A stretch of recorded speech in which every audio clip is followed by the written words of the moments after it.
character, known as the Baskerville family's Hound, Vikir van Baskerville, who was wrongly framed by his family and father even though he was loyal to them, was sentenced to death by guillotine.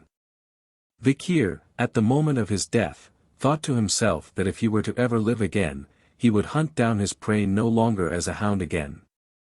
An unsettling scene is introduced to Vikir as he tries to make sense of his surroundings. Feeling that his body was heavy and in an unknown setting to him, he thought that he was in hell. In the grand estate of the Baskerville family, babies are seen in their cribs, crying and making noises. A man is introduced as the patriarch of the Baskerville family. He comments that the babies were insignificant. He walks through the room, commenting that the babies gathered this time were trash. As he walks he notices Vikir being silent as compared to the other babies. He orders the servants to bring the babies to the cradle of swords. The servants obey. Vikir recognizes the man as the main culprit behind his death in his previous life. Hugo le Baskerville. Seeing Hugo's younger appearance, the MC concludes that he had regressed to back when he was a baby. Recalling his past life, he was a hound, born from an illegitimate family, while receiving training in a poor environment. Hounds must be devoted to missions that include assassination, intelligence, ambush, and others. A hound simply takes care of dirty work. This was so that the Baskerville could remain the best amongst the 7 families. The MC remained loyal because he wanted to be acknowledged by the family and Hugo. However, 10 years after the gate to the demonic gate was opened, even with the victory of the humans against the demons, the reward our MC was given was being put down like a simple dog. The main reason behind his execution was that he knew too much. MC clenches his fist, swearing to never live that life again. MC wanted to take revenge immediately but was unable due to his baby's body. He rolls around angrily. He realizes that he needs to become stronger and that the Cradle of Swords was the perfect opportunity. The Cradle of Swords was a trial that every child in the Baskerville family must go through. Children are thrown into a maze of swords, where they need to reach the Styx River to be assessed for their talent. The Styx River was a legendary river that turns children's bodies into iron but is limited to the number of children it can affect. The MC recalls that the fastest route to the river was a straight path out of the helix-shaped wall of blades. The MC crawls past the swords, remembering that in his past life, he could not receive the effect of the river, making sure that this time was different. For men are watching, as the MC dunks himself into the river, wanting to keep it all to himself as long as possible. The MC begins to sink into the river. The water seeps into his wounds, being first had its advantages. The MC covers his mouth to endure as long as he can regardless of the pain. 2 servants are shouting to the MC to come up of the water else he dies. Hugo simply laughs. He asks Barrymore, the head butler, how much time has passed. Barrymore replied that around 7 minutes have passed. Hugo is amused at the fact, stating that the MC might die since 7 minutes have passed. Hugo calls out to the MC, asking him to come out. The MC ignores his calls and continues to absorb the power of the river with all his might. He loses control, and with his eyes gone white, he continues to endure the pain before blacking out. Hugo holds the MC by the foot, stating that staying in the river was enough for the baby and that he even drank its water. Hugo notices that the MC had already grown his teeth. Hugo asks Barrymore what the child's name was. Vikir van Baskerville. Barrymore replied. Hugo with a smile on his face speaks the MC's name Vikir, stating a very greedy son had been born. While being upside down, the MC continues to plot his revenge against Hugo, waiting to sharpen his canines for the time when he can rip his head off, making the Baskerville family disappear into history. Vikir van Baskerville was known to be a genius at the age of 8 but was considered normal in his family. At 20 years old, he took on the assassination, espionage, and conquest-type missions. At 29 years old, he felt the limits of his swordsmanship compared to the others in the direct lineage of the family. At 30 years old, the demonic realm gate was opened, marking the beginning of the Demon's Clan invasion. At 35 years old, he endured the era of destruction, slaughtering monsters left and right. At 39 years old, the war came to an end with human victory. At 40 years old, Vikir was finally rewarded for his loyalty. The reward is defamation, false accusation, and the guillotine's blade. Vikir opens his eyes, looking at the ceiling, realizing it was a nursery. He flips over in excitement as this meant that he had successfully absorbed the power of the Styx River. A servant approaches and places a box in the crib of Vikir, saying why the madam would give such a thing. Vikir notices and wonders why anyone would give him a gift. The box opens slowly. Vikir is taken back, as a long dark figure slithers out of the box. The Vikir recognizes it as vipers called bloody mambas, thinking that the madam sent those here to kill him. Knowing who madam was, as few were called that in the family. The vipers hissed at the Vikir. Vikir quickly grabs both vipers by the throat while smiling widely like a blood-driven hound, as he expected such treatment from the Baskervilles. He strangles the vipers with force, thinking to bring down the family with his own 2 hands. Blood stains are seen on the bedsheet of the crib. The next day, the servants are shocked, seeing the Vikir sleeping soundly whilst surrounded by the dead bodies of the vipers. Orders were given to execute the nannies after being tortured, who was on shift the night the vipers came, but the reason for their appearance remained unknown. Only Vikir knew the truth. 8 years later, Vikir is sitting in class, listening to a lecture. The teacher talks about the different levels of swordsmanship.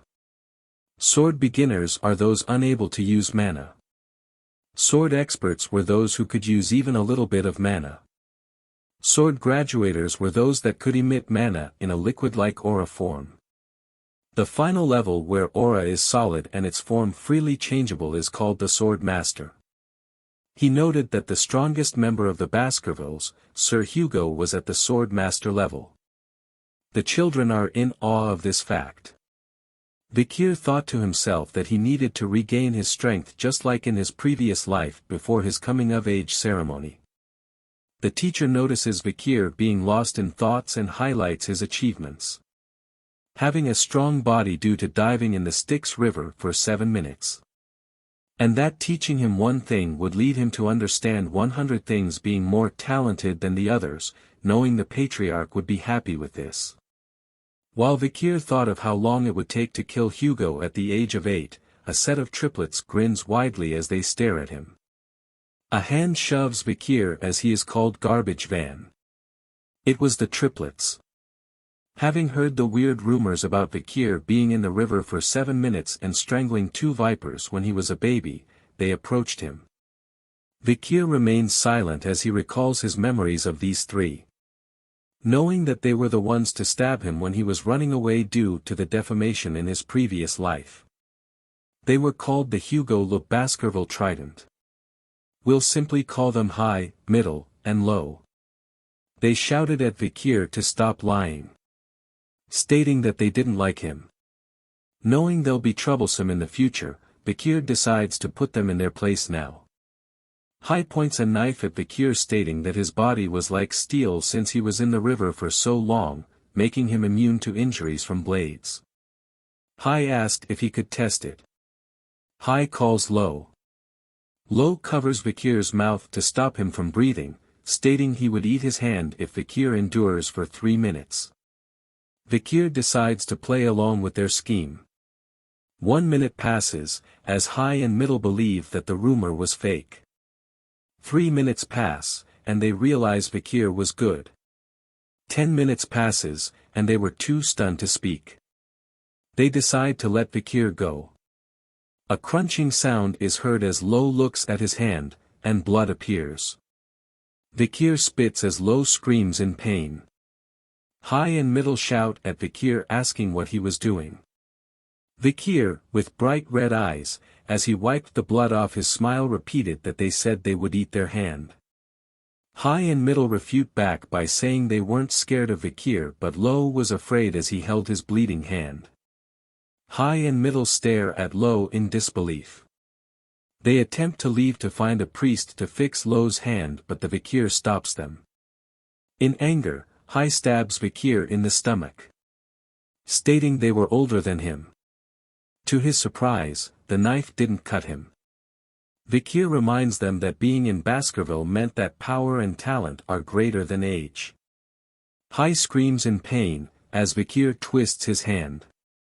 Vikir, in Hound mode, grins widely and tells them to play till the end with him. High, in pain, shouts that the rumors were true as Vikir lets go of his hand, giving him a punch straight to the face. Middle and Lo are shocked as High falls to the ground with his teeth broken and nose bleeding. Middle attempts to fight but Vikir simply kicks him to the side with no effort. Get wrecked, son. Lo stumbles onto the ground, shocked at what had happened. Vikir tells him to not be afraid as he'll get better in no time once treated. But warns him as he picks the knife off the floor, that he won't be leaving the room. And that they had to live with the discomfort of their own bodies at this rate. Vikir offers one of them a chance to leave the room, as he stares at the knife in his hand. Lo asks which of them could leave, as the other two brothers hold their wounds. The knife is tossed to them as Vikir tells them to decide amongst themselves. Vikir slowly exits the room and mentions he can't wait too long and that it should be decided quickly. With blood-red eyes and a grin on his face, Vikir turns to them as the door closes saying at least one of them should live. As the door closes, the triplets are left in shocked, but soon stared at one another. Sounds of fighting and yelling could be heard behind the doors as Vikir stands to listen while smiling. The Triton of Baskerville have began to split.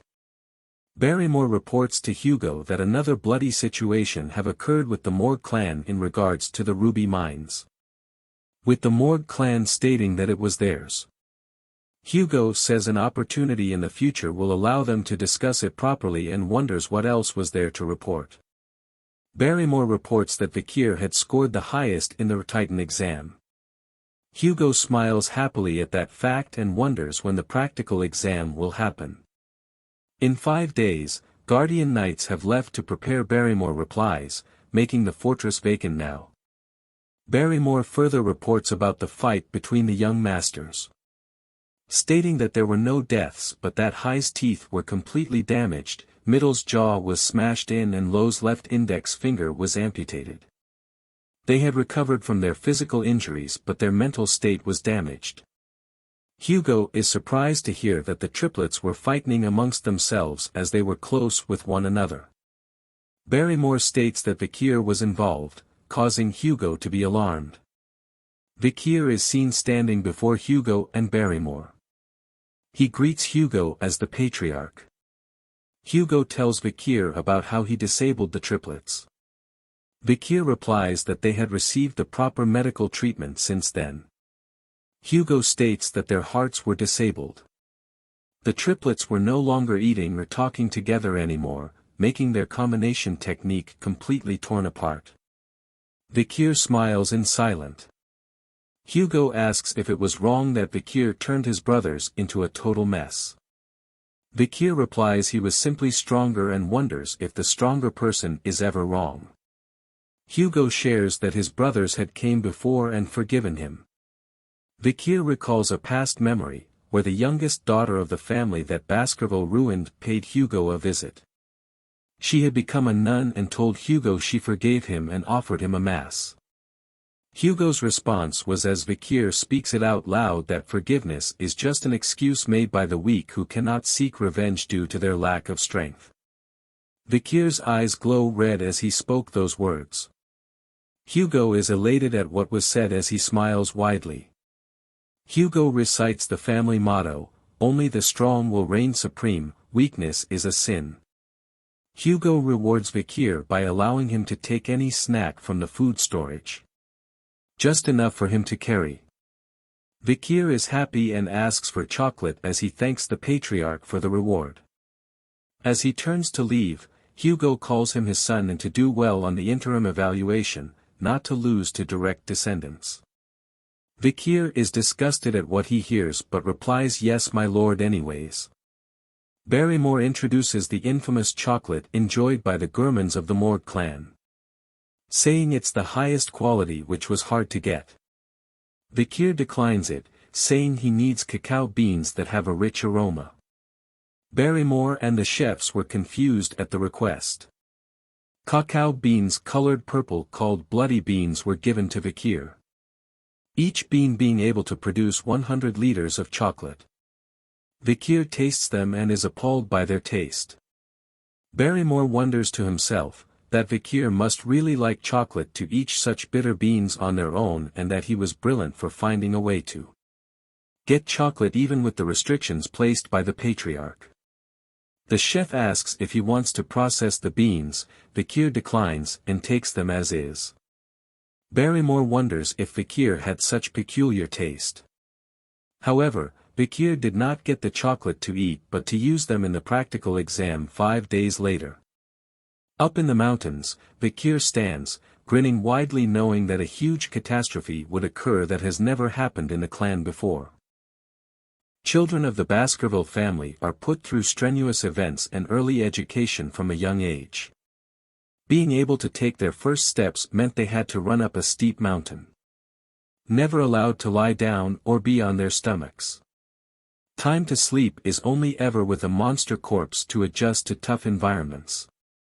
When completed, they turn 8 years old, starting their deadly evaluation. Bringing us to the practical evaluation, which is a survival exam. The young masters are gathered in a territory far end of the Le Rouge-et-Noir mountain. Pavlov, the instructor of the exam, instructs the masters on what needs to be done. Survive for 1 month while hunting large and strong monsters. 10 points were given for surviving. 30 if they survive without being disabled. Failing others and surviving 50 points. Surviving after beating a monster, 70 points. If all conditions mentioned were done, 90 points. Stealing badges from others make their points yours. Dying results in 0 points. 100 points do not exist. Pavlov reminds them of Hugo's lesson that a swordsman dies when they become arrogant. He advises them not to leave the designated area as the mountain contains many undiscovered things. During the exam, shadow dogs will hide and grade them. Gossip spreads amongst the candidates as they talk of the rumors about Vikir. Wondering if he was going to be good at the practical as well. Vikir smiles as he remembers the mountain. The triplets avoid looking at him. Pavlov rings the bell, marking the start of the exam, and praying for their fortune. The young masters instantly vanished, each with a plan of their own. The triplets argue with one another. The killing was not prohibited as it resulted in deducting points. Pavlov smokes a cigarette knowing that the shadow dogs will keep casualties to a minimum. A shadow dog is seen following Vikir. Wondering where he was going, looking forward to Vikir's skills due to his previous achievements since young. Vikir arrives at a huge tree, noting that the soft ground is best. He decides to live and take a break here as the shadow dog watches him. Shadow dog is shocked at him taking a break. Vikir gathers wood and is building things like in Minecraft as the others fight amongst themselves. The shadow dog is in disbelief as Vikir simply was gathering resources and wonders if he plans to just hide here. He decides to leave. Vikir takes note that he had left while reminiscing about the past. Before, a subordinate had told Vikir that cacao beans make fish less smelly and that bloody beans were the best. Vikir stares into flames and smoke knowing he had finished preparing. Deciding to start hunting as pits of spears are seen surrounding him. A few days have gone by as Vikir walks into the restricted area.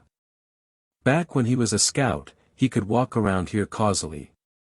He notes a burning smell and finds burning poop. Yes, poop is on fire in this world. Meaning only one monster has that kind of poop in this area. Vikir is happy to find what he was looking for. A beast with flames in its mouth stands above Vikir. It was a hellhound. The hellhound was a beast that swallowed the hellfires of the oil world, causing its body to become one with flames. Vikir was barely able to defeat one at the age of 18 in his past life. Being 8 years old now, it was impossible for him to defeat it now. However, Vikir, thanks to his past life, he knew a way to beat it. He dashes towards the hellhound. Knowing that one of its weaknesses was moving in straight lines only, making it hard to change directions but easy to dodge. The hellhound is stunned that Vikir dodged. Vikir opens a bottle with water, spraying it across the ground as it was another weakness for hellhounds. They could not step across any volume of volume. This causes the hellhound to avoid the water on the ground as it runs towards Vikir. Thanks to the water, it exposes another weakness that all canines have, opening its mouth while running.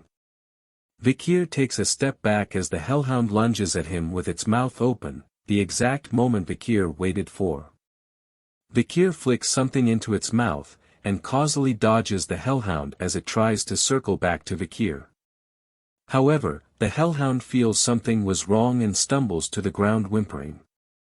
Vikir reveals that chocolate was poison to canines, and since one bloody bean could make 100 liters of chocolate, it was the ultimate poison for it. The hellhound lays on the ground whimpering, unable to move. Vikir walks towards it drawing his sword, looking for where the ribs aren't present to target its kidney. The hellhound whimpers in pain as the sword pierces its body. Vikir does the final blow and a blue essence forms from the body. It was called XP or karma, created when you catch monsters after energy accumulates in their body, making them stronger. Vikir absorbs it, making the short sword he wields lighter. Vikir is happy as he'll be able to catch up to his regression state before he is of age. He wonders what Hugo's face would make when finding out that an 8-year-old brought back a monster whose rate is B+. With this monster, Vikir secures first place in the practical test and has decided on what reward to get. The reward is a book that only he knew its true worth. Vikir proceeds to decapitate the head of the hellhound but senses a presence behind him. He turns to see 4 more hellhounds. He wonders if they came because of its cries and that they wanted to avenge it. Vikir chops off the head of the dead hellhound, excited at the thought of fighting more of the hellhounds as he had more beans left. However, a bigger presence is felt by the hellhounds, and Vikir notices. Believing the hellhounds to be afraid of his bloodthirst, the hellhounds bow their heads in fear. But hellhounds never submit even if they were to die. Vikir realizes something and turns around to see a 3-headed figure. A Cerberus? Vikir is alarmed as it has a rating of A+, but it was supposed to be at the 7th ridge. Why was it here, Vikir thought. Vikir notices wounds and blood dripping from its body. Multiple arrows with other injuries were inflicted upon the beast upon closer inspection. Vikir concluded that it was because of the barbarian tribes across the mountain as it was their territory and that it came all this way because of being chased by them. Vikir saw the chance of a lifetime. To hunt an injured A+ beast. He must kill it no matter what. Vikir had been hiding his power, having mastered the 3rd Baskerville technique and being at a high level as a sword expert. But he had already reached a level that no other hounds have reached when they had become adults. Vikir covers his blade in aura and dashes to the injured Cerberus. He attempts to slice one of its heads but was interfered with by its other head. He slices it in reaction. Upon slicing it, he realizes that killing it was possible. Due to the war with demons, Vikir was able to polish his swordsmanship and there was no sign of unnecessary movements to his techniques. Add on his strengthened body from the river Styx. All weapons Vikir worked against the Cerberus. But that was what he thought. Reality hits him hard, as the Cerberus lands a deadly blow on Vikir, smashing his sword to bits. Vikir lets his guard down for a moment, resulting in a deadly blow from its claws.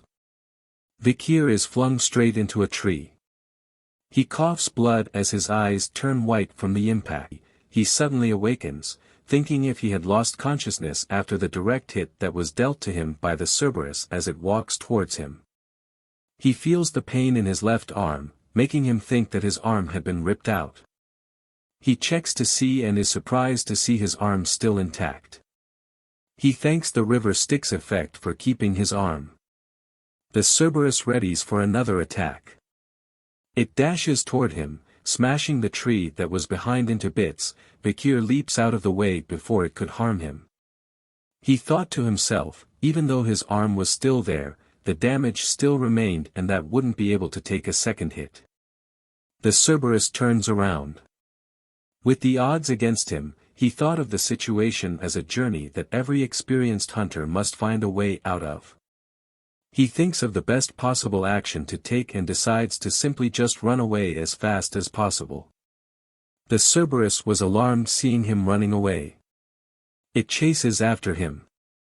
Vikir thinks that he was lucky that the Cerberus was injured, else he would have been torn apart by now as he continues to run away from it.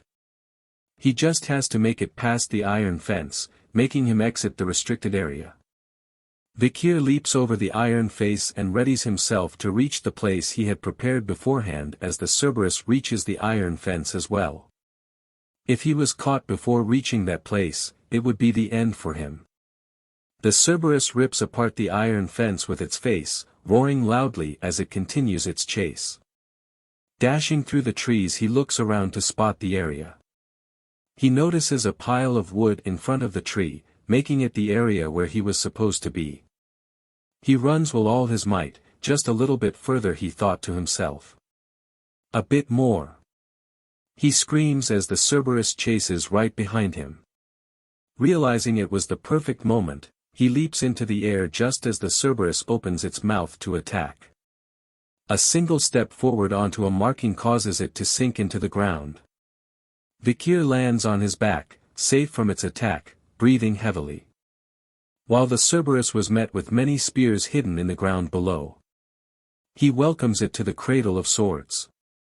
Wiping the sweat off his face, he was happy that the traps he made for hellhounds were useful against the Cerberus. Bloody beans were spread onto the spears that were in the ground. Being the same species as the hellhounds, the Cerberus was poisoned easily as its two heads cough vomit and are in pain. Its middle head notices Vikir, growling at him. As he holds a spear aimed at it and throws it with all his might. The spear bounces off its body as it growls loudly toward Vikir. Vikir starts to count down from 7. With each step the Cerberus took, a second passed. It slowly reaches Vikir, as the countdown approaches 0. Once it reached 0, it simply fell to the ground. Vikir lets out a sigh of relief as the Cerberus falls to the ground just before him. Happy to know that the rumors were true about the 7 steps. He explains that the spear he threw was different. That it was laced with the poison of the bloody mamba's venomous fang from when he was a baby. He goes on to absorb the mana from the Cerberus, meaning that it was fully dead this time. He stares at its corpse, thinking about how he should bring it back. But before that, he had something else to do. He knew that the presence of a Cerberus meant one thing: dungeon. Since its gatekeeper was dead, the dungeon was free to be explored. Vikir proceeds to cover himself in dried soil, rotten leaves, and moist roots. Looking at its footprints and drools, he backtracks it. He walks to an opening, saying he found it. He enters the cave, recalling that the cave was meant to be discovered in a few years' time. He stares deep into the cave, feeling its mana underneath the rotten surface, knowing that it has not been discovered yet. No light was given out, making the cave seem deeper than he thought. He smiles happily, excited at what treasures are laid within the dungeon as he slowly enters. As he walks further deep into the dungeon, Vikir notices red veins of ruby minerals throughout the area. Feeling that they were connected to the Red All Mountain. He notices light appearing before him, indicating that it was the entrance to the dungeon. The light shines brightly at him, making him cover his face with his hand.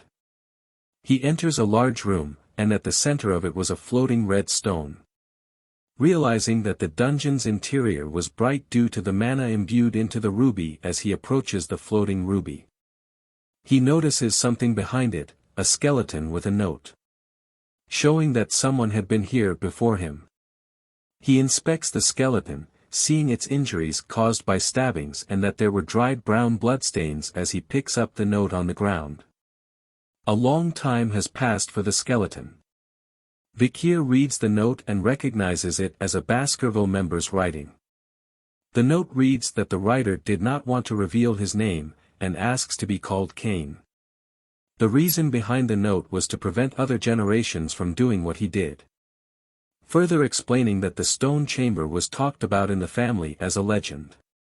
His brother, Abel, and he had coincidentally came across this place, raiding the dungeon and its countless trials. They had killed many monsters before arriving at the chamber, to find the final assignment to the place.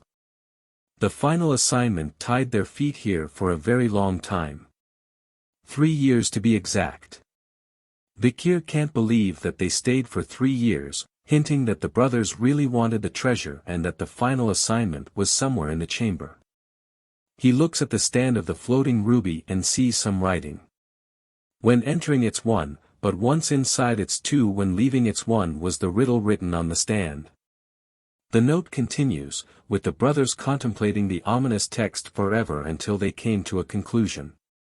The fact that they were twins meant that they were once one in their mother's womb, but when given birth they became 2. Meaning to get the treasure they had to become one again, and only one of them could leave with the treasure. After a fierce battle, Cain killed his brother and there was only one left in the stone chamber. But there was no change at all. Cain wonders why the treasure did not appear even after killing his own brother. He wonders why screaming. He decides to leave, wanting to tell others that found this place to leave immediately and that there was nothing to obtain in this devil's den that only serves to taunt humans. Vikir concludes that the brothers had done all sorts of things, only to leave empty-handed. Knowing that he had no twin, Vikir believes that the brothers had misinterpreted the text as he looks at the ruby. Thinking of the riddle once again. He thinks hard, knowing that no dungeon cannot be beaten. Upon looking at the skeleton again, an idea comes to mind. Vikir figured it out. Stating that the brothers were unlucky due to being twins, and that idea had they fixed to it. He mentions that the answer lies in the dungeon as he reaches for the ruby. Saying that when he entered the dungeon, he was 1. But as soon as the ruby light was cast upon him, he was 2 due to his shadow. He smashes the ruby into pieces, knowing that without its light, darkness re-enters, making the stone chamber open its final stage. The riddle answer was shadow. Pieces of the ruby that fell to the ground started to rise up, and energy from the rubies opens the passageway in front of Vikir. Vikir smiles happily as the final stage opens. Revealing a sword, the relic of this devil's den, the cause of the brothers' death. The sword glows red with an evil aura. The text below it states that only those with Baskerville's blood can wield Beelzebub. He was shocked to find that the sword was Beelzebub as he stands in front of it. He recalls reading a picture book during his childhood about the gluttonous fly, Beelzebub, who was an unprecedented great monster that invaded the lands in the old legends as part of the devil's holy constellation called the 7 Calamities. To stand up against the 7 calamities, the heads of each of the 7 families took one each. The first patriarch of the Baskerville fought against Beelzebub. Remnants of Beelzebub were stored in the lands of the Baskerville. Its demonic energy was said to lure monsters, an old legend that no one believes now. But the legend was true, as the sword was taken by the demon clans, resulting in countless deaths among the humans on the battlefield. Vikir grabs the sword in excitement, saying that it won't happen again, as the sword was now his. As he holds on to the sword, it lets out a ferocious energy as if it was howling. He grunts loudly as the sword seems to be absorbed by his hand. The sword places itself into Vikir's hand before appearing as a blade from his arm. He mentions that he was lucky to have a blade made from a devil's holy constellation, as the blade exudes a murderous aura. His red eyes glow similar to the blade as he raises it to his face, wondering how much stronger he'll be in this life. Looking around, he realizes that there was nothing else for him to take and prepares to leave. But he feels something was wrong with his body. He stumbles onto the ground, wondering what was wrong. Was he dizzy? No, he was hungry. The blade makes noise and Vikir wonders if it wants to eat something. He leaves the dungeon, holding his stomach in hunger. Hunger was ringing inside his stomach. Noting that his sense of smell had improved as he smelled something delicious. The sword pulls him along, much to his surprise, wondering if there was something to eat in the direction it was pulling him to. He reaches the corpse of the hellhound he had killed before. The blade shoots out a tube into the corpse.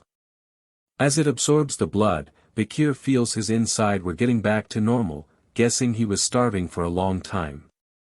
He hoped that the mountain's dried condition was not due to the sword's hunger and wondered how long it takes to feed it.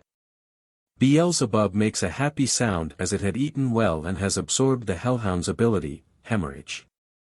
Vikir wonders if this was Beelzebub's inherent ability. Beelzebub was the glutton of files and was said to possess the power to absorb its enemies' skills as its own. Since its absorption amount was close to infinite, many people lost their abilities and became obsolete. But due to its hazard, Vikir could absorb 3 skills only for now. He describes the hellhound's ability as a skill that constantly pumps out the blood of its opponent even through its smallest wounds. Realizing he could steal abilities, he looks at the Cerberus corpse. Beelzebub grows excited at the thought of feeding on it. Vikir is alarmed and asks it to wait. He explains to it that it can't eat all of it as if it was too damaged. He couldn't explain it during the autopsy. He thinks silently as Beelzebub makes constant noises as it consumes the corpse. He slaps Beelzebub, saying he had enough. Beelzebub was upset but had gotten 2 new skills. He had even absorbed the power of the sewer rat underneath the Cerberus. Vikir picks up the rat, happy that he had absorbed many powerful skills this time. He decides to wait at the practical exam site as he was done preparing the monster. The young hounds had gathered back together, each covered in various injuries. They would receive a shield, sword or necklace as their reward based on the parts produced from the monsters they hunted during the practical exam, as monster parts are laid on the table. The senior members are astonished at what Vikir had hunted. Hugo is alarmed to hear the news.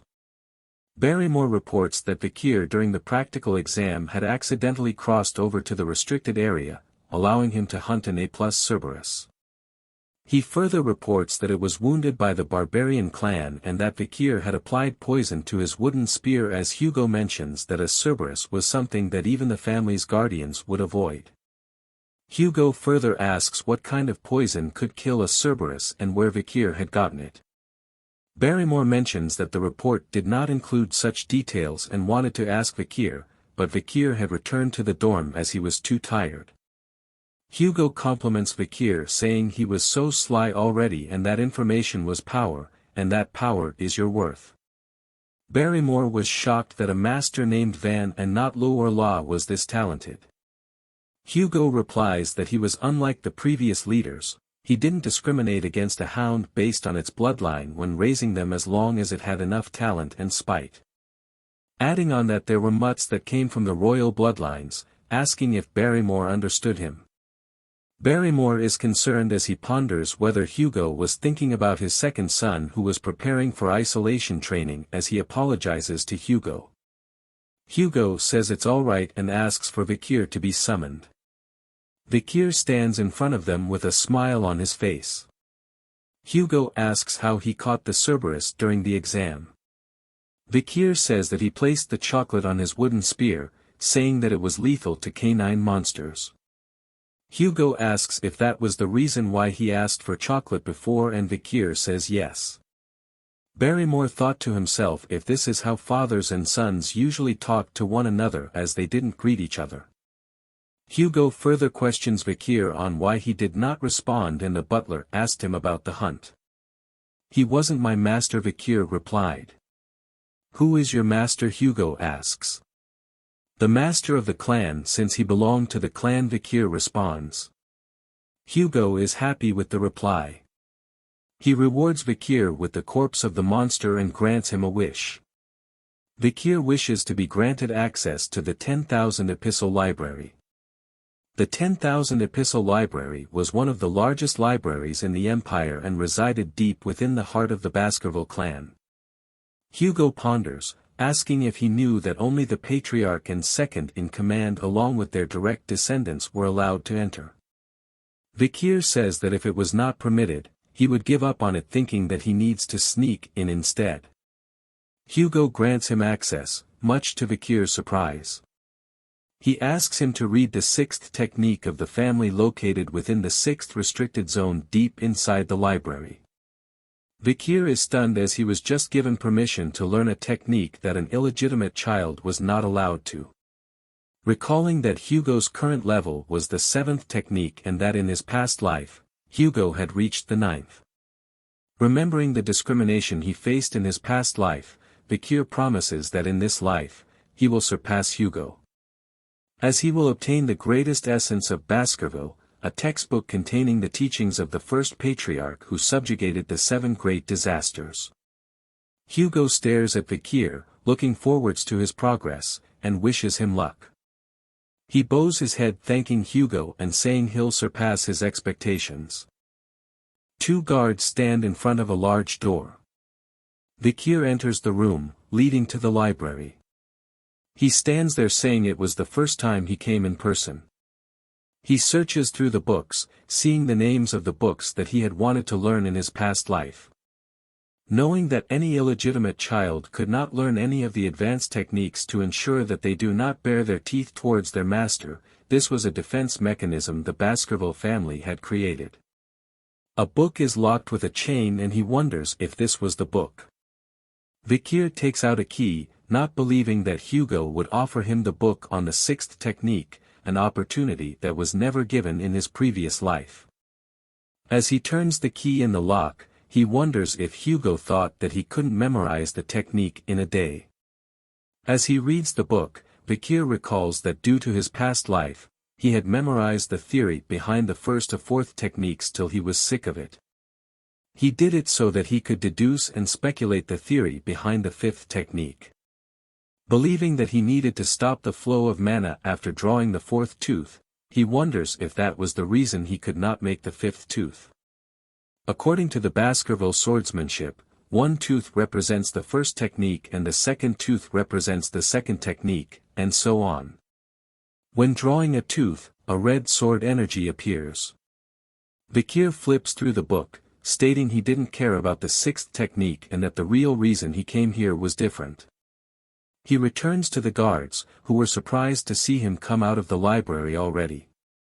They asked him if he had left something outside and that they were getting it for him, as well as that there were more books about swordsmanship deep within the library. He tells them that he had finished what he came here for. The guard asks if he wants to stay longer, but he declines and wants to read other books and that they should do what they need to do in the meantime. As Vikir walks to the spiral staircase, the guards whisper to each other saying that the place he was going to only had miscellaneous books and that if they were Vikir they would be busy reading the books deep within the library. They wonder if Vikir didn't know the worth of the books, but Vikir chooses to leave them to their thoughts. Knowing that they did not realize the true value of the books in the miscellaneous section. He reaches the next floor and looks around the books, noticing one that stood out. He found it, the book called A Lurking Ambush. Vikir is happy to find it. He opens it to see a ripped page and that due to it, it became a useless miscellaneous book. He grins widely as he was the only one that knew its true worth. Recalling a memory from before his regression, Vikir belonged to a squad that had found a strange relic in the dungeon that was on the border of the Le Rouge-et-le-Noir mountain. It contained a page from a swordsmanship book. A single ripped page. Written with Baskerville handwriting, only Hugo found this remarkable, ordering everyone to search through the whole library to find the book that matched the page. The book was A Lurking Ambush. The same one that Vikir was holding.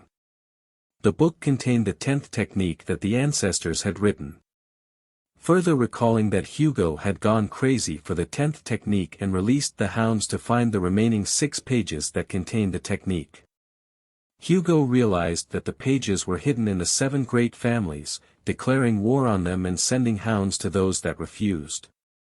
After sacrificing many hounds, all pages were given to Hugo. The reward for doing so was Vikir's death. Vikir grew angry as he recalled those unpleasant memories as he holds the book, knowing that once Hugo achieved the 9th technique it resulted in piles of hound corpses and blood. He makes sure that it won't happen in this life.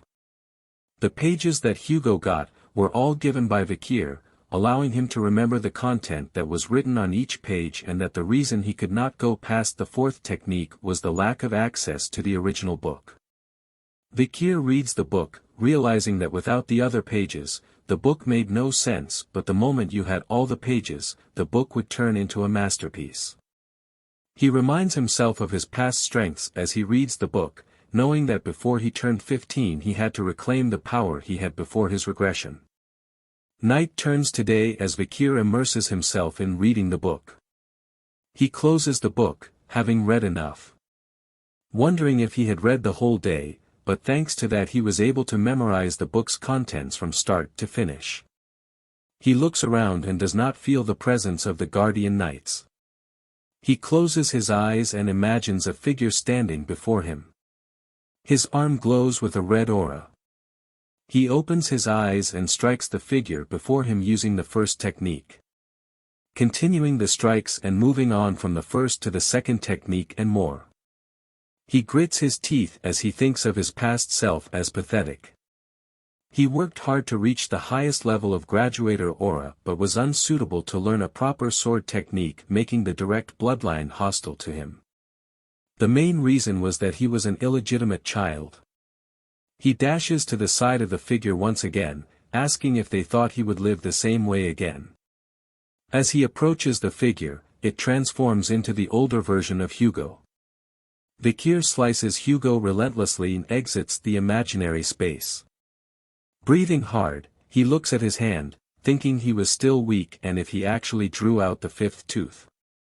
He clenches both his fists in victory at the feat he had just done and felt happy to the point that he almost cried. He continues to look around, wondering if a sword was nearby to test the 5th technique again.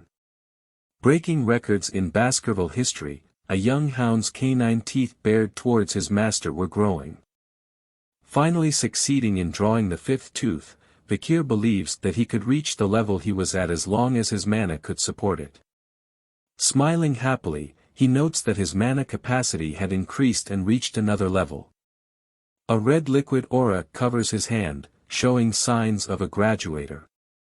Vikir had gone from a high-class sword expert to a low-class graduator. A point that had taken him 30 years to reach, but he reached it at 8 years old now. Graduators are on a whole different level compared to sword experts as their aura turns from solid to liquid, density increases, and allows for it to be used more freely. Knowing his swordsmanship was better now and that he could reach the 10th technique, meant endless possibilities.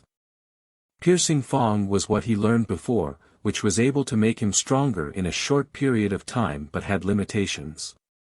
However, the lurking ambush was the perfect sword technique that could transition between offense and defense with no growth limitations. Vikir places the book near the window, thinking that he could challenge a mid-class graduator and has a 100% chance of assassination and about 50% if they faced head-on. The only problem he had now was how much to show Hugo. He couldn't show too much or too little of his strength as he takes out an object from his pocket. He places it in front of the book, using the sunlight to make a small fire on the book itself. Vikir grins to himself at what he just did. The book is set aflame as he makes it impossible for other to reach the 10th technique and that he was the only one that knew how this time. The guardian knights appear behind him, asking what the smell was. They question Vikir, and he replied that he accidentally left the magnifying glass around and burnt the book. The guards are relieved to hear that only a useless book was damaged. Vikir asks the guards if they should bother with such a small thing since there were bigger problems to handle. The guards agree to keep it a secret if Vikir agrees. Vikir agrees and proceeds to leave. The guards are happy and think of him as a nice person deserving their respect as he walks away with a smile. Vikir appears before Hugo and Barrymore once again. Hugo asks if he had reached enlightenment. He replies sort of. Hugo asks what he had learned, and Vikir mentions that he felt something warm and sharp yet soft and viscous. Both Barrymore and Hugo are alarmed at hearing this. Barrymore wonders if it was an aura. Aura was something that only 15-year-olds could obtain after years of training. Hugo thinks to himself about why he was getting excited for over an 8-year-old and asks Vikir to show him. He accepts happily. An arena is showcased. Many young masters are confused as Vikir is seen standing with a sword. Barrymore asks Hugo how he intends to test his skills. Hugo replies that a monster will be released. The gate opens and a huge orc exits with chains all over its body. It growls loudly with menacing red eyes. Other young masters in the stand are shocked to see it as they wonder if an 8-year-old could take on an orc by himself. Vikir and the orc are standing face to face.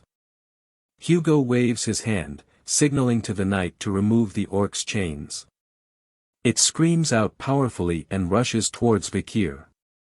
Vikir takes a prepared stance as it comes towards him. With a calm expression, he slices the orc's arm off with a single swing. Everyone was shocked at what happened. The orc is stunned at its wound. Vikir wastes no time and dashes low to swing at its leg. He slices it off in one strike again, causing the orc to fall to the ground. The orc remains confused at what happened to it. Vikir looks back, thinking that the orc was confused about why it was bleeding for the first time and that its regenerative skill won't activate. It was due to the skill of the bloodhound. It overpowered the orc's ability. People in the stands are wondering how he was that strong. Hugo stares, thinking deeply. Vikir looks at him, knowing he was trying to determine what he learned in the library, and proceeds to show him what he wants. Hugo and Barrymore looked alarmed. Vikir had revealed Aura Blade as his sword is covered in a strong red aura. The orc tries to get up, but senses a red presence approaching it. Its head was smashed to bits as Vikir slashes through it like butter with a quick dash and his sword was covered in the aura. Hugo is shocked from his seat from seeing that red aura from Vikir. Barrymore congratulates Hugo on witnessing the birth of a genius, making Hugo wonder if that was it. Barrymore further states he had not seen this kind of talent from the other families. Hugo stops him noting that something was wrong with the orc. Seeing its blood not stopping even though orcs were famous for its regeneration. He pushes Vikir's victory as a result of the orc being weakened while Barrymore wonders why he can't express his happiness. Vikir calls out to his father and asks if there was anything stronger with a smile on his face. Surprising Hugo, he tells his father to wait, asking with a smile if there was anything stronger than an orc. This shocks the crowd. He thinks that it would be better to show off his power to a certain degree, hoping that his progress will allow him to be separated from Hugo. Hugo agrees with Vikir and asks for a creature that they captured from the barbarian raid to be released. The beast was starving since then. The crowd is shocked once again. But Vikir looks happy. A troll was his new opponent. It growls at him. Vikir asks Hugo if he could start right away. Hugo says he may. He rushes to the troll. The troll attacks Vikir with a mighty punch. He dodges and is annoyed, and decides to back away from the troll.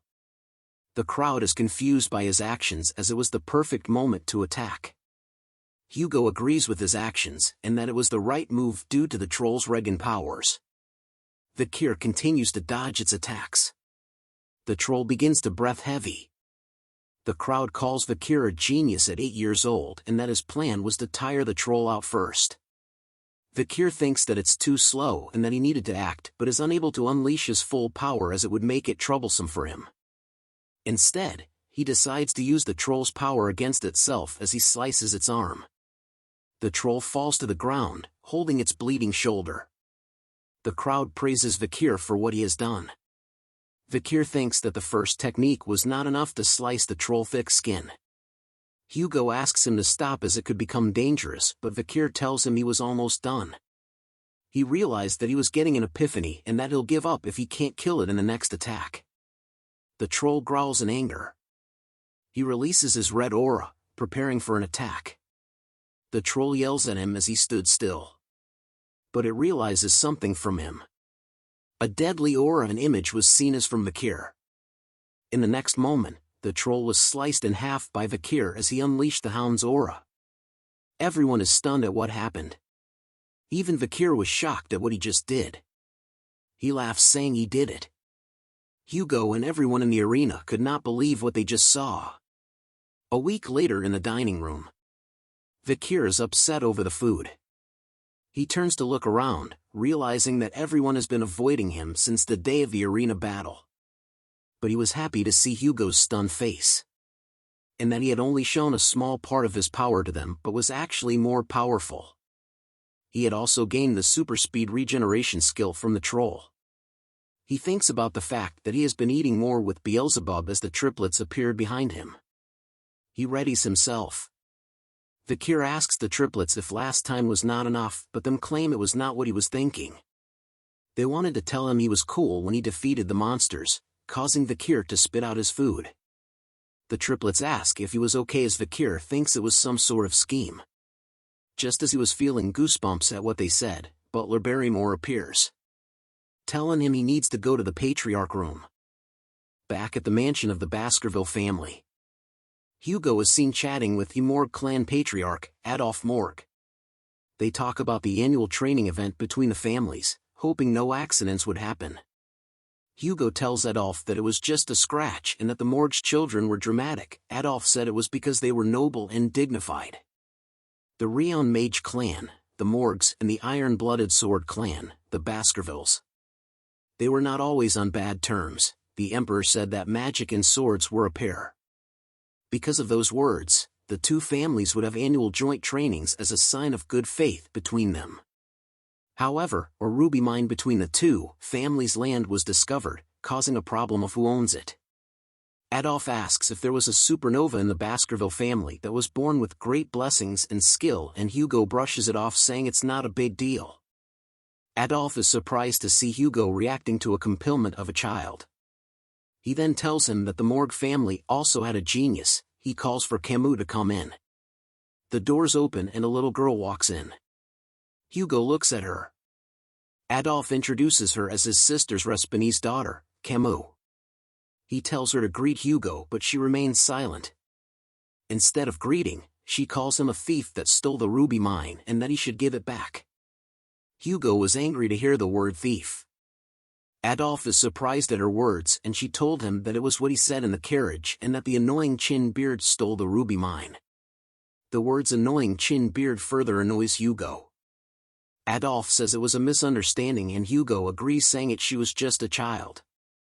But Camus shouts at Hugo to give back the rubies as she doesn't have enough to do research. Enough! Hugo says as he holds back his anger. Adolf holds Camus tightly, asking what Hugo plans to do to the child, as Hugo states that the morgues didn't teach manners at all. Adolf asks if he was threatening an 8-year-old girl. "I guess the morgues didn't teach their children to not envy what is others," said by Vikir as he enters the room. Adolf wonders if Vikir was the supernova and realizes that Camus was missing. Camus appears in front of Vikir asking what he just said. Vikir hears her name and recalls her as the morgue's clan iron-blooded empress, Camus Morgue. She was known as the genius among the genius even in the Morgue clan that raised countless mages. At her peak she killed all monsters and barbarians in the Lenoir mountain by herself, burning them to death on spears, creating her legend. Vikir also remembered that her beauty was captivating. Camus yells at him, saying that the ruby mines were hers and not his. "You sure came a long way just to throw a tantrum," Vikir replies. The leaders notice something. Flames erupt from Camus due to the word tantrum. She tells him that he'll explain why the ruby mines belong to her so that a stupid dog could understand. Vikir simply smiles, saying that would be fun. A replica of ice is made. Everyone in the room was surprised by this. Camus says she'll explain it. Vikir was upset as he expected them to fight.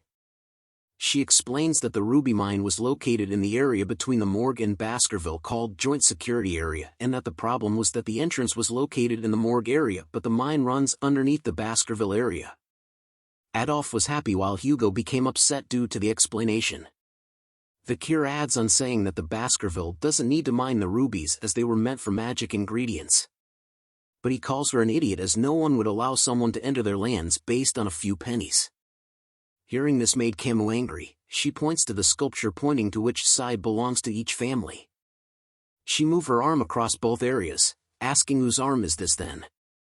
Vikir repeats her question back to her and grabs her arm. "Mine, of course," Vikir says, making Camus blush. She stutters, wondering why she was his. Vikir tells her who said you're mine, much to her surprise. He grabs the knife, shocking Adolf and Barrymore. He smiles while showing the knife, saying that only her arm belongs to him. Both Hugo and Camus are shocked at what he said. Vikir holds her arm high, ready to cut it with the knife. Camus tears up and screams for her uncle to help. Adolf appears behind Vikir in an angry state, telling him to get away from his niece now.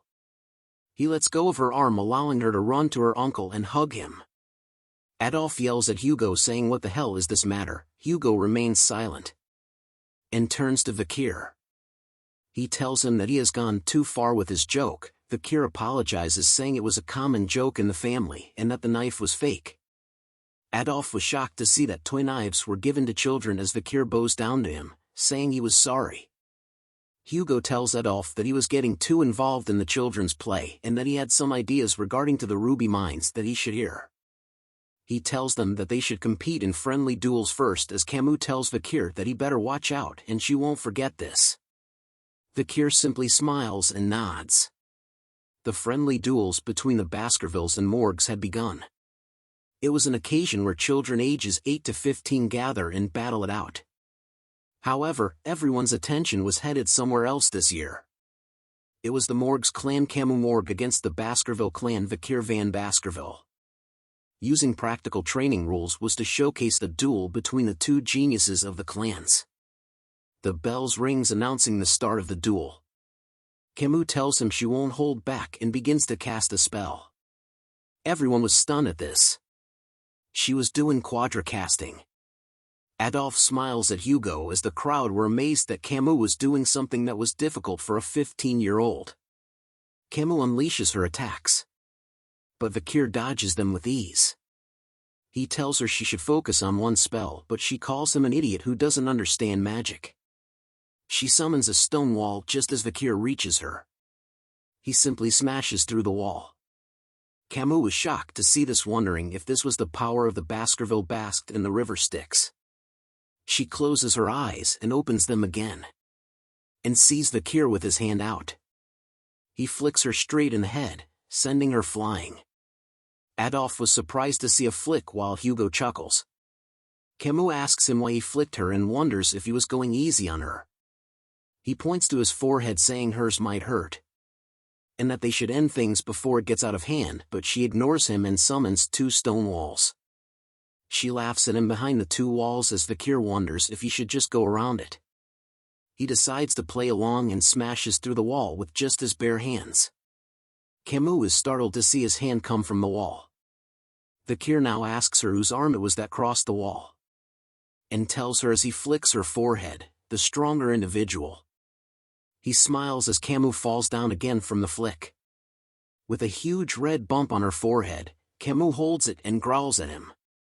She yells at him saying she'll kill him as Vikir dodges the fire spell and wonders that dealing with children is much harder. He continues to dodge her attacks, wondering what he should do to calm her down. Vikir looks behind, wondering if he should let others handle the problem. Another duel was happening right behind them. It was a pair of idiots that keeps casting fire magic and a swordsman that slices magic. He believes that they might be useful as Camus shouts out why he wasn't getting hit. She walks to him asking him not to turn away and to face her.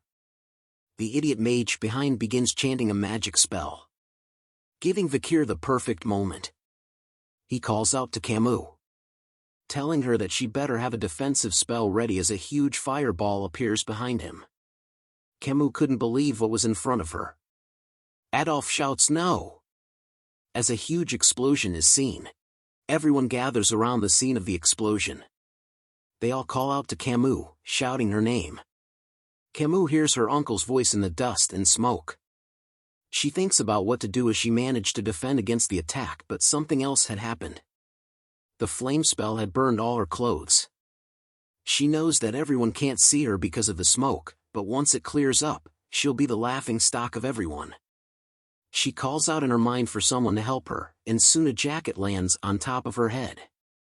Camus was surprised to see Vikir as he tells her to put on his jacket. Covering herself with the jacket, she asks him why he wants to help her. Vikir says he just wants to. She thinks to herself why this idiot would help but notices something. Vikir had been cut by the idiot swordsman attack which still have some more on it. The people enter the smoke and notices something. Vikir and Camus were together. Adolf was relieved that Camus was fine while Hugo remained silent. The crowd realizes that Camus was on the floor, while Vikir was bleeding, and that he was extremely fit based on the muscles on his body, which shows the amount of training he had done. Adolf hugs Camus as she remains silent as she stares at him. Back at the mansion, Hugo asks Vikir how the battle was against the Lady of the Morgue clan. He tells him that he had understood the reason behind the event once again, while Hugo tells him that a battle between a mage and swordsman are different. He further asks why he didn't go for a clear blow, but Vikir tells him that he had no idea on how to deal with a lady. Hugo tells him that he had let his guard down and that the wound on his arm was a lesson. Vikir was shocked to hear that Hugo was worried about him. He remembered from his past that Hugo was so cold, so strict, and so brutal because he had lost his first wife and eldest daughter. But he thinks it's not his problem as Hugo asks him what they should do with the ruby mines. He tells him that they should give it away. Hugo asks why. Vikir explains that the main purpose of the Baskerville clan was to grow its territories and that the monsters and barbarians near the ruby mines are a problem, and that they should utilize the Morgue clan well to deal with those problems, which helps to minimize their losses with the expansion into that region. Hugo tells him that he was right. Vikir further explains that once the Morgue clan claims the ruby mines, all they need was to push the monsters and barbarians into that region, allowing for them to take care of all the problems at once.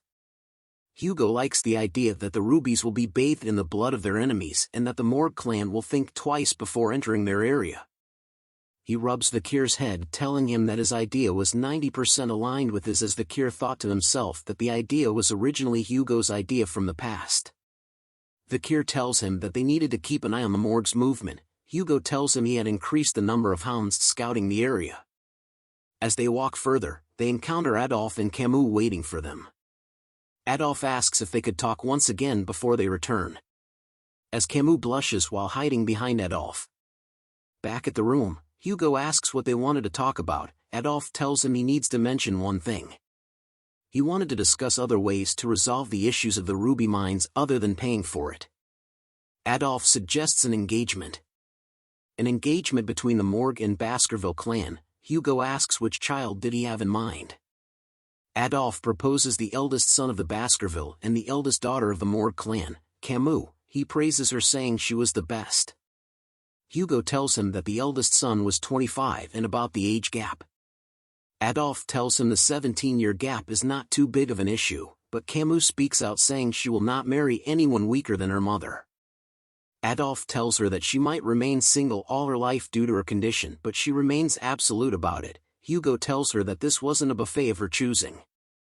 She tells him firmly that she has no intention of playing around either and looks in a certain direction. Both Hugo and Adolphe look in the same direction. It was Vikir. Adolphe couldn't believe what he was seeing. He whispers to Camus, telling her not to think about Vikir, as he was just a small fish in a big pond and only had the Van surname. Hugo hears it and is slightly pissed off. He speaks out, saying that an engagement should involve the people's thinking, asking Vikir what he thought. Vikir and Camus simply stared at each other in silence.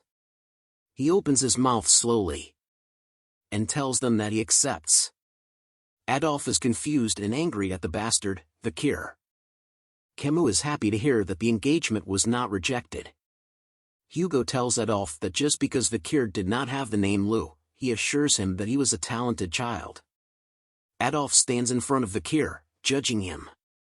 Vikir recounts his memories of Adolphe Morgue. He was a six-circle master and one of the strongest in the Morgue clan and a great supporter of his niece. Adolphe tells Vikir that not just anyone can be the husband of Camus. He grabs Vikir's shoulder, wondering why he wasn't responding and why his body was so sturdy. Vikir tells him that he wasn't listening to what Adolphe had said. This surprises Camus and made Hugo chuckle lightly. Adolphe laughs and asks Hugo if he could have a deeper conversation with Vikir. Hugo wonders if the mage of the Empire was gonna scold an 8-year-old child. Adolphe replies that this was a request as an uncle, while Camus tells him he doesn't have to do this. He gave a bombastic side-eye to Camus, telling her she better stay still and that this was bound to happen to someone else eventually. He then asks Hugo for the chance and Hugo agrees. Back at the training arena, Hugo and Camus are standing at the side while Adolphe and Vikir are in the arena. Adolphe tells him that they will be testing Vikir and wants to see everything he is capable of. Vikir agrees, while thinking if he did show everything, Adolphe might faint. Adolphe casts a spell telling Vikir he will give him a handicap. A pot was being created from a combination of spells. This amazes Camus, as Adolphe was casting fire, earth and water magic perfectly. He tells Vikir that they would duel with a pot of water on his head, and that if a single drop falls, it would be his victory. Vikir remains silent, thinking that this chance was a great way to experience the power of Adolphe and what he's capable of. He looks at Hugo, knowing what he thought was the same reason why Hugo accepted this. Adolphe calls out to Vikir to start the duel, making Vikir rush out. He closes into Adolphe, ready to strike with his sword. Camus is surprised at his action and yells out that he can't run straight towards his uncle as a bright light appears on his face. A shield was casted to block the swing of his sword. Adolphe calls out to his niece, asking why she told him that and that shield magic was best used against swordsmen. Vikir steps back, annoyed. Fireballs are created in the air behind Adolphe as he prepares to go on the offense. He sends out the flame magic towards Vikir, making him leap back. Camus tells him that it was unfair he didn't use that magic against her in their duels, while Adolphe wonders which side she was on. Hugo thinks of the attack as not something impossible to dodge and decides not to stop them. Vikir thinks that by using his past knowledge and skills, he may cause Adolphe to let his guard down, and that he might even be able to kill him. He strikes hard once again against the shield magic, and continuous hits it again and again. Adolphe tells him that it'll be the same no matter how many times he hits it, as his sword will never pierce through his shield. But Vikir ignores his words, striking the same place over and over again. Cracks begins to form, making Adolphe realize that Vikir's swordsmanship and machine-like movement was impressive. But his sword was chipping away as well. A final swing causes the sword to shatter into pieces. Adolphe reminds him that he should have considered the durability of his sword and his shield, and that it's good to focus on a single goal, but that depends on the opponent. While those words were said, Hugo and Camus were shocked by something. Adolphe continues to say that Vikir was too weak, but before he could finish the sentence, he notices something as well. A piece of the sword has pierced the pot on his head, causing water to flow down everywhere. Adolphe was stunned to see a piece of the sword. Vikir flexes on the old man in his fashion. Camus falls for Vikir even harder. She wonders if the victory against his uncle meant their marriage. Hugo was happy to see that Vikir had won. He looks at Vikir van Baskerville, wondering if he had raised a stronger hound than he thought. 7 years later at the Baskerville training grounds. A huge furry beast with horns is growling loudly. It roars out loud, shaking the air around it. But the hounds stood still, unafraid of it. It rushes towards them, making the hounds leap in the air, striking the monster. The hounds surround the beast, as the beast strikes all of them. Staffordshire Baskerville was the shadow hound looking upon them. He shouts out commands and tips on how to kill the beast. When all of a sudden, 3 hounds dash forward past everyone. It was the triplets. They strike the beast easily. They smile happily at what they did. The intruder was amazed at their skills and dark crimson aura which was suited to the Baskerville family as the monster stood in a daze from their attacks. The hounds see the chance and prepare to kill it. Blood is splattered all over the ground. The instructor praises them, telling them that they had become low-rank sword experts and that this marks the end of their 7-year training. He warns that while this monster was caged, even he cannot handle the older ones that were more tenacious, and that the monster they face today will be incomparable to the ones they will face in real life, and that death occurs much more easily than they think. He gives them one final advice: either use your bloodline to overcome it or build experience to survive. He salutes them, congratulating them on their graduation and wishes them good luck in the future. The graduates discuss amongst themselves on which order of the Baskerville they wanted to join, as the family had 7. Each of the order represented a different job, from watching, searching, guarding, assassinating, suppressing, all-out warfare and others. But they soon wonder about a certain someone and what he would join. It was Vikir van Baskerville. Vikir notices that others were looking at him, hearing the rumors that he had killed a larger ox bear than the one they faced and that he was already a high-rank sword expert. He ignores the gossip and thinks that it took longer than he thought. HI's current level was at intermediate rank at the 5th Baskerville technique, but only considering swordsmanship, he had surpassed his past self. But he still thinks his progress was too slow, as Barrymore appears telling him that the Patriarch was looking for him. Barrymore tells him that his assignment had been decided. Back at Hugo's room, Vikir greets him. He asks how he had been. Vikir notices a scar on his nose and asks what had happened. Hugo tells him he got it from subjugating the barbarians on the mountains and that one of the archers got the better of him. Vikir asks if he had captured them, but Hugo tells him no, instead he gave a similar scar her face. Hugo congratulates Vikir as he wonders if he was going to talk about the assignment. He recalls his past life, that there was part of the Pitbull Order and was sent away for 21 months on the Lenoir Mountain, constantly in battle. And that children in the family were split apart, expendable ones were sent to die in battle, while the important one were taught about politics and administration. That was why the 5th technique exists. It allows for the elite members to catch up to the expendable ones in terms of swordsmanship. Hugo calls out to Vikir, telling him to try the lower house of Parliament, which surprises him. Hugo explains that the lower house was to teach him about the politics and business of the Baskerville family. Vikir couldn't believe that Hugo wanted him to take the elite course.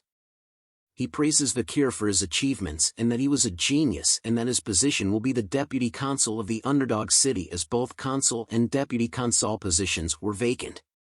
He asks if Vikir will accept. He accepts, but says he has to mention one thing. Vikir talks about the incident with the Morg clan over the ruby mines. And so he requests to borrow something as part of his reward. This shocks Barrymore. He tells Hugo if that his request was too much, he could deny it. But Hugo allows his, with saying he trusts him and that he would not do anything foolish. Vikir tells him he won't do anything to worry him, still not comfortable with him calling Vikir a son. As Barrymore and Vikir leave the room, Barrymore tells something to Vikir. That Hugo treasures him deeply and that was why he did not dispatch him into battle immediately and that this was a form of kinship between them. But Vikir tells him that only happens if he does a good job. He recalls his past memories, where he was betrayed and killed by Hugo, feeling the sensation of when his head had rolled off the guillotine. With deep hatred in his eyes, Vikir promises that Hugo will experience the same sensation in this life. At the Baskerville territory called Underdog, we arrive at a beautiful mansion. A bald man is telling a pair of servants that the mansion and area has to be squeaky clean by tomorrow as the new deputy consult from the Baskerville family will be coming. A servant wonders what kind of person the new deputy would be and hopes that the person would be experienced in business. The servants continue to talk as Vikir walks by, catching their attention. The servant grabs Vikir's shoulder wondering whose kid this belongs to while telling Vikir this was a place you can't just enter. Vikir looks at him and tells him to remove his hand in an instant. He reveals a piece of paper to the servants. Making them realize that he was the new deputy, Vikir tells them to prepare women and drinks to have a party right now as he enters the building. The servants looked at him confused about the party. Drinks and food are seen along with various people drinking and laughing. A man is staring at this scene in disbelief. His name is Chihuahua Baskerville. He was the general secretary of the city of the Underdog and was very upset right now. He stares out the window wondering how ridiculous Vikir was to drink and party on the first day of his assigned job. This was because of the previous deputy who caused him to have a hard time due to the bribes, and now he's holding a party at the workplace. He finally shouts out that Vikir was a troublemaker and that only once the city was in ruins he will get it together. But Vikir appears behind him, asking if he was the general secretary. Chihuahua wonders when Vikir entered the room as they both introduced themselves to one another. Vikir notices something about Chihuahua's name, that he had no middle name. Chihuahua was stunned as he knows that a lack of middle name signifies that he was outside from the family and he was discriminated against because of this. But Vikir tells him that it was nice. This confuses him. Vikir tells him that he had researched him beforehand and knew that he came from Underdog, making he know all the ins and outs of the city. He tells Chihuahua that he knows how hard people like him had worked and that he wouldn't interfere in his work and trust him to do a good job. Chihuahua wonders if this was a new form of harassment, and why Vikir was here when he had asked for a party. Vikir closes the book, stating that the personal laws had no issue but the judicial system had a lot of flaws. This shocked Chihuahua as Vikir read the book extremely fast. He speaks out about the problem was that Underdog had many illegal business owners who were successful, making the underground hold power above the law. But stopping the illegal businesses itself won't solve the problem. Heads of the underground businesses needs to be removed. Hearing this, Chihuahua just remains silent. Vikir continues on as he stares out the window, saying that the job of the deputy consul is to make laws and execute them, and that he respects the laws already in place but wanted to add a new law. Chihuahua asks him why he needed a new law and Vikir replies that he will destroy the underground economy in a week and needed a cause to make and execute this law. Since he was still young and a newly appointed deputy consul, he needs a certain type of performance to make it more convincing. To put it differently, I will lay out the poop for the flies. Chihuahua stares at him wondering what he plans to do in the city. The next day at the Underdog's downtown Dortsmile Street, a crowd was gathered. As Vikir stands in front of them dressed well, the servants and Chihuahua stand behind him, wondering what Vikir was planning to do as he had been standing there since the crack of dawn. Vikir announces himself to the crowd as the newly appointed deputy consul as the crowd wonders what a cute young kid can do. He tells them about the notice behind him and that the laws have been in place for a while, and that even if the deputy changes, the laws will continue to be upheld. The crowd doesn't believe him, thinking that the higher-ups won't do anything and that he was gonna be lobbied pretty soon. Chihuahua yells out at them to mind their manners as Vikir was from the main Baskerville family. Vikir remains silent as the crowd continues to mock him. He grips the stick hard in his hand and raises it up high, grabbing the attention of the crowd. He slams the stick straight into the ground with tremendous power. Everyone around couldn't believe what they saw. He lets go of the stick and announces a special with the authority of the deputy consul. Vikir Special Law Section 1 Clause 1, he will reward 100 million hold to whoever removes the stick. Everyone around was still too stunned to speak. They all shout what? Into the air. As the stick remains in the ground. The new law that Vikir had created.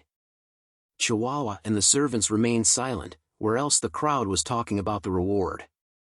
Vikir calls out to them asking if there was no one that wants to get the money. But still no one came out. So he increased the money amount. He tells them of the increased amount of reward, but someone laughs as he speaks.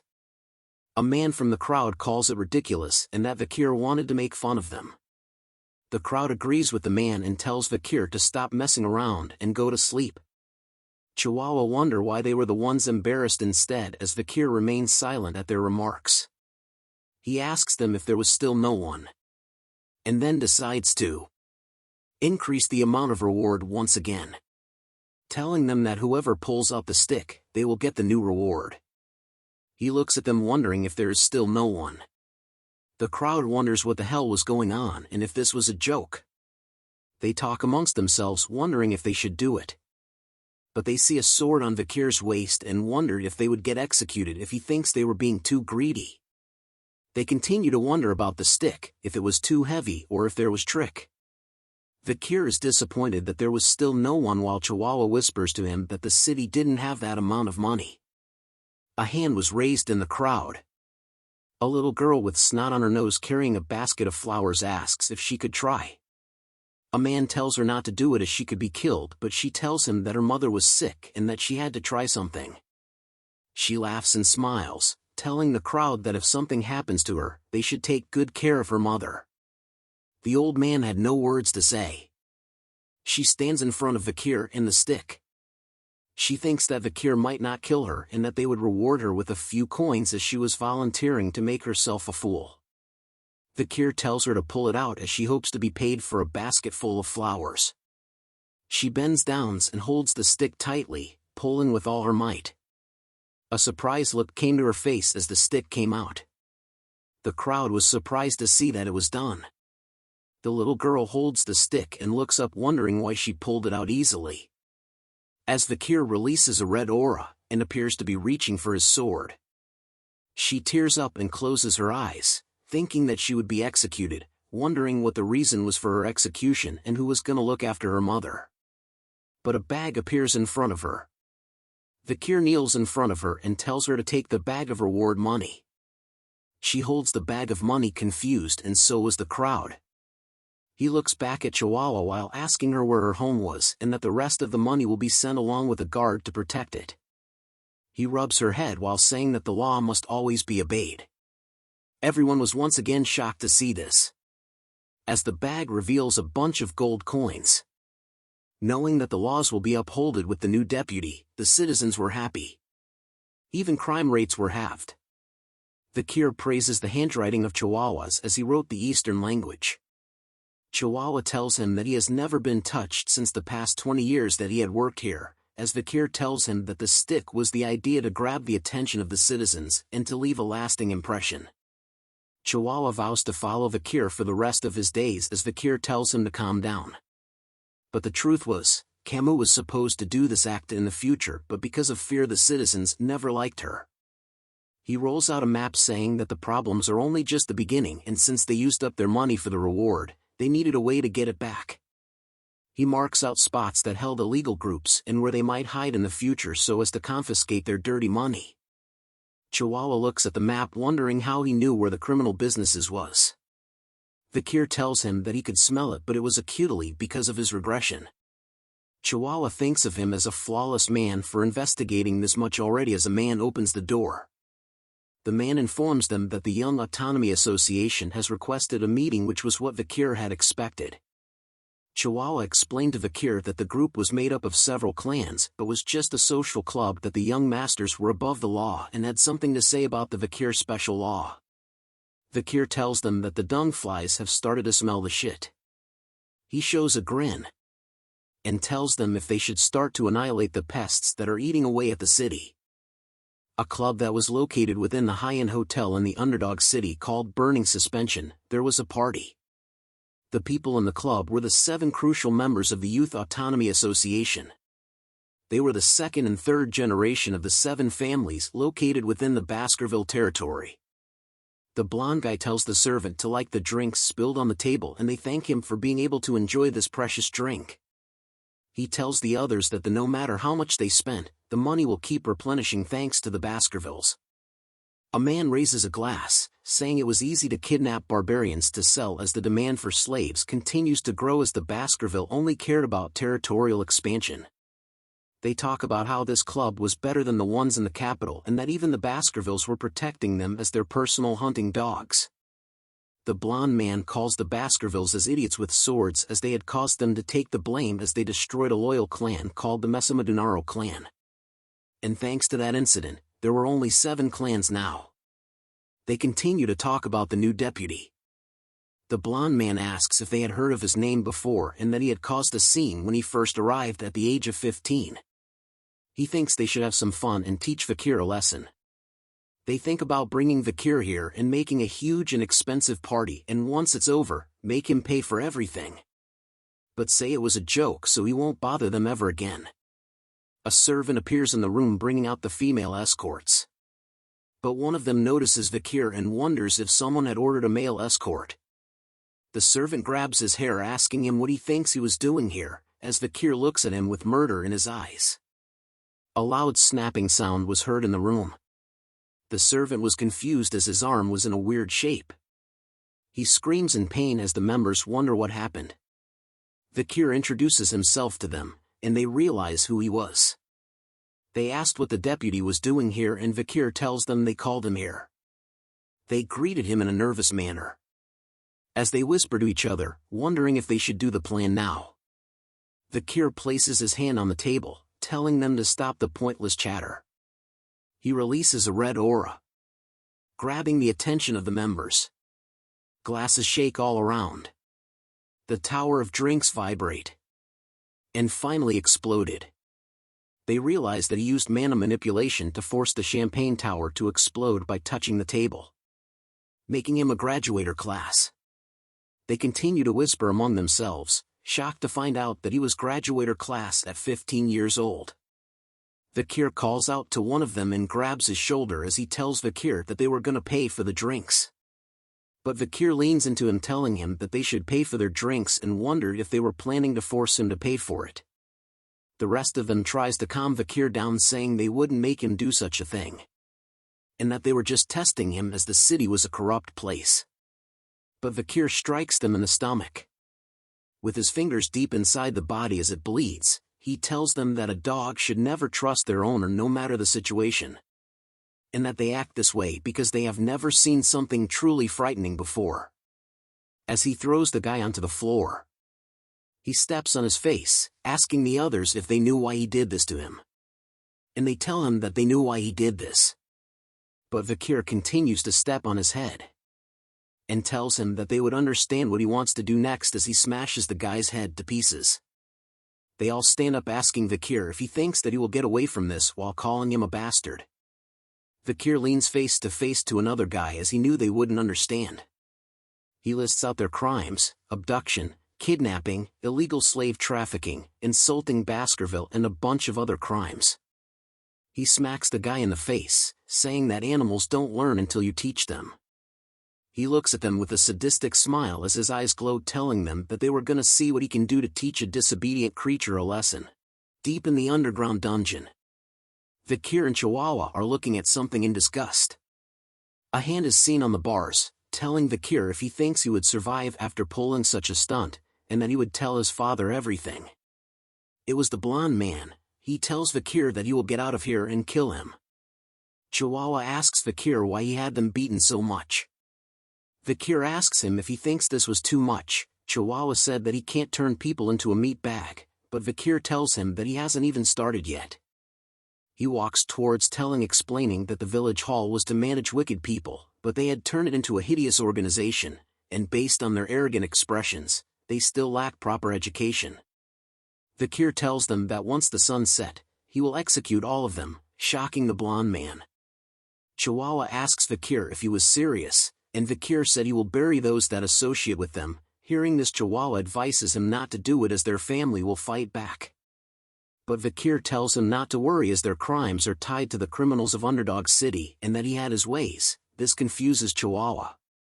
Vikir looks at them and informs them of their charges: human trafficking, kidnapping, bribery, blackmail, threatening, assault and murder. The blonde man tells him that they didn't do those crimes, so Vikir asks if they would accept punishment if there was evidence. Looking at them hard, he tells them they look like they did the crime but have no proof. This causes the man to stutter. Vikir thinks deeply what to do, as a man enters carrying a bag. The bag was covered in blood and had a knife sticking out. The man tells Vikir that his custom order was ready.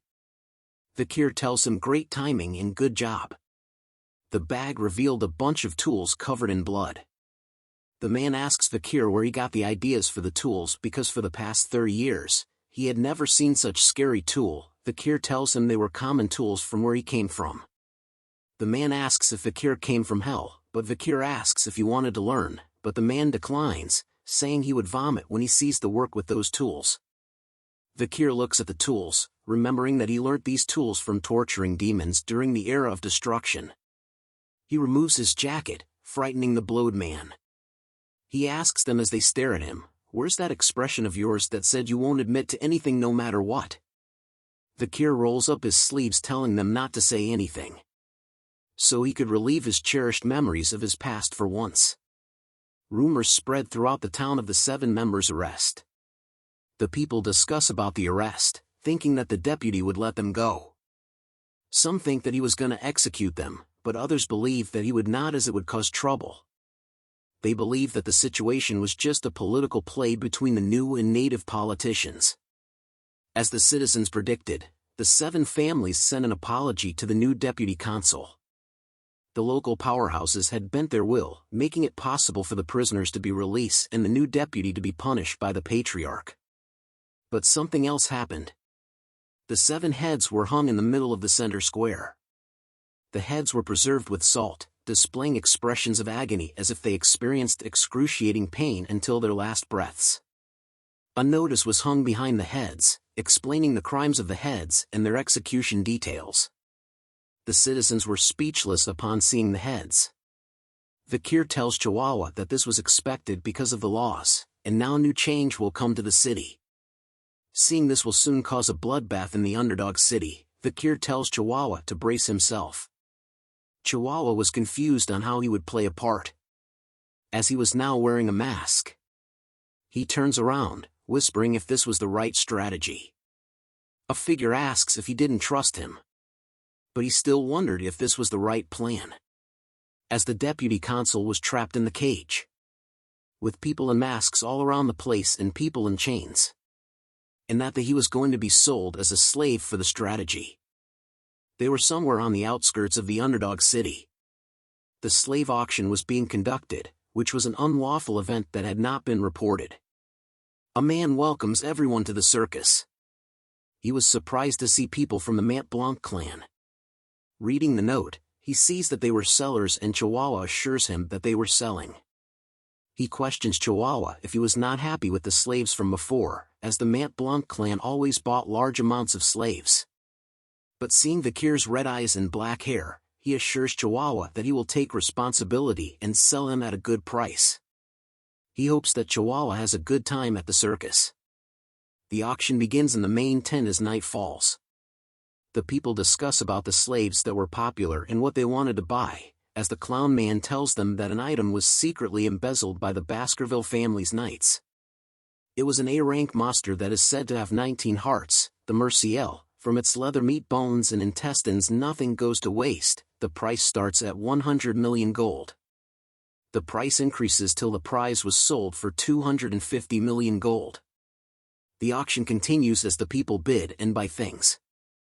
A man approaches Clown Mask, as he was surprised they were gonna sell something this time. He announces to everyone that something special has arrived and was found deep within the jungle. It was the barbarian of Balak from the warrior tribe in the L'Orange mountain jungles. He tells them they would get a different feeling when they tame a wild slave and it would be the perfect chance to test their slave training techniques, but he wonders why they had decided to sell this thing. He calls out for a bid but no one responds. He then decides to lower the bid from 5 to 1 million. But still the people were not interested. He tells the huge man to get rid of it as no one wanted it. But the warrior struggles to free itself. So the huge man punches her hard, making her unconscious. He apologizes for the disturbance as they bring her to the back. As an apology, he decides to bring out the best product they had today. Vikir walks in, catching the attention of everyone. He was wearing long hair as a disguise. The clown mask introduces him as a rare item with black hair and red eyes and looks for a high price. The people bid heavily amongst themselves, starting from 600 million gold, which surpassed what the clown mask was looking for. They argue among themselves as the bid kept on increasing to 900 million. But a single number raised the bid to 6 billion. This amount stuns everyone in the room. They see the man as Baron Gambino from the granary, and that he had taken over the underground, allowing for him to gain immense wealth and power.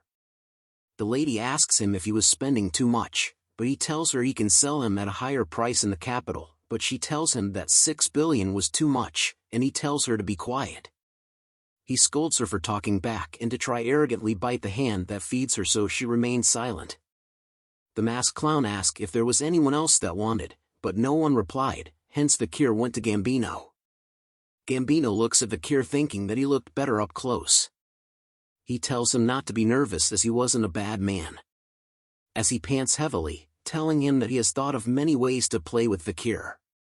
Vikir raised his arms and pulls the chain hard, breaking the chains in a swift manner, shocking the lady and Gambino. He lifts his foot up and smashes the ground to the point Gambino flew up like a little bitch. He lands hard onto the ground. Vikir grabs his back asking if he wanted to play shield and spear. Squeezing hard till he bleeds, Vikir tells him that he should be the shield to see if he can endure. Gambino screams in pain, telling Cindy to get the security. But more blood gushed out, stunning her. Vikir made him faint. As he removes his fake wig, Cindy realizes who he was. He was Vikir van Baskerville. Seeing him shocked everyone in the crowd. Vikir tells him that the name circus fits this place, and tells everyone that they won't return in one piece. Vikir reveals himself to everyone attending the circus. Clown Mask couldn't believe that he was here. He tells the guards to kill him as he had no weapon with him. But Vikir had Beelzebub's skill. He cuts down the guards easily. Clown Mask notices the red and horrific aura as the huge man swings a weapon as Vikir rushes towards him. The weapon comes close to Vikir's face, but he simply smiles at it. The guard is surprised at this as blood is seen. Vikir cuts through the weapon and the huge man, as he was a graduator. The huge man wonders how someone at that age was a graduator level. The Clown Mask knew that the graduators were the ultimate weapons and that they had no chance. Chihuahua was also surprised at Vikir's strength, but he notices something. Clown Mask shouts at Vikir to look over here. He tells Vikir to drop his weapon and to surrender so that Chihuahua does not lose his life. But Vikir remains silent, so Clown Mask asks him if he could not understand what he was saying. Chihuahua struggles but yells out to Vikir that he was alright and to look after himself.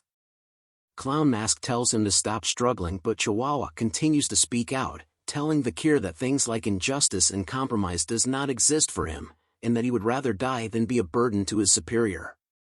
Vikir laughs at this, saying his loyalty was great. He tells him not to worry because he had received a trump card from the Patriarch, showing them a whistle. Vikir takes a deep breath in and blows hard into the whistle. The sound of the whistle stuns everyone in the room due to the sharp and loud noise. Vikir stops blowing and stares at them. Clown Mask soon chuckles nervously as nothing had happened. He tells him that even a graduator can't do anything here, but something enters his throat as he looks down. A figure appears behind him. As he falls, Chihuahua screams as the man sheathes his blade. A man asks who the figure was as he tries to attack him. But the figure slices the man in three like pie. Blood flies everywhere as the crowd screams, but Vikir simply smiles. Soon a bunch of men enters the room. Wearing hoods and swords, their very presence silenced the room. They stare with an intense look. The guards and Cindy see them, and slowly began to realize who they were. The Empire's most brutal night order known as the Annihilation Experts, who were all graduators. Cindy knew them as the Baskerville clan's Pitbull Night Order, just as one of them came from behind her. She turns and sees him, thinking that she can't die in a place like this. But Vikir appears, telling the man to leave her alone. He obeys and leaps back to kneel, as Vikir tells them to rip the rest to shreds and kill the ones not lying down obediently. The man obeys Vikir's command and disappears. Vikir recalls that Hugo was sensitive about military power and was relieved he could use the pitbulls without trouble. The pitbulls continue to slaughter the people as one of them thinks to get on the floor and run away once it quietens down, but a pitbull sees him. He tells the pitbull he would wear the handcuffs, but the pitbull tells him that they don't carry handcuffs. Instead, they sliced off the legs of those they capture. A cigar is lit as the man says that those who are to be executed won't need their legs. As a man wearing sunglasses appears beside Vikir, he asks Vikir how it felt to command the Pitbull Knights. The man was the commander of the Pitbull Knights, Boston Terrier Le Baskerville. He looks at Vikir and sees why his brother Hugo was so interested in him, as Vikir was already fierce and cruel at the age of 15, so he rubs his head, telling him to come to the Pitbull Knights so he can raise him properly. Vikir tells him he would think about it. Vikir shrugs him off, telling him he had something urgent to attend. This makes Boston want Vikir even more, and Vikir thinks of him as burdensome. Vikir enters a room filled with various cages, thinking that what he wanted was around here. He looks at a safe knowing that it contained the money that the nobles were paid with, which will be given to the city hall to be taxed, and soon notices a certain cage. He pulls out the cover and sees something. A voice for moaning in pain. It was the female barbarian that was being auctioned. She moans in pain as tears fall from her face. Vikir took a closer look at the barbarian girl. Seeing that she was tormented before being dragged here, making him angry. He tells her she was lucky as he reveals a red and blue potion on his waist, and that he was giving it to her out of kindness. She drinks the potion and its effects are seen on her body. All of a sudden, she awakens. And dashed to the back of the cage, as Vikir asked her why she was so surprised.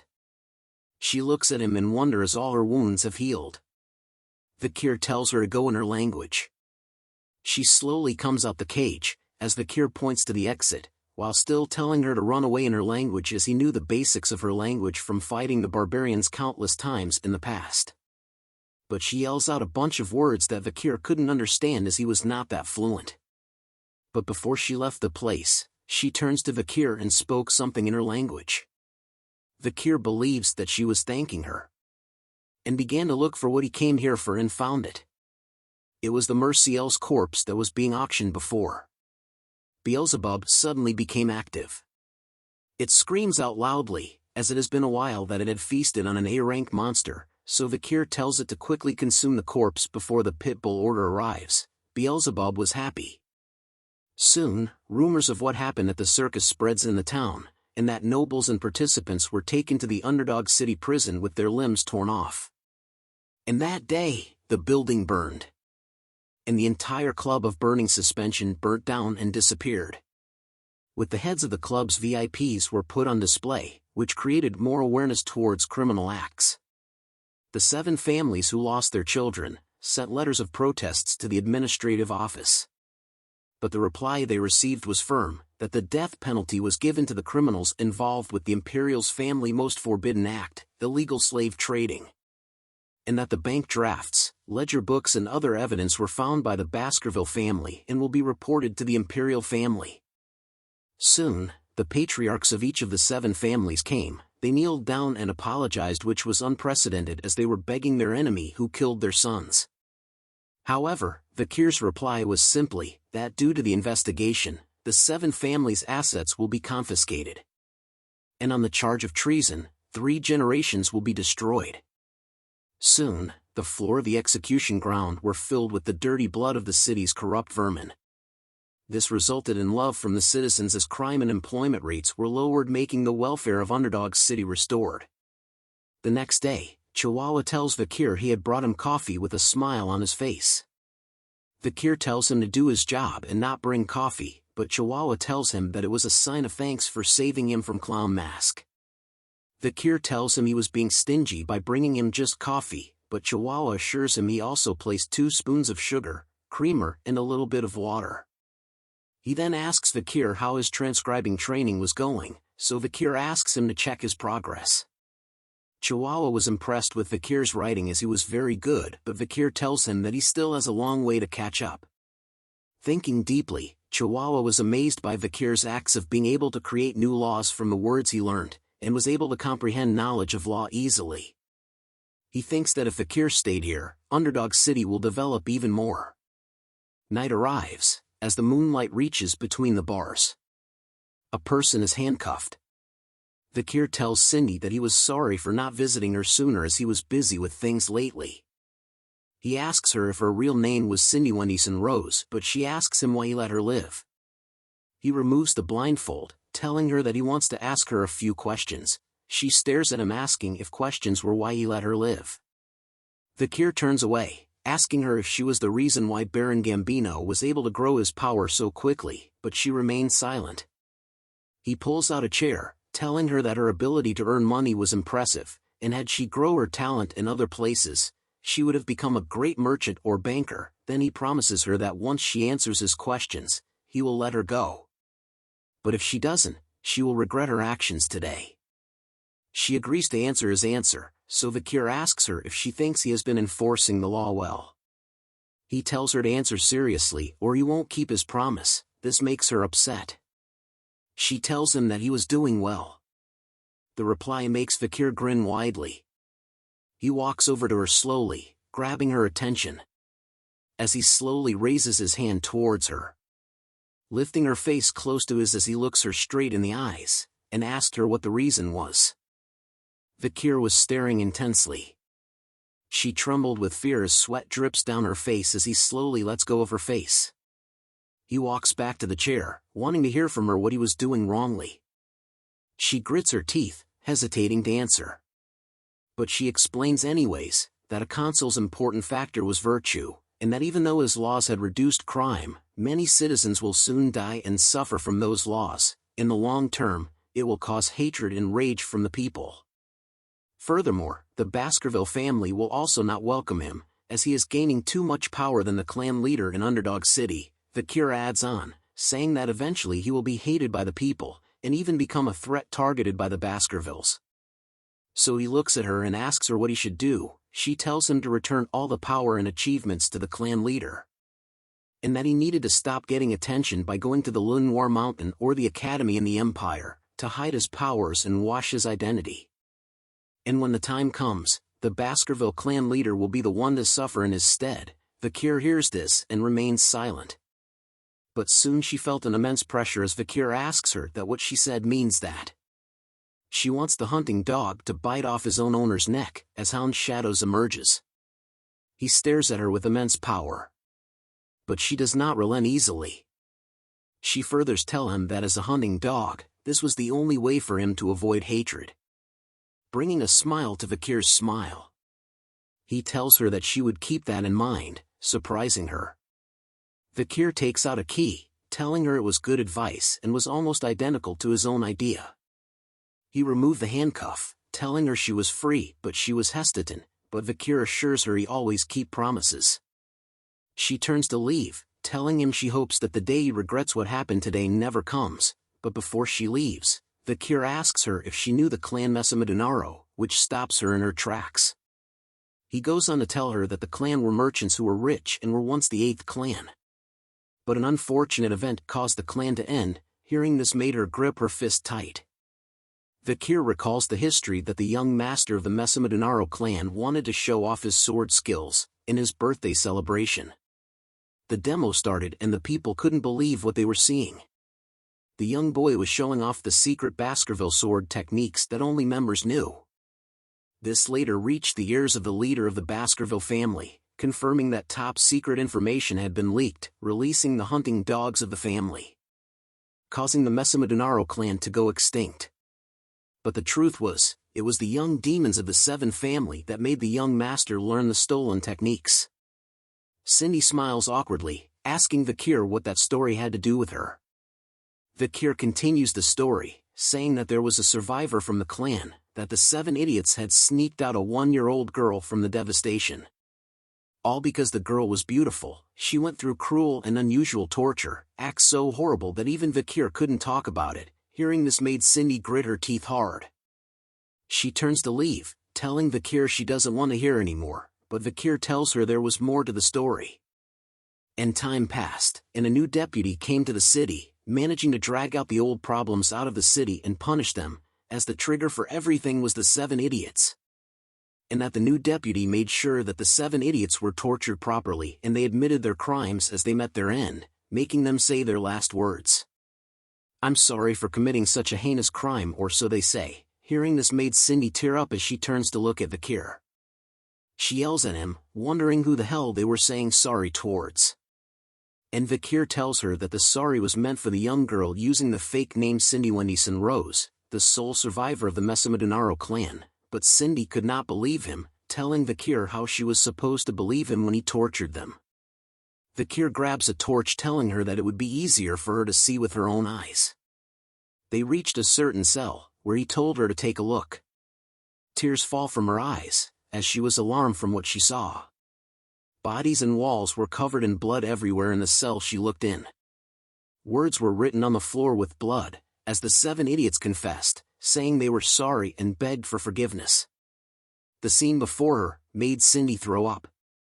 Vikir walks towards her, saying there was still one clan left to hate, and tells her to hate the Baskerville clan. She had more than enough rights to do so.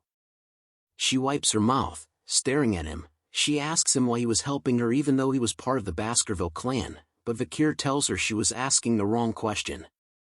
She pauses for a moment, then tells him she understands what he was trying to say. She stands up, telling him that she will repay this debt. As she makes her exit, she tells him that whatever he does for the rest of his life, he will never worry about money ever again. This brings a smile to Vikir's face, as he tells her that he will remind her of this promise in the future. The next day, back at the mansion, Chihuahua greets Vikir good morning, but was shocked to see blood and dead bodies in the room. Vikir wakes up, rubbing his eyes and saying good morning to Chihuahua. Chihuahua asks him what was with the bodies and blood. Vikir tells him that he killed them in his sleep. They continue the talk as Chihuahua asks Vikir what his childhood was like. But Vikir tells him that a lot of inconveniences were happening in his way lately. There were poison arrows, poison drinks, acid, snipers, arson, getting run over by a cart and many more. Vikir wonders if this meant he was getting more attention as Chihuahua calls him insane. But it was thanks to his 3 skills that he was able to survive all these attacks. And thanks to the river of sticks and tough life enhancing his body, graduator class assassin couldn't pierce his skin. Vikir thinks of all this as annoying and wants to look into it. Chihuahua tells him it was a wise decision. Soon a carriage carrying the Baskerville flag appeared in front of them. Vikir recognizes them were sent by the main family. The carriage door opens, and a pair of feet appears. Chihuahua is shocked to see who came out, as a white head appears. It was Barrymore the butler. He greets Vikir saying it has been a long time. Vikir tells Barrymore that he looks better now. They continue to talk as Chihuahua looks at Barrymore in disbelief. Barrymore was famous as being able to survive in the main family as a single mistake could cost him his life, and that he was the head butler for 4 generations. Chihuahua was happy to see the role model of servants in front of him. Vikir asks Barrymore if the reason he came was for that. Barrymore agrees, saying that Hugo was happy with his results and wants him back at the main residence. Vikir thinks of Hugo, not believing that his face meant being happy. Hugo is seen reading about Vikir in the paper, and that he had achieved first place as the most beloved figure of Underdog City. He reads a quote out loud to Vikir that states, The Baskervilles are only good at using weapons and not their brains, but with Vikir's achievements, they could get rid of that image. Hugo praises Vikir, but Vikir tells him he was doing what he was supposed to, still thinking if Hugo's face is his actually happy face. Hugo then tells him that one must reward and punish according to the situation. He informs Vikir that he was the one to go to the academy this year as Vikir expected. The best academy Colosio was where the Empire's elites gathered. It was the perfect opportunity for Vikir to grow stronger without Hugo's attention. Hugo asks Vikir if he wanted any other siblings to go to the attend with him. Vikir tells him that he was close to the triplets but was actually thinking of using them as sandbags. Hugo tells him he would send them with him and asks if he remembers the plan he thought of when he was 8 years old. Vikir remembers the plan regarding the ruby mines with the Morg clan to use them to get rid of the barbarians.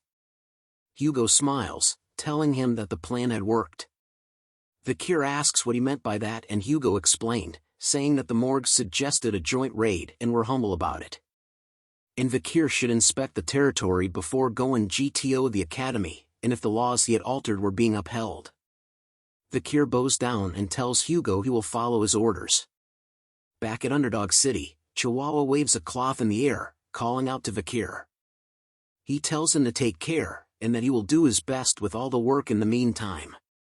Vikir turns back in silence, thinking that he will soon part ways with Chihuahua.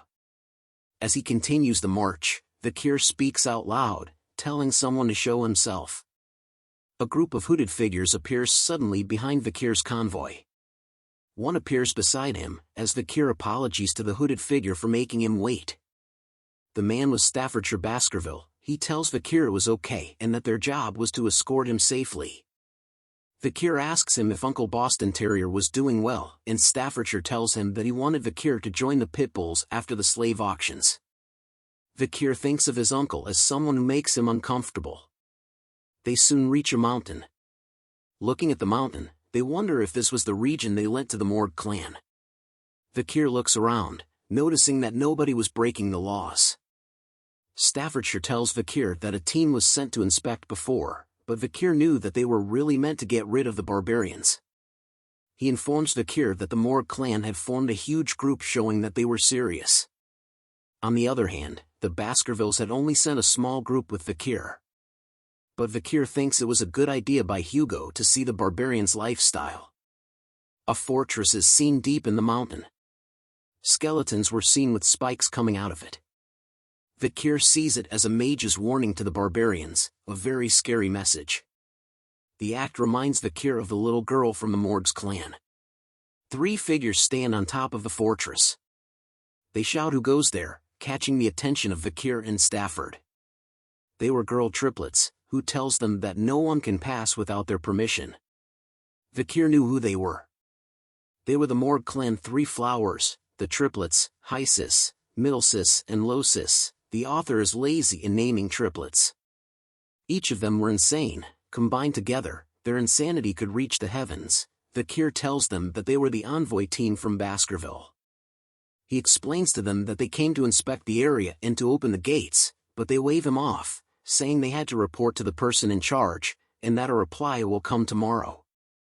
Vikir asks them what rights they had to stop him from entering the land he owns, but the triplets look down on him, asking if he was looking down on them because they were paying rent.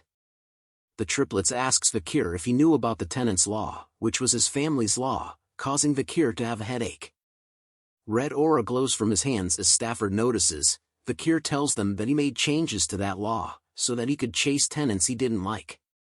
"I'll say it for the last time," Vikir said, as the triplets begin to look nervous. "Open the gates," Vikir said with intense pressure as he stares at them with murder in his eyes. The triplets all cower in fear from his words alone. One of them grits her teeth, casting a spell, saying they heard a psycho kid took charge of Underdog City, unleashing the spell towards Vikir, saying they had dealt with such kids before. The spell lands near Vikir, scaring his horse. The triplets yell at Vikir for being a stupid swordsman and that he can't enter the Morg's land without permission, pissing Vikir off even more. Stafford reaches for his sword, telling Vikir he thinks that this can't be resolved with words. Vikir agrees with him. but three hooded figures from the back shouted back, saying what absurdity coming from girl who don't even know their place. This alarmed Vikir. He turns around, recognizing a voice as sweat drips down his face. The girls shout at them, saying they were mere underlings and if they think their ranks were higher than theirs. The three hooded figures jump in front of Vikir, saying not us. They removed their hoods, revealing themselves as the triplets of the Baskerville family, with the same names as the girls, point to Vikir as the symbol of the Baskerville family. They look at Vikir, winking and showing thumbs up, telling him to leave the girls to them. Vikir gave them a certain look, like what the actual F is going on here. As his annoyance is raised to the power of 2, Vikir found himself puzzled, questioning the identity and intentions of the individuals standing before him. Their peculiar behavior left him bewildered and curious, seeking to understand the situation at hand. Hugo glanced back at Vikir, expressing his gratitude for recommending them to the academy. He signaled to Vikir that he should leave this situation in their capable hands, implying that they were capable of handling it themselves. As Vikir's thoughts raced, he started piecing together the puzzle before him. It became clear that the group's actions were driven by their affiliation with the academy. However, Vikir couldn't help but see them as mere sandbags, lacking independent judgment but able to effectively carry out orders. Aware of the triplets' future as skilled warriors, Vikir believed that with his training, they could become valuable assets. With a smile, he expressed his intention to trust the triplets, affectionately referring to them as his older brothers. Upon receiving Vikir's affirmation, the Baskerville triplets displayed signs of joy and satisfaction, pleased to have earned Vikir's trust. Morg's 3 flowers, who had observed this exchange, expressed disdain for the close bond among the Baskerville triplets, labeling them as ignorant fools who relied solely on each other. Unfazed by the taunts, the Baskerville triplets responded defiantly, raising their middle fingers in a cheeky manner, asserting that it was Morg's 3 flowers who were the true fools. The tension escalated as Morg's 3 flowers, fueled by anger, vowed to discipline the Baskerville triplets for their insolence. Vikir's thoughts shifted as he recalled his past knowledge. Before his regression, he had known the Morg triplets as powerful mages with water, earth, and nature attributes. Their combined magic abilities exponentially enhanced the effects of their spells, earning them the title of the Morg's 3 flowers. As the Morg's 3 flowers merged their magical abilities, a colossal vine made of soil and plants emerged, creating a formidable barrier. Hysis, positioned atop the wall, burst into laughter, mocking the Baskerville triplets with her taunts. Middleborough and Lowborough turned to their adversaries, questioning if they could overcome the obstacle. Undeterred, Highborough readied his sword, dismissing the plant barrier as insignificant. With precision and skill, Highborough executed the Baskerville first technique, effortlessly slicing through the massive vines. Staffordshire marveled at his flawless execution. However, before Highborough could fully recover, he sensed an incoming attack. He managed to block a whip-like strike from the vines with his sword, though the force pushed him backward. Middleborough and Lowborough called out in worry as they witnessed Highborough's predicament. Losis wore a smug expression, mocking the Baskerville triplets and asserting that their swords were incapable of reaching them. The Baskerville triplets responded with intense anger, their expressions resembling hounds ready to hunt their prey. Staffordshire turned to Vikir, asking if he found the situation enjoyable. Perplexed, Vikir questioned what Staffordshire was referring to. Staffordshire explained the ongoing clash between magic and swordsmanship, highlighting the long-standing debate about which was stronger. Magic used surrounding mana to amplify and reproduce elemental powers, while swordsmanship channeled the user's energy and mana for explosive and enduring strength. Staffordshire found pleasure in observing the potential and talents of the clans of mages and swordsmen who would shape the future. Vikir acknowledged his involvement, stating that if viewed from that perspective, he was indeed part of the ongoing conflict. Staffordshire commented that Vikir had already surpassed others his age in terms of skill. Vikir, uninterested in the ongoing fight, expressed his frustration and wished for all of them to perish. He considered it a waste of time, as he had important tasks to attend to, having recently found a supervisor burdened with a significant workload. Suddenly, a figure arrived at the scene, casting a fiery spell and angrily questioning what they were doing in front of their territory. Hugo took the opportunity to attack Hysis, believing he had the upper hand. However, the situation quickly changed as they noticed a massive fire approaching them. The unexpected turn of events left them taken aback and shocked. A tremendous explosion of fire engulfed the area, causing tension in Staffordshire but eliciting a smile from Vikir, who wondered if everyone had perished. To Vikir's annoyance, he realized that the Baskerville triplets had survived the attack. He looked at them with a displeased expression, making a disapproving sound. Hugo, in a state of shock, questioned the sudden appearance of fire magic. Middleborough shouted at the figures behind the smoke wall, expressing frustration at the near-death experience they had just encountered. Behind the dissipating smoke, the three flowers of the Morgue clan were in tears. Middlesis, still shaken from the near-death experience, expressed her relief at having survived. Hysis chimed in, acknowledging that if she had dodged the attack even slightly later, she might not have been so fortunate. Losis, scared and seeking comfort, voiced her fears to her older sisters. The person responsible for the powerful fire spell questioned the situation and asked what was going on here.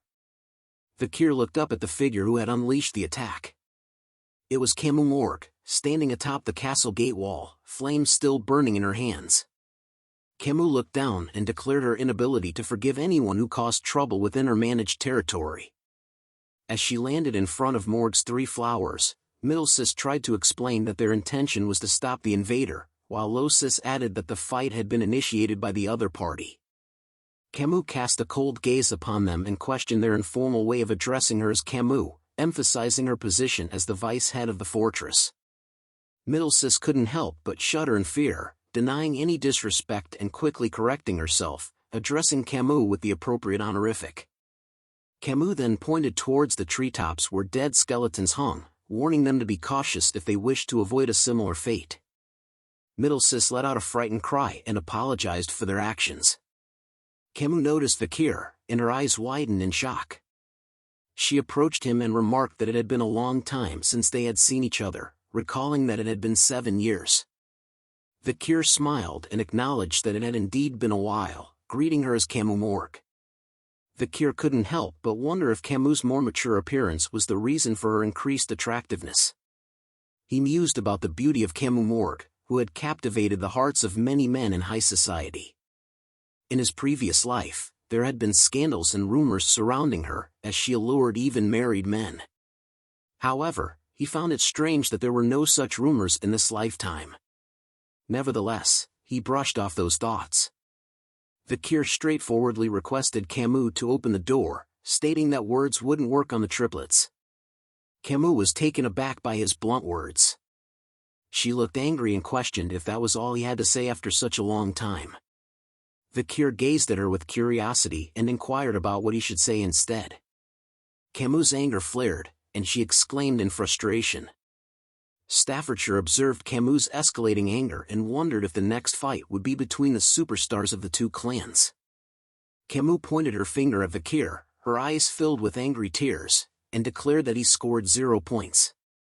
She accused him of having a disrespectful attitude towards his future wife, giving him a score of 0 out of 100. The Morgue's three flowers, the Baskerville triplets, Vikir, and Staffordshire all looked at Morgue with the bombastic side-eye look. Camus averted her gaze to the side, her face blushing, and muttered a huff. Everyone present was left with the same question in their minds: whose wife? Vikir and Camus rode their horses together, making their way toward the fortress. As they traveled, Camus commented on the Baskerville clan's lack of knowledge about the barbarians. Vikir confidently responded, assuring her that they were well acquainted with the barbarians and frequently fought against them. He claimed that their knowledge surpassed that of the Morgues.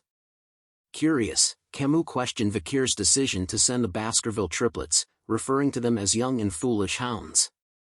Vikir explained that it had been agreed with the Morgue clan to position the main force on the other side of the mountain range. He wondered why Camus was asking about something she already knew. Camus smiled mischievously and playfully suggested that Vikir might not be as well informed about the barbarians as he thought. Vikir, determined to prove himself, retorted that as the person in charge of the delegation, he naturally possessed extensive knowledge. Camus then went to ask him which of the tribes were the most annoying, as Vikir thinks that she just keeps on asking questions. Vikir answered her, by stating it was the warrior tribe Balak and the sorcerer tribe Rococo, as the strength of Balak's bowmanship was on a completely different level to the empire, and its principles isn't well known either. Camus, teasingly, acknowledged his confidence in his well-informed answer about the ecology of the barbaric tribes and awarded him 8 points out of 100 in her unique scoring system. Puzzled by the points, Vikir questioned their purpose. Camus simply replied that it was because he had answered well. Vikir looked at her with curiosity, intrigued by her unusual scoring system. Camus continued her evaluation of Vikir, expressing her dislike for overly intelligent men and stating her preference for a little foolishness. She playfully critiqued Vikir's choice of a large horse, considering it ill-suited for his shorter stature, and deducted 6 points. Moving on to fashion, she expressed disappointment with his lackluster clothing choices and assigned him a mere 4 points. When she noticed Vikir ignoring her, she playfully gave him just 1 point for his mannerisms. Camus then playfully smiled and awarded his face 99 points. However, due to his poor control over his facial expressions, she playfully deducted 1 point. Growing frustrated, Vikir urged Camus to stop the useless evaluation. Camus questioned why it was useless, asserting that she needed to be stern with her future husband. Perplexed, Vikir asked why he was considered her future husband. Camus reminded him of a test he had passed 7 years ago, when he dueled Camus' uncle to assess his suitability as a potential husband. Camus expressed her dissatisfaction with her uncle's decision and how it had hindered her path to marriage. Reluctantly acknowledging the promise that had been made, she decided to follow through with it, albeit resentfully. While Camus vented her frustrations, Vikir observed her and acknowledged her prowess as a great fire mage. Interrupting her, Vikir declared that he had forgotten about what happened that day and wished to make it as if it never occurred. Camus' face flushed red, and she threw a jacket at Vikir, exclaiming that he couldn't simply reverse something that had happened, and called him a dummy. She boasted about her genius intellect, claiming that once she witnessed something, she never forgot it. Vikir examined the jacket and jokingly wondered if she had returned it without washing it. As they reached the outskirts of the fortress, Camus informed Vikir that the barbarians had ambushed the ruby mine, plundering either the indigenous slaves or the crops. She explained that they took slaves to sell elsewhere. Pointing to a wall built by earth and iron mages over the course of a month, she proudly showcased the skill of the Morg mages. Impressed, Vikir acknowledged their talent, noting that it would have taken several hundred regular people around a year to achieve the same result. Camus affirmed his observation with pride. Vikir noticed some large holes in the wall and jokingly asked if they were caused by the arrows shot by the Balaks. Camus confirmed that the arrows carried a strong aura and had caused numerous casualties during nighttime guard duty. She mentioned that the arrows were capable of breaking through walls 2 to 3 meters thick, emphasizing the exceptional archery skills of the Balaks. She revealed that her uncle had suffered a severe chest injury from one of these arrows but had luckily survived, albeit with wounded pride. Recalling a similar experience from his own clan, Vikir mentioned that his patriarch had injured his nose bridge. Curious, Vikir inquired about the talented individuals among the barbarians, and Camus responded that she believed there was a skilled female among them. Due to their black-painted faces, it was challenging to discern their physical traits. As they turned around, a mage approached them, addressing Camus as the vice-head of the fortress. The mage reported that a recon member of the barbarians had been captured and urged them to come quickly. Curious and concerned, Camus and Vikir followed the mage to a tent where the captive barbarian was being held. Vikir observed the barbarian and identified him as a member of the Rococo sorcerer tribe. Camus inquired if any information had been extracted from him. The mage informed them that the barbarian remained uncooperative and resistant to psychic magic due to his strong sorcery, making it impossible to read his mind. Camus then questioned the barbarian about the recent ambush on the Morg clan's fortress, specifically asking about her cousin, Rose, who had been kidnapped. The barbarian responded with a smile and spoke in his native barbarian language.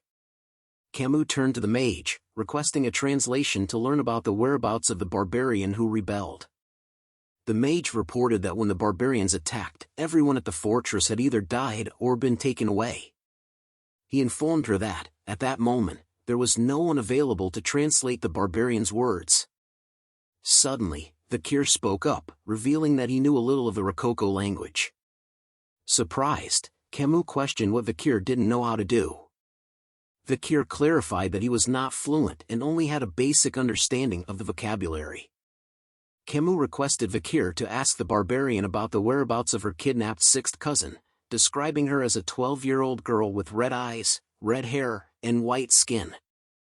Vikir posed the question to the barbarian in the barbarian language, and the barbarian responded with an evil smile and gave him a short reply. Closing his eyes for a moment, Vikir relayed the grim news to Camus: her cousin was dead. Anger filled Camus' face upon hearing this devastating information. She declared that since the senator of the audience hall was currently being treated and the senator of the temple was away on an inspection, the decision would be made by her, Camus Morgue, a member of the middle house and the vice head of the fortress. She announced the verdict: immediate execution. A spike pierced the barbarian's body, and soon he was consumed by fire.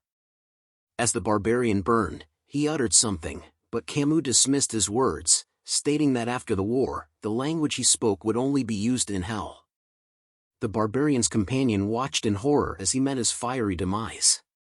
Filled with anger, Camus turned around and urged Vikir to follow her, leaving him silently observing her departing figure. Exiting the tent, he was greeted by the sight of Camus crying out loud. He walked towards her, recognizing that despite her tough exterior, she was still only 15 years old. Vikir asked her about her close relationship with her cousin, and Camus confirmed that they were indeed very close. She described her cousin as a pure child who didn't fit into the cold-hearted Morgue clan. Vikir tried to console her, saying that he believed her cousin had left this world comfortably. However, Camus looked at him and expressed her doubts, stating that she was a genius and understood a little of what was said. She asked him to tell her honestly if what she heard was true. Vikir felt tense and wondered if she had understood the barbarian's words correctly. What the barbarian had said previously was, "We ate her." Tears once again flooded Camus' eyes, and she fell to her knees, apologizing for not being able to protect her younger cousin. Vikir witnessed her anguish and initially extended his hand to comfort her. However, he hesitated and retracted his hand back. Camus' cries filled the air, leaving Vikir standing there, pondering the situation. After a while, Camus managed to compose herself, wiping away the tears that stained her cheeks. She made it clear that she didn't want any half-hearted sympathy, stating that she would have killed anyone who offered it. Looking at Vikir, she declared that it wasn't the time to mourn and that she needed to regain her composure quickly to seek revenge. Vikir admired Camus' strength and determination, acknowledging that heroines were indeed different. He reached out his hand towards her, agreeing with her sentiments. However, just as Camus was about to take his hand, a loud sound echoed through the air, resembling the ringing of a bell. Curious about the source of the sound, Vikir questioned its origin. Camus stood up and explained that it was a signal, notifying them of a barbarian attack. Vikir commented that her time for revenge had come rather quickly. Outside the fortress, a group of barbarian girls sat atop white wolves, armed with bows and arrows. Their leader, a skilled archer, notched an arrow and shot it towards the guards stationed on the fortress walls. Caught off guard, the guards had no time to react as the arrow exploded near them, causing devastation. The barbarian girl signaled her companions to begin the attack. With their wolves, they engaged in a fierce battle against the soldiers of the Morgue clan. The wolves fought ferociously, while the barbarians slashed at their enemies. They skillfully used ropes to incapacitate the soldiers, tightening them around their necks. In the midst of the chaotic scene, Vikir arrived and witnessed the gruesome sight. He wondered if he had arrived too quickly, observing the intense battle between the Morgue soldiers and the barbarians. Suddenly, a rope flew towards Vikir and wrapped tightly around his neck. Confused, he looked ahead and realized that two barbarian girls had skillfully used ropes to capture him. They spoke in their native language, mentioning something about catching a good catch and their successful hunt for husbands. Understanding their intentions, Vikir contemplated the barbarians' plan to capture people and make them suitors, aiming to create a superior tribe. He quickly seized hold of the rope and swung it, sending the girls flying through the air. With a grin, he informed them that he couldn't be their husband and jokingly added that he might already be engaged. As the two barbarian girls crashed onto the ground, the male barbarians watched in shock. Uncertain of Vikir's affiliation, they readied their arrows, preparing for an attack. One of them asked his companion if Vikir belonged to the enemy forces. Undeterred by the situation, Vikir didn't back down. He bravely moved forward, marching straight towards the incoming arrows. In his mind, he remembered Hugo's request to avoid initiating a battle until joining up with the main force. He pondered whether he should wait or take action. With unwavering determination, Vikir unsheathed his sword and deftly cut down the incoming arrows with precise strikes, showcasing his impressive skill and agility. The barbarians were astonished by Vikir's display of prowess and expressed their disbelief. However, their surprise was short-lived as a sudden burst of fire engulfed them, causing cries of pain. Camus, who had cast the fire spell, emerged from behind Vikir, expressing her anger towards the barbarians and declaring their imminent demise. Vikir stared at Camus in awe, realizing that she had turned the entire area into a blazing inferno. Camus questioned Vikir, asking if he had used liquid aura, indicating that she recognized his abilities as a graduator. She stated that she knew he was the only man she could acknowledge. Vikir confirmed that he had received an order from the Patriarch to avoid battles until regrouping with the main force.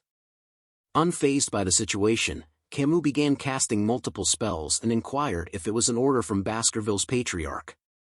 She asserted that a Baskerville should refrain from intervening, as she intended to eliminate all the barbarians. Camus unleashed a series of powerful attacks, engulfing a vast area in front of them with scorching flames. Vikir watched in shock, recognizing the spell as burn. He also noticed that she employed a quadricasting technique for her burning spells, increasing their lethality. Driven by her desire to avenge her younger cousin, Camus continued to cast spells, resolute in her quest for revenge.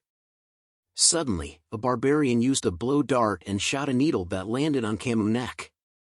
Feeling the sting, she realized she had been poisoned. Camus noticed a barbarian riding on the back of a wolf, responsible for the attack. Unable to move due to the numbing poison, Camus fell to the ground. Vikir observed her condition and thought to himself that she was quite a handful. The barbarian then threw a rope towards Camus, but Vikir swiftly caught it before it could reach her. Camus acknowledged his catch and complimented him. Looking at her, Vikir suggested that it would be better for them to retreat. Camus questioned what would happen to the farmlands and the captives. Vikir replied that it would be wiser to avoid engaging in battles until the main force from Baskerville arrived. Refusing to retreat, Camus was determined to avenge her cousin who had been taken by the barbarians. Vikir gazed at her and urged her to make a rational decision. However, in the next moment, Vikir sensed an arrow attack coming from behind his head. With quick reflexes, he managed to dodge the arrow just in time. Vikir observed the barbarian girl who had launched the arrow and wondered if this was the destructive power Camus had mentioned earlier. Lost in his thoughts, he was caught off guard as a barbarian approached from behind and swiftly took Camus away. Desperate, Camus called out Vikir's name, pleading for his help. Frustrated by the unfolding scene, Vikir contemplated the situation. He recalled a past incident when Camus Morgue, still an adolescent, had been held captive but returned after annihilating the barbarians. Despite her reputation as the Queen of Le Rouge et Le Noir, Vikir realized that he needed to take action. Suddenly, the barbarian girl lunged at Vikir, launching an attack. With remarkable agility, he evaded her strike, his senses heightened. To his surprise, he noticed that she had used a bow to attack him. The barbarian girl then attempted to speak in his language. "You, me. We meet again," she said. Vikir looked at her and recognized her as the barbarian girl he had freed during the slave auctions. In his mind, he couldn't help but label her as a troublemaker. Vikir notices who the barbarian was. He recalls seeing her at the slave auction as the one that he had let go. Vikir asks her if she was repaying his kindness with revenge, but she tells him that she was a slave, and needed to take revenge for her capture, and that it has nothing to do with him, just the Morg family. She leaps onto her pet wolf. As she turns to leave with her group, she tells Vikir that she had repaid what she got, and that they had taken the next leader of the Morg family, Camus, and that if he wanted her back, he needed to follow them. Vikir thinks about revealing his power here, but Uncle Adolf had arrived. He was shouting after Camus while bringing the reinforcement. Vikir sees him and thinks that he had run all the way here after hearing about the ambush. Just as Adolf prepares a blue spell in his hand, he calls the barbarians bastards. He unleashes the spell into the group, sending shockwaves that appear to chase after the barbarians, as he shouts at them to return back Camus to him, but the barbarians were unaffected by the shockwaves from the ground. As they easily rode their wolves, dodging the attack and making a swift exit, they leaped through the rubble that the spell had caused that slowly disappeared from the base. Vikir and Adolf along with the reinforcements could only curse and stare at the barbarians as they easily left them behind. Vikir thinks about the Balak's ambush. Seeing that they had finished the ambush just 3 minutes after the warning bell had been rung, things became worse because it overlapped with Camus' carelessness and lack of practical experience. Vikir notices that a subordinate was telling Adolf that they believed that the Balaks had run off to the restricted area of the Le Rouge et Le Noir mountain. Adolf couldn't believe that the Balaks had gone into the restricted area of the mountain with Camus. Adolf thinks about the restricted area, knowing that it was undiscovered and a dangerous place. Heading there at night was going to be too dangerous, he thinks about Camus and wondered if there was nothing he could do now, but Vikir joins into their talk, telling them that they could still pursue the Balaks, catching Adolf's and his men attention. He tells them that he had been in the dense forest before in his childhood, but deep down in his thoughts, Vikir knew about the forest because of his past regression, and that he had recon and subjugation experience as he went through most of the dense forest.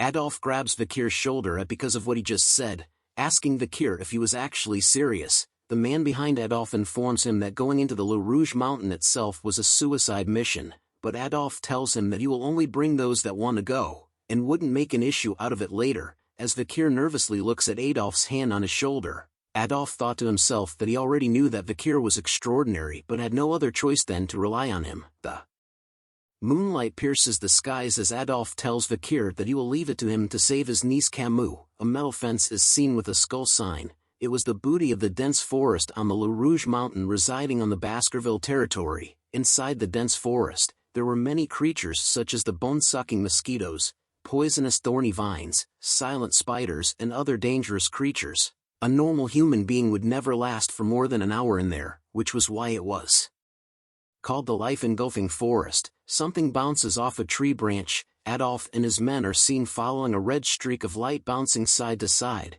Adolf asks Staffordshire if all the kids from the Baskerville clan were like Vikir, but he tells him of course not as the triplets follow them from behind. Yellow hornets with red glowing eyes appears.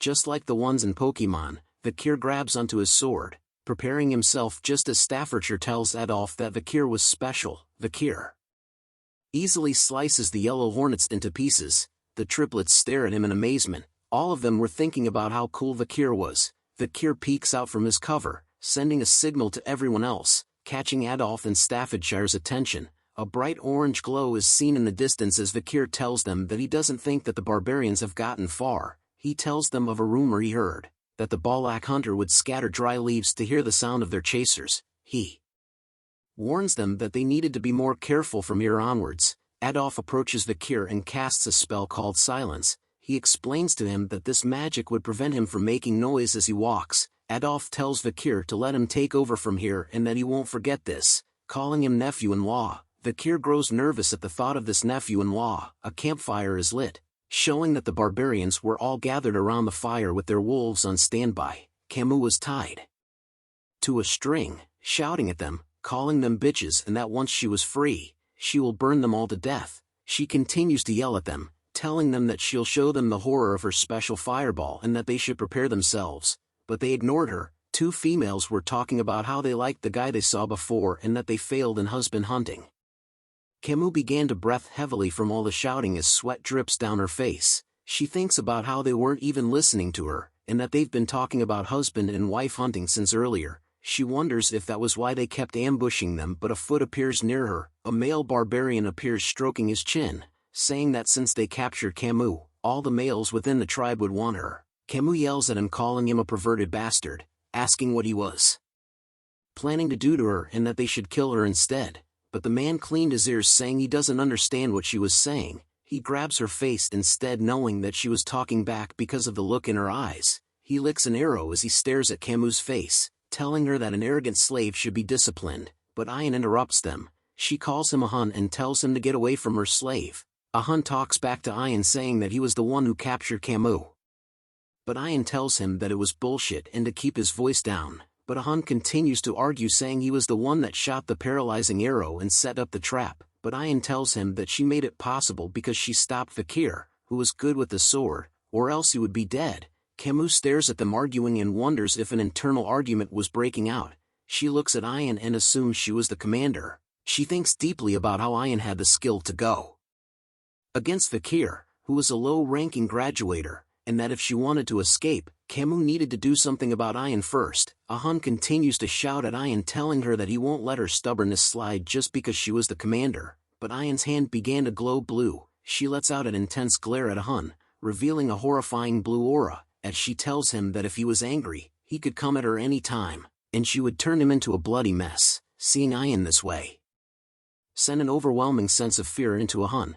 He then decides to give up and back off as Ayan continued to stare at him intensely. Camus sees a Hun leaving angrily and thought that Ayan had won. Ayan praises Camus' eyes and physique as she came from a good bloodline, but she kicks into Camus' shoulder hard, telling Camus that she was captured by the Morgue clan bastards and sold into slavery. As Camus lets out a painful grunt, Ayan recalls her meeting with Vikir, and that she was lucky to receive some kindness that allowed for her to escape from the fate of a slave. But her eyes were filled with anger as she tells Camus that she won't be as lucky, and that she'll take her time to tame Camus so much that she would feel it in her bones and soul, making licking the spaces between her toes a daily routine for Camus. But an explosion erupts all of a sudden behind Ayan. Ayan turns around and both her and Camus were shocked to see the explosion. The barbarians shouted out that it was an ambush, as some of them were set on fire, screaming in pain. Footsteps are seen walking through the fire. Adolf appears among the flames, calling out to barbarians that he had come to repay them for what they did. Camus was happy to recognize that voice. She sees that it was her uncle, with fire in his hand. Adolf shouts to them to return his niece back to him this instant. The barbarians could only stare as everything was set ablaze in front of them. They see that the Morgue and Baskerville clan members were easily killing each of the barbarians. Vikir was sitting on a branch of a tree, witnessing how everything was unfolding. He looks at the scene before him, thinking that something was strange. He wondered why the Balax who ambushed them before so perfectly was now panicking this easily from an attack. The barbarians turned to run away from the attack on their wolves, calling the Morgue and Baskerville clans crazy bastards for causing such an uproar inside the forest in the middle of the night. But Adolf shouts at his members, telling them to not let a single barbarian run away alive. Just as two Morgue members chased after the barbarians, Camus laughs at the barbarians and tells them they were getting what they deserved, but a sound rustles behind her, causing her to sit upright. Her face grew nervous as she slowly turns around to see what it was. It was Vikir. He signals to her to be quiet as she yells out his name. He cuts the ropes that were tying Camus to the tree with ease. Camus is happy to see him as he lifts her up, asking if he came to save her. Vikir replies back to her if she doesn't understand what hand gesture was used for keeping quiet, but their chat was cut off as Ayan appears before them, telling Vikir that she knew that the boy who uses knives well would come. She tells him that his strong physique that made it possible to cover a long distance within a short period of time, and his level-headedness that made it possible for him to get through the darkness of the forest, adding on his passionate and pure love that made him put his life on the line for his girl. All these conditions were perfect. As Ayan tells Vikir that she won't ask about his past and that he had passed, Vikir looks at her and wondered what he had passed. But Camus and Ayan send lightning stares at one another as they both know what each of them wanted. Vikir is a ladies' man.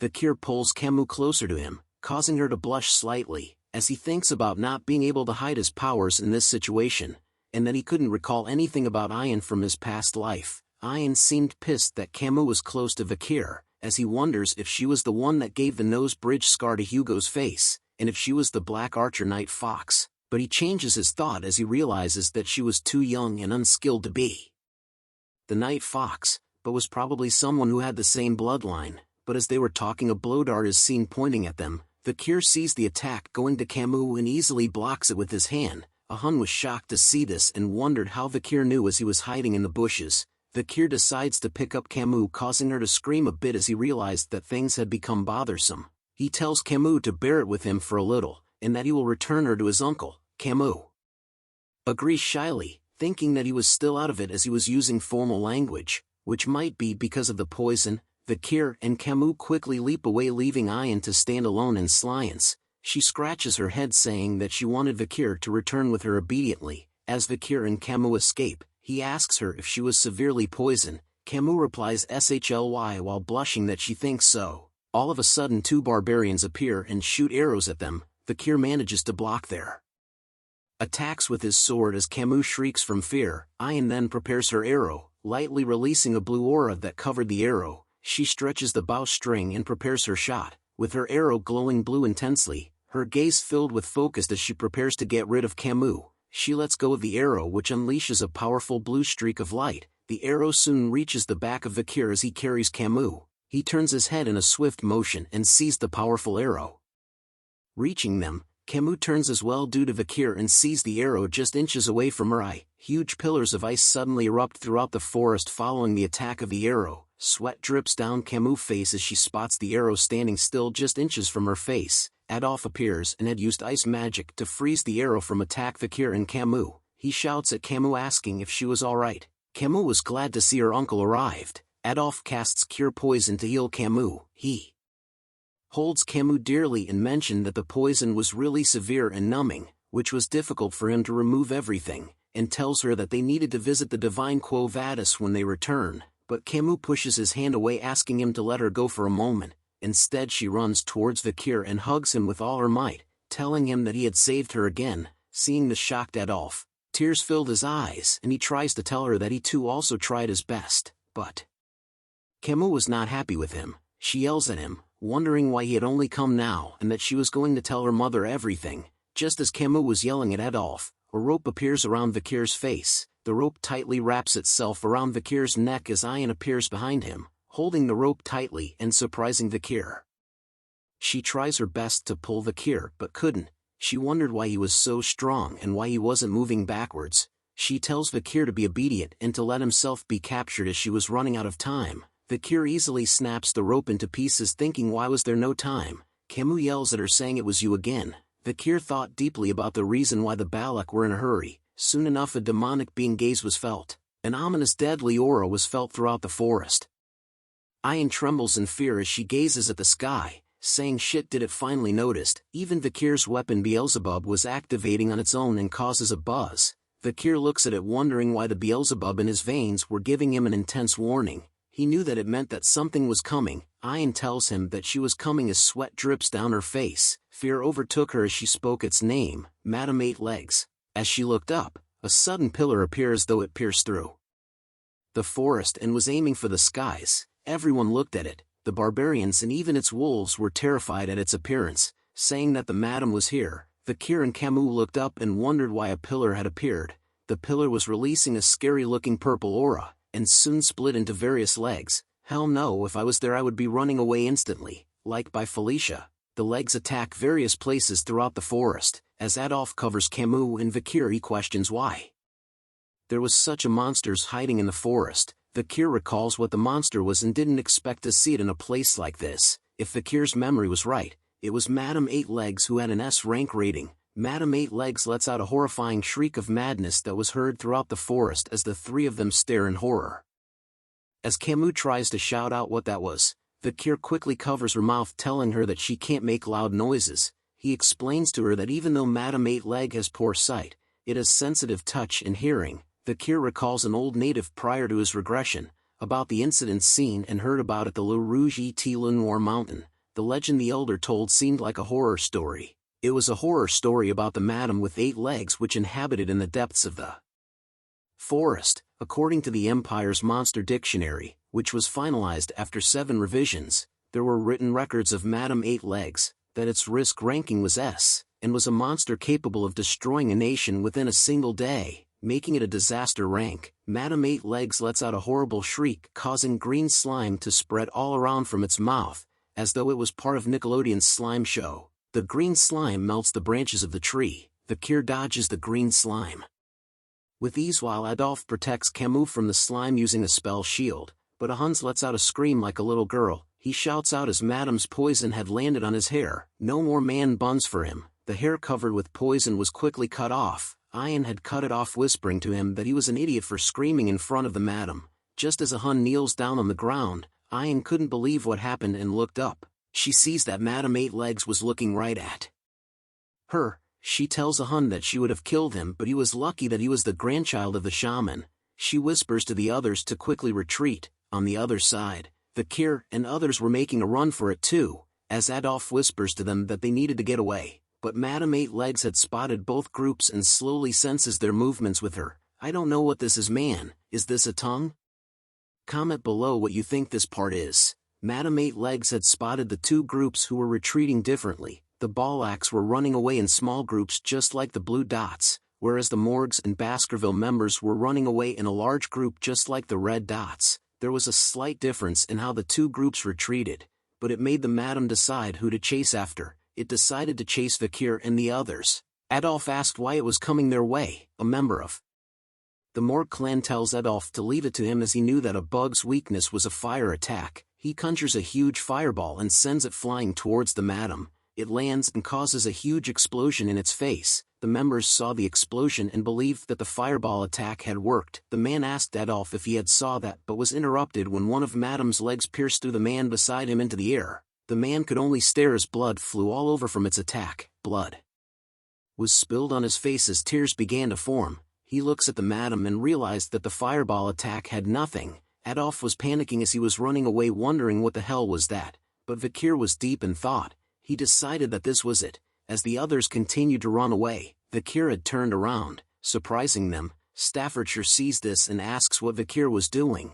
Vikir tells him that at the rate they were going, they were all going to be killed, so one of them is needed to tie down the monster's legs. Staffordshire then offers to do it, but Vikir cuts him off, telling him that his skills were not enough to tie down the monster's leg. Everyone could only stare at Vikir in silence as he explained to them that they couldn't afford to bring the monster back into the territory with them, and that in the current situation, the best person has to tie its leg down, which was Vikir. As he holds his sword closely, he tells Adolf that there was no time and a decision was left at him, but Camus was shocked to see what Vikir was doing. Adolf hesitated at the idea of leaving behind Vikir alone, but Vikir tells him to hurry and run away. Adolf then decides to leave Vikir, telling the others to not let his nephew-in-law's sacrifice be in vain. Tears form in Camus' eyes as she calls out to Vikir while Adolf pulls her away from him. Camus' voice could be heard telling Vikir to return, but Adolf tells her not to move as Vikir holds his sword tightly, but he lets out a deep breath and lets go of his sword.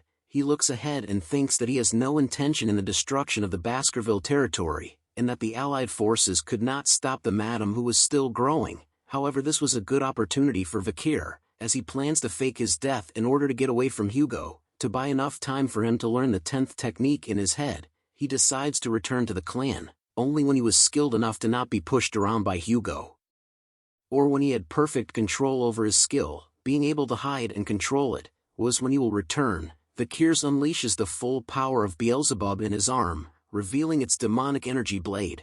Knowing that if he doesn't go all out, he would die, Madam 8 Legs stares at Vikir as Vikir stares back at it, preparing himself for his hardest fight yet. The Baskervilles and Beelzebub's demonic energy surrounds Vikir's body as he slowly unleashes all his skills. The large amount of mana he received from the river Styx as blessing, the aura that was more worldly and used for high-ranking Baskerville swordsmanship techniques, and finally, the demonic sword Beelzebub. Vikir's eyes were filled with intense focus as he tells the monster that he was going to use everything he has to attack it. Vikir leaps forward with crazy speed in a zigzag motion, and leaps through all the trees in the forest into the night sky. The red aura follows him as he makes his way into the clouds. his demonic sword glowed red as he sees Madame Eight Legs right in front of him. Madame Eight Legs lets out a shriek as it spots Vikir in the air. Vikir gives it a bombastic side-eye while raising his sword up in the air, unleashing an immensely powerful attack that turned the pages black and white and the drawer colorblind, revealing a bright red attack from him that strikes Madame Eight Leg head-on. It was the Baskerville's fifth technique. Fury rose in Vikir's face as he attacks with all his soul and strength. Madame Eight Legs soon began to tremble from the power of Vikir's strike, causing it to slam into Mother Earth as Vikir's attack was powerful enough to force it to the ground. The attack caused a bright red glow to appear in the forest, which began to shine like a diamond in the sky. Soon a huge crimson-red glow appears in the forest and reaches for the sky. Just as Adolphe and the others made it out of the forest, Camus sees the intense glow unveiling right before her eyes. Tears fall from her face as she witnesses what happens next. The red glow slowly begins to die down as Camus screams out, "Vikir!" Vikir is seen tied to a guillotine, awaiting his death as two bloodhound guards stood by his sides holding their swords up high. Vikir wore an expressionless face as he thinks about his final moments. But even in his final moments, his eyes were filled with an intense red glow as he stares at something in front of him. Hugo was standing proud and tall as the moonlight casts light on him, as a platoon of bloodhounds stood behind him. Hugo slowly raises his hand in the air while his eyes glowed bright red in the night. His eyes released an intense glow and glare as he pushes his hand in a downward motion. The sound of a sharp blade meeting flesh and bone was heard in the night as blood was seen splattered in the sky. Vikir's vision of Hugo and the others were now at a low viewpoint as everything started to look hazy. Blood soon filled his vision as he looks at the numerous red stares from his once former family members. Hugo slowly walks away from Vikir as his vision was almost filled with blood. But his eyes were still focused on Hugo's head as he left Vikir alone. "Hugo, so in the end you," muttered Vikir as his vision fades to black. Vikir then slowly opens his eyes after awakening from his dream. He stares at the ceiling and saw that he was in some sort of cottage. Bandages covered his face and body as he lay on a bed made of something while his neck was tied to a rope. He wonders what this place is. He thinks about how he didn't know how many days had passed, or how he had survived the battle against Madame Eight Legs. He recalls back to the moment when he had unleashed his most powerful attack on Madame Eight Leg, realizing that during that crucial moment, if Madame hadn't stopped in her tracks upon receiving a shock from the explosion's light, Vikir would have lost his life. Vikir slowly sits upright while holding his injured shoulder. He thinks about how his muscles, veins, and even bones were all injured. There wasn't a place in his body where he felt uninjured. Vikir didn't think this would be the extent of his injuries after receiving a hit head-on. He realizes that he had misjudged Madame's attack power so bad that he could even feel it in his bones. Vikir then holds onto the rope around his neck, wondering if it was because of this that caused him to have a neck ache that he was feeling now after the battle against Madame, but it was because of it that he was saved. Vikir started to think about the others, and wondered if he could consider it as going according to plan. His plan of escaping Hugo's watch was a success as, besides Adolphe and Camus, many other witnesses could prove his death, allowing Vikir to not worry about his death being proven. Vikir exits the cottage tent and notices something. He sees barbarians of different ages and genders walking around. He recognizes it as the Balak's camp called Bulak, and he wonders if he was being held captive in their camp. Vikir thinks about how he was in the midst of the camp that belongs to the natural enemies of the Baskerville clan, which was bad for him as he couldn't run away with his ruined body. A voice shouts out saying, "Hurry up! Walk," just as a group of prisoners appeared behind Vikir with their hands bound together. A female barbarian was holding the rope attached to 4 of the men's necks as prisoners while shouting at them that if they don't move quickly they would die from the wolf's bite. Vikir watches them from a distance and was surprised as he recognizes their faces as people who were soldiers from the Baskerville and Morgue clans. He watches them leave thinking about why he was not being executed. A foot appears behind him saying that he was up. Vikir looks back and sees a punk rock hairstyle barbarian male asking him if he could speak Balak. Vikir recognizes the barbarian as Ahun, the barbarian holding the dart blower who tried to attack him from the bushes a few days ago. Ahun tells Vikir that he should be thankful that he wasn't going to end up with the same fate as the prisoners he had just seen. Ahun then smirks right in the face of Vikir's, asking him how he felt watching his comrades walk towards their death, and that he must be in despair since he could not do anything with that crippled body. With an evil smile on his face, Hunt tells Vikir that if he weren't the commander's pet dog, he would have boiled Vikir right away. Hearing the words pet dog triggered something deep within Vikir's soul. He visualizes Hugo's face with his hands filled with chains and a dark aura. The chains were slowly suffocating Vikir as his body was slowly being covered by the chains and dark aura. Hunt suddenly felt an immense pressure, wondering what it was. He looks at Vikir and sees that his eyes were filled with murderous intent and that his haki was extremely strong. One Piece reference. Ahu responded with a punch to Vikir's face, calling him an arrogant bastard. The punch left Vikir on the ground trembling slightly as he didn't respond back. Hunt leaves him alone, telling Vikir that he should stop standing there and go find his owner, who was at the end of the rope. Vikir slowly got up and looked at Hunt walking away. His eyes were filled with revenge as he had memorized Hunt's face and swore to get his revenge once his body recovers. Vikir walks past a few more cottage tents in the camp. He slowly pulls onto the rope inch by inch as he made his way out of the camp, wondering how the rope was this long. He walks a bit further but soon notices that he had walked quite a fair bit but still couldn't see the end of the rope, which causes him to wonder if his owner was actually at the end of the rope. All of a sudden the rope tightens itself. Vikir notices that the rope was being pulled in a certain direction. He sees that the end of the rope was leading into a pool of water, where Ayan was seen submerged inside. She was holding onto the end of the rope but remained silent. Vikir and Ayan were soon entering an awkward staring contest with one another, as Vikir stood on land while Ayan was submerged in the waters. She gives him a wide smile before telling him to lie down. Vikir was suddenly pulled forward by her.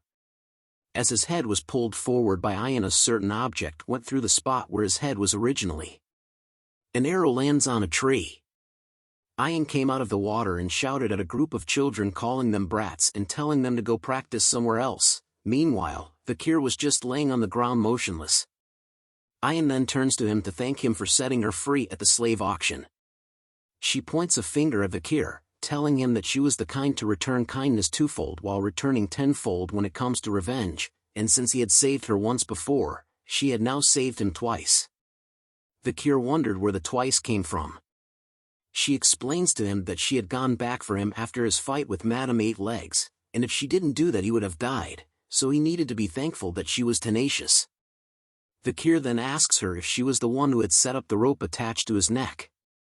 But Ayan simply smiled at him as he asks her another question about the reason why she was keeping him alive. The rope tightens around his neck, which catches Vikir's attention, while Ayan informs him that she noticed that Vikir seemed to be in a high position within his party. While pulling his rope, Ayan tells him how she wonders how much his party would pay for him. Vikir starts to grow nervous as he thought that he was in trouble. He knew that if the barbarians started hostage negotiations with the Baskerville clan, his original plan of escaping Hugo's watch would have become meaningless. He thinks deeply about what he should do in this situation. Ayan flashes a smile and chuckles. She asks Vikir about what he was thinking and if he had felt a sense of hope. But CK. Ayan tells Vikir that unfortunately, he wasn't going back to his party as she pulls him closer while slowly taking out a blade from her thick juicy thigh. She cuts the long rope while telling Vikir that he was going to be her slave. Lucky man, but Vikir was actually glad to hear that. Ayan then points her blade towards Vikir, telling him that they should decide on their titles first and that Vikir should call her master. Sorry lady, but our hero ain't a beta, is a goddamn alpha, am I right, viewers? But Vikir doesn't respond at all and just remains silent like a giga chad. Ayan laughs and tells him that she liked his rebellious eyes and that it would be fun taming him. Ayan then sheets her blade back into its cover on her thigh. She looks forward and tells Vikir that before they get into the taming, they had to go somewhere else first. Vikir then asks her where they were going. Ayan smiles happily as the sunlight brightens her face. She tells Vikir that it was obvious. Vikir had to give his greetings when he stepped into someone else's land. A cottage tent is seen with skulls hung around, and on top of it, an arrow is pierced through the thick skull of a dead crocodile. Ayan informs Vikir that they will be visiting the village head, which is the matriarch, just as a fierce mommy-looking barbarian woman is seen sitting on top and around the dead bodies of animals who had their skulls pierced by a single arrow. Vikir and Ayan were now walking back through the camp of the Balaks together. Ayan explains to Vikir that if he didn't have a place to sleep, you could just sleep under friend's hammock, and if he was ever hungry, he could get food from someone who was more affluent. Ayan tells him that this was how the Balaks were living as. She turns to Vikir and informs him that their way of life may mean nothing to outsiders, but to the people who lived here it was a very homely place, and that it would be good for Vikir to get used to their way of living. But Vikir commented that he noticed that the Balaks had no regard for private assets. Ayan then informs Vikir that they had arrived at the matriarch's house, which was the cottage tent covered with skulls shown before. Ayan entered the house first and informs her mother that they were here. As Vikir entered the house he catches the word mother. Ayan's mother stood up saying, "You're here." She takes note that Ayan had brought back the empirical boy that she was talking about every day. Hearing this made Ayan fluster as she tells her mother that she didn't talk about Vikir every day. Vikir connected the dots in his head after seeing that Ayan was the matriarch's daughter of the Balak tribe, which might be that her mother was the Night Fox. The Night Fox was the female Balak warrior who had scarred Hugo's nose bridge, and was the reason behind why Vikir could not cross the Le Rouge et Le Noir Mountains landscape. Vikir thinks about his past self and wondered what would happen to his past version if he had gone up against her. He started to experiment in his head about his chances if he were to fight her in head-on combat, which ended up in 0%. He then thought of his chances of winning if he went through the assassination route, but realized that it was still at 0%. Vikir gulps nervously as a sweat drop drips down from his face after imaging those situations in his head. Seeing the Night Fox's intense deadly aura up close made him realize that if he had run away, his chances were only a mere 20%. But the 20% would only be referring to his survival rate. The Night Fox takes a look at Vikir's face and tells him that he had seen his face before. Vikir wondered nervously if she had realized that he was from the same bloodline as Hugo by instinct, but the Night Fox brushes it off by saying that most Imperial men look the same. She asks Ayan about what she was planning on doing to Vikir as he was no different from a cripple, but Ayan tells her that Vikir would be useful once he receives good treatment as he was the one who attacked Madame Eight Legs after all. But her mother warns her that taking action without knowing your place might come back to bite you. The Night Fox brushes off Ayan's initial intentions as it didn't matter to her whether Vikir's body was destroyed or not. She only cared about whether his seed was fine. Ayan became flustered and told her mother that it was not about that. Vikir begins to inspect certain objects in the house while the mother and daughter continued to argue. Ayan tells her mother that she was going to use Vikir as a slave, but her mother was surprised to hear that as she was talking about doing something else to Vikir. Before her mother could complete her sentence, Ayan yells at her that she just needed Vikir as a slave to support her during hunts. Night Fox soon pats Ayan's head, which causes her to blush as she tells her that it is up to the owner to do what they want to do with their slave. Ayan then takes a peek, and sees Vikir checking out the main pillar of the house. They soon left the house and went to walk back to the forest. As they walked together, Vikir tells Ayan that he had a question. He asks her what her name was, causing Ayan to yell at him about suddenly asking a question all of a sudden and how he dared to ask questions as a slave. But Vikir informs her that he does not intend to call her his master, which was why he asked what her name was. Ayan rubs her head before telling Vikir that her name was Ayan. Vikir then introduces himself as Vikir and asks her what she wanted him to do by her name. Ayan was flustered at Vikir calling her by her name and told him how dare a slave call her by her name. She then decides to give Vikir his first order. Ayan points her finger at her and shouts out that his first order was to build a house that he will be living in from now on. Ayan thinks mischievously about how Vikir was acting too arrogant as a slave, and that there was no way an imperial bastard like him would know how to build a house. She continues to think that ordering a slave around was part of a master's competency and that she needed to use this chance to rebalance the hierarchy between them. Meanwhile, Vikir was thinking about the first order of building a house. He smiles and says that this was going to be fun. After some time we see Ayan standing still with her hands behind her back wearing a stunned expression on her face. Vikir points to a makeshift tent and tells her that he had carried out her order. She looks at the tent that Vikir built and wondered why he was so good at building tents. She thought that he would have struggled to build a house because of his injured body. Ayan turns around to look at the building materials that she brought over. She thinks that since he managed to build the house, there was no use for the items that she had brought with her. Vikir was happy with the house he built as he thought that it had been a while. He recalls his past memories during the time of destruction when swordsmen were only good at wielding swords, which was why they couldn't survive. So in order to survive in extreme situations, one would need to learn a variety of survival skills. Ayan inspects the drains that Vikir had dug out and commented that they were perfect too. Vikir informs her that the matriarch's tent looked unstable. This catches Ayan's attention as it was about her mother. Vikir explained to her in detail in regards to her mother's tent problems, stating that in its current state, during the rainy seasons the ground around the central pillar will shake, which might cause water to leak through. If she orders him to, Vikir was willing to mix slimy dirt and gravel on the opposite hill to create bricks, which he will reinforce the bricks by spreading oil and burning it. Hearing the long explanation made Ayan order Vikir to do what he said, as she was thinking the same thing. Vikir then went on to gather the materials to create the bricks as Ayan watched him from behind a tree.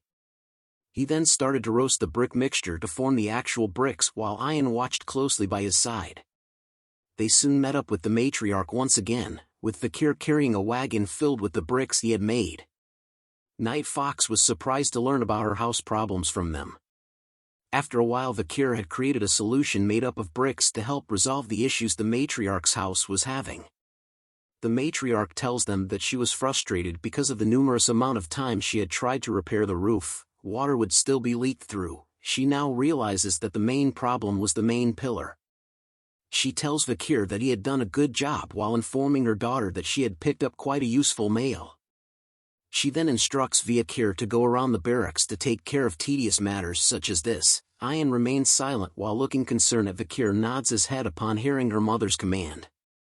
Vikir was seen washing the rags at a nearby river when Ayan calls out to him, catching his attention. She asks him if it was exhausting to just slave away and wonders if he wants to be an official member of their tribe. Vikir continues to wash the rags while answering her that slaving away wasn't too bad. He thinks about how it was much more peaceful being a slave here than being part of the Baskervilles or living in the underdog city. Ayan was surprised to hear that kind of reply from Vikir. She stated that from the way Vikir spoke he had been disciplined well, and that from a slave's perspective, it would be hard to complain. Vikir continued to tell her that it really was not that bad. Ayan the replies saying there was no way it wasn't when he was doing tough and tedious work. Vikir ignores her and continues to do his work. Ayan follows behind him and tells him to not be silent and to follow her, as she would be able to help him in terms of surviving and adjusting in the Balak's tribe. Ayan informs him that if he does a good job, she will remove the rope around his neck. This offer catches Vikir's attention and he turns around to tell her that that offer sounded appealing. He then asks her about what he should do. Ayan smiles and tells him that he was now being honest. She tells Vikir that he needed to go on a hunt and capture a huge prey. She explained that the tribe's warriors haven't been able to catch prey large enough, making the growing children unable to eat meat for a while. In other words, Vikir needed to bring in a huge prey so that changing his title from slave to commoner wouldn't be a pipe dream. Ayan then smacks the back of Vikir's heart, causing him to flinch. With a smile on her face she tells Vikir that he had no problem moving light objects and that all he needed to do was just assist her. Vikir was showing an annoyed expression after being smacked on the back, just as Ayan tells him about how lucky he was to be the slave of the Balak's hunting commander. Vikir thought about the job of hunting for a moment and then agreed to join Ayan in hunting. Hearing this brought joy to Ayan as she smiles widely while blushing a bit. She tells Vikir that they would be leaving tomorrow, but Vikir was curious about why she was smiling like that. Ayan tells him she wasn't, just as a foot appears behind a tree. Ahan was glaring angrily upon hearing the conversation between Ayan and Vikir. He sees how close Vikir was getting to Ayan and calls him a disgusting bastard. Jelly much? An arm covered in bandages is seen placing his hand inside a jar. When the hand is removed from the jar, some sort of grayish mud is seen coming out of the jar. A man wearing a skull headpiece with crazy eyebrows tells the hunters it's time to gather around and it was time to start the hazing ceremony. His hand is covered in the mud that was in the jar. This was a human, the Balak shaman. A human is seen down on a tree stump with a hunter kneeling before him and with other hunters forming a line to see him. He tells the hunter that was kneeling to take his blessing. If he doesn't take it, it would mean that the hunter would have a hard time later on. Ayan explains to Vikir that the Balak hunters feel guilty when they kill their prey, so before they kill, they spread charcoal on their faces to hide themselves from the god of death. Vikir, after hearing the explanation from Ayan, thought about how even the Balaks, which was a warrior tribe, had a shaman as well. The hunters in front of him were complaining about the fact that a human, the shaman, was nagging again, and the male hunter tells the female hunter to let a human be, as he was a shaman that needed to establish his position in the tribe as well. Looking at a human spreading his blessing and writing on the faces of the hunter with charcoal made the hunters question the fact that the shaman's blessings usually fail a lot, and that the hunters were only just seeking his blessings whenever there was an occasion. Vikir overheard the hunters talking and thought about if it meant that a human's position as a shaman was meaningless, and realized that the Balak tribe place was not that much different from other places. Ayan had received the blessing from a human and her face was covered in charcoal markings. She kinda looks like a joke. Vikir points to her and tells her that it was quite a sight to see. Ayan attempts to wipe off the charcoal markings on her face, telling Vikir to shut up and that her markings were funny as she didn't get along with the shaman. While blushing hard, she hands over a collar that has spikes all over it and tells Vikir to wear it. Vikir takes the collar with spikes and recognizes it as a dog collar. Ayan wears a similar one and tells him that the hunters wear them on their necks so that they won't get bitten by their prey. Vikir holds onto the rope around his neck while staring at the dog collar in his hand. He thinks silently for a moment before deciding to put it on, as he thought about how he was already here, and that it would be better for him to adapt to this place. A white wolf with yellow eyes is seen panting heavily with its tongue hanging out of its mouth. Vikir and Ayan are seen riding on its back. She turns around to Vikir asking him if he was really going to be okay, as she had told him to hold onto her waist, but Vikir assures her that he was going to be okay. Ayan then tells him that they were going to leave now, but Vikir suddenly sways heavily to the back. Ayan smiles as she looked behind after hearing a loud sound. She mean faces Vikir and tells him that he should have grabbed onto her waist and that he would fall if he kept that up. Vikir had fallen flat on his back and onto the ground once Ayan had commended her pet wolf. He stayed flat on the ground thinking about whether he could even get up when his body was in such a horrible state. A shadow is cast over him which piques his attention as he looks up to see what it was. A Hun had once again appeared before Ayan and Vikir with his pet wolf behind him. Ayan gets down from her pet wolf and calls out to a Hun. A Hun informs her that it seems like she was very free as she was busy playing around with her slave. He continues to tell her that he was going to catch a bigger prey this time, so that in the next joint hunt, he would become the captain of the hunting group. He was even going to place his grandfather's honor on the line. Ayan questions him about why he was willing to put his grandfather's honor on the line when his grandfather only knew about shamanism.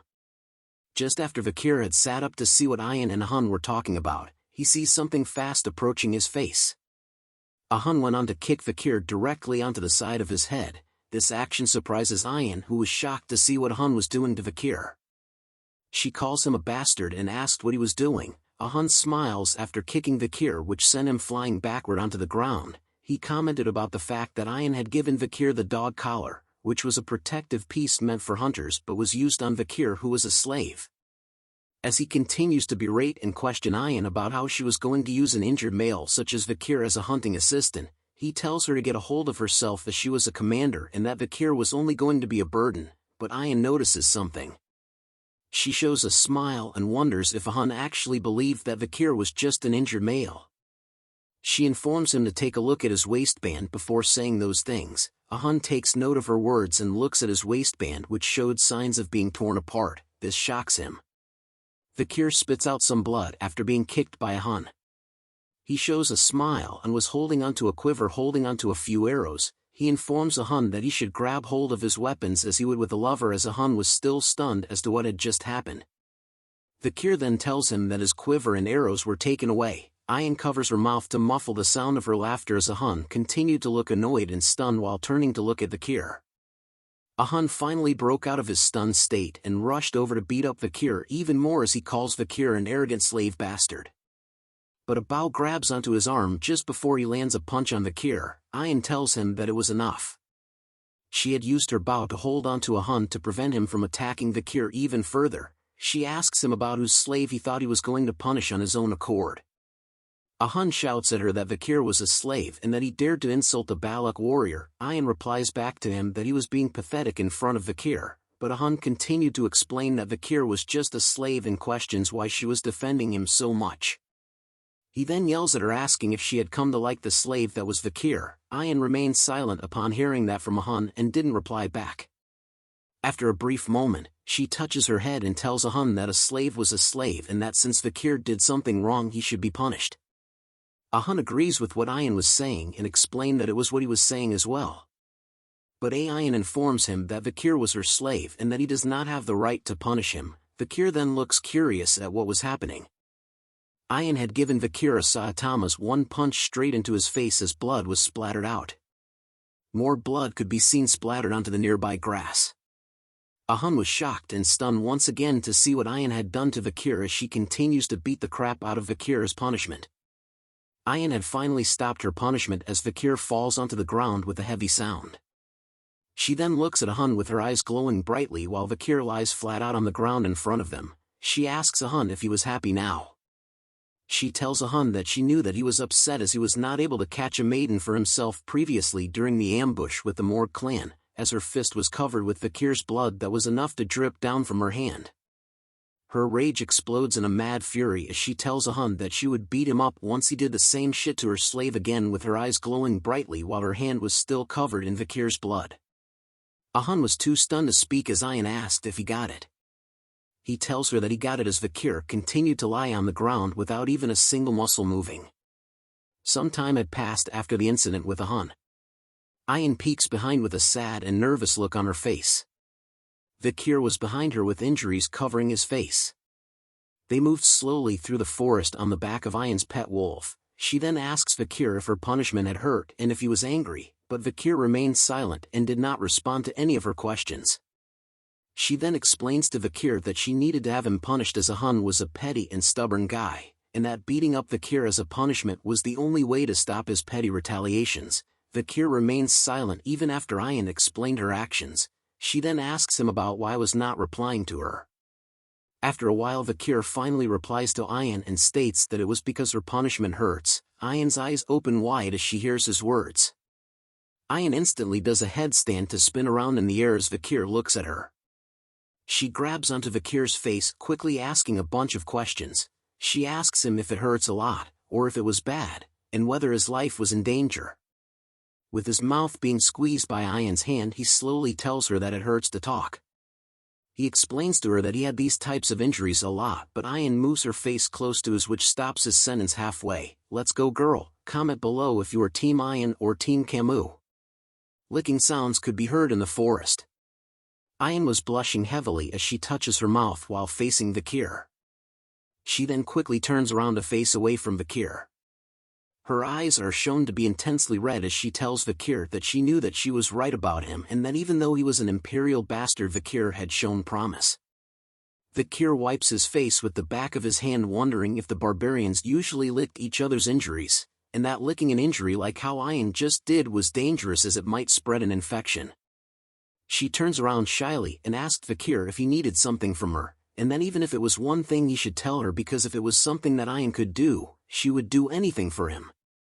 Vikir then asks if he could really ask for anything. This startles Ayan as she jolts up while telling Vikir that a Balak warrior does not go back on their word.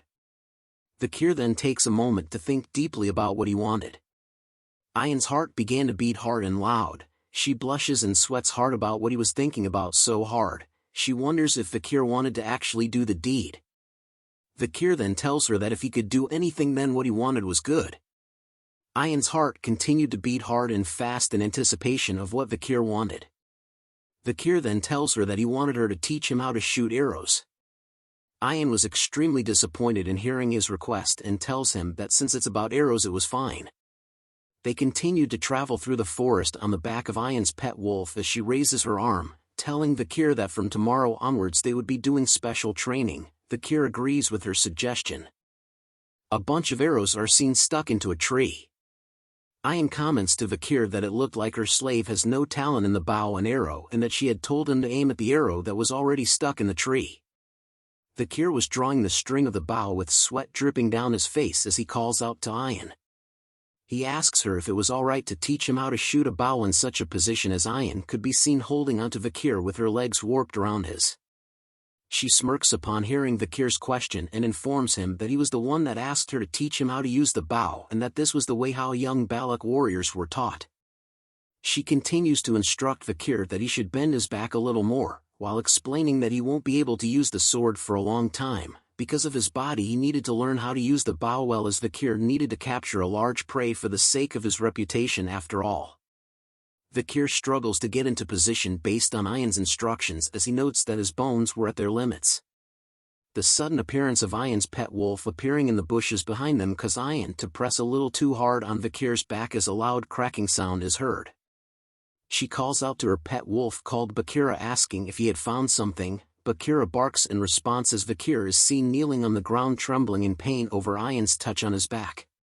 His face turns purple as he struggles with the pain while Ayan calls him a slave and to get up. She smiles widely at him and informs him that from here onwards they would be moving quickly. A long stream of water is seen moving rapidly as large spikes of rocks are located at the end.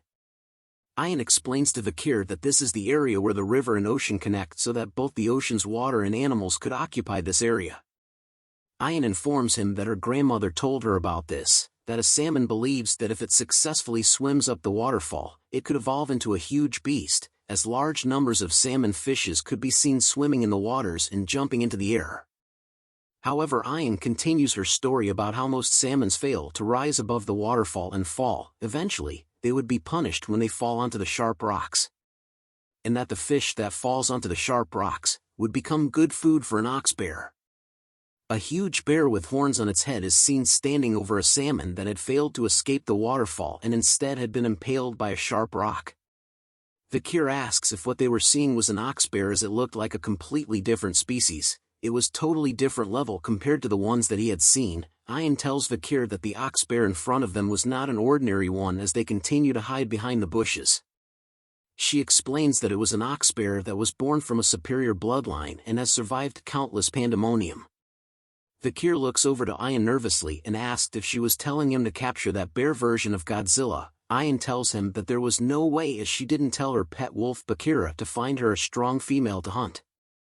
A clawed brown foot appears while Ayan tells Vikir that their prey was the male bear that comes to court the female bear, just as a huge number of male ox bears appear beside the female ox bear. The female and male ox bears were soon engaged in an intense eye-staring contest. The female ox bear soon bitch slaps the male ox bear straight into his face. Seeing this situation caused Vikir to be shocked. The female ox bear continues to bitch slap each of the male ox bears one by one easily with each of her claws. Vikir commented that the female ox bear keeps rejecting the proposal of the male ox bears. He soon wonders about how strong of a male ox bear was the female ox bear she was looking for as the male ox bear continued to leave the female ox bear one by one.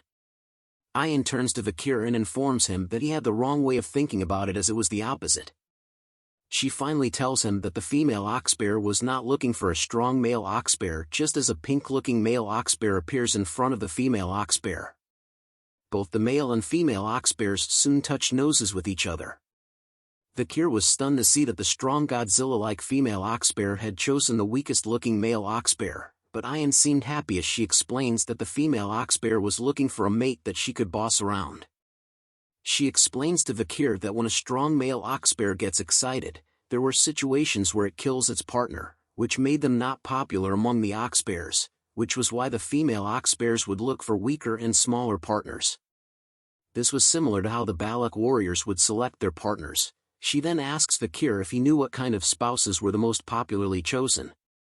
She answers her own question by saying it was a young entity that possessed excellent DNA and it would be even better if they were weakened due to an injury. Vikir remained silent upon hearing Ayan's explanation and thought about how Ayan was basically saying that as long as she gets the DNA, then everything would be fine. The female and male ox bear soon left together as Ayan tells Vikir that they were going to wait as the female ox bear will suppress the male ox bear's strength completely. Deep within the forest, a mix of roaring and growling sexual sounds could be heard throughout the forest. Vikir was seen standing still with a dull expression on his face as he continues to hear the sexual roars and moans of the ox bears. He was standing silently in front of a cave entrance as the growling noises became louder. Food made up of berries, fish and fruits are seen piled on top of leaves. It had been 4 days since Vikir had to listen to the oxbear's moans, which soon made Vikir unaware of what he was doing right now. Ayan soon appears and asks him if he had left any food for the oxbears. He tells her that he did as he returns to their campsite where a shelter and campfire had been made. Vikir has been giving the hungry oxbears food over the past 4 days so that they could continue their mating. Our boy has become a fluffer for the bears, lol. Ayan picks up a pinkish berry in her hand and explains to him that the fruit has an effect where it boosts one's strength temporarily, but in the end, it was harmful as it consumes one's lifespan instead. She further explains that the female who was more intelligent would understand their intentions and that the male would understand as well, but in order to handle the female he had no choice but to eat it. Vikir thought of the scenario where the male oxbear was attempting to escape from the female oxbear. He now understood the reason why Ayan had chosen a big and strong female as their target. Her plan was to deplete the male's strength. 2 bowls of soup are seen on the ground which Ayan had made. She tells Vikir to eat up so he could heal. Vikir accepts the meal and commented that the oxbears were really mating like crazy. Isn't that normal? Ayan tells Vikir, which causes him to spit out the bowl of soup. She giggles at Vikir's reaction and tells him that all male Balaks were like that, but guessed that imperial males like Vikir weren't, and then she guessed that since he came from a geeky country, it meant that Vikir couldn't mate as the crazy oxbears could. Ayan continues to taunt Vikir, asking him if he could do it like the oxbears as he wipes the soup off his face. She leans closer to Vikir, playfully teasing him and asking if he could. A fierce loud roar soon catches Ayan's attention. Vikir was alarmed to see Ayan's reaction as she quickly grabs onto her bow, telling Vikir to get ready as the fierce roar continues to be heard. She noted that the female oxbear had finally been impregnated as the female oxbear is seen towering over the collapsed body of the male oxbear. Good job bro, you tried your hardest. The female oxbear lets out one more loud and fierce roar into the air that causes it to shake. The fierce roar causes the male oxbear to run away from the cave in a hurry. Vikir and Ayan are seen sitting on the branches of the tree. Vikir then asks Ayan about why the female oxbear was chasing the male oxbear away. She explains that an oxbear that has finished mating is no different from a competitive predator who has intruded a territory and that it was a warning to the male oxbear to never come back. Vikir understands and commented that the female oxbear wants to sleep since she had used her strength and has not slept for the past 4 days as he looks at Ayan. Ayan looks at him and tells him that the female oxbear would hide herself in a safe and remote place and that from here onwards they would find her traces and chase after her quietly. As Ayan prepares her bow and arrows, she tells Vikir that once the female oxbear starts to go to sleep, that was when they would start their hunt. Up in the snowy mountains, Vikir's legs could be seen walking through the mountains. Ayan and Vikir are seen riding on Vikir's back between 2 large pillars of stone.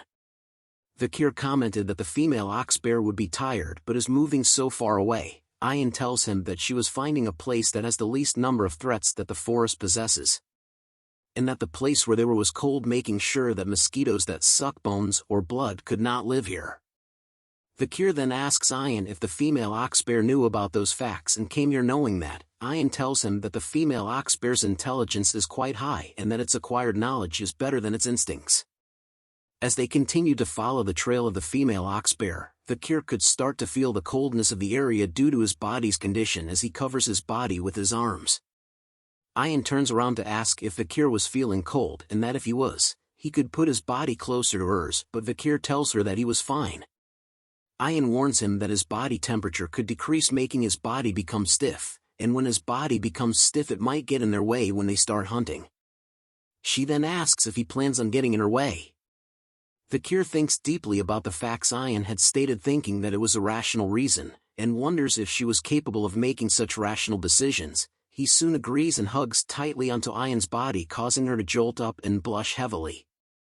Ayan soon grew nervous and thought to herself that she was only doing this because she was concerned for her slave's health and that it was the duty of a master to look after their slave. Bakira soon notices something up ahead. He lets out a fierce growl which catches both Ayan's and Vikir's attention. They soon noticed that the female oxbear footprints on the ground soon disappeared halfway. Ayan shouted out that the female oxbear's trace had disappeared. She turns to look around and wondered where the female oxbear had disappeared to, just as a pair of red eyes appear in the shadows right behind Ayan. Something fast was approaching Ayan at a high speed. She soon realizes it and turns to see what it was. It was the female oxbear. She launches straight towards Ayan at full speed with her claws close to Ayan while letting out a devastating roar. A group of hunters was seen looking happy and amazed at something. "Wow, look at that boar," they shouted as they gathered around the boar that had been tied onto a wagon. They commented that with the amount of meat they could get from the boar, the whole tribe would be able to eat their fill. A female hunter tells the hunter who caught the boar that she had only managed to catch 3 rabbits, while another male hunter guessed that the hunter who caught the boar was the best hunter amongst them now. They asked the Hun who was the hunter that caught the boar if it was true that he was the best hunter now as he smiles in front of the prey that he had caught. A Hun continued to smile and bask in the compliments that the other hunters were giving him. The hunters asked him if it meant that he was going to be the hunting commander from here on out, and the other hunters agrees with that comment based on the rules. Even Commander Ayan could not hunt as good as him since there was a limit to what she could hunt by herself. But another hunter wondered about the fact that Ayan had brought a slave out with her to hunt. Hearing this comment made a Hun chuckle as he informs them that the slave bastard she brought along with was just going to be a burden to her instead. A Hun tells the other hunters that Ayan will return without having even caught a single rabbit. We now return to the moment when the female oxbear launches an ambush attack on Ayan from the shadows. Ayan's face was filled with shock and surprise as she sees the clawed hand approaching fast through her face. But a hand appears on her body in an instant. Vikir had just barely pulled her away from the path of attack of the female oxbear. Pieces of her hair were blasted away as a nervous sweat drop drips down her face. Both Vikir and Ayan fell to the ground with a heavy sound which surprises Bakira, her pet wolf, even more. Bakira growls fiercely at the female oxbear that had ambushed its master. Bakira lets out one final woof and leaps onto the female oxbear. Vikir and Ayan continued to lie on the ground as Vikir holds Ayan with both of his arms around her body. He asks her if she was okay. Ayan tells him that she managed to survive thanks to him and thanked Vikir for saving her. As Bakira fought the female oxbear head-on by itself, Vikir asks Ayan if the female oxbear was luring them instead. He commented that the female oxbear had a cunning intellect that surpasses other monsters. Vikir now understood why the picky female would choose the male oxbear. He continues to Ayan that they could not avoid a head-on battle while Ayan thought to herself about the fact that she had gotten help from the slave making her dignity as his master drop. She then calls out to Vikir, her slave, and tells him to rest idly behind her, which catches his attention.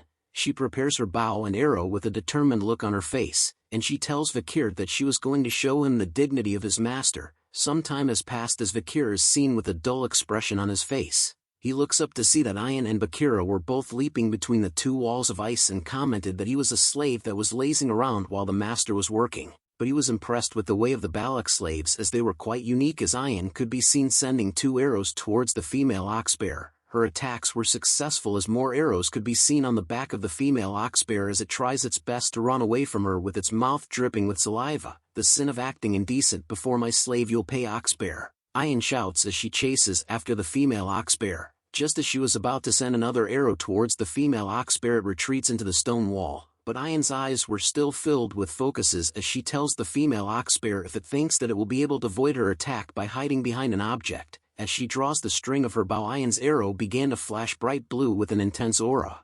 A good arrow would pierce through steel, but if it doesn't want to pierce through anything, it wouldn't even pierce through a leaf, she says. She unleashes her attack towards the boulder, but the arrow deflects upon hitting it. But the aura that was inside of the arrow was able to pierce through the boulder and through the female oxbear that had went inside to hide. It coughs out blood as the aura hits its body. Vikir was alarmed to see that the oxbear that was hiding behind the rock was actually attacked by Ayan's arrow. He speculates that the wave of aura from the arrow had passed through the boulder precisely and pierced through its target. He stares at the back of Ayan's while thinking about the archery skills that you could call an art form and the hunting skills that can strangle one's prey without any flaws. Vikir continues to comment that Ayan, when judged by her skills, she might surpass Kamumor, just as Ayan turns around with a smile on her face asking Vikir if he had seen what she had done. A massive amount of blood is seen dripping onto the ground, causing a pool of blood to appear. The female oxbear continues to breath heavily with blood still dripping off its mouth. The female oxbear decides to come out from its hiding place and rushed fiercely towards Ayan and Bakira in a mad frenzy, but Ayan simply sent even more arrows straight into its face.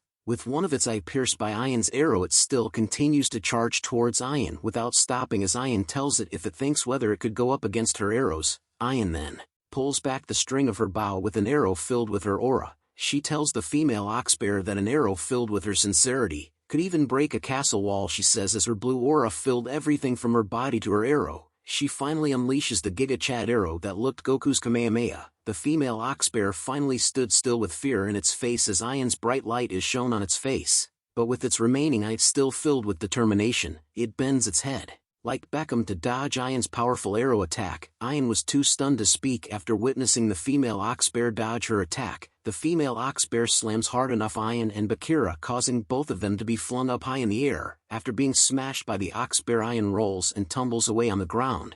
She lays flat on the ground for a moment without an inch of muscle even moving, but she soon awakes and opens her eyes while thinking. She recalls a memory of her mother who told her that when a beast with dull senses nears death, they can sense the killing intent of a person. Ayan thought about how she was careless, thinking that she had cornered it perfectly, but didn't expect that the last arrow she shot with righteousness was dodged that easily. Ayan grunts hard as she tried to pull herself off from the ground. But looky here, ladies and gentlemen, the female oxbear she tried to kill was right in front of her face, with its only remaining eye glowing a deep, angry red color. It laughs out loud and showed its fierce sharp fangs while salivating over the fact that it was going to eat our cutie pie Ayan. She could only close her eyes right before the attack as she knew that she was the prey now. "Are you done showing me what a master's dignity is like?" said Vikir. Ayan opens her eyes upon hearing that sweet-sounding voice of our badass main character as a teardrop appears in her eye. Vikir finally appears with his arms stretched out as he covers her from the impending female oxbear attack. "Not today, Pendejo. Now it's my turn," Vikir says with his one eye glowing bright red just like the female oxbear. His right arm started to change from white to a bright red color as he aims it directly towards the inside of the oxbear's mouth.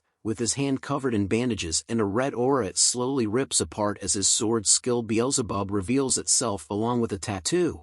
Vikir lets out a huge scale of flames that toasts the female oxbear right in its face. It's epic mealtime, everyone. Even Ayan was surprised to see that Vikir had managed to use a fire skill. The female oxbear was totally knocked out as it lets out a quiet growl after being toasted from Vikir's hot flames. Bandages could be seen burned apart in the air. Vikir's bandages that wrapped around his face and body were slowly burned away from his body. "Our boy is back, guys." Ayan could only blushed upon seeing Vikir's glorious body that was hidden by the bandages, but Vikir spoke out that he knew it. Using that skill was too much for his body as a dizzy and hazy feeling came over his body as his eyes turn white. He falls forward flat on the ground, which shocks Ayan, while the female oxbear was also laying on the ground completely toasted. "Vikir!"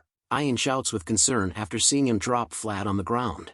A big campfire could be seen lighting the Balak's campsite with ease. The members of the tribe were celebrating by singing out loud and dancing around the campfire. The spoils of the hunting event could be seen everywhere, especially the female oxbear that our boy Vikir had helped Ayan to capture from before. Vavs hung at the back of the party. A giant pot of food is seen being lit by a fire as the member of the tribe hands out bowls of food to the others. A weird tribal mask with teeth is seen as Ayan explains to Vikir that the hunter who catches the largest prey receives the villagers' respect and admiration. Vikir and Ayan are both seen wearing the mask on their heads. Ayan asks Vikir about how he felt about becoming the hunting hero. Vikir takes a look at the mask and tells her that it was nothing much. Hearing that comment made Ayan tell Vikir that as a slave his issue was his half-assed reactions.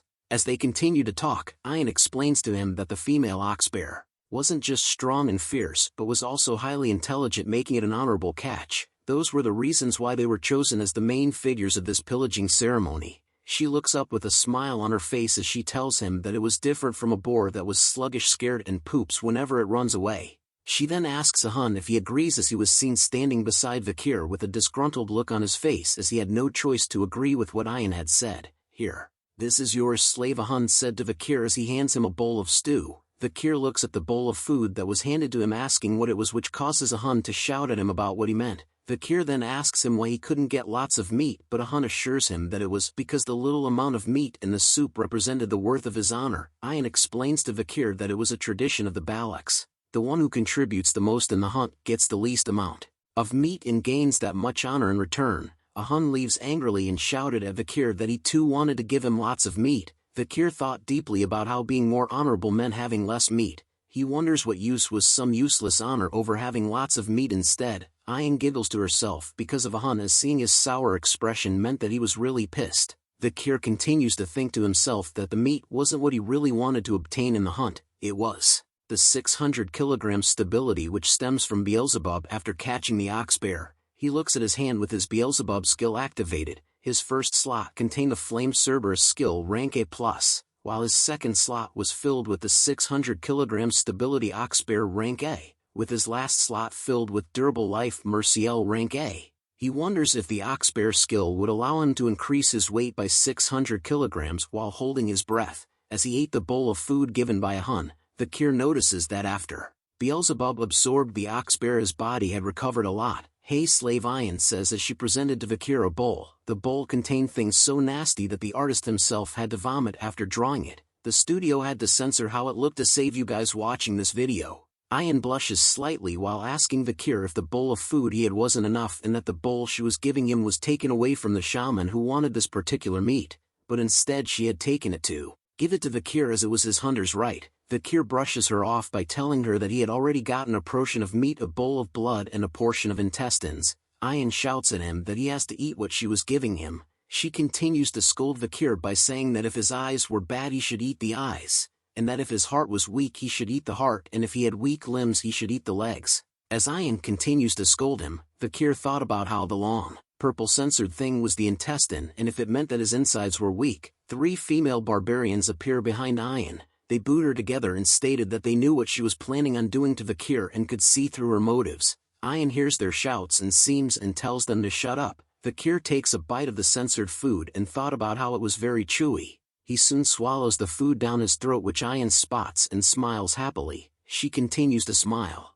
and giggle while telling Vikir that since he ate the food he would be able to fulfill his duty. Vikir continues to chew on the food while thinking about how he was done with his part of the hunt and wondered what else she wanted from him. Comment below what you think Ayan wants from Vikir. The sun shines brightly in the morning. Vikir takes a few steps before stopping in front of a massive stump. Smoke was coming out of it along with a long scratch mark. Vikir continues to stare at the smoke. As he thought about what Ayan had told him yesterday was true, a flashback is seen where large amounts of meat are piled on top of one another. Vikir asks why Ayan was placing so much good meat over here. He tells her that the village was going through a food shortage, but Ayan tells him that they were doing this as an offering, as a sacrifice, to Madame Eight Legs, to whom the Balak tribes were asking for permission to live in the dense forest. Vikir thought about how Madame Eight Legs was the horror of the dense forest where you couldn't survive after running into it. A flashback to when Vikir unleashed his most powerful attack on Madame Eight Legs' body run through his mind as he knew that after seeing the Balak's villagers' behavior towards the Madame he understood how reckless his actions were. Vikir then tells her that Madame Eight Legs was an annoying monster. Back at the tribe nobody could be seen walking around. Vikir walks past a certain tent before noticing something. He stares at a long line that extends all the way outside of the chief's house made up of the members of the tribe. Vikir wonders if there was still another ceremony or something. The members of the tribe queuing outside the tribe chief's house were talking about how some of them had been in line since dawn, others were glad to be at the front end of the line, while another stated that they had stayed awake the entire night. The female members talked amongst themselves about based on the results of yesterday's pillage there was a high possibility that Vikir might be able to become a commoner. Another member commented that they were sure that a woman from the village will become his wife, while the last one commented that if he was strong enough to hunt an ox bear it would mean that Vikir was really strong. These girls seriously shouted a voice that startles the ladies who were talking about Vikir. Ayan had appeared with a deer that she had just hunted. She tells them that she had given Vikir that specific stew yesterday, and yet she sees that someone else was trying to take her property away. The girls continued to argue with Ayan over the fact that she should have left some of the stew for them as well, and that she was being so stingy for keeping it all to herself. Hearing their complaints made Ayan throw down her prey to the ground. She tells them that if they felt that it was unfair then they should set up a trap to catch one for themselves. The girls tells her that they had gone out there so many times already. They even shouted at Ayan that they had went to the Empire's border but there was no one there like Vikir. Hearing those words made Ayan upset as her face turned into a stone-cold killer's look. She readies her fist and warns them that there might be some in hell as her aura turned black all over. Seeing this caused the girls to scream out in fear and to run away from her. Ayan was glad that it was over with the girls as she touches her head. She spoke out loud about how she was waiting for Vikir to recover and that those cunning girls might take him away. Add onto the fact that she had fed him with the ox bear's penis in order to get Vikir to carry out his manly duties. The time is near, gentlemen, for our boy to reap the fields. But Ian was unaware that Vikir had overheard what she was saying out loud as she turns around. Ian asks him nervously if he had seen or heard everything from before. Vikir gave out a mean face as he realized what part of the animal's meat was in the stew that he ate yesterday. Ian quickly changes the topic and mentioned to him that last night she had heard that her mother had called a meeting among the elders and that Vikir would be able to request something from her mother as the honorable hunter of the pillage. She blushes once again before telling Vikir that when her mother calls for him, she had already thought about what he should ask her. What she tells Vikir to ask her mother catches his attention as his ears perk up upon hearing it. The long line outside of the chief's hut was gone now. The elders and other members of the tribe were gathered inside. Vikir is seen holding a kneeling position on the ground with his head lowered in a serious manner. He greets the matriarch, who is seen sitting on her throne with a calm expression on her face with the eagle above her. She asks Vikir if he was the one that had caught the ox bear as it allowed her to eat good meat. Vikir tells her that he just did what he needed to do. She tells Vikir not to be modest as he had done well. She also noted that it seemed like he had recovered a fair bit too, which was fascinating as she didn't expect his recovery rate to be this quick. Vikir grew nervous upon hearing those compliments but assures her that it was all due to her care. He also thought about how he had felt this way before, which was interesting. The night fox Akia was a genius archer who scares the people of the empire despite having led the Balak tribe that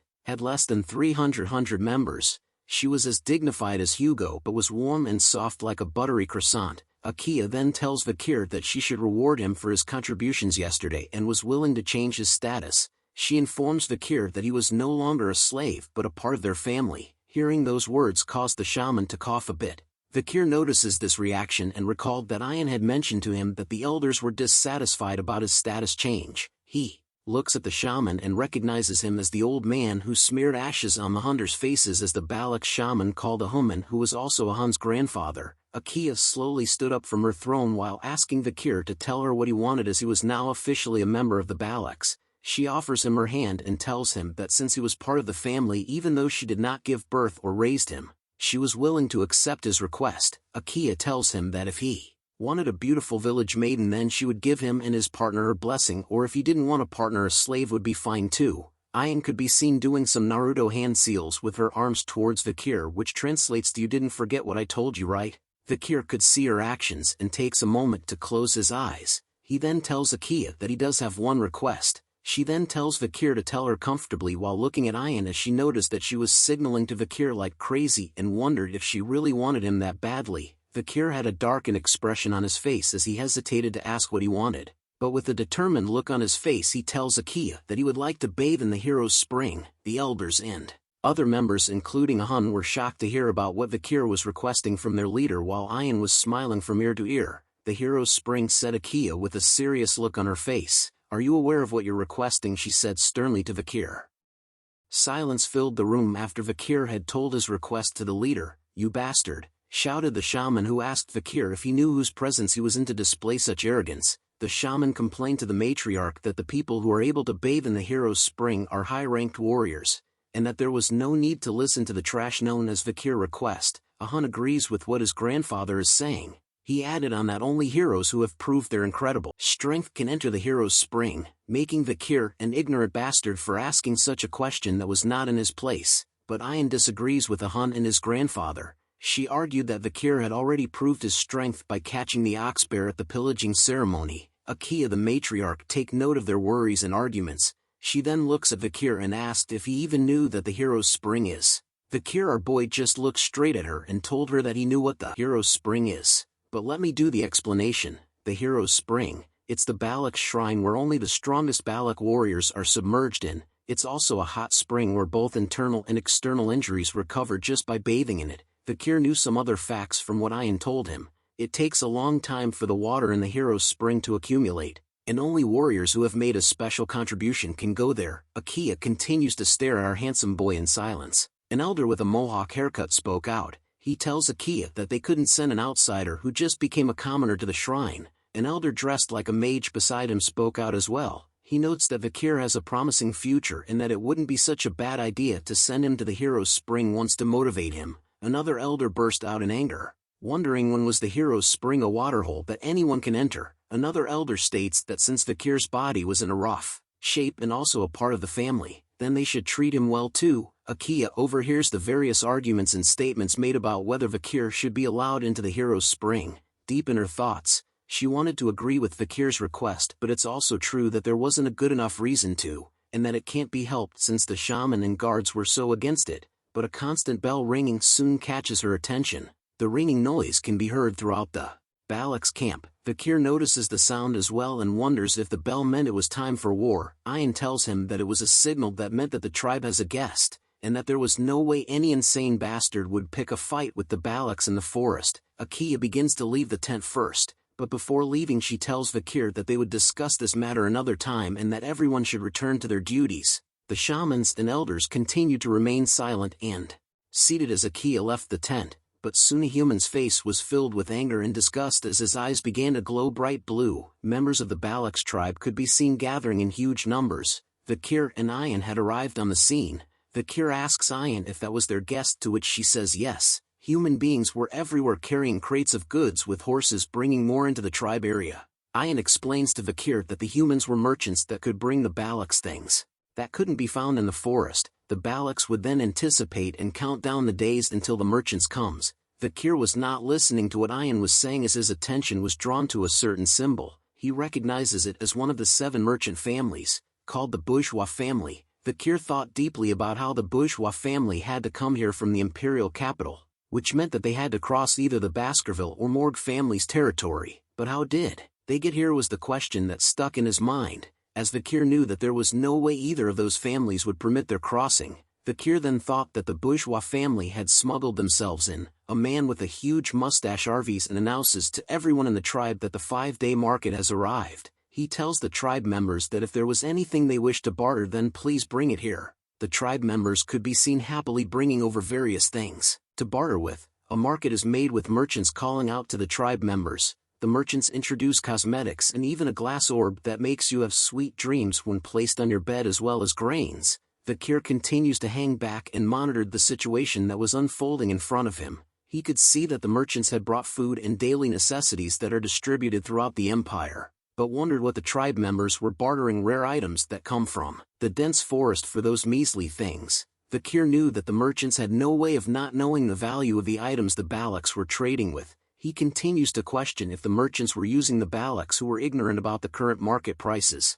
Vikir turns around from this sight and continued to think that this was something the Balaks had to figure out themselves, as things would get annoying for Vikir if he steps in and someone recognizes him. Ayan could be seen shouting at the top of her lungs, stating that the deal was unfair as she holds onto a piece of corn. Vikir watches from the background as Ayan continues to argue with the merchant that it made no sense for her to trade a single diamond for a corn. Vikir was relieved to see that there was at least one normal person in the Balak tribe, but Ayan destroys his thoughts, but shouting that she at least deserved to get 2 corns for 1 diamond. She then poses in a victory stance as if she was in Fortnite and had won the 2 corns for 1 diamond, worst trade in history. Vikir could only stare away as he thought of Ayan as being hopeless after seeing her trade. 3 other tribe members could be seen arguing with the merchants. They complained about how the bar value of a pearl clam for today's radish isn't equal, and that they should get at least 2 radishes, while another yells at them for claiming something as a cabbage. The last member wouldn't give the merchants another deer antler. The merchant with the mustache could feel that he was losing the trade,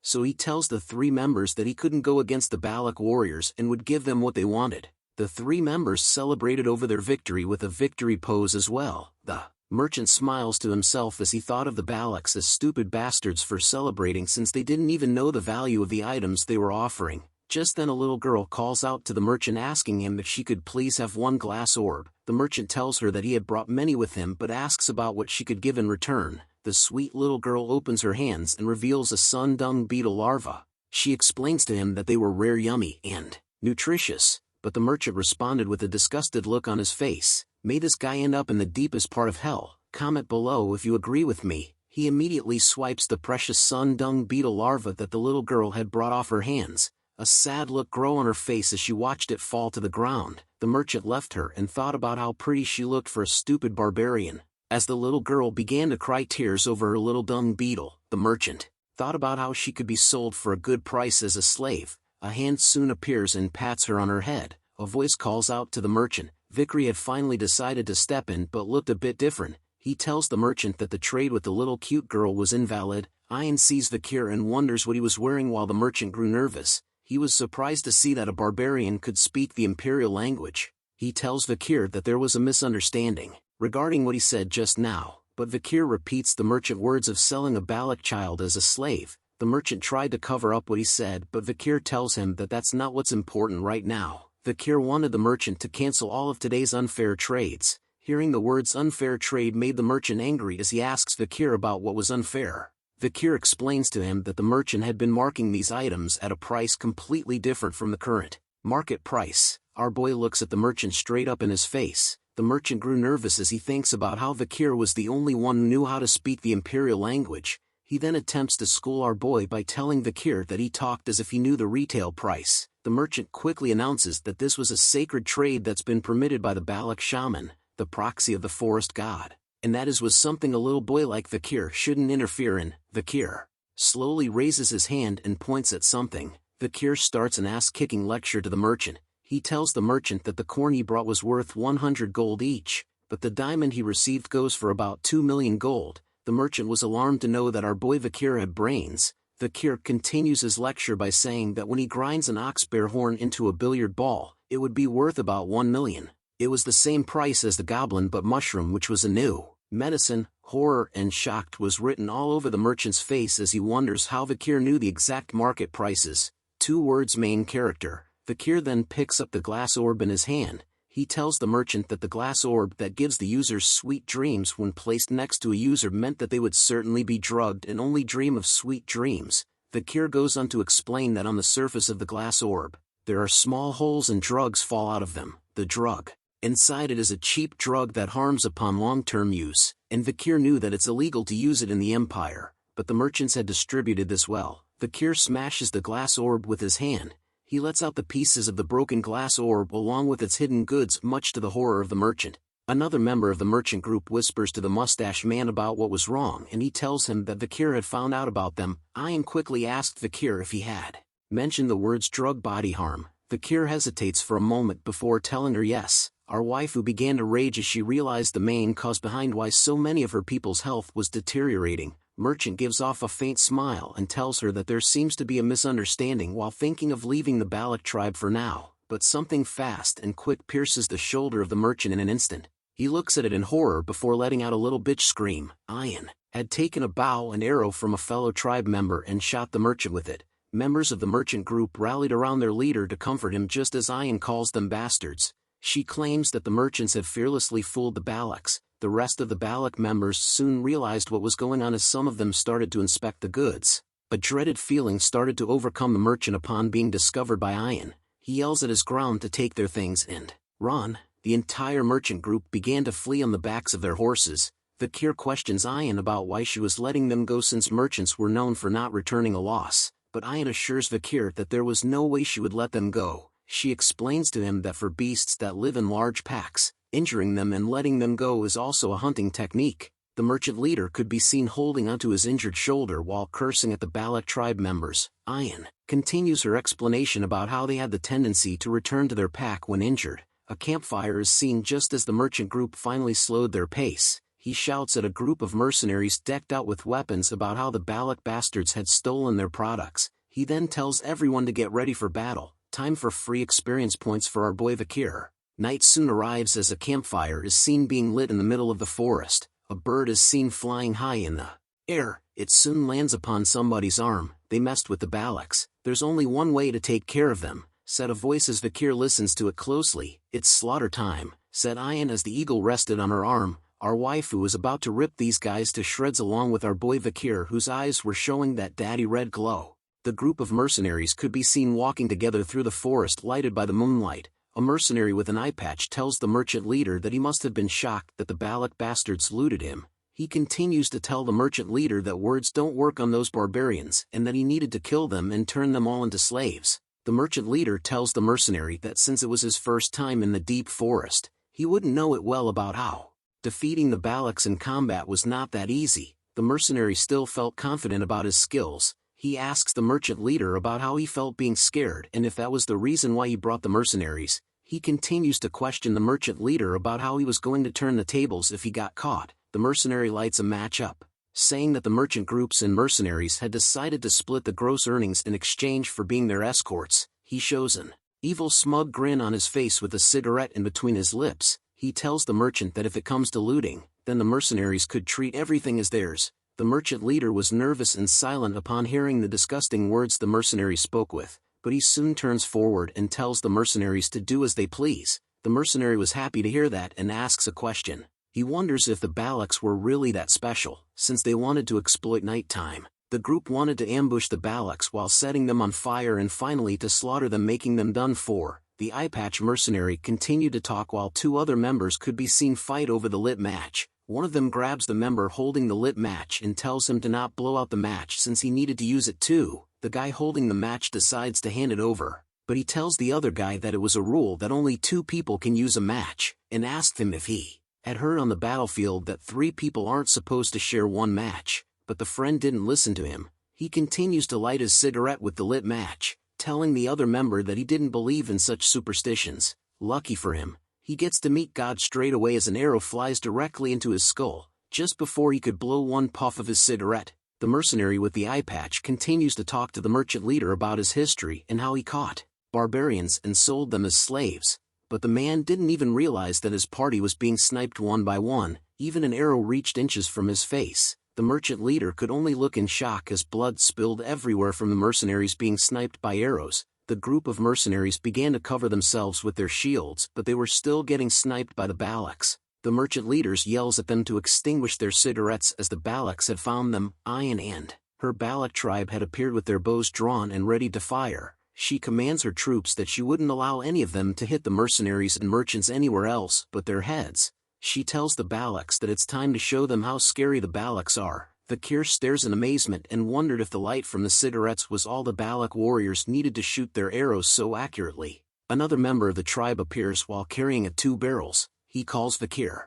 a slave and tells him that Tay had finished preparing what he asked for. Vikir reminds him that he was a commoner and no longer a slave. The tribe member laughs and tells Vikir that he was being timid for fussing over something like that. The group of mercenaries could be seen cowering behind their shields to block the hail of arrows coming from the Balaks. A bald man orders mages to gather up, to block the arrows with the shields while the aura users prepare to counterattack. An arrow, covered in blue arrow, is seen flying through the air with a rope attached to it. The mercenaries could only stare as the arrows landed on the trees above them. Carrying between the 2 arrows a barrel, more arrows attached with ropes are sent flying into the trees. The space above the mercenary group were soon filled with barrels hanging above them. The bald man was alarmed to see that the Balaks had launched alcohol barrels. He looks at the barrels that began to leak a dark fluid and mutter the words, "No way." Flaming arrows were then sent flying into the alcohol barrels in the trees. It caused an explosion in front of the mercenaries which lighted the whole place as if it was the 4th of July. Yeehaw! The merchant leader had hid himself behind a tree. He watches the mercenaries being burned alive and hears their screams of pain.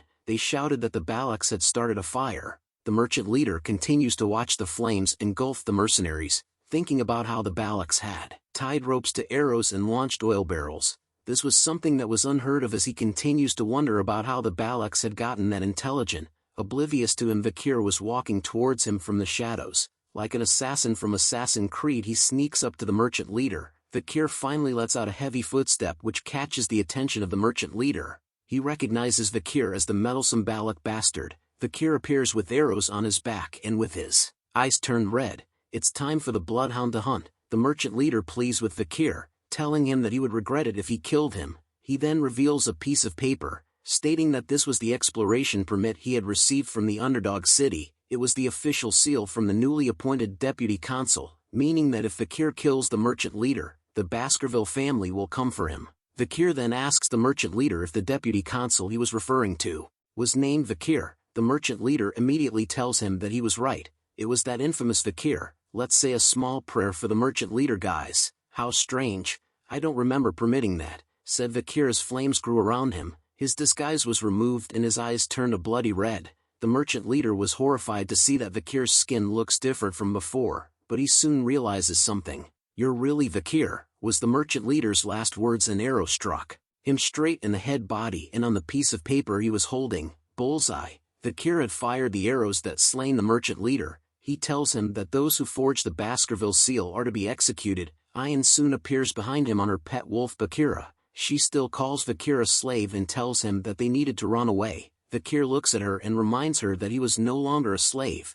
Multiple arrows could be seen stuck onto various shields. The mercenaries soon realized that the hail of arrow attacks from the Balaks had come to a stop. They rejoiced in joy and shouted out to one another that the Balaks were retreating. They stated that the fact that the Balaks attacked with fire meant that they were not confident. The mercenary group decides to chase after them right away. A member of the mercenary group shouted that if he catches the barbaric bastards, he would butcher them straight away. But just as he was yelling, a familiar pillar of death covered in a purple aura appeared behind him. It's our queen Madame Eight Legs. She appears and started to rain down pain onto the mercenary groups. Vikir could hear the screams of the mercenaries as they yelled out that there was a monster. Ayan praises Vikir for calculating the madame's appearance and for thinking of using fire as a tactic. She states that Vikir had become a great Balak now. Vikir continues to look behind and tells Ayan that was how he felt every time he sees her. He looks at the numerous legs of Madame Eight Legs as they reached high into the sky while being covered in a deadly purple aura. He tells Ayan that that was a disaster. Akia was wearing a smile on her face as she tells Vikir that she would permit him to enter the hero's spring. She continues by stating Vikir's various achievements, from resolving the food shortage issue by catching an ox bear, concluding the previous battle without any casualties by using oil barrels, and discovering that the cause of the infection that was bothering the Balak warriors was caused by cheap drugs. Akia concluded that there was no doubt that our boy Vikir was a brave warrior. She touches his shoulder while the shaman showed a dark expression on his face in the back. Akia then tells Ayan to take Vikir to the hero's spring since it was a full moon tonight. Ayan agrees and began to stood up. She wraps her arm around Vikir and tells him, serves him right. Vikir was curious by what she meant by that. It turns out she was referring to a human. She tells Vikir to look at a human, not saying a single word. It was said by him that the reason why the warriors were unwell was because they were cursed. But due to Vikir's actions it caused a human's words to hold no weight now. A human could be seen struggling to hold his anger within himself. Vikir wonders if it was really a curse as he recalls the memory of when the merchant leader had told him that the sacred trade had been permitted by the Balak shaman, who was the proxy of the forest god. Night soon arrives as a full moon lights the skies. Vikir's bubblicious body could be seen submerged in green water. He takes a deep breath and chills in the waters where other animals could be seen floating around as well. He takes a scoop of the water in his hand. Thinking that his mana was taking a step closer to purity, he could feel his broken bones and muscles starting to heal. He noted that the old shaman didn't cause a fuss without a reason, as he probably wanted to come here himself. Although it was not as effective as the river of sticks at the Baskerville side, the hero's spring was better since there was no age limit. Vikir then asks Ayan, who could be seen soaking in the waters of the hero's spring beside him, lucky main character. Comment below how many of you guys want to take a dip in those waters as well. He asked her about whether the efficacy would be halved since she was inside the waters as well, and Vikir was certain that the matriarch mentioned that only he could go in. Ayan wonders if that was really important since real Balaks do not fuss over minute things like that. She then tells Vikir to thank Sir Adonai for finding this hot spring. Vikir wondered who Sir Adonai was. Ayan explains to him that Sir Adonai was the only person who can fight against the madam that lies within the deep forest. He was the best warrior among the Balak legends. She teases Vikir that since he had become a dignified Balak, he needed to make sure to respect Sir Adonai, but Vicky was reluctant as he tells Ayan that he would respect Sir Adonai only if he fought against the madam head-to-head. Ayan screams him that it was true. She shakes her head in disappointment over the fact that it was hard to communicate with outsiders, but her face started to blush as she remained silent while thinking deeply about something. She recalls her mother's face, who tells her that since Vikir had become a commoner and has a good reputation within the village, she notes that when Vikir recovers with the hero's spring and can become the man he should be, he wouldn't be that bad of a husband. Can anyone else hear the wedding bells ringing? Ayan ends her flashback and glances over to her side. She sees Vikir's sexy, hot, delicious body with his hair pulled back. Ayan decides that today was the day she was going to make Vikir hers. Guess someone wants that Baskerville D.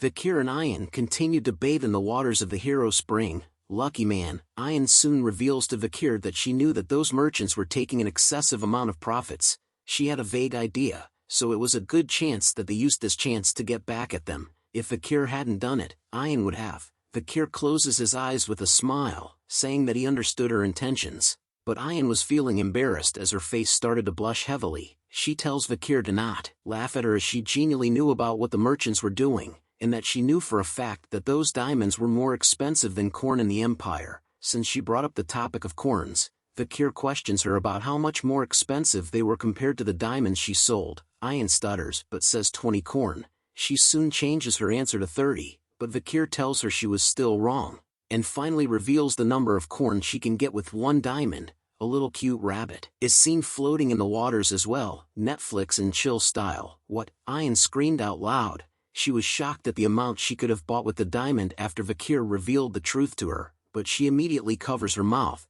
still calling Vikir a slave, and told him that she knew that. She says that the login within the empire is strange. Where would they even use that stone? She questioned Vikir. Vikir looks at her and tells her that it didn't matter. He then changes the topic. My name or slave? He asked Ayan. Between the two, which do you want to call me by? He tells Ayan that he didn't like to keep things ambiguous. Ayan took a moment to think about what she should call Vikir by. She pauses for a moment in silence. She then moves closer to Vikir, to the point that she was right in front of him. This isn't everyone. Comment below what's gonna happen. You don't like ambiguity, right? Ayan asked as she stood in front of our boy. She places her finger onto Vikir's lips, telling him that she was gonna make things clear. This causes our boy to be taken aback for a moment. I don't want to call you slave or Vikir, said Ayan as she looks at Vikir with innocent eyes and a blushing face while the waters of the spring drip down her body slowly. She pulls her face closer to his, whispering to Vikir, what I want you call you is. But a bunch of kids appear suddenly behind her. They jump with joy and laugh out loud as Ayan was stunned and embarrassed. The kids come up to Ayan and greeted her as Commander Ayan. They also called out to Brother Vikir. Ayan looks at them and questions them about how they managed to get here, but the kids didn't bother to answer her. Instead they just wanted her to play with them together in the spring. Vikir watches from the back once again, thinking about how if it's neither his name nor slave, then how does Ayan want to treat him? Our boy Vikir is dense like a rock. You rascals, shouted Ayan as she splashes the waters. She tells the kids that if they enter the spring, its efficacy will reduce by half. Vikir cuts in and repeats what Ayan said to him. He tells her, didn't someone say a true Balak wouldn't be stingy regarding such things? The kids hid behind Vikir and agreed to what he said.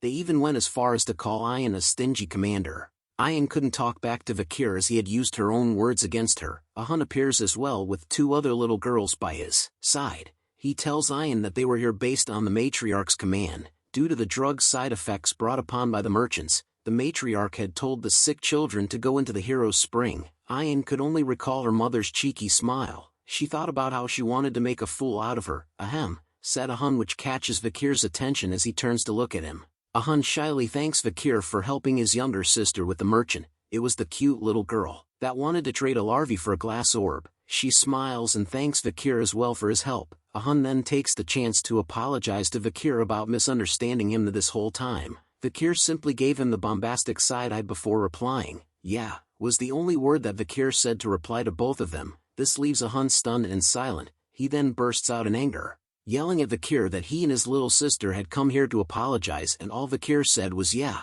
Vikir continues to chill in the water. He tells Hun that he has too much anger inside of him. Ayan watches the 2 boys talk to one another. She showed a relief expression on her face as Vikir had finally become a part of the tribe, and that the tribe members were slowly accepting him as one of their own. She continues to think about how there would still be a lot of time to continue what she tried to do. Comment below if you are jealous of our boy right now. She then calls out to Vikir, cheers to you for becoming an official Balak member, Ayan announced out loud as she stands in front of him, posing with a bright smile on her face. The kids in the back cheered on as well. 2 years has passed by. A barbarian could be seen getting his face being rearranged by a powerful blow straight to his face. The barbarian falls back onto his ass as another member towers over him. Other members were alarmed to see the interaction as the barbarian continued to sat on the ground with a bloody nose. You're more of a crybaby than I thought, said a voice as a familiar fist is seen pointing outwards. It was our boy Vikir van Baskerville with a ponytail now. He had finally reached the age of 17 years old. He relaxes his fist as he called out to Hun,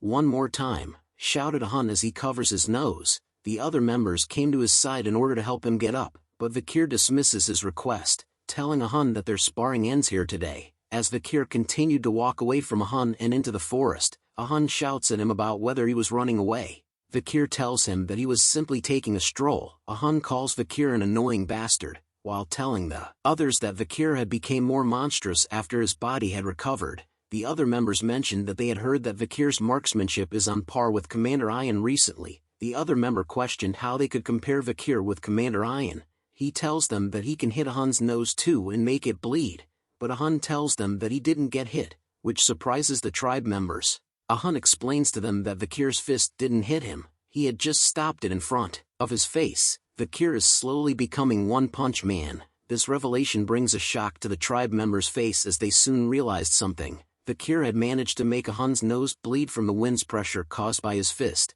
Vikir could be seen sweating all over as he continued to breath hard. He looks up at something, saying that he could do it perfectly now. The sixth technique, Vikir can perfectly bear the sixth fang.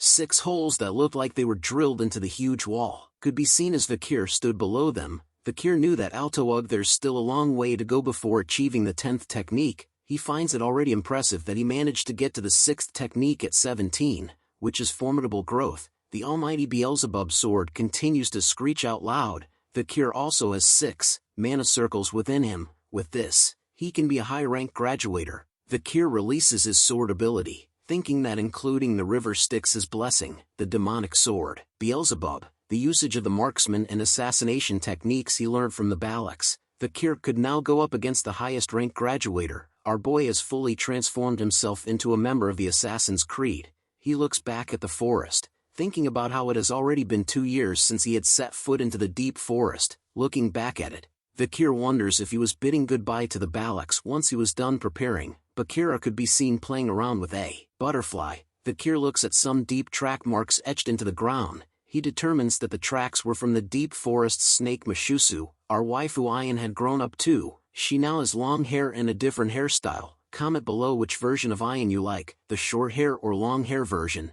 Vikir continues to explain that the snake was the large and ancient one. Vikir tells her that if they could catch this, the food would be settled for the village for at least 4 days. Ayan continues to repeat the same words, I see, to Vikir regardless of what he said. This causes him to look back at her and thought about something. He asks Ayan if she was thinking about something else while they were hunting. Ayan blushes hard after being caught, but she tells Vikir that she wasn't.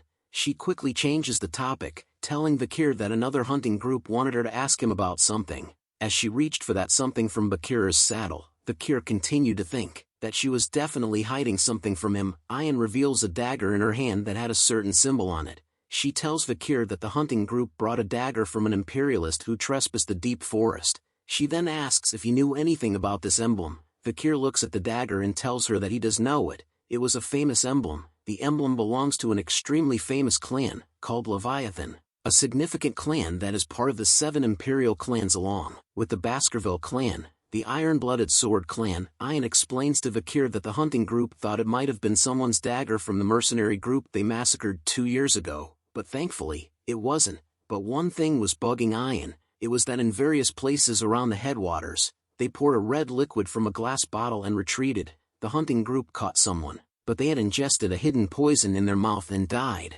The only thing that was left behind was that dagger. Vikir continues to inspect the dagger in his hand, but Ayan tells him that there was more. She wore a nervous expression on her face as she tells Vikir that there was something she wanted to ask him. Don't you want to return to your hometown, Vikir? Was the question that Ayan asked him point blank. Vikir questions Ayan about why she was suddenly asking him about that. Even wearing a weird expression while asking it, Ayan touches her fingers together nervously. A sweat drop drips down her face as she tells Vikir that she doesn't like secrets or lies, and that he should tell her. Ayan reveals to Vikir that there was another imperialist who came to the deep forest, and that Ayan believes that their goal was Vikir. Vikir received a shock upon the sudden revelation from Ayan. She looks at him with a worried face, pausing for a moment before revealing another painful information. She finally reveals to him that a certain waifu had came to the deep forest. Ayan continues to tell Vikir the honest truth. 2 years ago, when he had fought the madam up until now, that certain waifu, together with a search party, came to investigate the deep forest. Ayan believes that she was looking for traces of Vikir. She didn't dare to look Vikir in the eyes as she asked him if he was going to go with her. Ayan's thoughts started to go haywire. She wonders if Vikir will hate her because she hid this information up till now. What would she do if he says that he'll go with her? Should I stop him from going by using the tribe's rules? These were the thoughts that ran through her mind as Vikir stood there silently. Would that even work? Was the final thought she had as Vikir finally started to open his mouth. I won't go back, said Vikir with a stern look on his face. Silence came over Ayan after hearing those words from Vikir. She stutters her words as she asked Vikir if it was true. He tells her yeah. Our waifu's face shined bright like a diamond. She hugs Vikir with joy, telling him that Vikir isn't leaving. Meanwhile, Vikir thinks about how he thought the Empire knew that he was alive, but it seems like they don't. Vikir needed to return once he was able to perfectly hide his power from Hugo without being noticed, and then he thought about the woman that Ayan had mentioned. He wonders if Ayan was referring to Camus Morgue. He continues to wonder if she has not yet forgotten that he had saved her, or is it a part of a diplomatic event? But seeing how the Baskerville clan gave permission for the Morgue search party to enter the deep forest, means that their alliance is still strong. Vikir wondered about if the two families form a bond through his supposed death. Vikir then decides that he should go investigate what's happening outside the deep forest soon, but a sudden appearance of a big fat ugly fish disrupts Vikir's thoughts. But Ayan and Vikir were shocked to see its sudden appearance beside them. The giant fish lands right in front of both of them with a loud impact. Water began to spill from out of its mouth as it tries at best a breath. A lungfish, said Ayan with a perplexed look. She states that seeing as how it jumped out of the river, it seems like the rainy season will come soon, judging from its size. This year's rainy season might be long, but Vikir tells her to wait as he spots something. He wonders what that arrow-looking thing is that was poking out of the ugly fish. They decided to slice the fish like sushi to find out what it was from the inside. They were surprised to see a skeleton holding what looks like a spear from inside of the fish. Ayan looks at the skeleton and figured that it was a Lococo bastard based on the clothing. Since he stabbed the fish with an arrow and there are traces of resistance, it seems that the Lococo bastard was quite surprised after being eaten. She explains to Vikir that a lungfish was a stupid beast that eats dead things, but this was a little strange to her. Vikir states that the Lococo bastard might have been very weakened to the point where the lungfish thought it was a corpse. Ayan then questions why would such a weak person be hunting. Vikir looks at her and answers her question with a question. What if their tribe's situation is that bad? He continues to tell her that something might have happened within the deep forest, and that it was not a bad idea to investigate. After walking a far bit distance, Vikir and Ayan were taken back as they witnessed something that causes Ayan to shriek. The scene before them was like from hell. Dead bodies covered with red marks could be seen around the Lococo village that Vikir and Ayan had stumbled across. They wondered if all the Lococo warriors were dead. Vikir inspects the dead Lococo warriors. He sees that they had signs of vomiting and diarrhea, along with red spots, which he soon realizes what it was. Ayan then calls out to Vikir and tells him to look over there. She explains to Vikir that it was way past the time to eat, but there were no signs of fire towards Te Lococo's village. Human skeletons could be seen being hanged around the trees as if it was a Halloween decoration. The Lococo village could now be seen, but it was filled with dead silence with no signs of life. Vikir and Ayan along with Bakira were now strolling through the deserted village. Vikir notes that it was strange. There were no signs of life here. Vikir notices that based on the number of weeds, it's been a while since this place has been looked after. Ayan questions whether the Lococo tribe had moved somewhere else just as she opens the curtains to one of the tents, but as soon as she does, a whole bunch of flies came swarming out of it. A small dead body is seen hugging the bigger body deep within the tent. Ayan shouts at Vikir that there was a corpse inside the tent. Vikir tells her that there was also one over here. He looks at all the dead bodies that were scattered around the village. The corpses in the village and the red spots seemed familiar to him. Before he had regressed, there was an epidemic that spread throughout the deep forest around this time. It was called the Red Death. It was a first-class infectious disease that killed almost all the barbarians and species alike. Red spots appeared all over one's body along with vomiting and diarrhea, and due to the lethargy and pain, they become a cripple and die slowly. The infection spread so unusually quickly that it spread past the Empire's border. Ayan tells Vikir that they need to quickly leave this place. She tells him that this was a curse, a god's curse. Vikir tells her not to worry since it was an infectious disease. Ayan becomes more alarmed after hearing that as she tells Vikir that it meant that this was more serious. The two of them continue to argue throughout the village. Vikir tells her to calm down since it wasn't that contagious. Ayan continues to wonder if it really wasn't a curse. Vikir then tells her that if she was scared she could go back first. but Ian was worried about him about dying after being cursed. Then I die, said Vikir. Ian screams at him after hearing that reply. Who said you can go ahead and die? Her face was pissed off. A true waifu. Vikir thought that it was him obviously. Vikir went on to state that from the number of corpses, it seems like the whole Lokoko tribe wasn't annihilated. They had probably moved somewhere else, leaving the dead and sick here. He then tells Ian that he was going to take some of the usual things in their barracks, so Ian could go first and rest somewhere. She looks at him with concern while thinking that Vikir really isn't sensitive at all, but a chill went down her spine. She turns to see what it was that sent shivers down her spine. She lets out a horrifying scream that even caused Vikir to sweat a bit as he turned to see what had happened. What is it, Ian? Said Vikir as he walks over to her. Ian had dropped to the ground out of fear. She tells him with tears in her eyes that it was the curse. She points her trembling finger towards a certain direction in the village. She turns to Vikir and tells him that here was a cursed child. We need to run away, Vikir, shouted Ian. She tells him to go first and that she would follow right after, but all of a sudden, Ian yells out that her legs got a cramp. But our boy isn't a simp. He ignores her and moves towards the so-called cursed child. He kneels in front of her to inspect her. Judging from the child's appearance, Vikir noted that she didn't look like she's from the Lokoko tribe. She's about 5 years old too. The cursed child was startled to see Vikir up close. Vikir then notices that there was a pile of rocks with a flower near it. He deduces that she was mourning someone's death. Who are you? Asked Vikir to the cursed child. But the child remained silent for a moment before answering. Lokoko, slave, kitchen maid,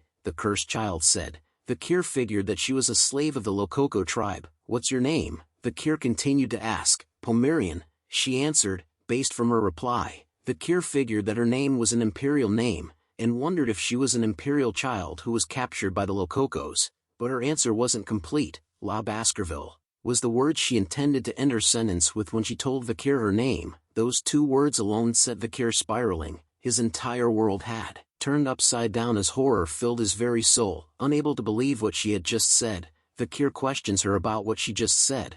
With her cute little finger pointed upwards, she points back to herself. Pomerian, La Baskerville, was her name as her red eyes were revealed amongst her messy hair. Did we all just get a little sister? Comment below what you think of our new family member. There are 3 middle names within the Baskerville clan. Van is given to those from the extended lineage, Lou is given to the males from the direct lineage, the middle name given to the females from the direct lineage, but isn't frequently seen as most Baskervilles are males, is La. Our new little sister introduces herself as Pomerian La Baskerville. Vikir continued to be shocked upon hearing her name. He couldn't believe that she had the middle name of La, as there shouldn't be a lot of people who bear that middle name in the family. As Vikir remained stunned by this new information, Ian points out something to him and tells him to look at it. She recognizes the emblem as the symbol of Vikir's clan, the Baskervilles. Vikir soon takes notice of the necklace and grabs it from Pomerian. His sudden action startles her as he said "excuse me" while grabbing the necklace. Seeing the necklace up close causes Vikir to be startled again. He opens the necklace, which reveals a family portrait that Vikir couldn't believe. He sees that Hugo Le Baskerville was standing in it along with 2 other members of the Baskerville family. He pulls the necklace closer to his face to see it more clearly while wondering why Hugo was in the picture, but he soon realizes something as he pulls the necklace closer. Pomerian was shaking in fear due to his sudden actions, but this doesn't stop our boy as he begins to interrogate the sweet little girl. He lets out his bloodthirst, asking Pomerian about who the people were in the picture as well as her connection to them. Ian cuts in and asks Vikir how he expects to get an answer from a kid when he responds like that. She tells him to ask her while smiling instead. Vikir thought about Ian's advice and knew that she was right. He couldn't hold back his emotions because of how shocked he was, and knew that this sweet little child had done nothing wrong. Vikir then asks the same question to Pomerian about who the people in the picture were, but this time he asks her with a gentle smile on his face. Ian looks at him and couldn't believe that her slave was able to smile like that. That comment made Vikir kind of annoyed. Pomerian then took a moment to answer. She then points a finger to the picture in the necklace, telling Vikir that it was her mommy, grandma, grandpa. Hearing the word grandpa made Vikir realize something. He recalled what Butler Barrymore told him that might have been true. A flashback is seen from when Vikir was younger. He was confused by Butler Barrymore. As they walk through the estate, Barrymore informs Vikir that he may not believe him, but the clan head Hugo used to have a very loving and gentle personality. Vikir couldn't believe that Barrymore was referring to the scary Hugo that Vikir knew and tells him that he didn't know how many people within the Baskerville would believe that. Barrymore further explains that in truth, the clan head loved the first wife Lady Roxana very much and cared for her dearly. Although Lady Roxana passed away from illness, that wasn't the reason the clan head's personality changed. When the soul bloodline created between Hugo and Lady Roxana, Lady Penelope was taken away by barbarians. That was the tipping point. Hugo then began to move swiftly to find Lady Penelope. Due to this, he requested the emperor move him to the frontier, and the Baskerville house that used to be within the archipelago was moved to the mountain Le Rouge et Le Noir where the barbarians lay hidden. But no matter how many hunting dogs he sent, he wasn't able to find any traces of Lady Penelope. As time passed, without being able to even confirm the life or death of Lady Penelope, the clan head ended up being filled with rage and sadness that caused him to cry tears of blood over the loss of his precious daughter. After that incident, Hugo's rage against the barbarians neared madness, and he became a cold, calculating killing machine that lived only to destroy barbarians and demonic creatures. Vikir thought about how he ignored Barrymore's story of Hugo because he just couldn't believe it due to its absurdity, but upon seeing the appearance of Pomerian in front of him, she was the living proof. Penelope is the daughter of Lady Roxana, the only woman that Hugo loved, and the daughter of that Penelope is Pomerian. If Vikir had to guess if he was correct, then it meant that this girl here was Hugo's direct granddaughter. If Hugo, who currently treats our own children as tools while raging against the barbarians, saw his granddaughter who has barbarian blood mixed into her, what expression would he make? Wondered Vikir. He soon places his hand on top of Pomerian's head to comfort her. He noticed that she wasn't treated well within the Rococo tribe, so he tells her to come with him. Pomerian's eyes and mouth opened wide as she heard Vikir's words. Vikir continues to smile at her, thinking about if he was smiling correctly as she hadn't said anything yet, but she soon points out that her mom, hair, eye, same. Vikir tells her yes, as all the Baskerville hounds look similar in that it seems like he was her uncle. Pomerian repeated the word uncle as she continues to gaze at Vikir due to their similarity. She then looks back to the grave that she had built and placed a flower on. A flashback is seen where her mother, Lady Penelope, was coughing badly due to the plague. She tells her daughter that if she ever sees someone with red eyes, then she must follow them. Pomerian continued to stare at the grave while thinking of her mother's last words to her, but her action catches Vikir's attention as he looks down. Pomerian was holding onto his shirt. She calls him uncle and tells him that she wanted to come with him. This was the moment when the two stragglers of the iron-blooded sword clan had crossed paths. The scene changes to the tent that Vikir had built for Ian. A cutie pie pops her head out from the tent, asking her uncle about where he was going. Lads, we must protect her at all cost. Comment below if you wish to protect this sweet thing. Vikir tells her that he needed to go since he had a meeting to attend to as the matriarch had called for him. Pomerian wails out loud as she chases after Vikir, telling him that they should go together. Vikir agrees to her request and carries her up with his arm while thinking if she was scared of being alone. He thought about how it was great that she opened up, but looking after a child was harder than he thought. But there was nothing he can do. Vikir looks back at Pomerian who had nested herself onto his back. Her face was filled with joy as she hugged Vikir as he carried her. As Vikir walked through the village to the meeting, he thought about how he couldn't raise her in the Balak's village. He needed to raise her somewhere Hugo's eyes can't reach, in a place where the Empire's civilization grazes. He looks back at her and could see that she was sleeping and snoring peacefully. This made he think about Chihuahua and to ask him for a favor. Vikir also noted that he needed to leave the forest and stop by the city later. We soon arrived at the matriarch's tent. She was alarmed to find out that there was an infectious disease going around. She tells the people who had gathered in her tent that it was bad, since the rainy season was approaching. If the disease is still present during the rainy season, the damage done would be even more lethal. But the shaman elder shouted out to her that it was not a disease but a curse instead. The elders on his side agrees with what he said. They continued to tell the matriarch that lifting the curse would solve it and that they needed to perform a large ritual, but Ian argues back to them, telling them that it couldn't be a curse and that they needed to leave the village and relocate immediately. But the elders on the shaman's side didn't budge from their argument. They questioned Ian about how they could dare to abandon the scared place where the ashes of their ancestors rest, so it made relocation out of the question. They further argued that this was Balak's land, and that it was where they have lived for 200 years. The younger generation of leaders on Ian's side pushed back against the elders. They argued about the chance of the disease spreading all over and killing the children, and further states about their future. saying that their future generations will disappear if they continue to try looking after their ancestors' graves. The two sides continued to argue. The elders on the shaman's side continued to state that it was a curse and that it happens when you eat a strange mushroom, adding on that the ancestors were enraged because they had been neglecting their graves. Another elder was convinced that it was bug that was spreading the disease. The elders soon asked the matriarch to choose, but all she could do was remain silent as the two sides continued to battle against one another. Vikir sat at the back of the meeting with Pomerian sleeping peacefully on his lap, so freaking cute. He thought about the Red Death. He knew that the infectious Red Death was comparable to the Black Death that had spread throughout the Empire. This formidable disease was rampant and had spread to the Empire's border. The reason why the Empire was safe was due to Camus from the Morgue clan. She had casted a firewall to stop the spreading of the disease. It was also thanks to Dollars, the dispatched female saint from Quo Vadis. With the help of her powerful divine power, they purified the disease. However, that treatment method was only restricted to the Empire. Most barbarians who lived in the Le Rouge et Le Noir mountain would die, but that was favorable for the Baskerville clan, since the barbarians who played an important part of the forest's ecosystem disappeared. A monster wave occurred due to the influx of low-ranked monsters.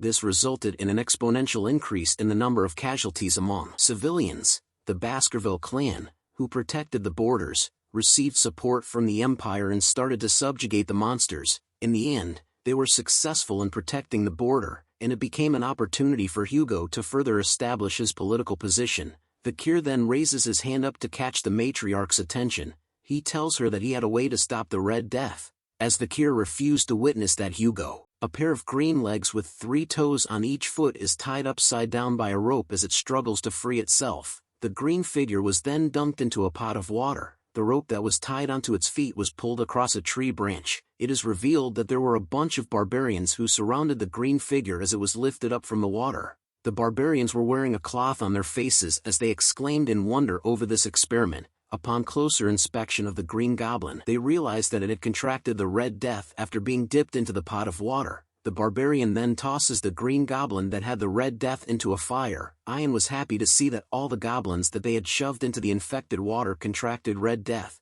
It all went accordingly to what Vikir said. She then asks him if the Red Death really transmit through water. Vikir tells her yeah. He explains to her that the infected water was the biggest cause of the infection, but once they boil the water, there shouldn't be any problem. Ian smiles and looks at the 3 other green goblins that they had captured, thinking that boiled water was fine. Seeing her happy expression and what they did to their comrade causes the remaining green goblins to be startled. Soon enough, one of them was tied to the rope once again and lowered into a boiling pot of water. It lets out a scream as its head enters the pot first. As soon as they pulled the green goblin out of the boiling water, Ian points out to it and tells Vikir that it had died immediately. Vikir tells her to put the green goblins into the cold water with a "I can't believe this dumbass did that" kind of face. Once again, the remaining green goblins were dipped into the cold water that Vikir had asked them to do. The tribe members couldn't believe that it was true. Even after some time passed, the green goblins didn't contract the Red Death. The tribe members were happy to have found a way to conquer the Red Death, as the answer was water. They also asked that if they were to drink boiled water, they could prevent the infection. The matriarch appears with a smile on her face as she tells Vikir that he had done a good job. She informs him that it was thanks to him that they were able to see the light at the end of the tunnel, and for that she was grateful, but Vikir warns her that they couldn't let their guards down yet. He explains to her that the water cannot enter their eyes or any mucous membranes, as the Red Death can be transmitted through the respiratory system, so the tribe needed to be careful when the fog is present at dawn. Ian could be seen teasing the shaman over what he said about how the Red Death was supposedly a curse. All the shaman could do was grunt as he did nothing to help, but he soon questions Vikir on whether the solution to the Red Death was just to avoid water, as the rainy season would soon arrive. He then asks about how they should avoid the waters when it happens. Vikir tells the shaman that what he said was true, that when the rain comes, there will be an overflow of water from the river and the air will become humid. There will be limitations to the methods of how they could boil water and wash up as they go according to the preventative measures.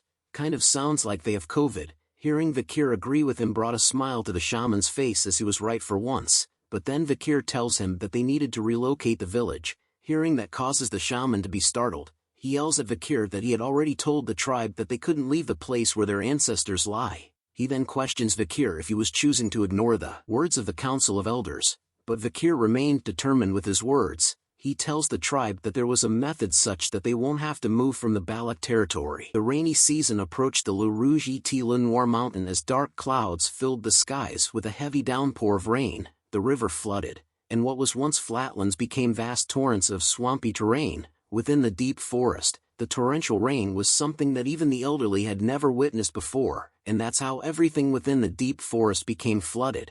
Massive amounts of water covered the land as only the tops of the trees could be seen from above, all except for the Balak village. The tribe members could be seen shouting to pull harder and tie it tighter as they held onto a rope. The tribe members continued to shout at one another to raise the fence, so that it could be stabilized and wouldn't fall down. It turns out that the Balak tribe had relocated to live on top of the trees. Just like the Ewoks from Star Wars, the other tribe members talked about how with this much rain, the village didn't get flooded. The other tribe member looks up and tells him that it was all thanks to a certain someone. The two tribe members soon shouted out at Vikir, who stood above them. They thanks him for not getting the village flooded and thought about how great it was for them to have listened to him. Vikir continued to think about how it was a good thing that there were many tall trees within the Balak territory, which made it possible for them to be able to endure the rainy season. Pomerian then pokes her cute little head out of the tent, calling out to Uncle Vikir that she wanted to be with him. So cute. But something soon catches Vikir's attention as he looked down. He yells out to the two tribe members that it was dangerous. As a massive shadow in the water with glowing eyes approached the tribe members who were still waving at Vikir, the massive shadow soon comes out of the water. It was revealed to be a gigantic sea monster. The two tribe members were shocked to see this massive beast coming towards them. They screamed in horror as its massive teeth reached closer to where they were, but somebody else was quick to react as an arrow is being drawn. A powerful blow manages to land itself right onto the gigantic sea monster's body that causes its face to go like, WTF. Ayan had appeared with her bow in hand. Get lost, you damn catfish, said Ayan. Vikir then asks her if that monster was the Mashusu. Ayan explains to him that it was the one known to be the king for dozens of years around this area. She tells him that the tribe calls it Ka. It kind of looks like a mix between Gyarados and Magikarp from Pokemon. Comment below what you think it looks like, but the Ka doesn't retreat even after being hit by Ayan's arrow. It slams its tail into the buildings that the tribe had built. It then sends the two tribe members flying through the air. Vikir immediately leaps down from his home. Thinking about how the Ka was destroying the home that they had struggled to build, he summons Beelzebub as he hand unleashes that good-looking red aura while telling the Ka that he was going to fix that habit of its. Vikir had fully summoned the Beelzebub blade as he lands onto the tree trunk, with a powerful leap forward that smashes the tree trunk into pieces. Vikir lets out the ever-so-powerful sixth technique of the Baskerville clan, 6 lurking ambushes. As he soars across the Ka, he cuts it 6 different ways. The Ka lets out a horrifying roar due to the pain that Vikir caused. He looks back at it to see the damages. The Ka soon retreated back into the swampy waters. Yeah, run like a bitch. You ain't nothing for our boy Vikir. Vikir then lands onto a nearby tree and stared at the Ka as it retreats back into the swampy waters. Even the two tribe members were lucky enough to stop themselves from dropping into the waters as they clung onto the tree trunk with all their might. The other tribe members cheered Vikir on as they witnessed him chasing the Ka away. They couldn't believe the number of times that he had saved them. They continued to call Vikir as the Balak's hero, but our boy just felt relieved as he unsummons the Beelzebub sword into his hand. Only the shaman felt annoyed over the heroic feat that Vikir had achieved, but Ahun wore a troubled expression on his face as he thought about something deeply. Ayan, our waifu, was simply starstruck and had fallen even deeper for Vikir's riz as she gave him a thumbs up while thinking that he had passed. She did. All this while her mother was watching her from the side. The scene then changes to a tent that had light and smoke coming from out of it. A plate filled with some delicious-looking food was placed on the carpet. Yummy. Our cutie pie Pomerian takes a bite onto one of the food that was on the plate. Her face along with Ayan's face were both filled with joy over the wonderful flavor that the food had. Pomerian gives her Uncle Vikir a thumbs up and tells him that it was yummy. Ayan tells her that Vikir was good at cooking, but our boy could only stare at them with a troubled look on his face. He then tells Ayan that he couldn't remember inviting her into his house. She tells him that she couldn't just walk past a place where she could smell something yummy. Vikir then tells her that he didn't prepare her share of the food, but Ayan replies back that whatever belongs to the slave, belongs to the master. So what was Vikir's was also hers. Vikir continues to argue with Ayan about her calling him a slave as he had told him many times not to, but Ayan continues to remind him to not pay attention to the fine print. As they argued with one another, Pomerian started to think deeply about something. She looks at both Ayan and Vikir, telling them both that it felt like they were a married couple. Hearing those words made Ayan smile and blush. She then grabs onto Pomerian to hug her while rubbing their faces together. She tells Pomerian that she was so cute. Pomerian felt happy with her embrace and could only smile happily. Vikir looks at them and wonders when they had become so close. But a brief breeze of wind enters his tent, which causes him to turn around. It turns out that there was someone who had opened the curtain to his tent even though it was raining heavily outside. As Ayan held onto Pomerian in her arms, she questions the person who stood at the entrance of their tent about their reason for coming here. It turns out to be a Hun. He could be seen breathing heavily as the rain continued to pour heavily onto his body. He then calls out to Vikir in a low voice which startles Ayan and made Vikir nervous as a sweat drop appears onto his face. Tears flowed heavily from Hun's eyes as he tells Vikir that he came here because he thought that it might be possible if it was him. Since Vikir had saved the village multiple times after all, a Hun then starts to beg Vikir, telling him please, please. The scene then changes to a Hun's little sister who was gasping for air as she laid on the ground. A Hun finally begs Vikir to please save his little sister. It turns out that she had contracted the Red Death as its red markings appeared on her face and neck. We return to a Hun's house on top of the tree during the harsh stormy weather. His little sister, one of our baby angels, is seen breathing heavily as she battled against the evil of the disease called Red Death. A Hun along with Vikir and Ayan stood by her side and monitored her status. Vikir then questions a Hun about when she had first showed signs of the Red Death. A Hun tells him since yesterday. He suspected that she had entered the swamp when they were gathering the wood for the construction of their houses on the trees. Ayan cuts in to inform Vikir that Ahul, the name of a Hun's little sister, was a kind child who always helps people. She wonders if there was anything Vikir could do. Even a Hun looked at him with a worried expression on his face. "Ha!" shouted someone as the voice grabs everyone's attention in the house. A wet foot appears. The shaman had appeared in the house as well, with an annoyed look on his face. He tells them that it serves Ahul right for going around and not listening to her grandpa. He continues to scold Ahul, telling them that what goes around comes around, and that this is what happens when you listen to the words of that imperial spy bastard Vikir. A Hun stands up in front of his grandfather to tell him that his words were too much. "Shut up!" shouted the shaman as a loud slap sound resonated throughout the house. He calls a Hun a useless bastard. As he was the same as his parents, a Hun could not talk back to the shaman as he held his cheek which had gotten slapped by him. The shaman then opens his umbrella as he exits from the house. Turning back to the group once again, he tells them that he had mentioned this repeatedly, that this disease was a curse from God and that the answer to it was to carry out an ancestral rite. The shaman then warns them to not dirty the Balak's name by succumbing to the imperialist Vikir. Since things have come to this, the shaman was confident that the matriarch will surely permit it. Ayan and a Hun could not refute the shaman's claims as he walked away from them. Ayan could only scold him under her breath while a Hun stood silently even after being hit and insulted. He then started to cry over the fact that he was a useless older brother that could do nothing to save his own little sister, but Vikir spoke out to them, telling them that if they were referring to treatment, he knew of one such method. He then orders a Hun to sanitize the furniture that Ahul uses with boiling water, then to burn charcoal in the bonfire to chase out all of the bugs and bats that are around the house. They also needed to create an environment for Ahul to combat the disease in order for them to buy some time. "Can you do that?" asked Vikir to a Hun as he looked at Vikir with tears in his eyes. He quickly rubs the tears away, telling Vikir that he could do it as he turned around. Ayan was surprised to hear that from Vikir. She walks over to his side to question him if he really knew about a way to save Ahul. Vikir replies that he did, but he needed her to do something for him. Ayan was glad to hear that she could help, so she tells him to ask her for anything. "Bring me out of the deep forest," was Vikir's request to Ayan, who then wore a shocked expression on her face after she heard that. He looks at her with a serious look on his face, telling her that by doing that for him, Vikir would be able to get the medicine for the infection.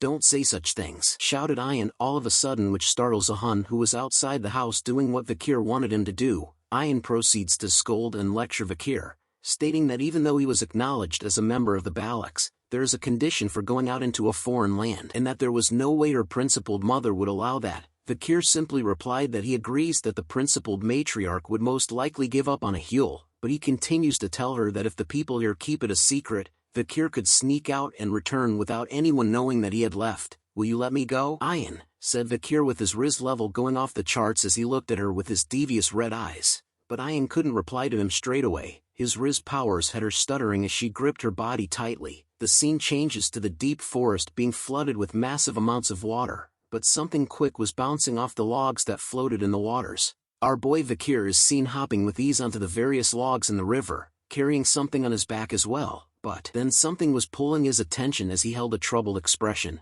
Vikir then comes to a screeching halt. He turns around to ask someone about why they were following him. "Didn't you let me go?" questioned Vikir, as it is revealed to be our waifu Ayan who was following him from the start.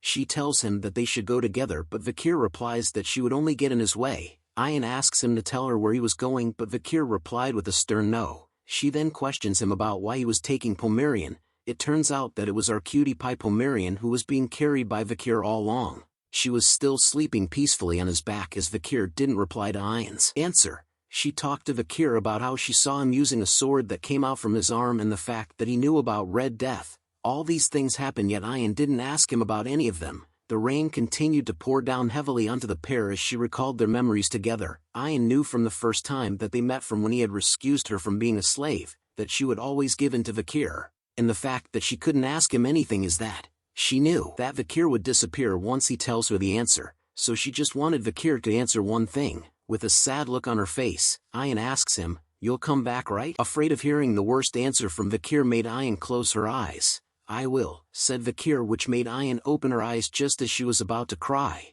but as she looked up to see him, her face changes expressions. Vikir had disappeared from her sight, leaving her to mutter the words, "You better keep your promise." The scene changes to a mansion. Chihuahua could be seen touching his nose as he lets out a deep sigh. He noticed that it was getting dark already and that no matter how much paperwork he had done, the numbers don't seem to decrease. The moonlight then pours inside the room where he sat. He walks over to the window to gaze at the moonlit skies, thinking about how nice it was back when the deputy consul was here. The work may have been tiring, but it was fun. Chihuahua still couldn't believe the fact that the deputy consul was dead as he watches over the city. "I miss him," said Chihuahua with a saddened expression on his face as he gazes up to the moon.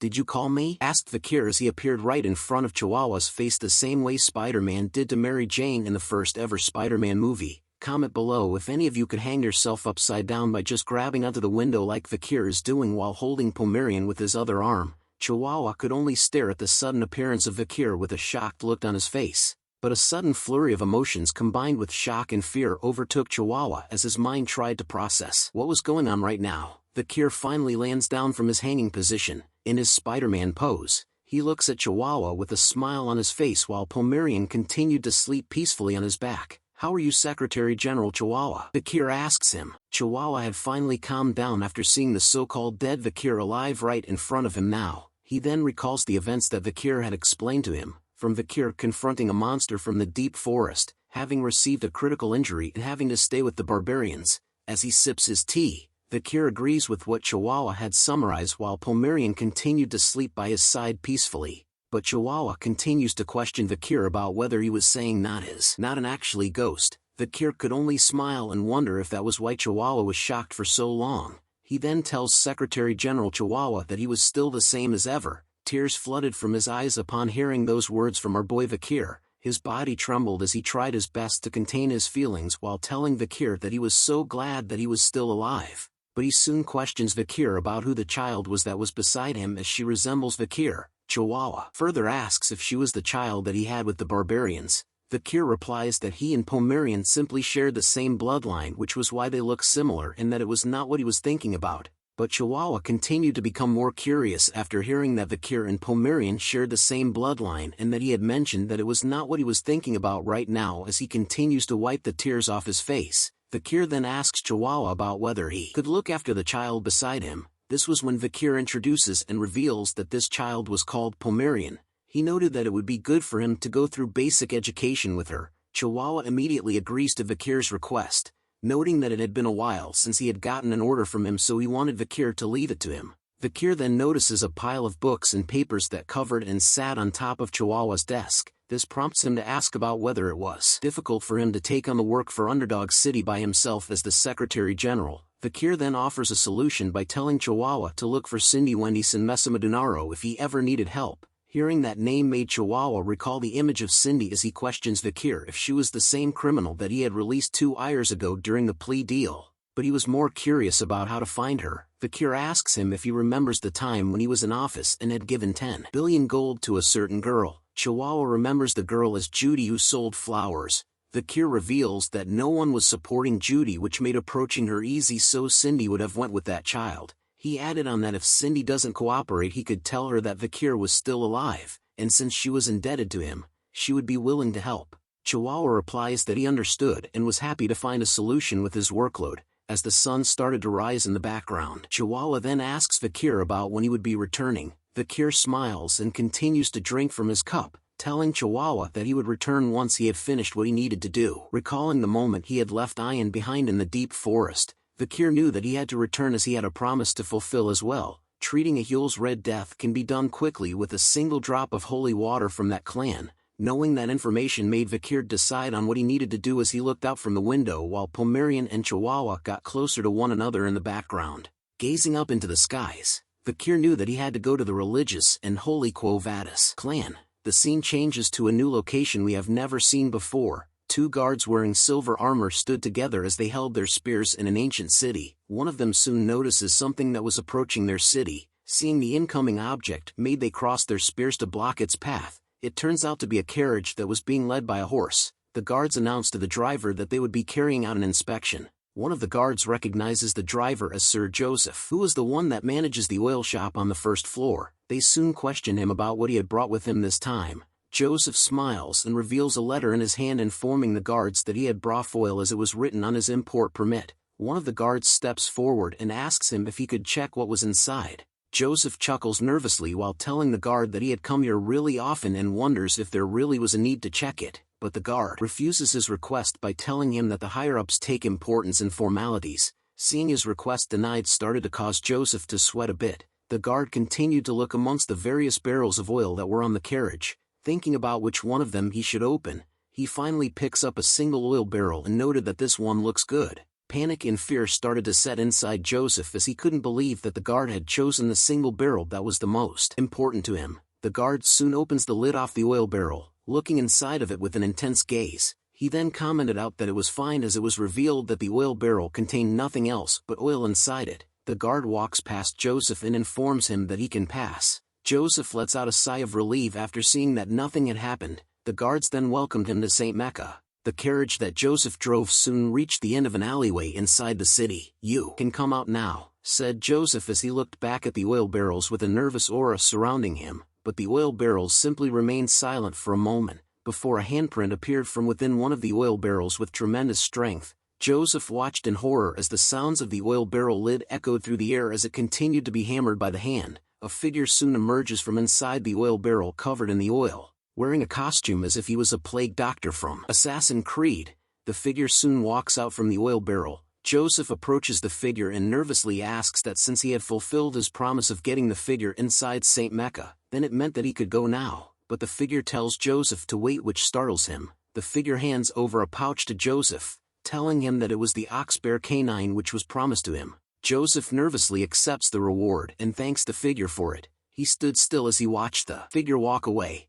Joseph couldn't believe that the figure had been submerged inside the oil barrel for over 2 hours, making him question if that mysterious figure was even human at all, as that same figure stood on top of the bell tower, giving off major Assassin's Creed vibes. The mysterious figure soon removes the mask and lets out a deep breath. It was revealed to be Vikir. He watches over St. Mecca while stating that it was his first time being submerged for so long since the river Styx, where he was submerged for 7 minutes. But anyways, he was glad to have successfully infiltrated the Quo Vadis territory. St. Mecca was the Quo Vadis clan's central city. It has a population of 160,000 people. Because of the church, sexual desires and greed are heavily restricted. Even if gold is on the floor, they would walk past it. Since the citizens are consciously aware of order and public peace, they strictly abide by the rules. The bell in St. Mecca soon begun to rung heavily. Vikir looks up at it and started to think about how when the clock tower's bell rings, the people of St. Mecca would do this weird thing where they stop walking and pray. Just like Vikir thought, the people of St. Mecca soon stood still and held their hands together in a prayer position.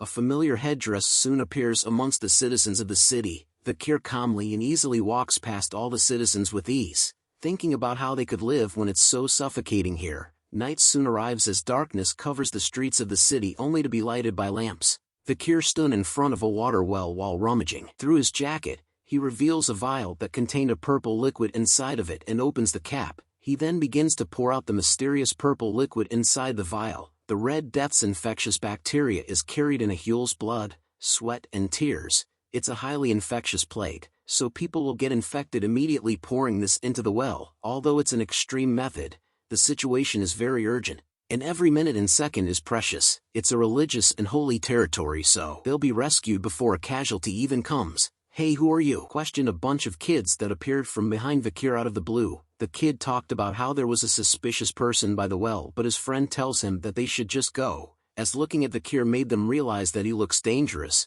Vikir lets out his bloodhound Riz aura, which envelopes the entire area around him in a red murderous color. He calls out to the children and tells them to listen carefully. He warns them that this well was cursed, and that those who drink the water from this well will not be spared by death. "Heed my words well," warned Vikir. The kids immediately tried to get the F out of there as they screamed out in horror. They shouted out that there was a ghost and that the ghost had placed a curse on the well. Another kid began to cry as he shouts that he would never drink from that well. As the ball that the kids dropped rolled over to Vikir, he was glad that with this, the children wouldn't drink from the well. Such a nice guy. A dagger soon appears and stabs itself deep into the ground. Vikir had placed the dagger near the water well, noting that a dagger left by the Leviathan clan, a clan famous for its deadly poisons, and that, judging from the situation, the ones who spread the Red Death in the deep forest were none other than the Leviathan clan. Vikir smiles deviously over his mastermind plan, knowing that since the religiously holy clan and the deadly poison clan hadn't had a good relationship since long before, he knew that a huge fight will probably break out with his actions, and that it was all for his preparations. Vikir soon realizes that it was almost time the holy water pours, making him wonder if he should go see the Saintess Dollars. A blonde-haired woman sat on a chair and watches the citizens gather before her. "Is this a new waifu for our boy? Comment below what you think." Numerous citizens of the city had gathered before the saint's massive mansion where she stays. The crowd of citizens continued to shout out to her, exclaiming that they had heard that the saint rests here and that they wanted her to open the door so that they could give their blessings. The crowd continues to call out to the saints by asking her to please take a look at their illness, while some of them simply wanted to see her face. A voice started to appear in the air, wondering why they had all come to see her at such a late hour. The citizens recognizes that the voice belongs to the saints. A man appears and announces to her that he would like to introduce himself as the Lord of the Dortsmile region.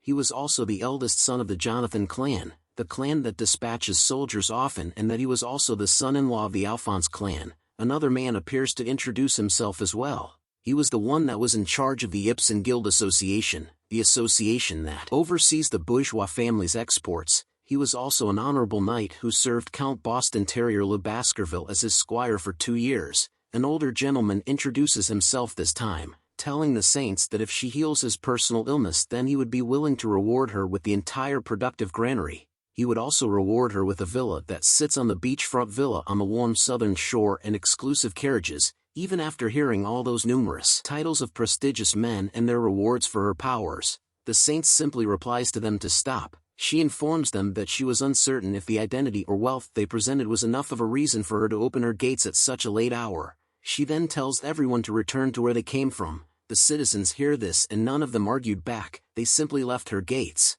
Vikir stood among the citizens as everyone went their separate ways to return home. He held a curious look on his face as he recalled his past memories. Before Vikir had regressed, he often saw the saints on the front lines of the battlefield. He saw her covered in blood desperately treating the injured. Her white clothes were stained in a bloody red and her white divine power never stopped glowing. The saints that Vikir knew of dislikes money and power as he recalled while staring at her gates. As he stood alone in front of her gate, the saints soon asks Vikir about who he was to come and look for her. Vikir kneeled down before the gates upon hearing her voice, telling the saints that he was just a young lamp that had lost its way. Vikir continued to kneel down in front of the gate for a while as there was no reply to his answer, but the gates soon opened to reveal the holy light that poured out of it with immense glare. The holy light shined brightly onto his mask as the saints tells him to please come in. Entering the gates changes the scene as holy relics decorated the walls and ceilings. Vikir continued to walk towards the angel statue that stood above a pool of water that sparkled brightly. The saints continued to question Vikir about how he had lost his way, but before he answers her, Vikir thought about how she was not going to personally meet her and figured that she had no reason to meet someone who's wearing such suspicious clothing.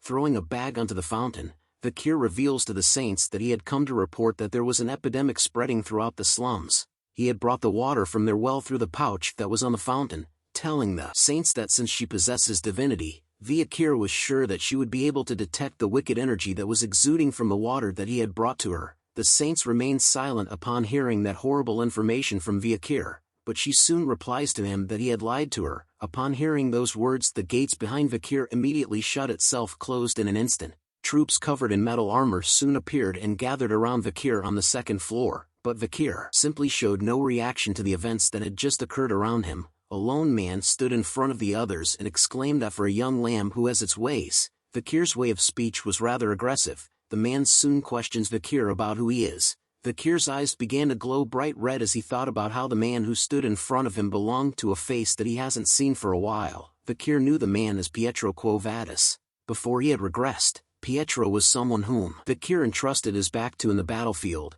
Pietro was the type of man who never compromises with injustice, and if it's for the name of justice, he was a man that can be more cruel than demons. Vikir had also learnt the interrogation techniques he used on the 7 young masters in Underdog City from him. Vikir then spoke out loud to Pietro that it was quite refreshing to see him here, but all it did was confuse Pietro. He soon informs Vikir that he had heard that he came here to report about an epidemic, but due to the attire he was wearing, it made Vikir quite suspicious. So until he takes off the mask and displays some courtesy, Vikir cannot meet the saints. Vikir replies back to him that there was a reason why he was wearing this gag mask and that he couldn't take it off, and since he had reported whatever he needed to, Vikir's job was done, and so he decided to take his leave first. But a blue object speeds past his face at an incredible speed which causes Vikir to stop in his tracks. Pietro shouts out that he couldn't allow a suspicious person like him to return as he held open a book that shined brightly in his hand. Vikir took a look at the object that was revealed to be a piece of paper.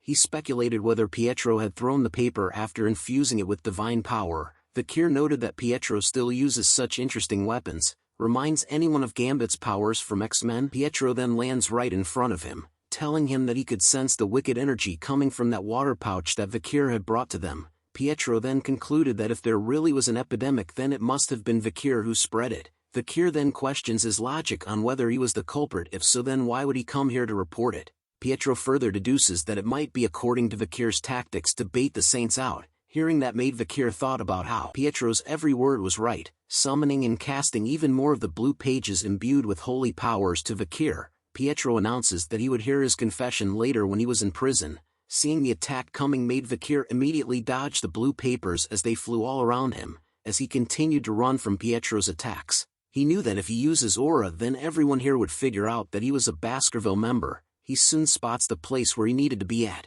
He leaps onto the balcony of the second floor and into the air to dodge the blue paper attack. Vikir then continued to fly towards Pietro, who simply stood in the same spot while casting even more of the blue papers towards Vikir. With a heavy downward strike, Vikir lands a hit onto Pietro, who still manages to block the powerful attack. But he was shocked by the weight of the attack as he noted that it felt as if there was a boulder that fell on top of him. Feeling the intense weight behind Vikir's attack made Pietro wonder where such strength was coming from due to Vikir's small physique. Seeing that the attack had failed to land properly causes Vikir to leap backwards from Pietro. As he leaped through the air, Vikir noted that it was the skill that he had obtained from killing the ox bear 2 years ago. The skill was called 600 kg stability. He also noted that it was his first time using it and that the skill wasn't that bad. The moment he landed on the ground, Vikir took no chance and instantly rushes towards Pietro once again. This time he lets out a mad flurry of punches that seemed to stop Pietro from casting his skills. He could only stand still and block Vikir's attacks.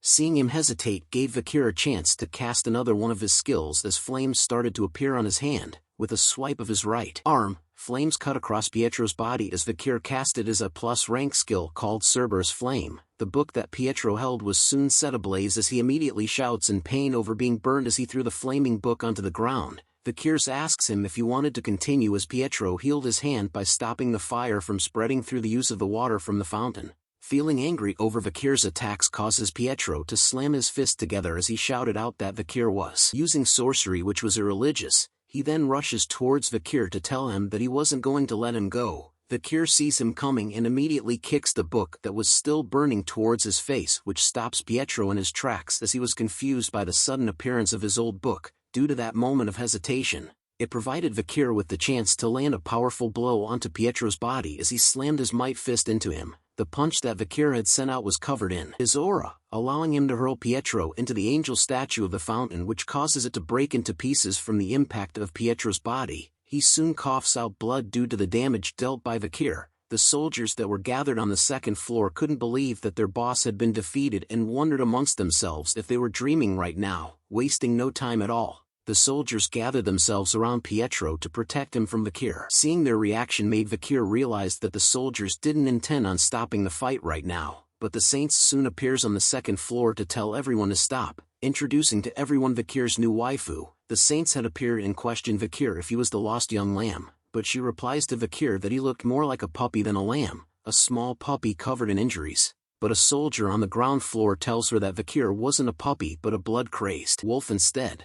The Saint soon requests the soldier to bring them some tea, which surprises him. She informs them that she needed to talk to Vikir. Comment below if you think Vikir is getting a new wife. The tea and snacks had been served onto the table. The Saint and Vikir sat at the table across from one another while Pietro stood behind her as her personal bodyguard. He continues to stare at Vikir with a stern look on his face while remaining silent as the Saint picks up her teacup. Vikir looks at the Saint and wonders if she was 16 years old right now. The pretty blonde lady, aka Vikir's potential future waifu, who sat across from him, was known as Luan Quo Vadis the Saint. In the future, during the war against the demons, she treated patients on the front lines, saving countless lives. She is the living example of benevolence. During the time of ruin, like everyone else, every martial artist who encountered her, including Vikir himself, respected her. Dollars continues to stare at Vikir with a cross symbol in her eyes in silence after taking a sip of her tea. She then reveals to him that she had been stressed lately, which piques Vikir's interest as he wonders what she meant by that. Dollars continues on to say that she was a student who had enrolled in the Imperial Academy called Colosio. As it was the holidays, she was currently taking a break from studying and the handling of family affairs. Hearing this from her made Vikir wonder what was with the sudden mundane talk. She then looks out the window to tell Vikir that just as he witnessed from before, nobles and merchants would look for her no matter the time. The illnesses that they wanted her to treat are either after effects of narcotics or sexually transmitted infections. She sees that there was not one person who was gravely ill present among the crowd that had gathered before. She continues to inform Vikir that justice, righteousness, benevolence, and equality is God's will, but she wonders why do people only see what's in front of them. Theology is essentially the process of understanding humans, so it's inevitable, was Vikir's answer to Dollar's question, which was good enough to catch her attention.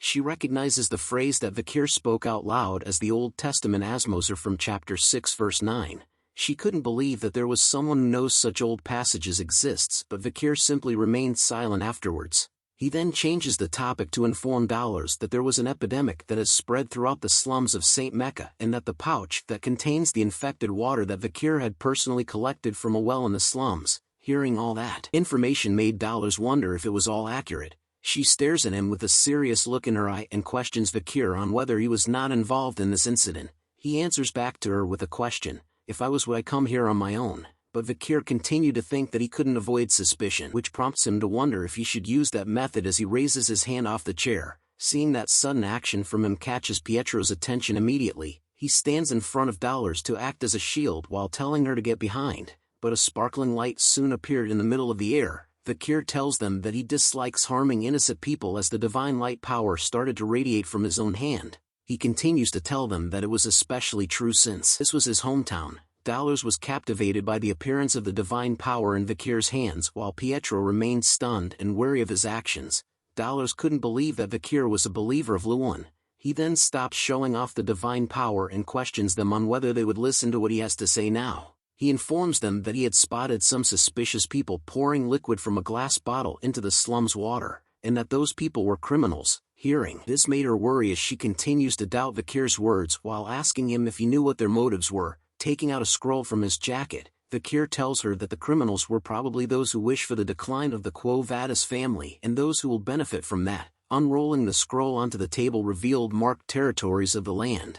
Vikir points to the section marked with Leviathan and continues to explain to Dollars that firstly, the ones who will benefit most are the deadly and poisonous Leviathan clan as well as the conglomerate bourgeois family. The Leviathan clan will use the epidemic as an opportunity to collect samples from countless patients and use them as research. Moreover, once the divine Quo Vadis family falls, There is no other method better than this for the Leviathan family who are hostile towards them. There is also the bourgeois family. Valuables don't disappear during an epidemic. With the death of labor's landowners will become bankrupt. With the presence of empty fields, factories and stores, the family will consume a variety of real estate and start a new business. Vikir knew for certain that the ones who spread the Red Death are the Leviathan bastards, and the ones who cooperated with them so they could reap the benefits are the bourgeois merchants. The natives of the deep forest become scapegoats in order for both clans to benefit, so after explaining the reasons, Vikir concluded that they were the ones closely related to the epidemic but reminded Dollars that it was just his hypothesis.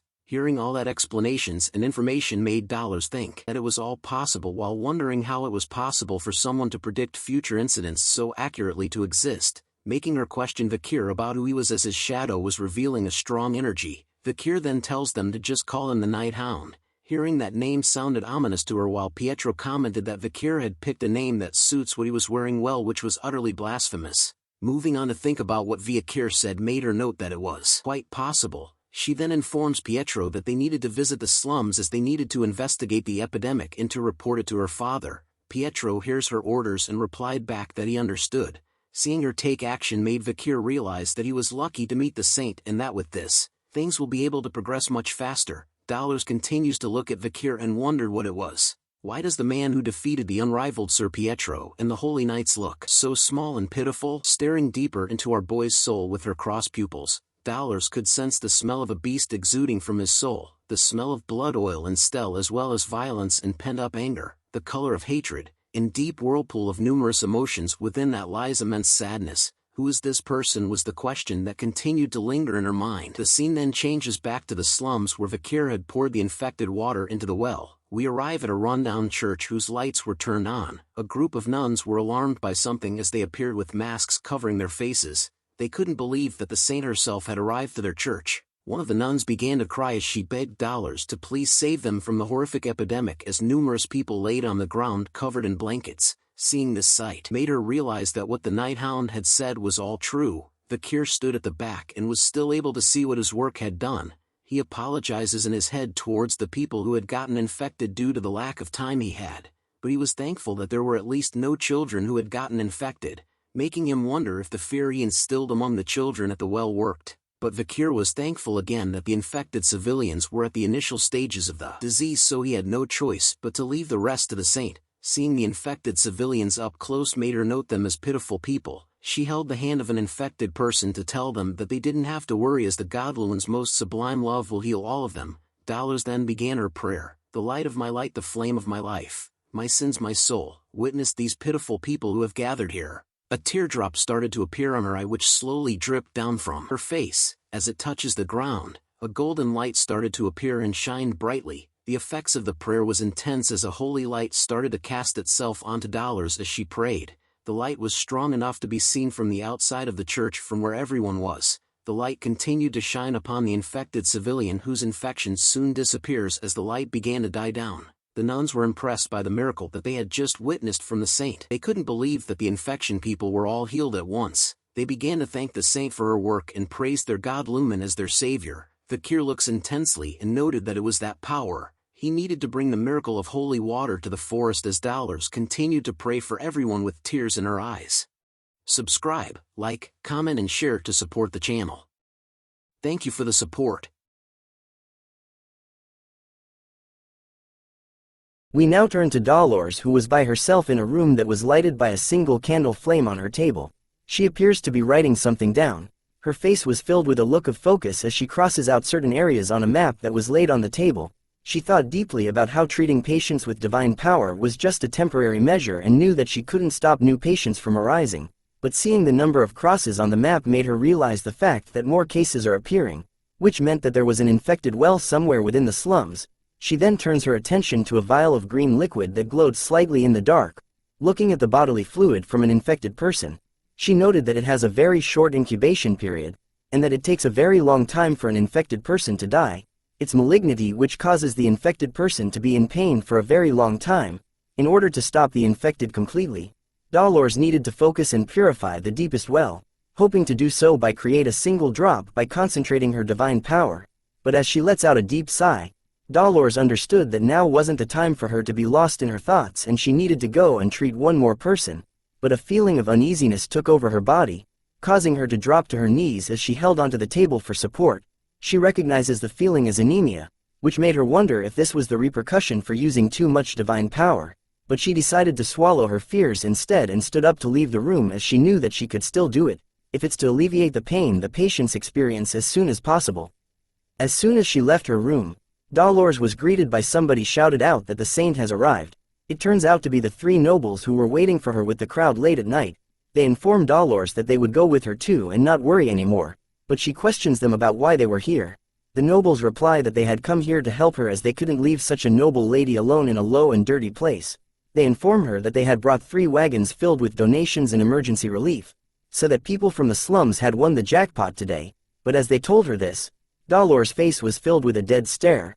Her vision of them was muddied with a purple blur as she sees them for what they were. The nobles continued to tell her that they thought the people of the slums would be skinny and live in filth but discovered that they were quite humane. One of them wonders if they may have gone overboard with the donations, as another was worried that if they give the slum people the donation, then they will lose their will of self-sufficiency.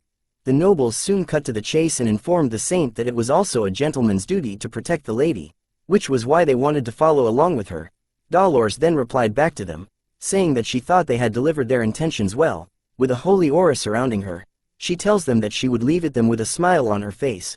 Just those words and look on her face was enough to capture the hearts of the 3 nobles as they blushed heavily while gripping their chests tightly. We soon returned to the tents that held the infected patients of the slums. The 3 noble men all held disgusted looks on their faces even though they had a mask on. They complained about the smell of the place while shouting out that one of them had stepped on trash, complaining to the others that his shoes were expensive and was limited edition. All while the clergy and doctors were trying to heal the infected patients, the noblemen then began to beg the priest to treat them first as they held themselves back from vomiting. They even argued to the priest that they believed that they were going to get infected as well, even going so far as to command the priest to move everything so that they could get out of here. All them complained as Dolores stood in the back. She knew that this would happen as it was blasphemous to come to a relief area with ulterior motives. She continues to wonder if the noblemen did not know that the only thing they needed was empathy for the sick. Absolute and pure altruism, dogmatic sacrifice, a sense to volunteer kindness and tenderness. These are the closest things to God's grace and love. As she continued to walk through the relief area, Dolores's face changes to something more serious. A dark aura began to seep out from behind the curtains of the tent that stood before her. She knew that from here onwards, it was more horrific and that the critical patients were all gathered here, the sick and the clergy. Everyone here will be in pain.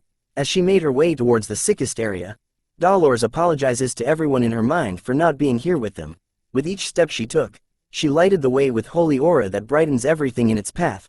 She opens the curtains to the area, knowing that she was now present with them here, but something stuns her the moment she saw what was happening in this area as a voice shouts out to quickly bring more saline.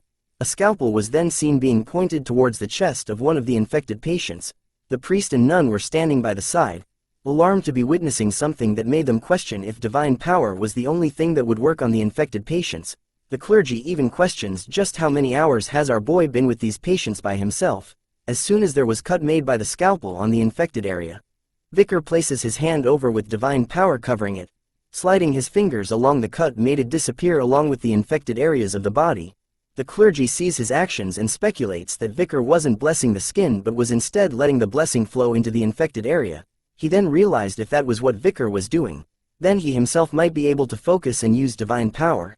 The clergy continued to be amazed as he didn't think that a method like that would work. Dolores on the other hand was still stunned by our boy as she recognizes him as the Night Hound. All she could think of was amazing, as she didn't expect him to be this skilled when it comes to medicine and divine power. Vikir then went on to try his best in healing the other infected patients. His face underneath the mask was filled with sweat dripping down as he focuses on healing as much as possible. In general, divine power is a cleric's prayer reaching God, which God then accepts and gives the cleric power. The amount of divine power given depends on how devoted you are to God, and the amount of divine power is proportional to the amount needed to perform a miracle. 1 divine power is equal to 1 miracle, and 10 divine power can create 10 miracles. However, Vikir knew of the method on how to perform 10 miracles with 1 divine power and 100 miracles with 10 divine power. During the time of the fall, the monsters that mobbed them and the number of patients lying in front of the clerics, which outnumbered the monsters, knew that the amount of divine power they possessed couldn't stop the disaster. The decision made by God is because of the desperation and wavering faith of the clerics, so they changed the equation to perform miracles. Take measure now, and face what happens after. Perform miracles first and deal with what happens later. Even if the divine power they needed to recover came with interest, it was a strange phenomenon where they used all the divine power they could muster. People called this phenomenon as advanced divine power, and because it was a time where killing monsters was regarded to be an act of faith, even if you weren't a cleric, if you killed a monster, you would be able to use advanced divine power. Because of that, Vikir, who has a soul which accumulated karma from the past, can use divine power if it's within a divine region. A young girl started to cry out loud as she screams for her mother who had been infected by the virus. Vikir walks over to her and tells her that he would fix her mother soon. He informs her that she was sick but also suffering from severe malnutrition. He then hands over a single gold coin, telling the little girl to use it to get food and firewood and a nurse for her mother. But the priest spots the transaction, which causes him to shout at Vikir, telling him that materialistic help was not permitted, as monetary demands were endless. So if Vikir does give that gold coin to the little girl, then he might end up giving all his money to the people of the slums who kind of look like zombies the moment money was mentioned. But all Vikir answered back was with a question: why is there no end to something that's endless? This question was enough to make the priest silent, as Vikir tells him that there was a limit to how much money was in his pocket, so he was just going to give it all to the people of the slum. A huge bag of gold was then placed behind Vikir as he told the priest. Vikir then turns his attention back to the infected mother who was struggling to breath. All he could say to her was that he was sorry. Dolores continued to stand still with her fist clenched near her chest. She had overheard Vikir telling the infected patient that he was sorry. Seeing Vikir made her question why this person was sorry for and why was he apologizing. She soon recalls the time that they had tea together, where Vikir answered her question by stating that theology is essentially the process of understanding humans, so it was inevitable. Recalling that memory made Dolores wonder if Vikir had the same reason as her. Seeing the divine power resonating brightly from Vikir, Dolores wonders if Vikir was apologizing because he wasn't able to treat more people. As she gazes upon the bright light that Vikir's divine powers had brought forth, her heartbeat began to sound even louder as she turned away from him. The 16-year-old girl, who was still young and inexperienced, the Saint Dolores, as she held her trembling hands together in a prayer position, she soon places them onto her chest while her face was blushed heavily. Dolores' heart had started to beat fast for the mysterious man who was in front of her. One more lady has fallen for our boy's Riz. A round of applause, everyone. Vikir had healed as much people as he could. He soon touches his mask and removes it, revealing a sweaty face and tired look. He then takes a sip of water from his water pouch, sitting on a fence on a beautiful sunny day. But something soon catches his attention as he stops drinking to turn and see what it was. Seeing that Dolores was standing beside the tree behind him, Vikir immediately puts on his mask while asking her what was wrong, but all she did was stare at our boy with a nervous look on her face. She then sits beside him, asking Vikir if it was alright for her to talk to him for a moment. Vikir paused for a second before telling her that he didn't mind. Dolores thanks him for his help, as it was thanks to Vikir that they were able to treat all the casualties, but all Vikir tells her was that he just did what he needed to do. Hearing his reply made Dolores comment that she expected him to say such a thing, but an awkward silence soon arrives as neither one of them exchanged words. Dolores could only stare at Vikir in awkward silence once again, but this time, she grips her skirt tightly in her hands, telling Vikir that a strong person like him should have been born with divine power. This was when she reveals her honest thoughts to Vikir, telling him that she believes she was lucky to be born with divine power, but her body, mind and faith weren't as strong, making her question why God would choose such a weak person like her to be the saint. She continues to tell Vikir with a sad look on her face that there were so many other people who have strong faith, even though they aren't born with divine power, making Dolores question God again on why he had granted her with the excessive title of saint. This is when our boy's Riz goes to work. Vikir tells her that the fact that she was in anguish and guilt was the reason why God had chosen her. He continues to tell her with a smile on his face that what the world needs is a light that shines through the deepest and most ferocious places. Dolores could feel our boy's powerful Riz ability piercing her holy soul as she gazes at him in silence, but Vikir's good looks and words were enough to cause her to have tears appearing in her eyes. Her body continues to tremble from Vikir's Riz presence, asking him if she would be able to become the person who would be able to say those things. Our boy takes a moment once again before telling our future waifu that she will. The conversation between lovers ends as we explore the outcome of what happened in the slums.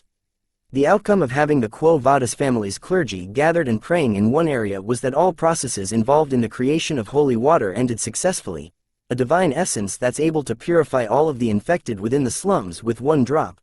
3 drops of the concentrated holy water were created, including reserves. The name of it was Planie de la Verge, the Saint's Tear, as 3 bottles were only made. Those same 3 bottles were placed on top of a cushion and positioned as a type of altar. Dolores was seen kneeling down in front of it, placing her hands together and wearing a ceremonial dress. She started to pray. She chanted the following words: "Everyone behold, the woman whose son is the one and only is here.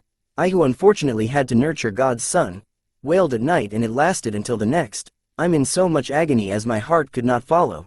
Today is the most agonizing and sorrowful day for me." As Dolores continued to pray with all her soul and heart, a bright yellow light started to appear all around her, surrounding the altar that the 3 bottles were placed at. As a pillar of yellow light shined brightly on them. The 3 bottles were soon placed into a case that one of the soldiers held. The soldier who held the case closes it, thanking the Dolores for her hard work and informing her that they would make sure that they store this well in the basement safe. Dolores commented that she would leave it to them.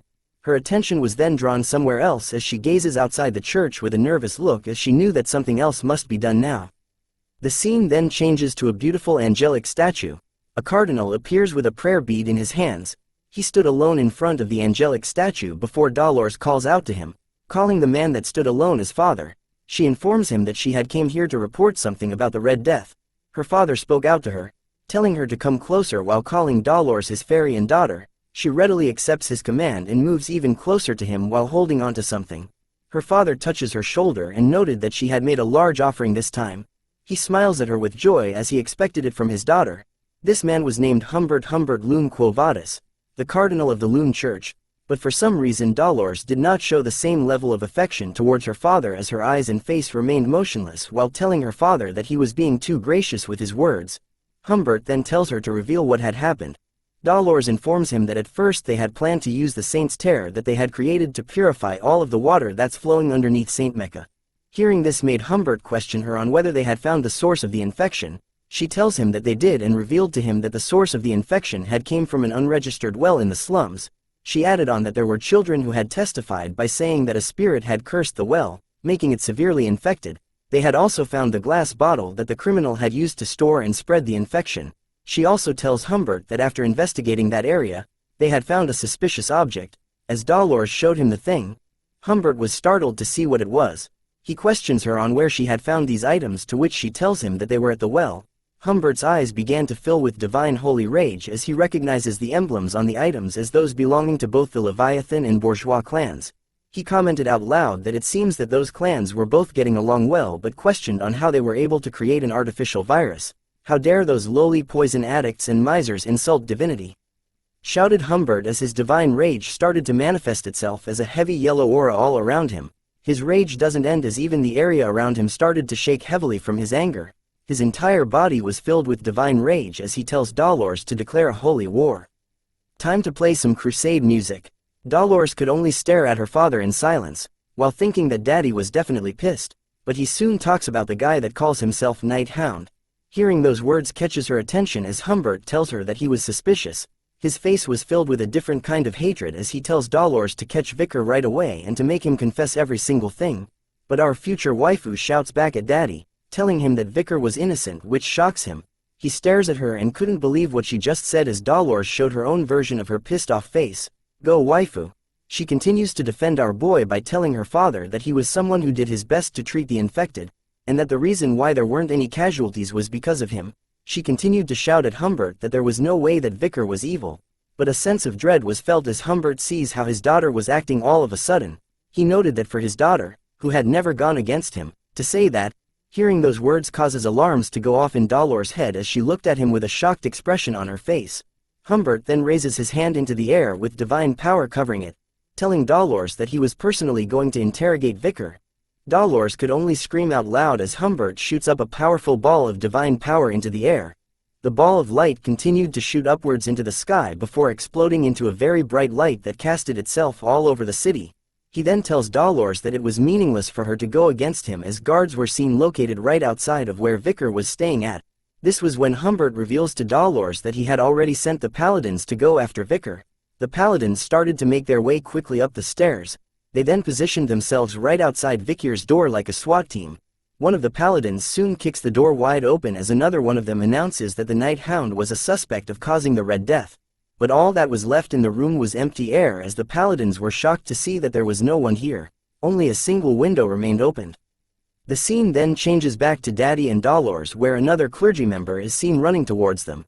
He waves his arm into the air and informs Humbert that something bad had happened. He turns to look at the clergy and asks what was wrong.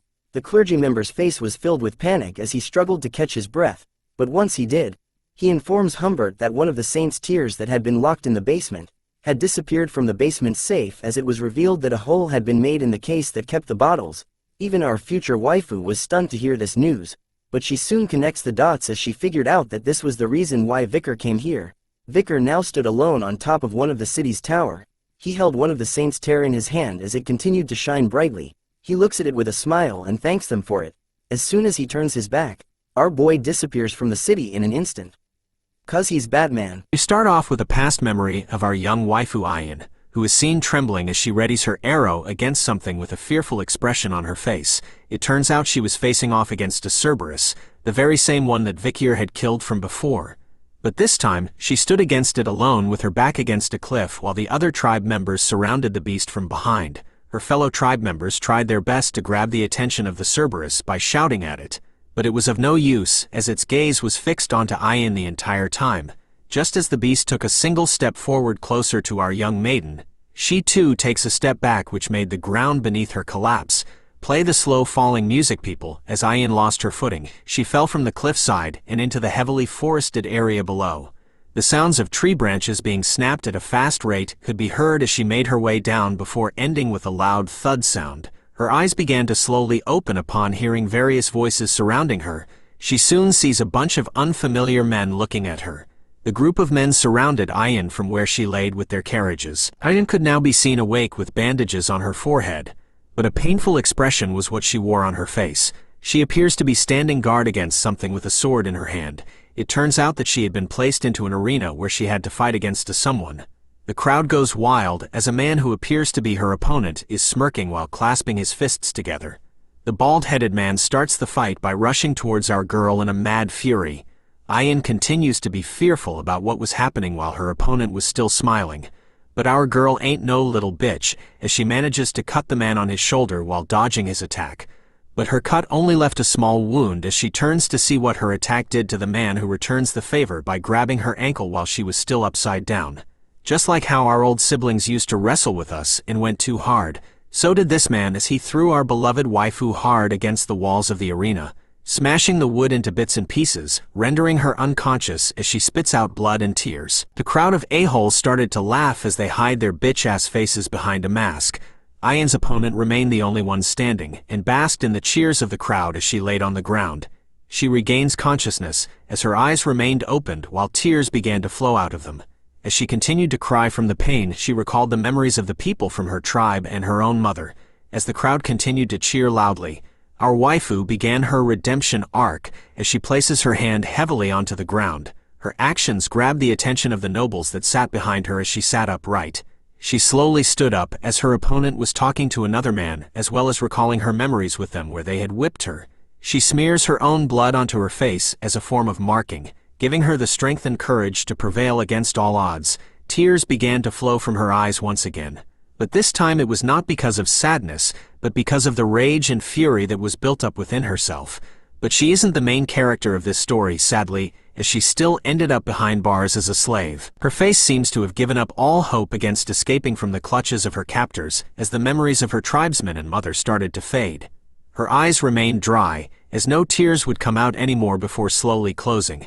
A vial containing a red liquid was dropped near her, as Ayan awakens from her slumber to see what it was. She sat against the cold steel bars of her cage in fear of the sudden appearance of another man. It turns out to be the moment that our boy Vikir had met her. Their meeting together had colored the once dull life that Ayan held before meeting Vikir as he tells her to go.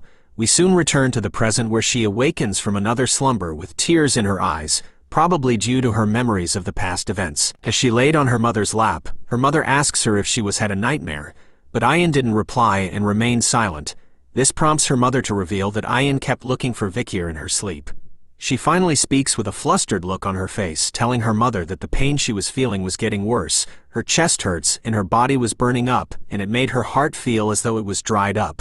All these symptoms made her wonder if she had contracted the Red Death. She continues to tell her mother that she couldn't have it, and that what she was feeling right now was so painful that she regretted being born.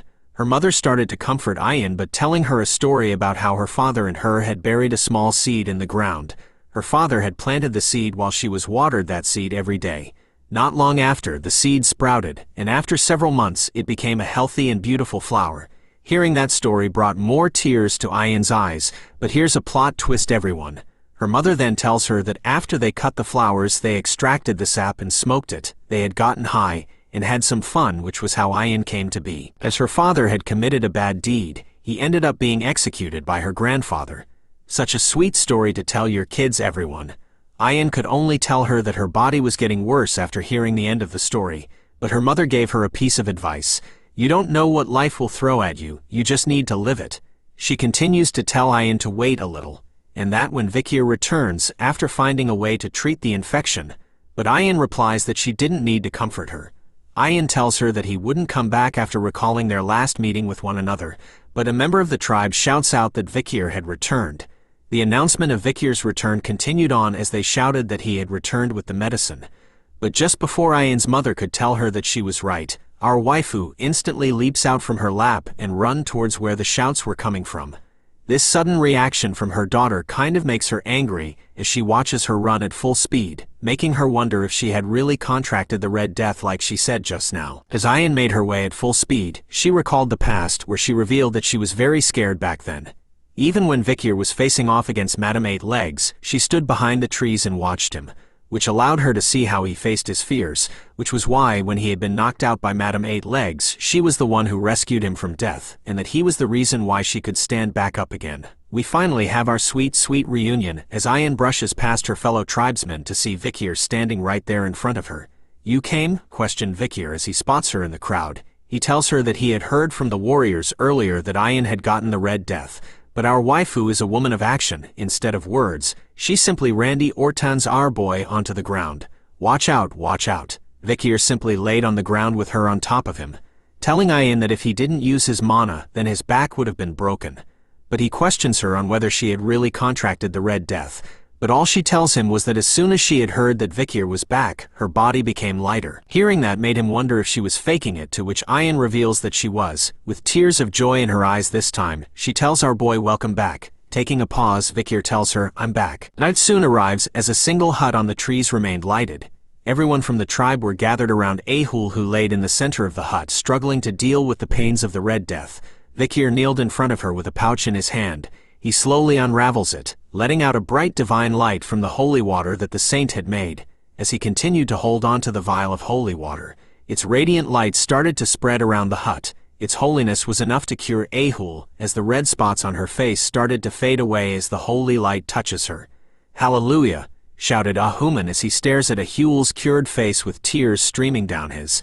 The other tribesmen couldn't believe what they were witnessing, as they could see that the light Vikir had brought was so strong that the Red Death disappeared. They rejoiced with joy as Vikir had brought the cure. Vikir then asks Ayan about how many patients they had. She tells him that including Ahul, they had about 30. Hearing that made him wonder about how many were there from the other tribes. Ayan reveals to him that the situation had gotten bad, and that many of the other tribes were on the brink of annihilation. Vikir estimated, based on her answer, that there were at least around 10,000 affected. So he tells her to gather all the sick from the other tribes. Hearing his request made Ayan wonder if he had brought along with him large quantities of the cure. He informs her that there was a lot, and that this was their chance to boast about their own tribe to the others. The other tribesmen overheard their conversation and started to cheer once again, calling our boy amazing. Vikir then changes the topic to the swamp monster called Ka, the ugly monster that they had met in the forest not long ago. He then informs the tribe that he had slain the ugly fish on his way back and wanted them to bring it back as food. Sushi time. The tribe goes wild once again as they called him incredible and amazing, to the point that they couldn't compare to him. Feeling that there was no time, Vikir turns to tell them to gather all the other tribes around the river catchment area. We soon arrive at the beautiful river catchment area. The first tribe we shall call the punk rock tribe had arrived. The Buff Daddies tribe soon arrived as well, and since we saved the best for last, I present to you our mommy's tribe. These are not the tribe names that the author wrote, because there were no names at all, so I shall write it for the author. Comment below your favorite tribe. All the tribes stood behind Vikir as he continues to hold on to the vial of holy water that radiated brightly in his hand. He took a moment to look at the vial and waters of the river before he started to pour the contents of the vial into the water itself. As soon as the first drop of holy water hit the river, it spreads all around rapidly. The effects of the holy water don't stop there, as it continued to light its way across the entire stretch of the river along the forest areas. Soon enough, the clear blue waters of the river that Vikir stood across had turned into a bright divine yellow light. He then turns around to the tribe leaders to inform them that they just need to drink the water right now. Members of the tribe soon guided the infected to the edge of the river, helping them to scoop the divine water into their sick mouths. As soon as they drank the holy water, their bodies were healed from the Red Death instantly, as they cheered in joy over being recovered. The tribe members continued to celebrate, exclaiming that their bodies felt lighter and that they were alive right now. Vikir informs Mommy that the purification is spreading from the catchment area, so the bacteria would soon disappear. She then decides to appoint Vikir as their tribe's shaman, but before he could decline, a buff foot stomps the ground heavily to cut the conversation between them short. This action catches Vikir's attention as he turns to see who it was that did it. It turns out to be the Buff Daddies tribe leader who stood tall and hard. He then began to shout out loud, "People of the deep forest, answer me. What's the name of the hero who purified the forest?" "Vikir, Vikir, Vikir," shouted the daddies, as they stomped their foot hard into the ground in unison, just like a haka ceremony. The other tribes soon joined in, shouting out, "What's the name of the person who saved our family?" "Vikir." "Who's the person who brought upon a bright tomorrow for the deep forest?" "Vikir, Vikir, Vikir, Vikir" was the name that everyone from each tribe shouted throughout the night. As Vikir stood in silence to witness their chanting, his eyes began to glow, as he knew that the wicked deed committed by the deadly Poison clan had turned into a favorable situation. The Baskerville clan that mainly pioneered and subjugated the La Rouge et La Noire mountain, and the Baskerville clan's natural enemy, the natives of the La Rouge et La Noire mountain. If he was able to win them over and repay them, Vikir knew that it won't be completely impossible to fight against the whole Baskerville clan.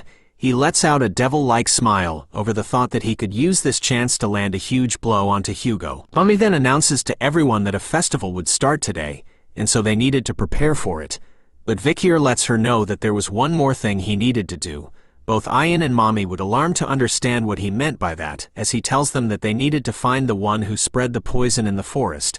The scene then changes to someone's hideout, made from a cave whose entrance was covered wood and a skull. Someone's thoughts started to play out. He noted that a lot of time has already passed, and he thinks that everyone should have gotten infected by now. He knew that he wouldn't have struck a deal with those Imperial druggies, but it was all because of that Imperial brat's fault. A figure started to appear in the shadows, as he continues to think that the moment when everyone is in despair, he would cure the infection with the antidote, so the whole tribe would have no choice but to look at him with respect and reverence. It was revealed to be the asshole shaman piece of poop. He smiles over the idea that infecting Ahul was a good one, and that no one would suspect him of infecting his own granddaughter. Now this is a face that needs to be punched. 1 like equals to 1 punch everyone. As he exited his cave, he thought about how his plan was perfect, but something causes him to think otherwise as he peeks out from behind a tree. He could see that his fellow tribesmen were walking around peacefully, with no signs of Red Death anywhere. He wonders how they were all fine, as he was sure that they would all be gasping for air because of the Red Death right before they commenced the ancestral rite. He even spots his granddaughter Ahul, who was perfectly fine, which made him wonder what was going on. This sight made him run to somewhere as he called it impossible. He soon arrives at the very same river catchment we were at before. He stares deep into the waters and wondered how the fishes in the river were alive, and that the river was purified as well. He even thought about how the water had gotten even clearer. "How?" shouted across his mind as he tries to figure out what went on when he was hiding in his bitch hole. "The river's rather clear, right, shaman?" asked Vikir, who appears by his side with a murderous aura. "Someone's gonna die." The shaman immediately turns around and calls our boy an imperial bastard, but wondered when he had arrived here. But he soon spots all the other tribesmen that were gathered behind Vikir. Their faces were not filled with joy, but with a look that says someone has messed with the main character. Vikir looks at the shaman and recalled that the person who had spread the Red Death in the forest was just as he expected. It was the shaman. Before he had regressed, there was a time where stories about an old man living in the forest and his misdeeds were trending. It was a horrible story of a man who had spread an infection within his tribe due to his desire to become a hero. In turn, he couldn't cure it and killed most of his tribe's people. Based on what he recalled, Vikir concluded that it was this a-hole that stood in front of him. But the shaman still thought that there was no way Vikir knew that it was him. So he asked everyone if they had come out here to greet this old man. But our mommy appears and questions him about whether he had finished the ceremony well. The shaman stutters at first but tells her that he did, and assures that the infection would soon disappear, but she tells him about how she had heard that in the Empire, a war was declared between clans due to the Red Death. This was because the infection was found to be artificially created and spread. But she noted that it was strange, between the Imperial clan and the Deep Forest, she couldn't really see the connection and the reason why the infection was spread. The shaman grew nervous as he tells her that that was something he wouldn't know, and informs her that he came here right after performing the rite for the sake of the tribe's complete recovery.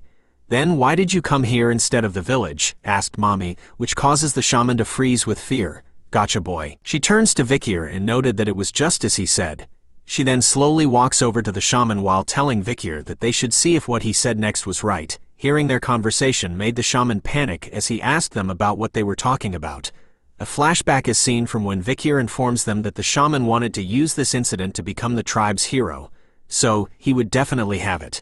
The cure to the Red Death. This time, the murderous aura came from Mommy. As she stares at the shaman with murder in her eyes, she calls out to him, and tells him that she wanted to see what was in his pouch. Rest in peace. As Aquila, the matriarch of the tribe, the name I finally remembered after all this time, asked Auman about the pouch he had, we returned to a past memory where Vikir was asking Ayan about Auman's birth as he thought that it would be good for him to know more about Auman. Ayan reveals to him that Auman wasn't a native Balak, even his birth was unknown to them, but long ago, he was the existing shaman's slave and came to the Balaks. She recalls that he had killed the shaman who was plotting a coup d'état, so Auman killed and stole his sorcerer powers. Due to his contributions, in stopping the coup, he was promoted from a slave to a shaman.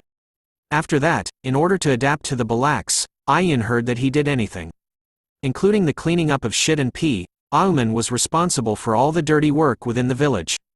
He was also used as bait for dangerous prey during hunts. This man was the definition of a true hustler. However, he was only acknowledged as a member of the tribe, only when he became old and his hair turned gray. As we return to the present, Vikir thought about what she told him, wondering that since Auman was older now, did he want all the privileges that he wasn't entitled to when he was younger? He could now see that this old man had overstepped the authority of the matriarch and tried to take over the entire forest. As Aquila asks him what he was doing, she tells him to show her his pouch right now. With an aura that kind of turns me on but at the same time makes me feel as if I'm about to shit my pants. Sweat started to drip down the old man's face as he swallowed hard. He starts to stutter in his speech, telling Aquila of course, but as he takes the pouch, he tells her that this was the flower that he saved to eat after the ceremony. But the old man becomes clumsy as the pouch seems to slip from his old wrinkly hands. There was an awkward silence between the three of them as they all watched as the pouch dropped into the water.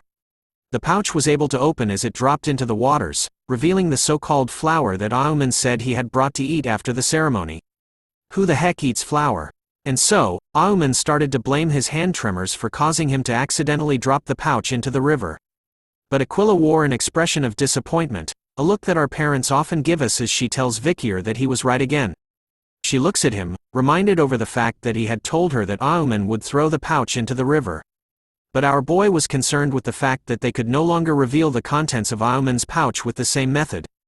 Taking this chance, Auman tries to refute Vikir's claim of him having the antidote and making the accusation that he was the one that had spread the poison throughout the forest.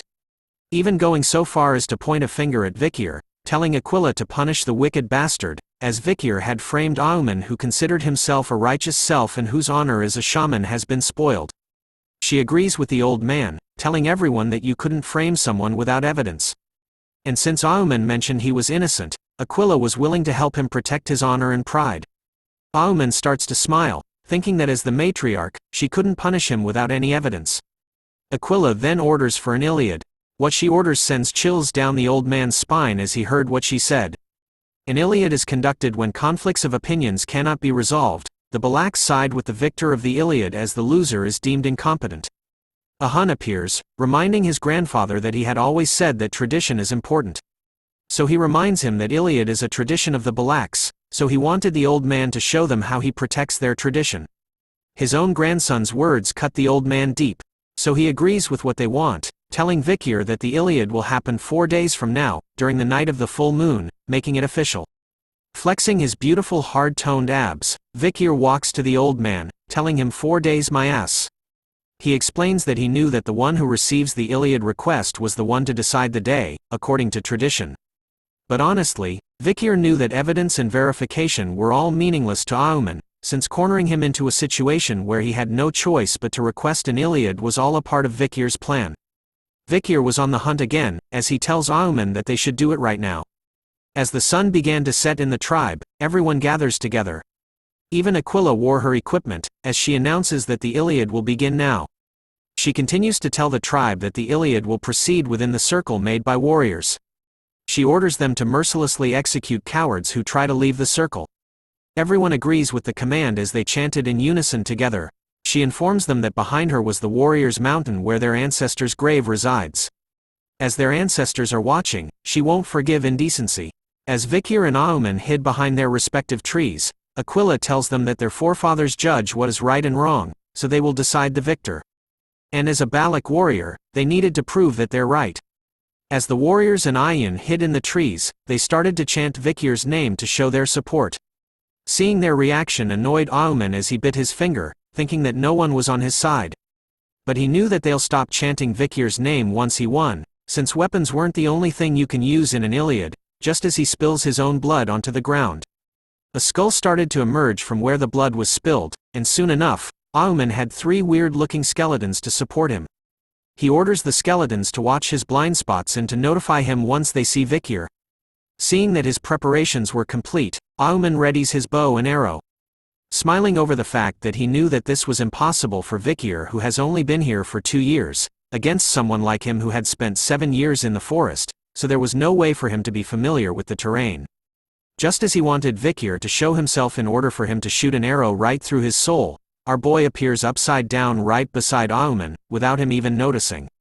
I'm telling you, Vikir is Batman.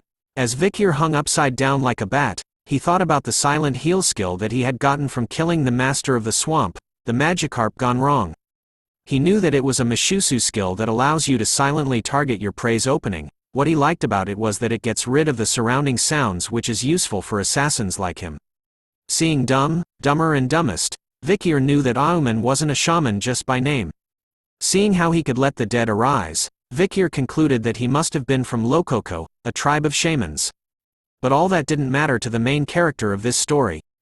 As Vikir casually drops in between the 3 idiots without anyone noticing at all.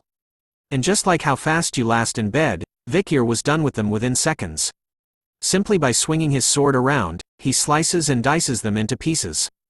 Auman still doesn't sense Vikir's presence, as he thought that Vikir was probably too scared and haven't even moved at all. Ka-chow, went Vikir as he simply stabs the old man in the back, silent but deadly. Sensing nothing at all but the sharp pain in his chest, Auman coughs blood. As tears started to flood his eyes, he panics, wondering when Vikir had arrived as he couldn't even hear him step on the fallen leaves. Like a piece of trash, Vikir simply tosses the old man back onto the ground, wiping away the blood from his sword at the same time. Seeing that the job was done, Vikir absorbs his sword back. The moment he does, Ayin comes running and calling out to him. The tribe members couldn't believe that the winner was decided in an instant. Some believed that it was because the ancestors decided that what Auman was saying wasn't worth listening to. But the old man isn't done yet. While Vikir was talking to Ayin, his body was barely still moving. He could feel that it hurts, as though his wound was burning. This made him realize that he didn't want to die. In order to survive within the Balaks, Auman had endured that shameful past. He thought it was unfair if this was his end. As he stares at Vikir with his bloodied vision, Auman wonders why he couldn't have the things that Vikir has. So he claws the ground, cursing at Vikir that he wouldn't forgive him, the bastard who took the things that should have been for him, along with those Balak bastards who looked down on him too, and the Lokoko tribe that abandoned him. All of them must pay. Vikir turns to a Hun, asking him about his thoughts on ending this with his own hands, as Vikir knew that if they left Auman like that, he would continuously be in pain. But Ahun declines, showing us that he has ice in his veins. He recounted the fact that he almost lost Ahul because of the Red Death. Even if Auman was his grandfather, he wouldn't forgive him. He considered it right for a coward to be in pain, as Auman wasn't worth pitying. Play the final boss music as Auman appears to still be alive as blood started to flow from his eyes that were shining brightly. While everyone was talking, he had drawn a magic circle made of his own blood. With his finger trembling, he finishes the final stroke of the blood circle. It appears to work as a purple light starts to appear on a tomb. The lid of the tomb slowly opens up, as a bright light appears from within the ancestors' graves. A dark and evil atmosphere could be seen as the skies turned purple while the forest was covered with a black deathly aura. Aquila and Ayan appeared shocked as they could feel the ominous energy coming from their ancestors' grave. Soon enough, even Ahun notices something as a cold drip of sweat makes its way down his face. Auman had started to move his body just as Vikir notices Ahun's expression and reaction to something. Even Vikir was shocked by what was happening as he knew that he had stabbed Auman in the lungs, talking about taking his breath away. The tribesmen could see that this was Auman's doing, angered that he had messed with their ancestors' graves. "Aren't you afraid of the ancestors' wrath?" shouted the tribesmen at Auman, whose figure started to change. But as he mutters the word ancestors, he reveals his demonic face. Asking the tribe if he was the one who should be afraid of the ancestors. Vikir couldn't believe it. He immediately leaps forward, telling everyone that they needed to kill Auman right now. But an arrow filled with that deathly aura was sent flying, landing and exploding between Auman and Vikir, who manages to dodge the attack. Ayan was stunned to see that there was an arrow with a massive crater around it, whereas Vikir was wondering if he was too late. A single light was seen on the mountain as Auman tells them that the ancestors were the one to decide what was right. As a lone figure stood on the mountain with a bow readied, Auman tells the tribe that it was time for the great ancestors' judgment. "It's MILF time." Ayan couldn't believe that one of their ancestors was back from the dead, while Vikir couldn't believe that Auman had used resurrection sorcery on a Balak ancestor, as he knew that there was no way that was possible for a shaman like Auman. But seeing his weird look, Vikir questions whether Auman had turned himself into an undead as well. Auman then starts to summon even more of the undead, asking the tribe if they thought he was just a shaman living among the Balaks without any countermeasures. But he warns them that it was too early to be surprised as even more ancestors started to appear. It turns out that there wasn't only one grave here on the Warriors' Mountain. Using the skeletons as a ride, Auman quickly escaped using the undead car, telling the tribe to do their best fighting against their ancestors. Ahun spots the old man leaving, and immediately draws his bow and arrow while calling out to him. Asking Auman about how low he was going to go, but just as he did, something dark sped fast and cut his arrow in half. Ahun could spot where the attack came from. It was the first ancestor that had awakened. Her eyes were soulless as she growled at the tribe. "So we answer back with our attack as something blue and fast hits the ancestor right into her undead face." The attack came from Aquila, who ordered her tribe to get ready for battle. She informs them that the people in front of them were just Auman's puppets, and that they could send their formalities to their ancestors after they send them off. So they just needed to prioritize their survival, but her tribe seems nervous as they hesitated to go against their ancestors in combat. The battle between the living and the dead rages on as the tribe battled it out throughout the forest. But even though they had been dead for so long, the ancestors didn't hold back as they went in for the kill against the tribe, cutting them down, hunting them down like prey. They even let out a fierce zombified roar, which the tribe answers back with a headshot. One by one the dead ancestors' heads were blown off by a single hit. A lone archer from the tribe was doing the work as she tried her best to carry the tribe. As Vikir himself stabs an undead, he spots the attacks, one arrow per Death Knight. He could see that she was killing Death Knights that are on par with a high-ranked graduator. It turns out to be our mommy, the Night Fox Aquila. The rumor about her protecting the forest from the Empire wasn't just a rumor. Seeing that the matriarch Aquila was here, Vikir knew that there wouldn't be a problem, so he told Ayan to follow him. Informing her that they would be following Auman, who could be seen speeding through the forest on his undead car, shouting out loud that the Balak bastards would regret kicking him out. But as he rides, he tells one of his undead that he needed it to take care of something. As the undead went to follow its orders, Auman took a second to pause and think about something. He knew that even though he had resurrected the ancestors, as long as Aquila was here, he couldn't act carelessly. Since she was known as a genius who has been the strongest village head in history. But he smirks at the thought of genius, as he knew that even if she was one, she wouldn't be able to handle what's about to happen. The skies continue to darken as the battle against the undead ancestors rages on. Vikir and Ayan are hiding themselves behind some trees, waiting for an opportunity, as they spotted Auman, who was casting another evil spell. Vikir wonders why he had escaped to this place over here, where it was just an area with pillars, and even started to chant in a place like this. But Ayan was certain that they couldn't allow Auman to act suspiciously any further. With murder in her eyes, she tells Vikir that she was going to kill Auman right here right now. So she lets out a powerful arrow that speeds right towards Auman, but as it inches even closer to the undead maniac, he smiles and whispers that he was done. A thick muscular arm appears from underneath the ground, grabbing Ayan's powerful arrow with just 2 of its fingers. This scene shocks the couple as they watch with a stupefied look on their faces. Auman, on the other hand, was celebrating as he realized that he was successful in summoning it. A new undead ancestor is being introduced as Auman recalled the legend that says that he sleeps deep within the forest alone. He continued to exclaim out loud that he was the only one that had noticed this ancestor. The undead's head that was filled with a few pieces of hair started to regrow, all of it in a matter of seconds. As the ancestor kneeled onto the ground, its undead body started to regrow its flesh as it held onto a bow in its hand.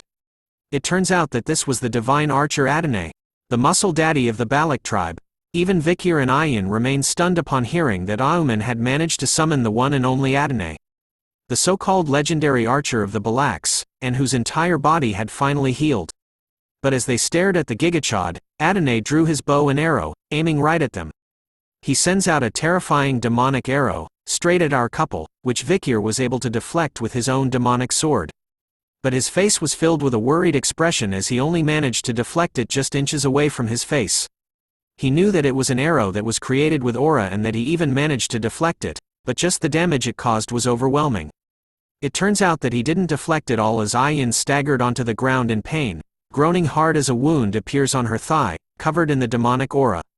She tells Vikir that the wound made her legs feel as though they were burning. Vikir sees this and wonders if it was poison, since she came in contact with Adonai's arrow.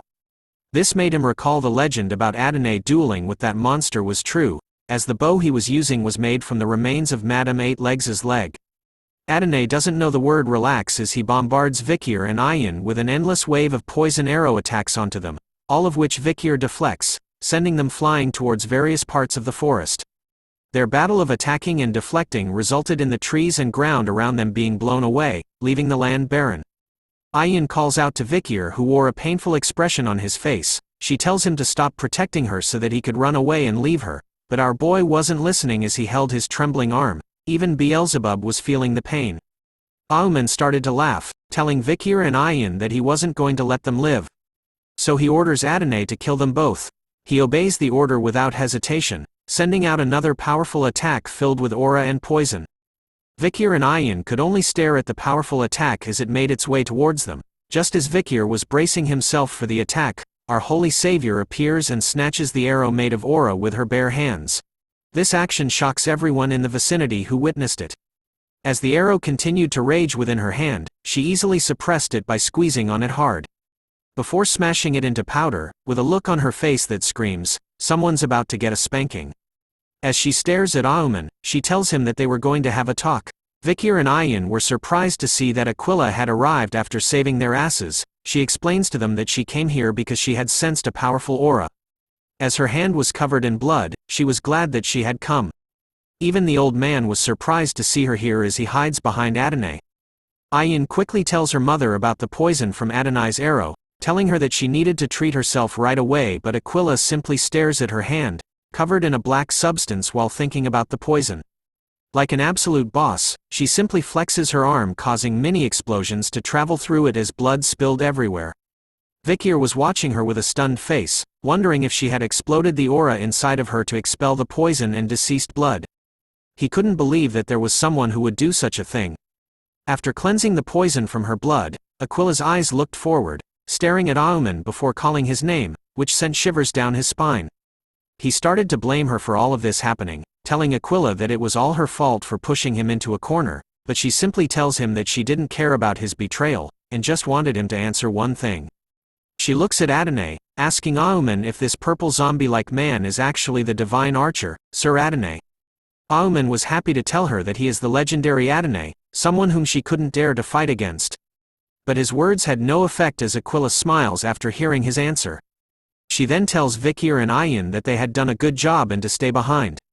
She calls out to the divine archer, Sir Adonai, telling him with a smile on her face that it was an honor to meet him, even though it had to be this way. Aquila wanted to see who was the best warrior between them. The winds continued to blow heavily as the two strongest archers in history faced off against one another. They simply stared at one another. Before Aquila made the first move, she immediately leapt to his side, preparing to fire 5 arrows directly at him all at once. The moment she fired, her arrows turned into a blue light covered by her aura, but Adonai ain't weak. He simply sidesteps her arrows, dodging them by inches before pulling back his own bow and unleashing his powerful poisonous arrow right back at her. She sees this coming and does a handstand to dodge his attack. The moment she landed on her feet, Aquila drew her next arrow and so did Adonai. A mixture of blue and purple arrow attacks rained throughout the forest, followed by explosions as they continued to battle it out against one another. A pair of feet came to a stop. It turns out to be Vikir who was carrying Ayin. He turns around, knowing that this is a fight between those who possess master-grade aura, which was a rare sight during the time of the fall, while Ayin was concerned about her mother. Using Gaara's move, Auman covers one of his eyes with his fingers, summoning a purple eye on top of a tree branch. He was using it to watch the battle and could see that going against Sir Adonai was no easy feat, even for Aquila. But his face was filled with joy, as he believes that she could never defeat Sir Adonai as he was dead and could infinitely use Hell's dimensional aura. But as he asks Aquila about whether she knew about the strength of a boundless arrow, she was thinking that she would be at a disadvantage in a range fight as a wound appears on her shoulder. She continues to monitor the situation, seeing that he had speed, power and mobility. Adonai was a perfect archer with no flaws. But as she drew another arrow, she knew that he lacked something very important. As both of their arrows were sent flying at the same time, they met each other head-on, causing a massive explosion in the middle of the forest, resulting in smoke covering the entire land. Aquila appears from within the smoke, trying to land a kick onto Adonai's face, but he simply tilts his head to dodge. Before summoning a sword made out of his poisonous aura, he takes a single swing at her, cutting all the trees that were around them but still missed. Aquila wasted no time at all as she grabbed onto her own sword, throwing it at Adonai and managing to knock his sword out of his hand. Her attack doesn't end there as she kicks him hard at his knee, causing him to fall back slightly before a bright blue light is reflected in his eyes. Aquila had drawn her bow, aiming right at his face, this time at point-blank range. She unleashes a devastating aura-filled arrow attack. That was powerful enough to send shockwaves into the skies. She backs away instantly after ending her attack. She looks at Adonai with a serious face as pieces of him start to break away. As he slowly starts to fade, just like everyone in Avengers Infinity War after Thanos snaps his fingers, Aquila asks him if the reason he didn't want to fight was because he was dead or if it was because of his desire to not hurt his descendant. But all she knew for sure was that she needed to free him from his current state. And so, she lets out another powerful attack, intending to give Adonai some peace. Which he wanted, as he simply stood still as the attack came even closer to him. But as he closes his eyes to accept his fate, a purple hand appears to stop the arrow from landing, surprising Aquila, who clearly sees it. The parts of Adonai that had been blown away had started to form a demonic purple aura, which seems to be causing some pain to Adonai. Another demonic figure made of the poisonous aura started to rip itself from the hole that Adonai had. It started to reach over his hand, before fully consuming Adonai. Auman couldn't believe that he would reject the necromancy spell.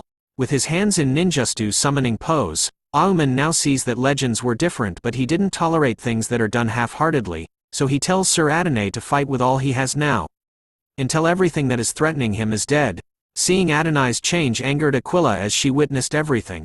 Sir Adonai lets out a demonic roar, as he is now an undead with something crazy inside of him.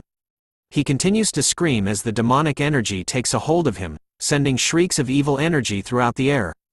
Aquila could only stare in silence as the transformation takes hold of Adonai. Looking at his new transformation, she knew that the thing standing in front of her was no longer Sir Adonai anymore. But as he stood in the same spot, a dark shadow started to cast itself over him. A gigantic turtle-like monster was looking down, alongside two other gigantic beasts. Auman could see the A-rank monsters that live in the forest with his eye spell, wondering if they were here because of the commotion that happened. Now we are about to see a magic trick. Now you the 3 A-rank monsters, now you don't. Because in an instant, this new version of Adonai was able to snipe all 3 of the A-rank monsters in one shot, 3 headshot, triple kill. His face was showing off a wicked smile as blood and pieces of the 3 A-rank monsters dropped all around him. Aquila was surprised to see this as she couldn't even see the arrow at all. Auman was laughing after seeing that, saying that this was the full power of Adonai, as he was able to kill all those monsters in one go. And so, he orders Adonai to kill the woman in front of him too. He obeys Auman's command and starts to send arrows flying towards her, making her run for her life. As she ran to avoid the arrow, she could sense the strong murderous intent from those arrows. Every time she was hit by an attack, the madam's poison spreads and makes her body feel sluggish. As she drew her bow for a counterattack, she knew she had to finish this fight quickly. Drawing 2 arrows at once, she sends an attack that splits and targets the sides of Adonai. As he dodges one of them, the other arrow is sent flying directly towards him. As the arrow was just barely inches away from him, he raised a single finger, creating a small demonic shield in front of the arrow. It started to spin, grinding the arrow into pieces until there was nothing left. As Aquila stares at him, she starts to smile as her attack doesn't end there as more arrows appear in the sky. Her attacks finally work as one of the arrows pierces through his neck. Aquila quotes a phrase, "The first arrow misses but the second one hits the target." However, the moment your opponent blocks the second arrow, the first missed arrow returns and penetrates the back of their head. She tells him that this was a skill where the arrow is at maximum rotation and flies in midair. Upon reaching its peak, it returns and hits the opponent. This was Aquila's personal arrow skill that she created after hearing about Adonai's fight against an imperial knight. The arrow continues to linger in his throat before he pulls it swiftly. Much to the surprise of Aquila, who expected him to die after being shot in the throat. Auman continues to laugh at her, telling her that no matter how strong she is, she had never fought against a corpse before. He continues to tell her that Sir Adonai was already dead, so he wouldn't be defeated by a single arrow to the throat. As they continued to battle it out, the effects of their battle could be seen by Ayin as she watches over her mother. Her face was filled with concern as she thought she could also feel that the forest was shaking, making it ominous. She hopes that her mother could wait until Vikir resolves this, as she recalls him telling to hide. And that he will stop Auman's necromancy skill and kill him. As Vikir runs through the forest, he knows that Auman feared Aquila very much. So it was highly likely that he was hiding behind Adonai in order to go against Aquila. Soon enough, his red eye catches something. Vikir had finally found Auman, hiding behind a tree like the sneaky bastard he is. So our boy immediately makes his way over to the coward's side as he plans on killing him in one hit. As he closes in onto the coward, a wild ancestor appears by his side, aiming to kick Vikir. Her attack lands but not before Vikir was able to leap away safely. Auman spots him and curses at him, revealing to Vikir that he had already predicted that someone would come after him, so he had already summoned his Death Knights. He informs Vikir that these Death Knights were skilled enough that they could have been buried at the warrior's grave. As Vikir stood in the same spot, all 3 of the Death Knights lunged towards him from all sides. We now turn back to Aquila, who had been shot by an arrow that completely obliterated her side, causing her face to wince in pain as she finally falls and kneels in front of Adonai. Seeing her this way, Auman started to laugh like a maniac, happy to see that she had finally kneeled. He continues to rejoice over the fact that soon, the guardian of the forest, Aquila, will die. And that he will rule the forest, as this was his reward for the unfair treatment that he had received in his life. He declares that his first step is to kill all the clan members who look down on him, but then the Hound of Baskerville appears, telling him in a deadly voice that what he plans on doing would be troublesome. Vikir has finally unleashed the Baskerville 6th technique as he slices the 3 Death Knights while telling Auman that the people of this forest will become his support system. Auman's mouth was left wide open as he saw that Vikir had killed 3 of the Death Knights, who surpassed the level of a high-ranked graduator, making him realize that Vikir was stronger than a high-ranked graduator. As Vikir looks at the dead man, he questions Auman if he had dreamt of everything he desired at that moment. Feeling that death was close, Auman started to call out to Sir Adonai to rescue him. Adonai hears his call for help and immediately turns around, preparing to unleash a powerful attack towards Vikir's location. But Aquila isn't an NPC, so she immediately kicks him as he prepares the attack. causing the arrow that Adonai had just sent flying to misfire as the arrow narrowly misses Vikir. Play the funeral music as someone is about to die as our boy's face starts to change into the demonic Hound, making us know why he is called the Hound of Baskerville. Auman could see death coming to him in the shape of Vikir, so he calls out to Adonai to fire again, but the moment those words left his mouth, so did his arms as they were cut off in an instant. It happened so fast that Auman took a moment before realizing what happened. Even I didn't realize that Vikir had cut off the panel as well. But his attacks don't stop as he finally cuts off Auman's head, along with the panel as well. As his head was sent flying, Auman could only show a confused face with the word "huh?" written all over it. Time to celebrate as the asshole is finally dead. The members of the Balak tribe continued their battle against their own undead ancestors throughout the forest. One of the female members was knocked back, losing her own bow in the process. As she fell to the ground, a shadow was casted over her, sending fear into her soul as she looked up all afraid. An undead ancestor with a mighty blade was about to send her to the other side, with no remorse. But then the undead ancestor's arms started to disappear into a black smoke, much to the surprise of the female barbarian, who watches on as the undead ancestor disappears right in front of her eyes. It was happening to all the undead ancestors around the remaining Balak warriors. It was as though Thanos had appeared in the Manhwa and snapped his fingers with the Infinity Gauntlet on. Aquila was now breathing heavily as she stood in front of the demonic version of Adonai. His demonic aura started to disappear as well, showing the calmer side of him after Vikir had slain Auman. His hand was still trembling as he held onto his bow, made up of Madame Eight Leg's own leg. The moment Aquila places her hand on top of his, more of the demonic aura starts to scatter, revealing his original undead skin. Even though she was holding onto her wound from his attack earlier on, Aquila still held onto his hand, telling the great ancestor Sir Adonai to please rest in peace, as he slowly scattered into the wind. Auman let out a fierce roar. Even when his head had been sliced off, he was still talking. He curses at the fact that he was so close and that the forest was almost his. He looks at Vikir, wondering if he had failed because of the child from the Empire. He was right. Vikir looks back at Auman, with his eyes glowing bright red. Auman was better than he thought. Not only did he become an undead himself, but he was also able to control magic on another level. And to control dozens of Death Knights, including Adonai.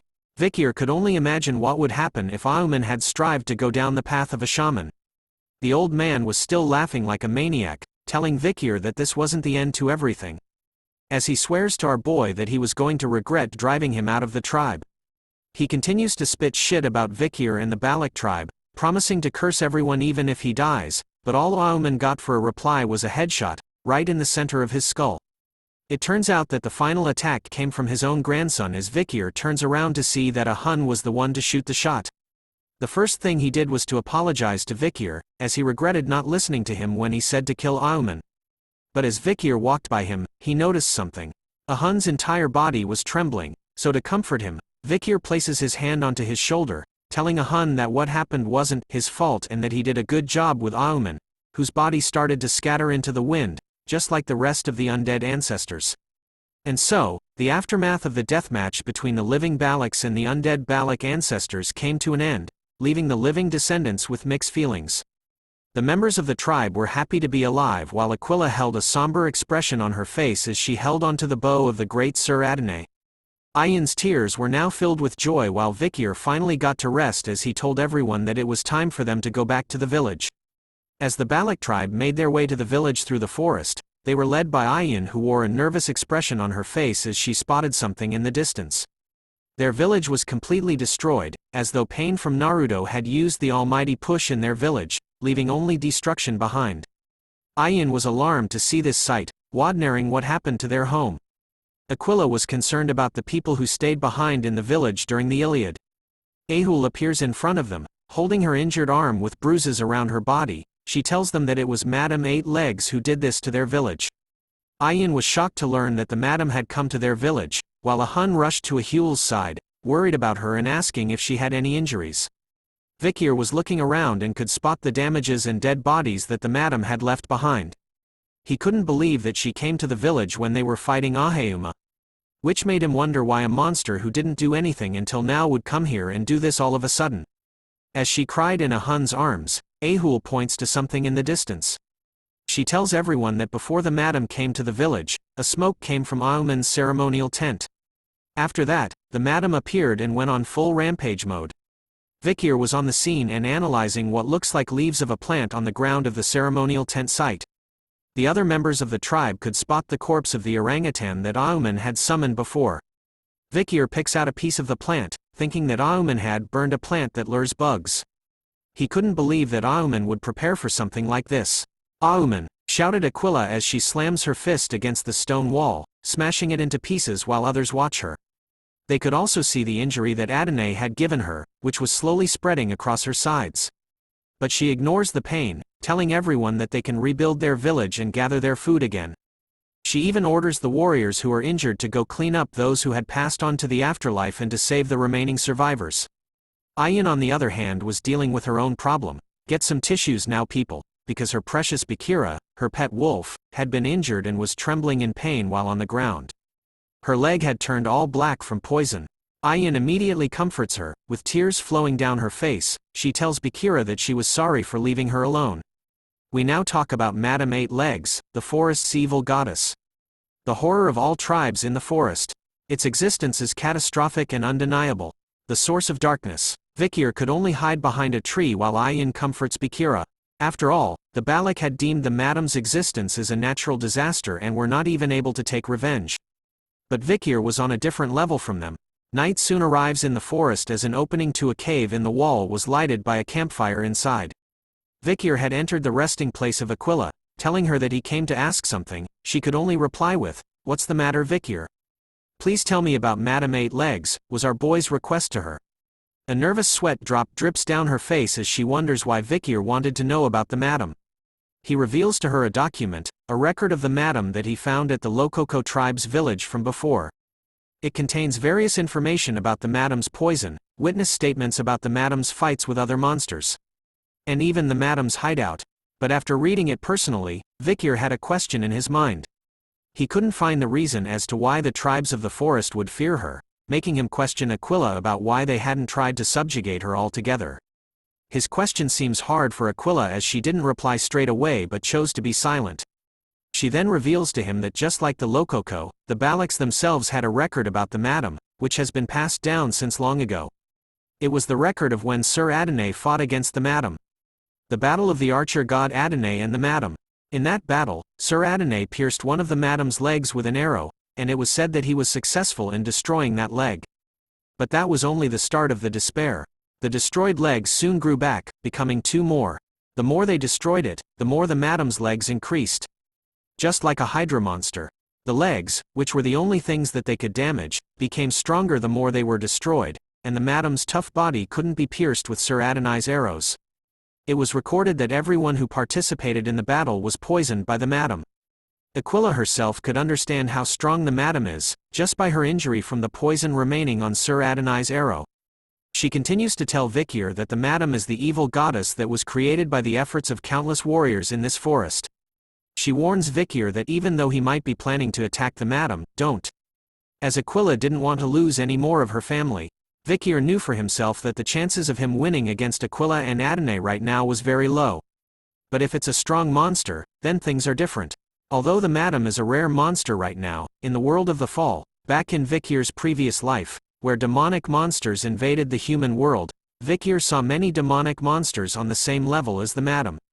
He has the experience of fighting against those demonic monsters.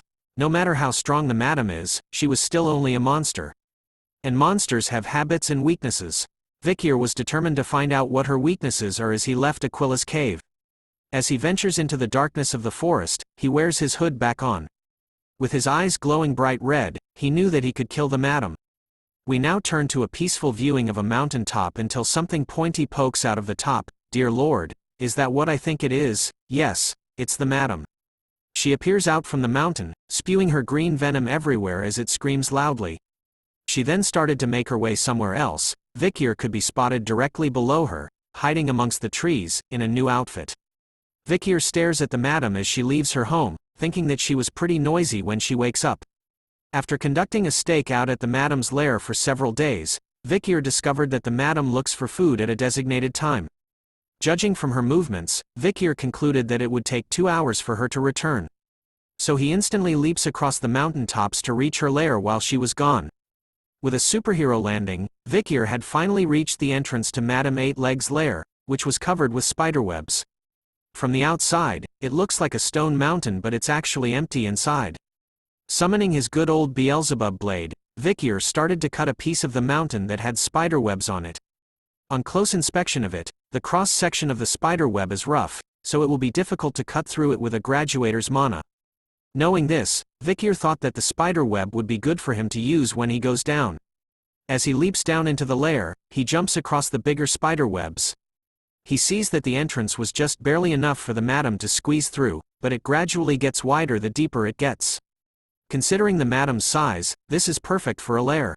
Upon landing inside, Vikir could spot various things glued to the walls of the lair. It seems to be the madam's prey. Both humans and monsters have been caught. Seeing as several bodies haven't been touched and have decomposed, Vikir wondered if she wanted to make an example out of them or if she brought them here for fun. Vikir concluded that the madam knew that she was the top bitch in the food chain in the forest. But looking at the dead bodies, Vikir knew that there wasn't any time for him to be interested in these things, since before the madam returned, he needed to look into as many things as he could. As he explored the lair, he came across something else that was glued onto the wall. Looking at it closely, Vikir grabs it in a hurry. The thing he was holding in his hand was the madam's eggs, which explains the reason why there were so many spider demons when the world fell to ruin. He thought that it would be worthwhile to take it and analyze the egg later on, but as he thought about it, Vikir's body shuddered as the madam made an appearance from above. Madame Eight Legs' multiple eggs started to scan her lair, like the predator, hoping to find some prey, but then it senses nothing at all, and started to go back outside to hunt for food instead. Vikir had hidden himself below one of the bigger spider webs the moment he had sensed her.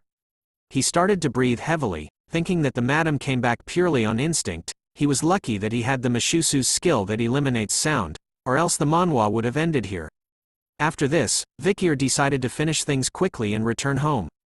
Back in the Balak's tribe, the tribe members were busy rebuilding their village, gathering wood and building their homes.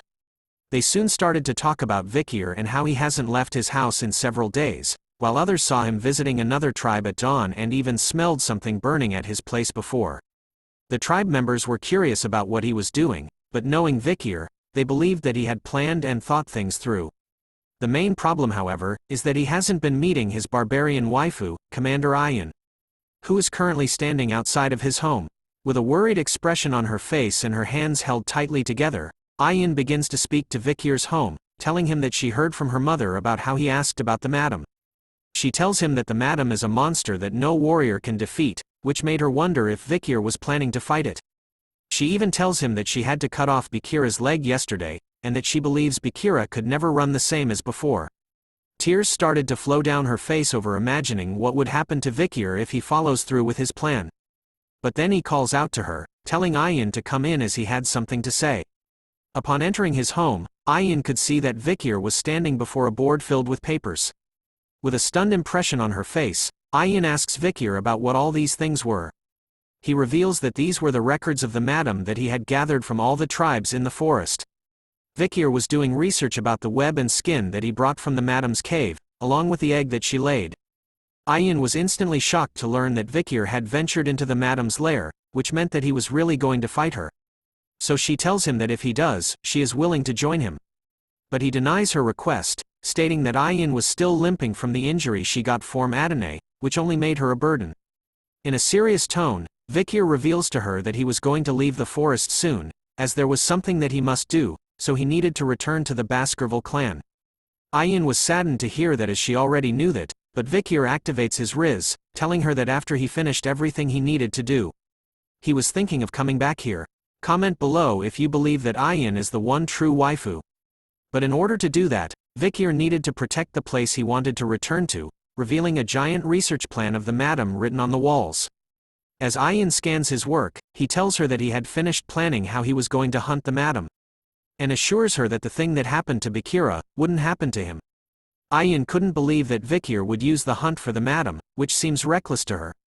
She started to recount the times he had helped the village when the poison spread throughout the forest, even the incident involving Auman. Every time Vikir faced a problem that couldn't be solved, he always brought back positive results.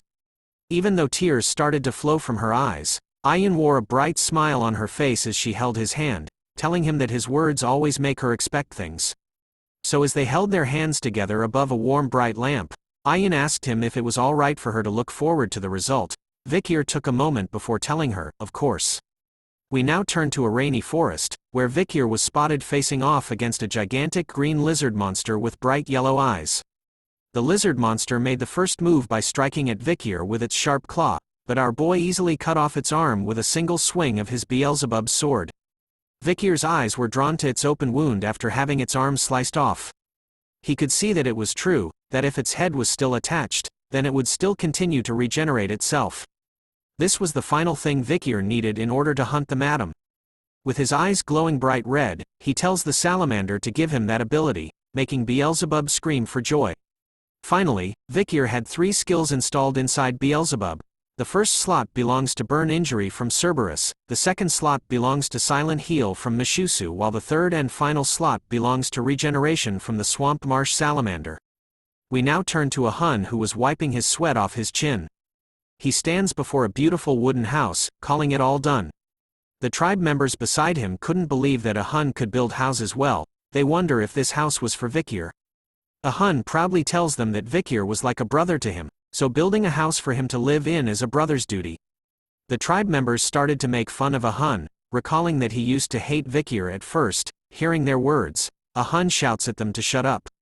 After all, the village has finally returned to its original state, all thanks to Vikir. So they decided to go and tell Vikir about his new house, but upon reaching the place he was using, a Hun and the others couldn't find him anywhere. They felt disappointed by his sudden disappearance, as they wanted to see his reaction for the new house. Ayan was also staying near his place, but her face was filled with worry as she knew that today was that day. Looking at the forest as the winds blew hard on it, Ayan prays to the god of the forest, hoping that the god would bless the great warrior who will come face to face with disaster. We now turn to Vikir, who was once again at the entrance of the madam's lair. As he looked up, he could see that the skies were showing signs of rain soon. As he stared back into the lair, he knew that the madam should probably be sleeping now and that this is the best time to hunt her. Vikir had thought of dozens of variables that could happen when hunting the madam. He had also planned out all the methods to handle those situations. As he leaps forward, now it is the time to put that plan into action. With a cool backflip into the lair, the hunt is on. It turns out that Vikir was right. The madam was sleeping peacefully as her green poison dripped down her vicious fangs while hanging upside down. Using her own spider webs, Vikir rushes down, with his Beelzebub sword summoned and eyes filled with murder. Vikir unleashes the Baskerville 6th technique, starting the hunt by cutting off one of the madam's legs. She definitely felt the pain as all her eyes awakened as she looked at her missing leg. Vikir was keeping a close eye on the situation. He could see that as per Adonai's records, the leg he cut off had doubled. The madam wasted no time at all, screeching at Vikir as she tried to stab him with her other legs.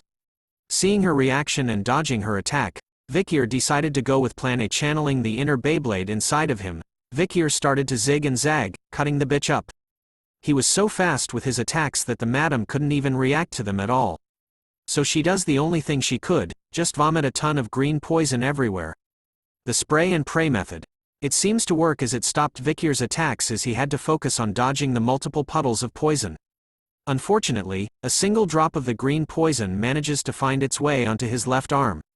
He could instantly feel the pain as he watches the madam's poison spreading instantly throughout his hand.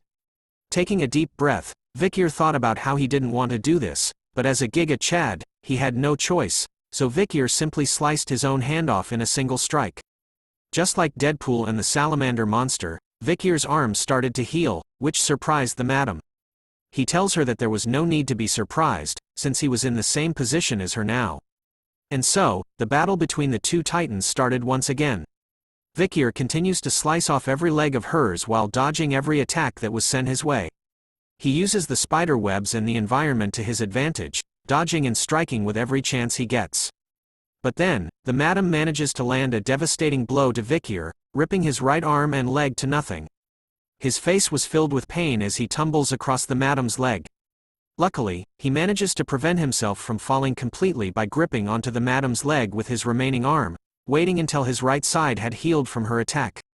Once he was healed, Vikir disappeared from her leg and started his rampage attack against her once again. Once again, this was the clash between titans. Soon enough, pieces of the madam's legs were scattered across the ground along with her poison. Even Vikir's own hand was spotted. This time, his left side was recovering as he started to breathe even harder.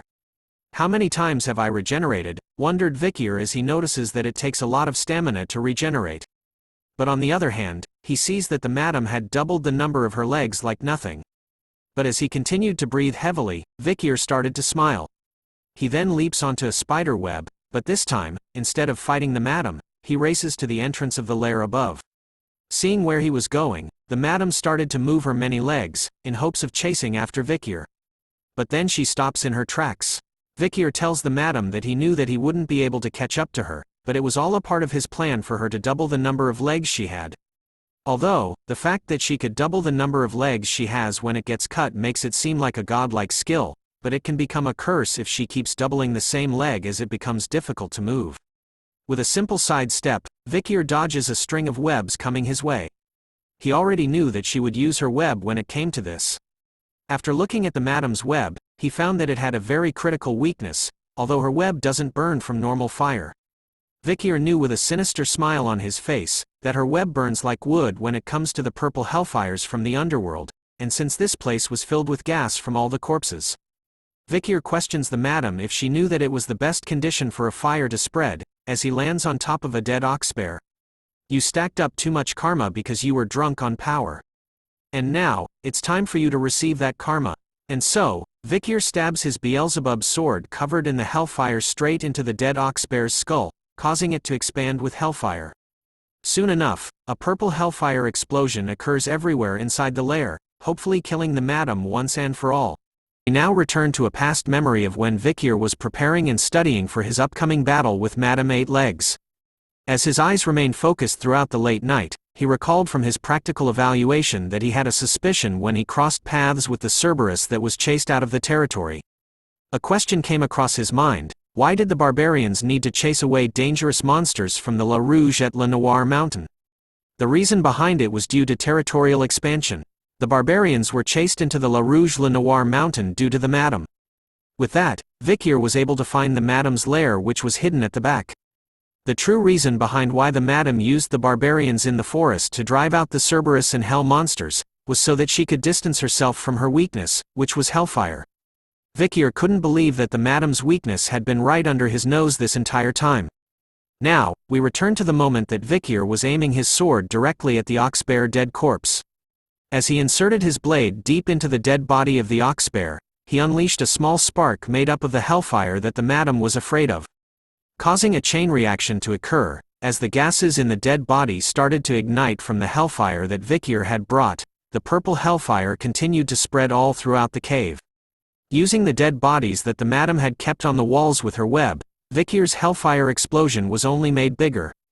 The madam could do nothing but watch in horror with her multiple eyes as the purple hellfire reached even closer to her.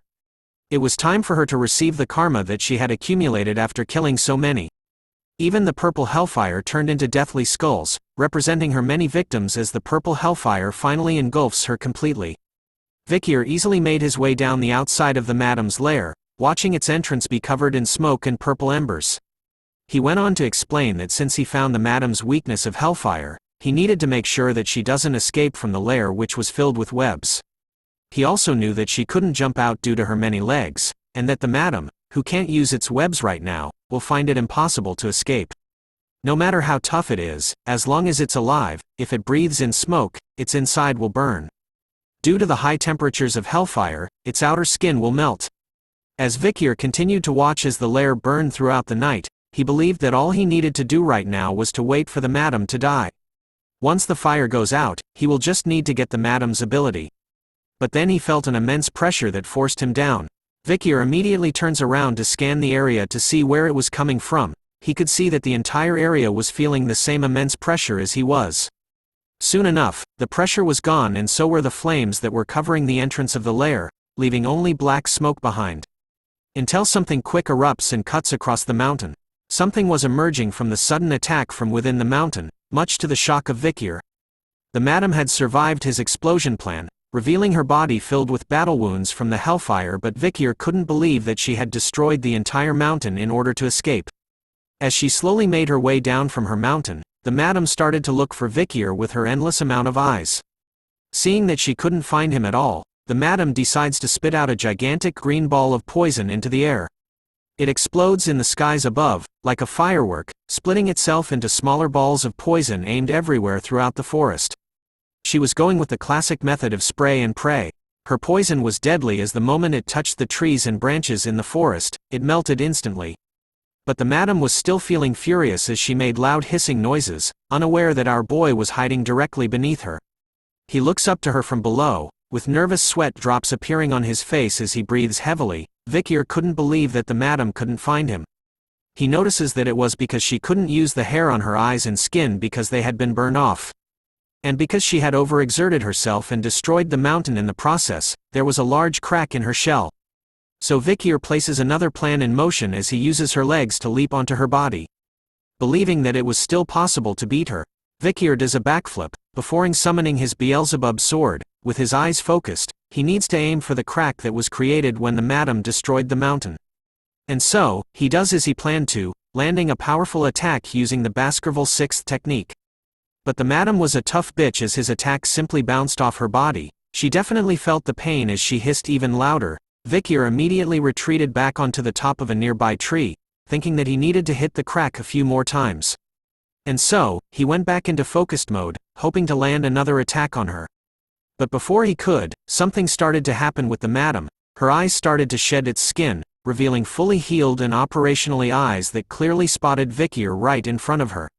Our boy could only stare in awe before being greeted by an attack from one of her legs, sending him flying across the forest, leaving destruction behind. Vikir finally came to a stop after being sent flying. Looking back to where the madam was, he knew that he had made a mistake. He didn't think that she was able to regenerate by shedding parts of her skin. With both his legs blown away, it might be because he was tired, but Vikir's regeneration speed was slow right now. Our boy started to breathe even more heavily as the madam made her way towards him. But as he tried to get up right away, a voice asked him a question. So why are you fighting a monster like that?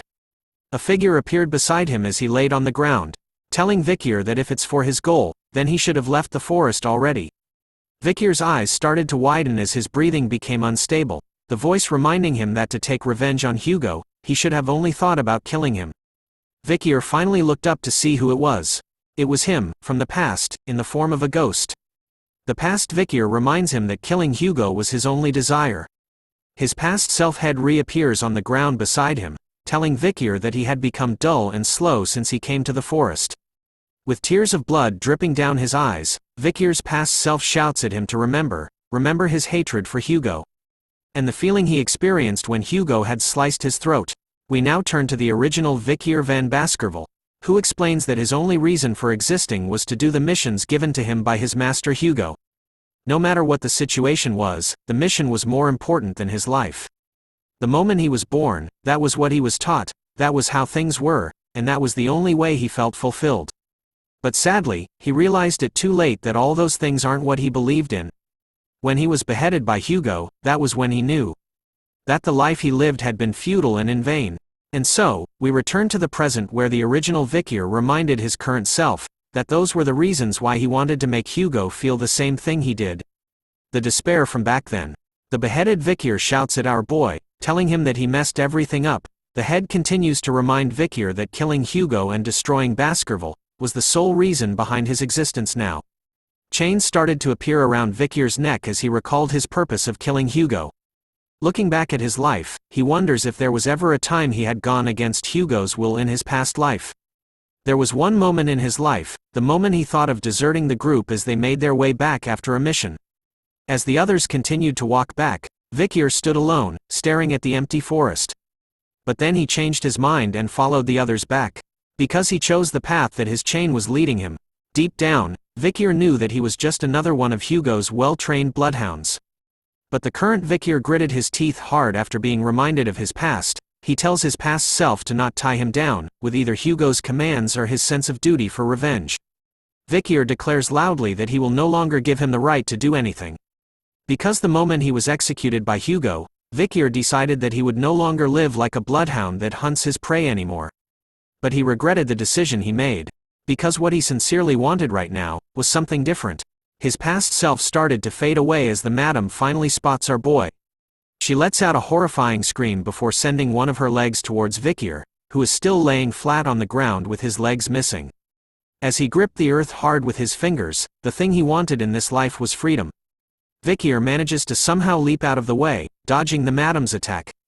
As he rolled away due to the impact of the attack, he started to think about his desires, from his revenge against Hugo, and to the place that he wants to protect and return to.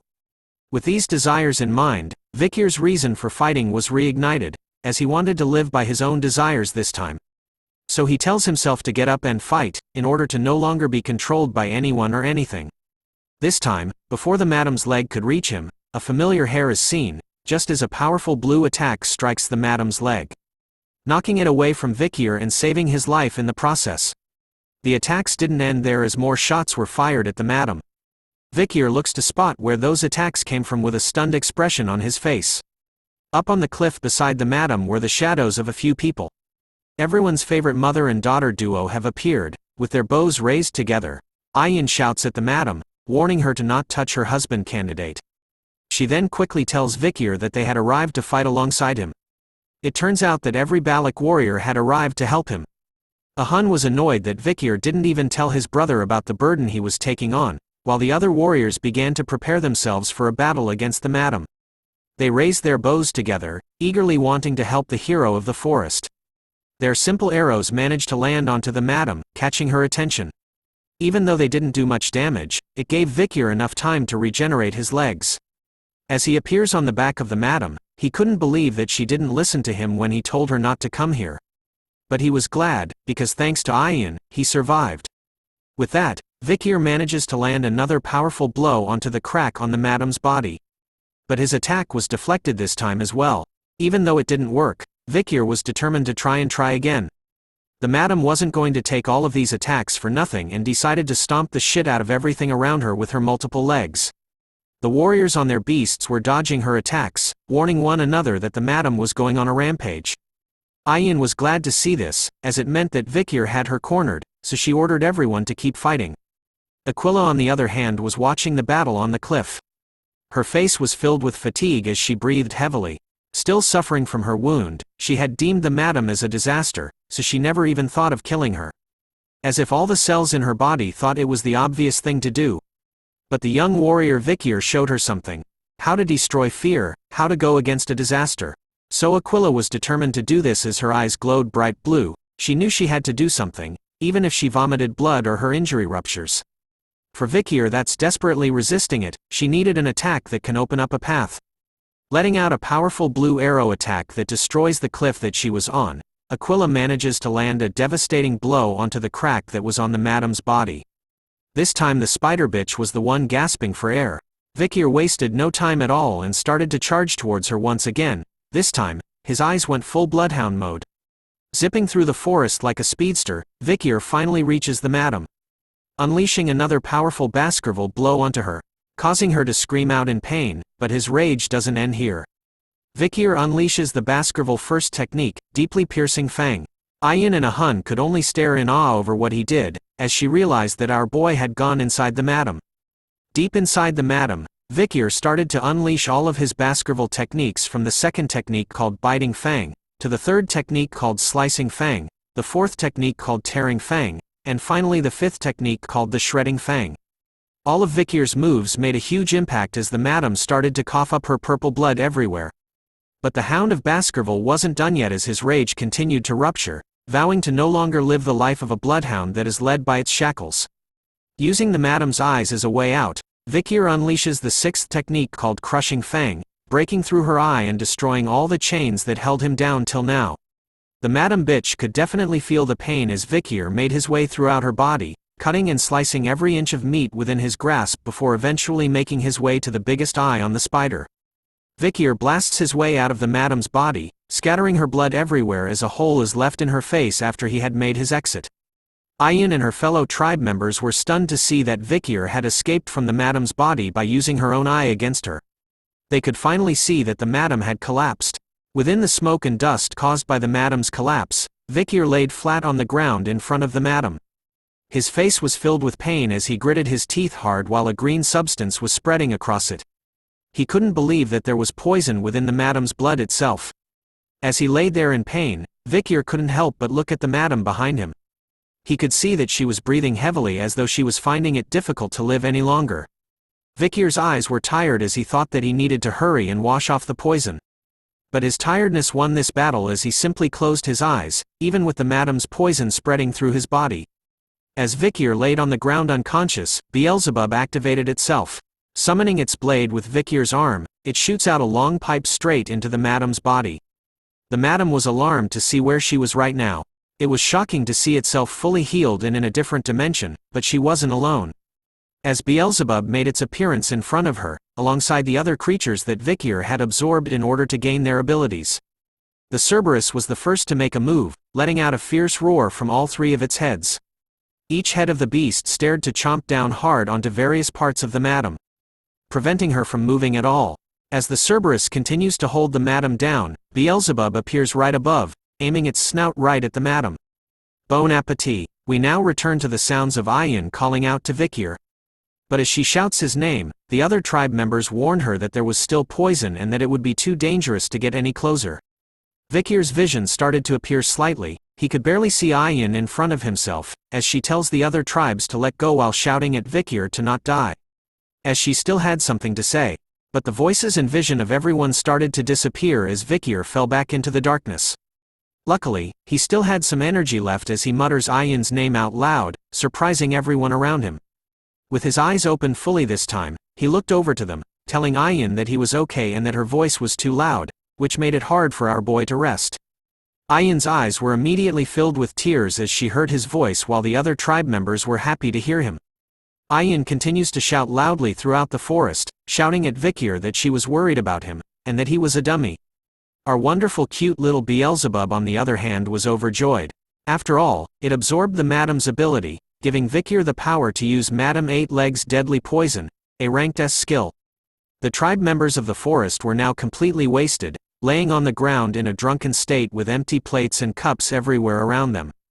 Aquila and the other tribe leader were sharing drinks, toasting each other for a job well done. Vikir, however, was feeling tired as hell. He looked around the area, wondering how many days it had been since they started the festival. Seeing how everyone was, he realized how these tribe members loved to enjoy their festivals. We finally see Bakira, who was healthy and panting cheerfully.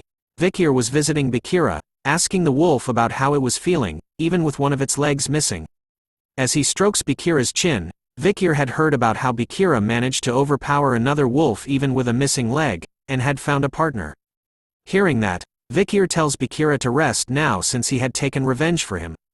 Looking at his own hand, Vikir thought about how after killing the madam, although unskilled, he was able to use the seventh technique. But he wonders if it was due to the achievement effect that he obtained after killing the madam, or was it due to the increase in his understanding of martial arts through that life or death experience. Compared to Hugo's seventh technique, which can be considered great, Vikir's version was still imperfect. So it was still difficult for him to fight Hugo, a swordmaster, head-on. But still, Vikir believes that he had gotten a lot stronger in comparison to the other times. As he gripped onto his necklace made out of flowers, he rips it off, revealing his bloodhound side. Vikir knew that with the death of the madam, he had achieved his goal here, so it was time for him to return to Baskerville. After announcing his intentions, someone else hidden behind a pillar heard our boy. Deep within the forest and mountains, Vikir had gathered his things and was heading out. He thanks the matriarch for letting him leave readily as she had no reason to stop him anyways. She tells him with a smile on her face that he had become a part of their family, forever. And that being separated doesn't mean that their ties as a family are severed. She reminds Vikir that wherever and whenever he was in this world, he would always be a Balak hunting commander. And to never forget that fact.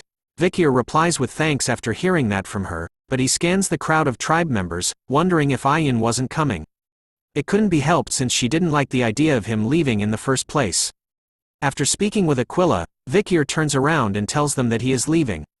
The tribe members started to send Vikir off with cheers of encouragement, telling him that no matter what happens, they would come to help him when he wants.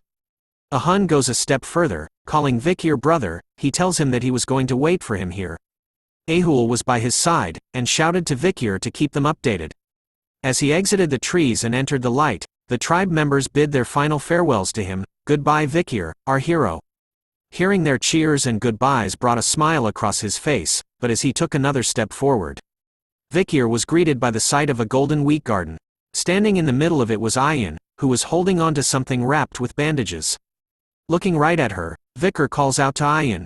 All she asked Vikir was whether he was really leaving. Her question left him speechless as he didn't reply right away. Taking his silence as an answer, Ayin immediately pushes the item she was carrying into his arms, telling Vikir to take it with him.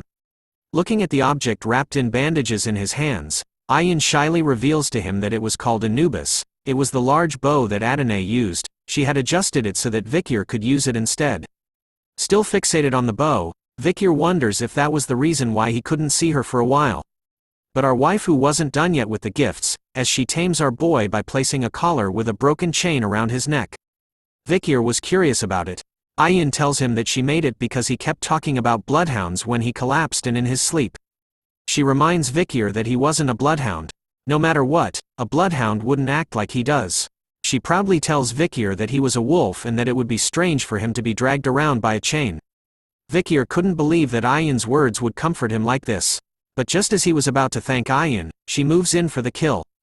Holding on to Vikir's broken chain as she leans her face close to his. She tiptoes to reach him, holding his chain even tighter. The two exchange kisses as the winds blew all around them in the golden field of wheat. As soon as their lips parted away from one another, Ayin's eyes were once again filled with tears as she looked down. This time, she left Vikir behind, telling him about how she heard that this was how you say goodbye in the Empire. She even recalled that he was much smaller than her in the past, but had grown a lot since then. Be well and be careful, said Ayin as Vikir stood still. He then started to smile, telling Ayin that this was the first time he had heard that this was a way to say goodbye in the Empire. See you next time, Ayin. Those words were enough to cause her body to shake as she stopped in her tracks. Ayin then wipes her eyes with her hand, before slowly turning around. As the wind blew her beautiful hair through the air, Ayin's face was filled with tears at the corner of her eyes and a bright smile. She happily tells Vikir, see you next time.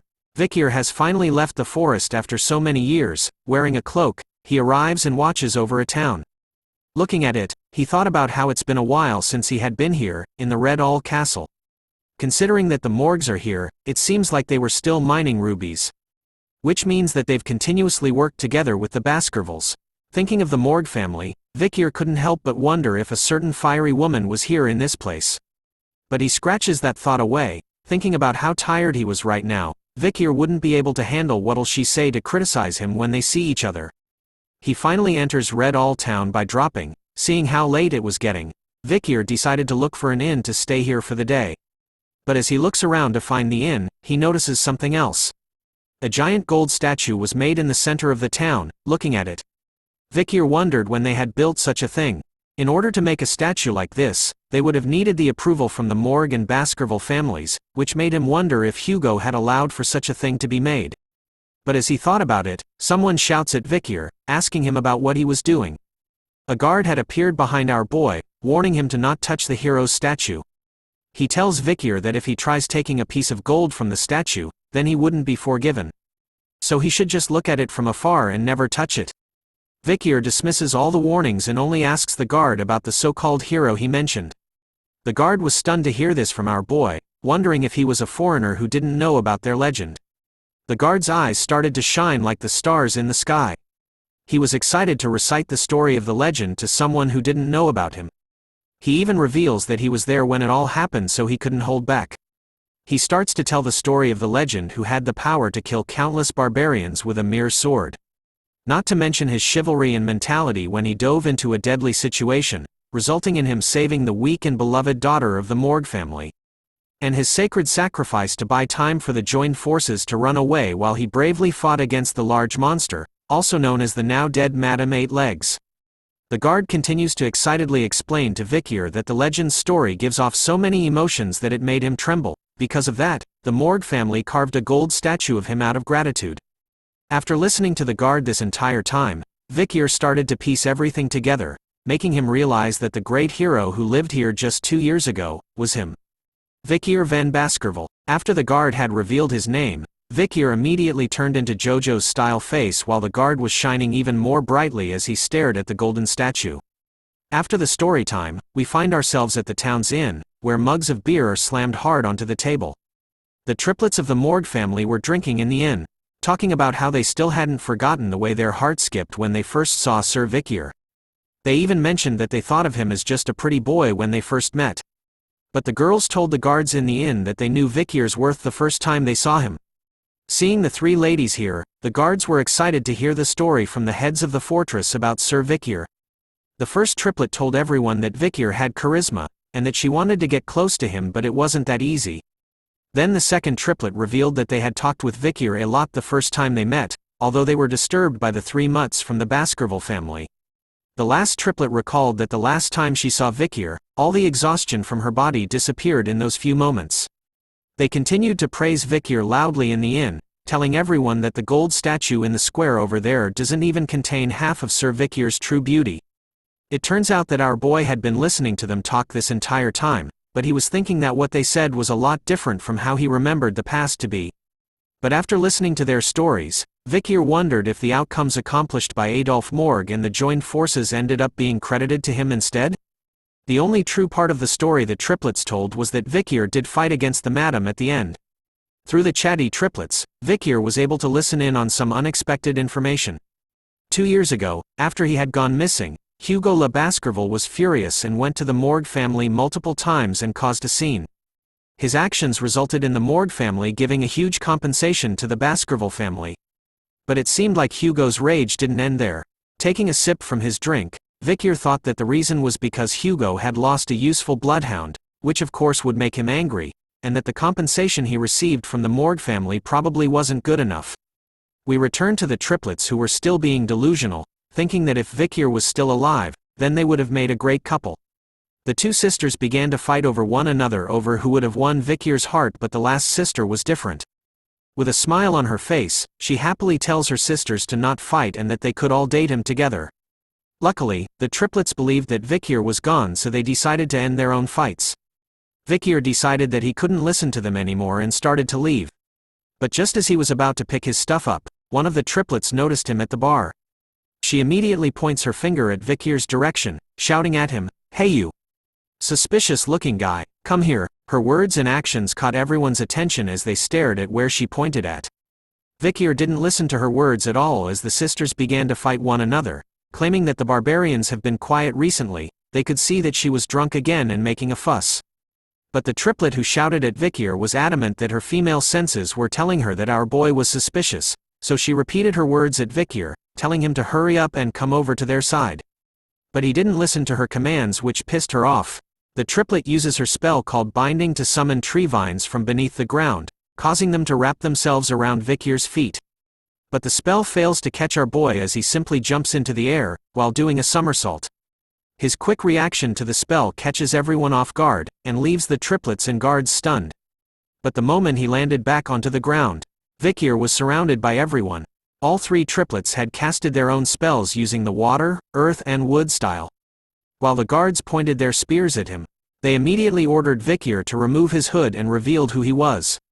Seeing how surrounded he was, Vikir thought that things were getting a bit crazy.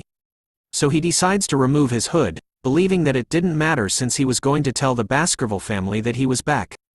The moment the hood was gone, Vikir's riz was unleashed, captivating all 3 of the triplets, as they stared at him with heavily blushed faces. Our boy just got a triple kill. Looking at Vikir's current appearance, the words that came across their mind was haughty.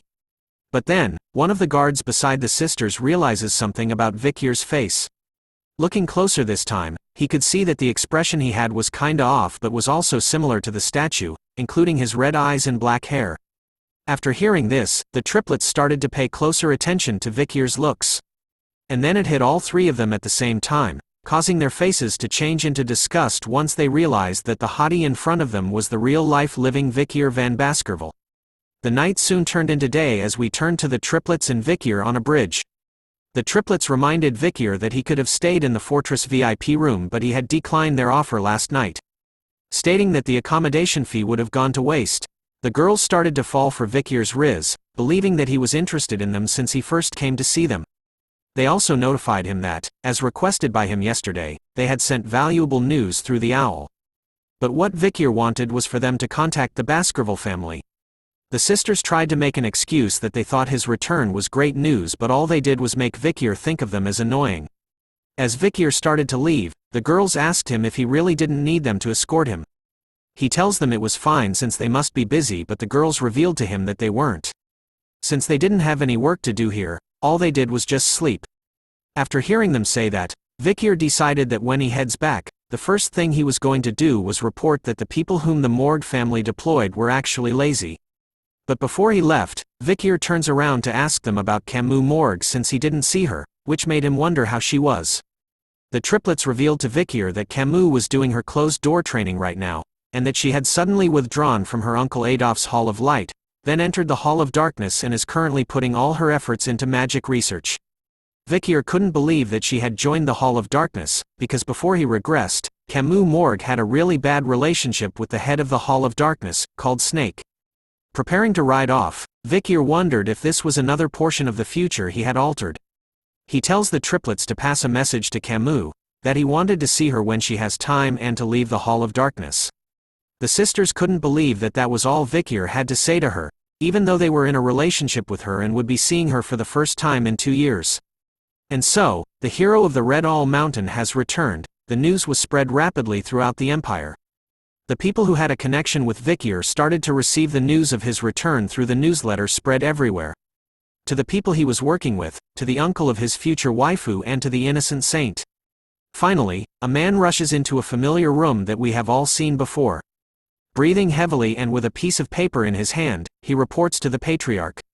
Upon hearing the sudden news, a dreadful aura was unleashed by Hugo's current appearance. His eyes turned red like a bloodhound as he asked the servant if what he said was true. After getting a ton of experience and increasing his strength through his adventures in the forest, Vikir van Baskerville has finally returned to the world. Chihuahua was delighted to see that Vikir had arrived through the main door this time, instead of the window like before. But as he stood near the window, Vikir was bothered about something. He wanted to know why there were so many people gathered outside from where they were. The local citizens of the town had gathered happily, holding banners filled with heart shapes and showering Vikir with words of praise. Our boy has now officially become some sort of K-pop idol. Chihuahua explains that the news about his return had spread throughout the empire, and that everyone came here to welcome him back. Vikir could only comment that it was annoying while holding his head as the door to the room opened suddenly. Our dear sweet angel, Pomerian, had arrived, shouting at Vikir and calling him daddy. As he patted her head, he told her to call him uncle instead of daddy, but she was too excited. Holding something within her tiny hands, Pomerian tells Vikir to look at what it is. She happily announces to everyone that she had caught a mouse. Vikir looks at it and warns her that even though it was a cute rodent, since it was dead, she needed to be careful to not catch the Black Death. He then moves on to ask Chihuahua about whether the problems within Underdog City had been resolved. He reports to Vikir that thanks to Cindy, they had all been resolved successfully. He even mentions that she was an excellent worker. But as he opens the drawer of the table, he informs Vikir that there was a case that even Cindy couldn't find any leads on. Catching Vikir's attention, placing an envelope onto the table labeled F10, Chihuahua reports that in recent years, children from the slums have been going missing one after the other. The children hadn't been kidnapped since no one had contacted the parents, and they hadn't been seen on the black market. So they couldn't figure out the motive behind the abductions of the children. All the children had disappeared without a trace, so it definitely wasn't the monsters. But although there isn't any physical evidence, Chihuahua was sure that it was done by the same person. After reading the report that Chihuahua had given him, Vikir's face was immediately filled with dread as he gripped the papers tightly in his hand. The children's disappearance case of the Underdog City was exactly similar to what he was framed with in his past life. But he was confused as this event was supposed to happen several years later, since he knew that this case was related to something else. But as they were discussing the case, Pomerian shouts at them to look at her. She proudly shows off the dead mouse from before, who stood healthy and alive on her arm this time. Pomerian had brought it back from the dead, leaving Vikir and Chihuahua in a state of shock and confusion as they were stunned by what was happening. So he asks her if she had really brought the mouse back to life. She happily tells them that she did with a bright smile on her face. Looking at her playing with the once dead mouse, Vikir thought about how he was now certain that she had brought it back to life, making him wonder if it was voodooism, which uses mana from another dimension. So then, he asks Pomerian about when she discovered that she could do such a thing. With her tiny hands, she started to count back the number of nights, and ended with 3 nights ago. She reveals to Vikir that simply copied what her tribe's people did. Hearing that, a nervous sweat drop drips down his face as Vikir thought about how one of the Lococo tribe's villages found Pomerian, which made him think that they had acquired black and evil spirit magic. In the Baskerville and Morgue clan, which are known for their geniuses, children need to be at least 8 years old to use magic. But compared to them, our little angel, Pomerian, who is 5 years old, is able to use another dimension's mana, which is difficult to sense. A magical genius from the Baskerville family, more specifically, a black magic genius at that. Vikir could only think of Hugo's completely enraged face once he found out about this. He believes that Hugo would call for her immediate execution, knowing that she uses black magic and has barbarian blood too. Thinking that he knew Hugo well, Vikir believed that it would be best for Pomerian and Hugo to never meet one another. As he thought about it, Chihuahua appeared near the window just as a pigeon arrived. Turns out, the pigeon was used to deliver a message on a note. Looking at it instantly brought shock to Chihuahua's face as he read it. He immediately calls out to Vikir, telling him that it was bad. Chihuahua's words started to come out in pieces as he read out the contents of the letter, revealing something from the main house. Unable to understand his words, Vikir tells Chihuahua to speak slowly and calmly.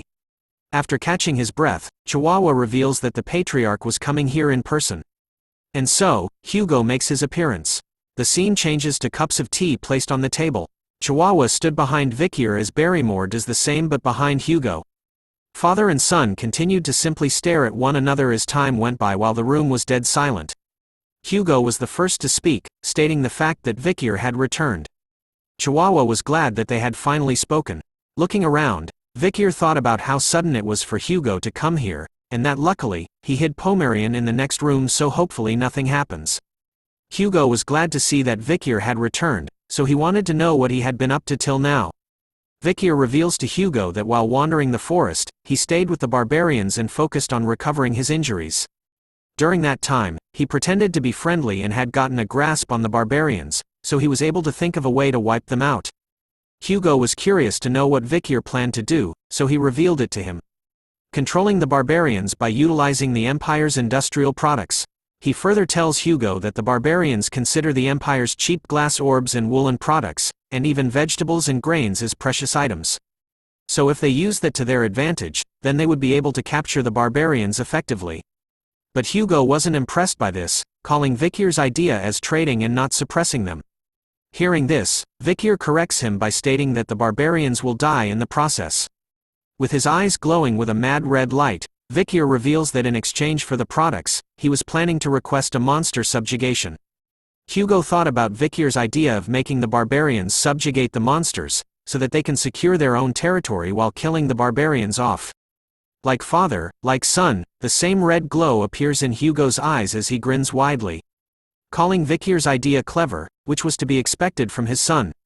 As they continued to discuss Vikir's idea, Chihuahua couldn't help but sweat nervously while thinking that this was a conversation between a father and son who had just been reunited. Barrymore on the other hand noticed something else. Hugo was smiling. He recalled that he hadn't seen him smile at all during the 2 years that Vikir had disappeared in. While taking a sip of his drink, Vikir thought about how he didn't want the Balak people to suffer because of the Baskerville family. From the Baskervilles' perspective, it would seem like the natives are dying as they are clearing up the monsters. But in reality, they're just returning to the place where the madam was. While stopping the battle between the two of them, the Balaks will have the time to increase their forces. Hugo, who doesn't know about the madam's existence, would think that the natives will easily agree to this. Without realizing that his enemy, the natives of the forest, are increasing their powers. But Hugo was pissed off by something all of a sudden, catching Vikir's attention. The liquid inside the cup started to boil suddenly, as Hugo unleashed a powerfully aura filled with hatred. Announcing to everyone that they will not trade with the Lococo tribe. As he reveals that he was going to annihilate that tribe, Vikir agreed to Hugo's intentions, while being taken back by his rageful aura from earlier, as he didn't expect Hugo to still have a grudge against the Lococo tribe. which is more of the reason why he shouldn't let him meet Pomerian. Hugo had finally regained his composure after a while, realizing that he had only been talking about the barbarians since meeting his son that he lost contact with for a long time. He then tells Vikir to not go overboard in the front lines again. Revealing that after he had saved the Morgue's daughter and went missing, the Baskervilles were able to obtain a great diplomatic benefit from the Morgues. Even the imperial family had heard about this moving story, and have come to think highly of the Baskerville Knights. However, to Hugo, who saw himself as Vikir's father, had lost his son, making all of that meaningless. He continues to lecture Vikir that obtaining things in exchange for losing a child is worthless, so he shouldn't overdo it from now on. Hearing those kind words, Vikir could only think of them as a pretense. Before his regression, the night he escaped after being framed, the feeling of being stabbed in the back, literally, and the cold stares from the bloodhounds whom he shared joys and sorrows with, Vikir could tell in an instant that he was abandoned by his master. Hugo didn't even give him a chance to explain himself, so Vikir was sure that his fangs wouldn't become dull because of his pretense. As lightning strikes the land, Vikir thanks Hugo for his worries while wearing a cold look on his face. A loud wailing sound is heard as Pomerian's voice rings throughout the room, calling out for Uncle. Her sudden appearance instantly casted fear into Vikir's and Chihuahua's faces as they realized. Pomerian casually runs past Hugo and Barrymore, complaining to Vikir about the rain and the loudness of the thunder and how it went bang bang. She quickly hugs Vikir, telling him about how scary it was. Vikir started to panic as he shifted his gaze from Pomerian to Hugo, knowing that he couldn't let the both of them meet. But as he stares at Hugo, his eyes widen at a shocking scene in front of them. Hugo was standing up straight with a darkened expression on his face. As he looked closely at Pomerian, his face was filled with confusion over how she looked. The master of the iron-blooded Baskerville family, one of the 7 families of the Great Rock Empire, Hugo le Baskerville. He chased the barbarians far away from the border. He is also the Empire's strongest sword saint, who has killed hundreds of monsters. Once he makes a decision, he doesn't change his mind, and he is known to be a man with iron blood. But right now, the man who has iron, Hugo, his emotions had begun to fluctuate for the first time in a long time. As Pomerian continued to hold tightly onto Vikir's shirt, screaming out that the thunder was scary, Hugo could see the reflection of her daughter's face within her.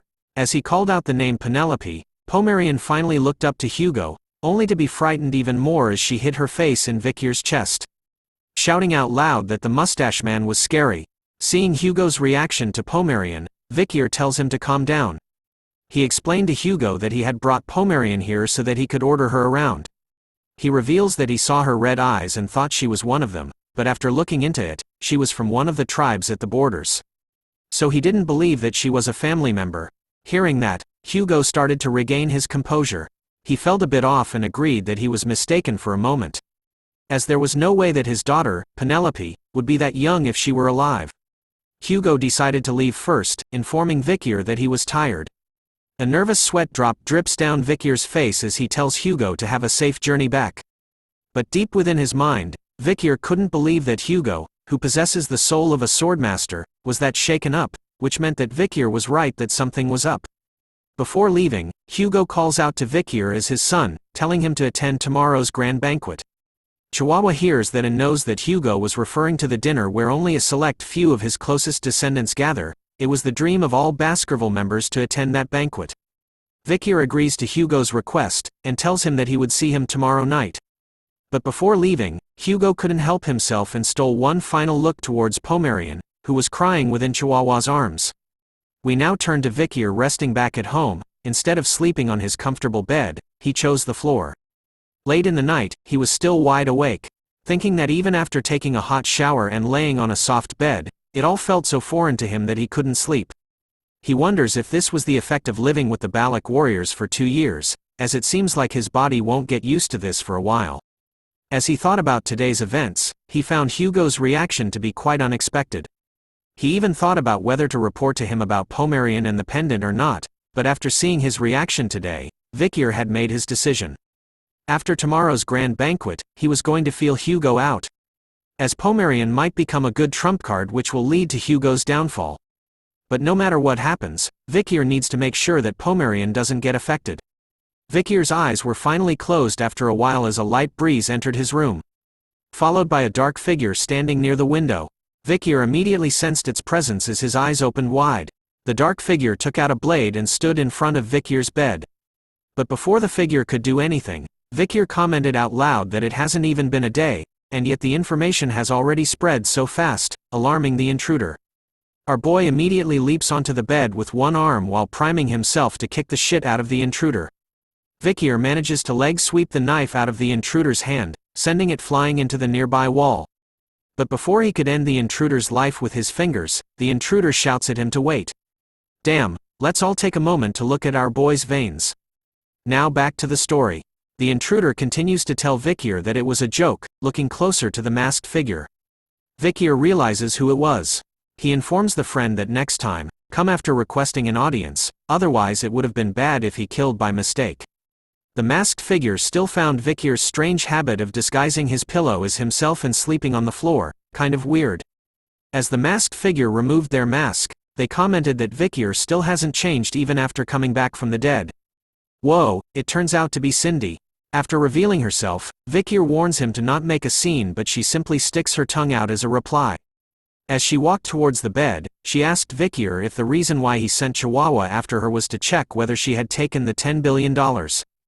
Vikir revealed that he knew of her ability to increase the wealth of capitalist and build trust and to eventually waste it all. Which he took account of. But as she sat down on the bed, Cindy called him rude for thinking that way about her, since she was only a financial planner who receives commissions. She even claims that without her, then Judy would have lost the $10 billion he had given her. This was when Vikir revealed that he had assigned bodyguards to Judy to prevent such a thing from happening.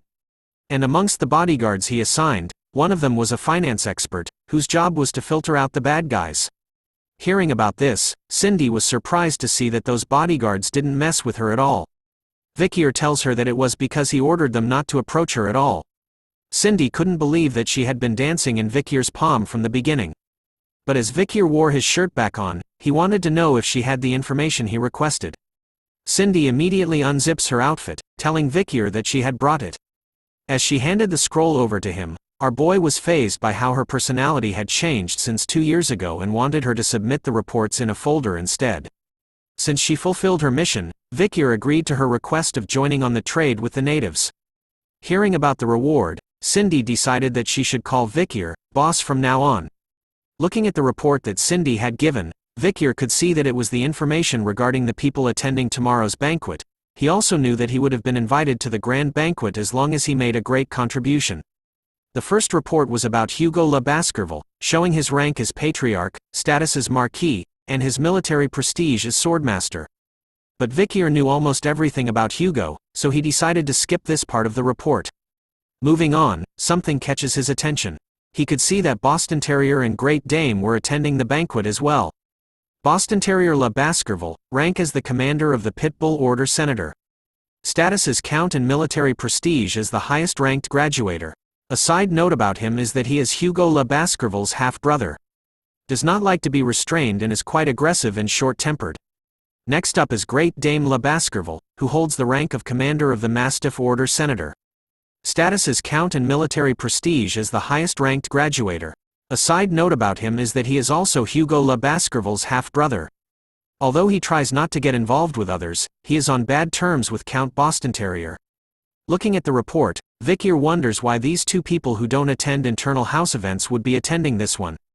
Cindy replies that it was probably because they wanted to meet the young legend of the Baskerville clan who came back from the dead. And they probably wanted to take Vikir into their own orders. Hearing that from her, Vikir could sense that it was going to be an exhausting day for him tomorrow. Next on the report is Osiris le Baskerville, ranked as a member of the lower house. His status is Viscount with the military prestige as the highest-ranked graduator. A side note is that he is Hugo le Baskerville's eldest son and is currently ranked first in line for succession. Cindy reveals more information that the eldest son, who is growing up to become the spitting image of Hugo ever since he was younger, has obtained the swordsmanship at the level of the 7 counts. He had also been evaluated to reach the level of swordmaster soon. Vikir thought about the time before he regressed. He had seen Osiris from afar a few times. He was a cold and reserved person who doesn't even greet his own subordinates, let alone his younger siblings of the direct bloodline. Knowing this, Cindy was curious about who was stronger, Osiris, who's the strongest within the Baskerville clan excluding the patriarch and the 7 counts, or the main character Vikir? We all know the answer to that, right? But instead of answering her, Vikir warns her to not try and grasp their combat abilities. Next on the list was someone who Vikir thought was in the middle of isolation training, but instead was coming back to attend the grand banquet. It was someone named Seth Le Baskerville, ranked as the underdog city's consul, member of the lower house. He holds the status of Shadow Count and has the military prestige mid-ranked graduator. A side note is that he is Hugo Le Baskerville's second son and is currently second in line for succession. Compared to his older brother, his talent in swordsmanship is lacking and he was rather weak from a young age. His personality isn't like the other Baskervilles. He is gentle and kind. When he was younger, he was persecuted by Hugo for being weak. The bloodhounds who were dying as though they were trash. He was the only one who cried for them. He was also the only person that Vikir respected in the Baskerville family. Vikir couldn't believe that he was able to meet him at this time. As he looked through the remaining reports, he could see a few familiar faces and immediately placed them down. Surprising Cindy, who wondered why he read through the remaining reports briefly as she did her best to investigate them. Vikir tells her it's because he knew who these guys were very well. It's our favorite triplets. With his sinister bloodhound aura activated, Vikir smiles while looking at the reports of everyone. Knowing that with these people around tomorrow at the grand banquet, a lot of interesting things will definitely happen. The day has finally arrived. Vikir stood in front of a massive door, decorated with symbols as two guards stood by its side.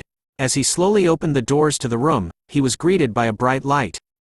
The people seated at the table in front of him were the ones that were inside of Cindy's report. Each person at the table took a quick look at Vikir as he announced his arrival as per the Patriarch's orders. Some were smiling with joy while others showed no emotion to his arrival. With his head down and his arm across his chest, Vikir thanks the Patriarch for inviting him to the grand banquet. With his eyes bright red, Hugo tells his son to come and take a seat. Soon enough, the dining room was filled with the sound of cutlery being used. Everyone who sat at the table were silently eating their food. No one spoke as the servants stood behind. The first to break the silence in the room was Boston Terrier, asking out loud if anyone else thought that the meat was a little undercooked. Hugo took note of his question, making him ask if the food wasn't to his liking. But Boston corrects Hugo, his older brother, saying that he wasn't referring to his own meal, but instead, was referring to the meat on the plate beside him. It turns out that the food he was talking about belongs to Great Dane, who gives Boston the side eye, asking him if he has a problem. Sound the alarm because the two uncles are entering the ring. Boston returns with his own side eye, telling Great Dane that he was just mentioning that his meat appears to be very undercooked. Which would be cruel for his lovable nephew to eat his meat undercooked. Great Dane fires back, telling Boston that he acknowledges his lovable nature, reminding him that Vikir was also his nephew. And as his uncle, he would want his nephew to walk on the right path. Boston argued why it was considered right for Vikir to be placed in the Mastiff Order under Great Dane, while Great Dane argued that it would be far better for Vikir than him joining the slow and foolish Pitbull Order. As they continued to argue amongst themselves in front of everyone, Vikir started to wonder if the reason he was invited to the grand banquet was for them to recruit him. 2 of the 7 orders that represent Baskerville, an offer from the Pitbull Order and the Mastiff Order. If it was before Vikir had regressed, then he would have liked it as it was a great offer that guaranteed his success, but right now, our boy was different, so he viewed them simply as mutts. Damn that ice-cold stare. As Barrymore poured wine into Hugo's cup, he commented out loud that the Patriarch was in a good mood, considering that his usually silent and aloof younger brothers were now showing affection to the young master. As he takes a sip of the wine, Vikir looks at Hugo while thinking that Barrymore always interprets things in a positive way. And how Hugo finds it amusing when his brothers are fighting. Boston finally turns his attention to Vikir, asking about the 2 years he had spent in the La Rouge et La Noire mountains, as he wanted to know how many barbarians and monsters he had killed, and to share his experience in the forest with his uncle. Even Great Dane expressed his concern about how his lovable nephew spent his time in the dangerous forest, but he was also interested about his nephew's growth. Hugo cuts in between their conversation, telling his younger brothers to let Vikir eat first and to not pester him too much. But the younger brothers were still curious about Vikir's time in the forest, asking Hugo himself if he wasn't curious himself. Seeing that they weren't listening to his command, Hugo tells them to stop. A single word from him this time was enough for the younger brothers to activate their bloodhound eyes from the fear and feeling of Hugo's immense powers. Hugo unleashes his powerful aura all around, reminding everyone why he was the biggest daddy of the Baskerville clan and reminding his younger brothers about how much he hated to repeat himself. Sensing that they had pushed things too far, both Boston and Great Dane immediately apologized to Hugo for their actions. Vikir, however, stood up from his seat, telling his uncles that it wasn't difficult for him to prove his achievements from the past 2 years in the forest. Hugo was concerned about Vikir since he had traveled quite a distance and that visiting the drill hall will make him even more fatigued. But our boy was fine. He taps his finger onto the table once, telling Hugo that skill can be displayed anywhere, at any time. As one's daily life is an extension of training, Vikir could see that Boston had poured too much wine into his glass while Great Dane's steak seems to be slightly undercooked.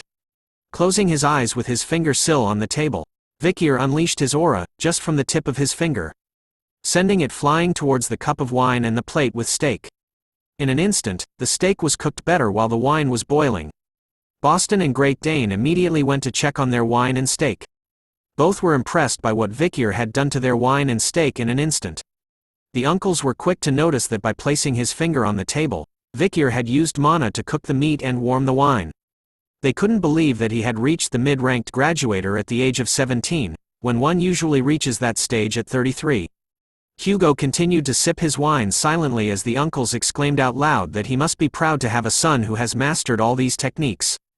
As they continued to praise Vikir for his new skills, our boy couldn't help but look at his side as he found something strange. 2 years ago, he thought that he had revealed himself as a mid-ranked graduator when he fought the madam. But he couldn't believe that no one knew, looking at the triplets with their shining eyes staring right at him. He knew that these guys should have seen his skills 2 years ago, making him wonder why they didn't report it to the family. As he thought about it, someone else praises Vikir for his hard work, catching his attention. It was Osiris, who told Vikir to keep up the good work. Vikir thanked him for the compliment, but was confused that Osiris had complimented him in the first place. The first successor in line for the current Baskerville family, and the one who resembles Hugo the most, is now praising Vikir, which made him wonder if he was assessing him. Another person at the table spoke out loud that it was surprising to see the eldest brother complimenting his younger brother. It turns out to be Set. He explains to Vikir that this was the first time he witnessed Osiris praise someone, let alone smile so openly. Set could also see that Vikir shares the same poker face as Osiris, which made him wonder if he didn't recognize who he is. Vikir tells him that he does know. Set was overjoyed to hear that, explaining that since he had a weak body, he was always either at the medical wing or at the isolation training hall. Set continues to say that the training hall was very close to Underdog City, where Vikir was the deputy consul. He had planned to visit him to learn about his experiences in the forest. Vikir started to think about the past and how Set's bright attitude, which is unlike that of being a Baskerville, hasn't changed. During the fall, Vikir had served under Set, so there were moments when they were together. Amidst the chaos of battle, Set was the only one who comforted the fallen bloodhounds. He was even comforting Vikir, who was drenched in blood after wandering around the battlefield. Even when he was wrongly accused, Set stood by him, defending Vikir until the very end. This man was the only person that Vikir wished to see at this banquet. But something else was happening. Vikir's bloodhound senses had been activated from the start, his eyes sensing all around as he smelled a disgusting stench that reeked since before. This horrific stench that only he, who was there during the fall, would know. The stench of demons. Right now, in this grand banquet, amongst all these powerful individuals of the Baskerville clan, Vikir could sense that there was a demon hiding amongst them. He started to look at everyone closely this time, wondering where the demon is, as the owner of the source of this disgusting stench. Vikir finally closes his eyes after scanning everyone in the room, before opening them once again. Looking at the man right beside him, Set sees his look, and asks if there was something that Vikir needed, as the hands of the dead as though in the form of an aura surrounding the sick-looking man, who held a mischievous smile on his face. Vikir could see that Set was having conversations to ease the atmosphere, and even asks the servants serving Goof how they're doing. This man right here was the same person that Vikir knew before he regressed. But he still wonders why Set had the dirty stench of demons all around him.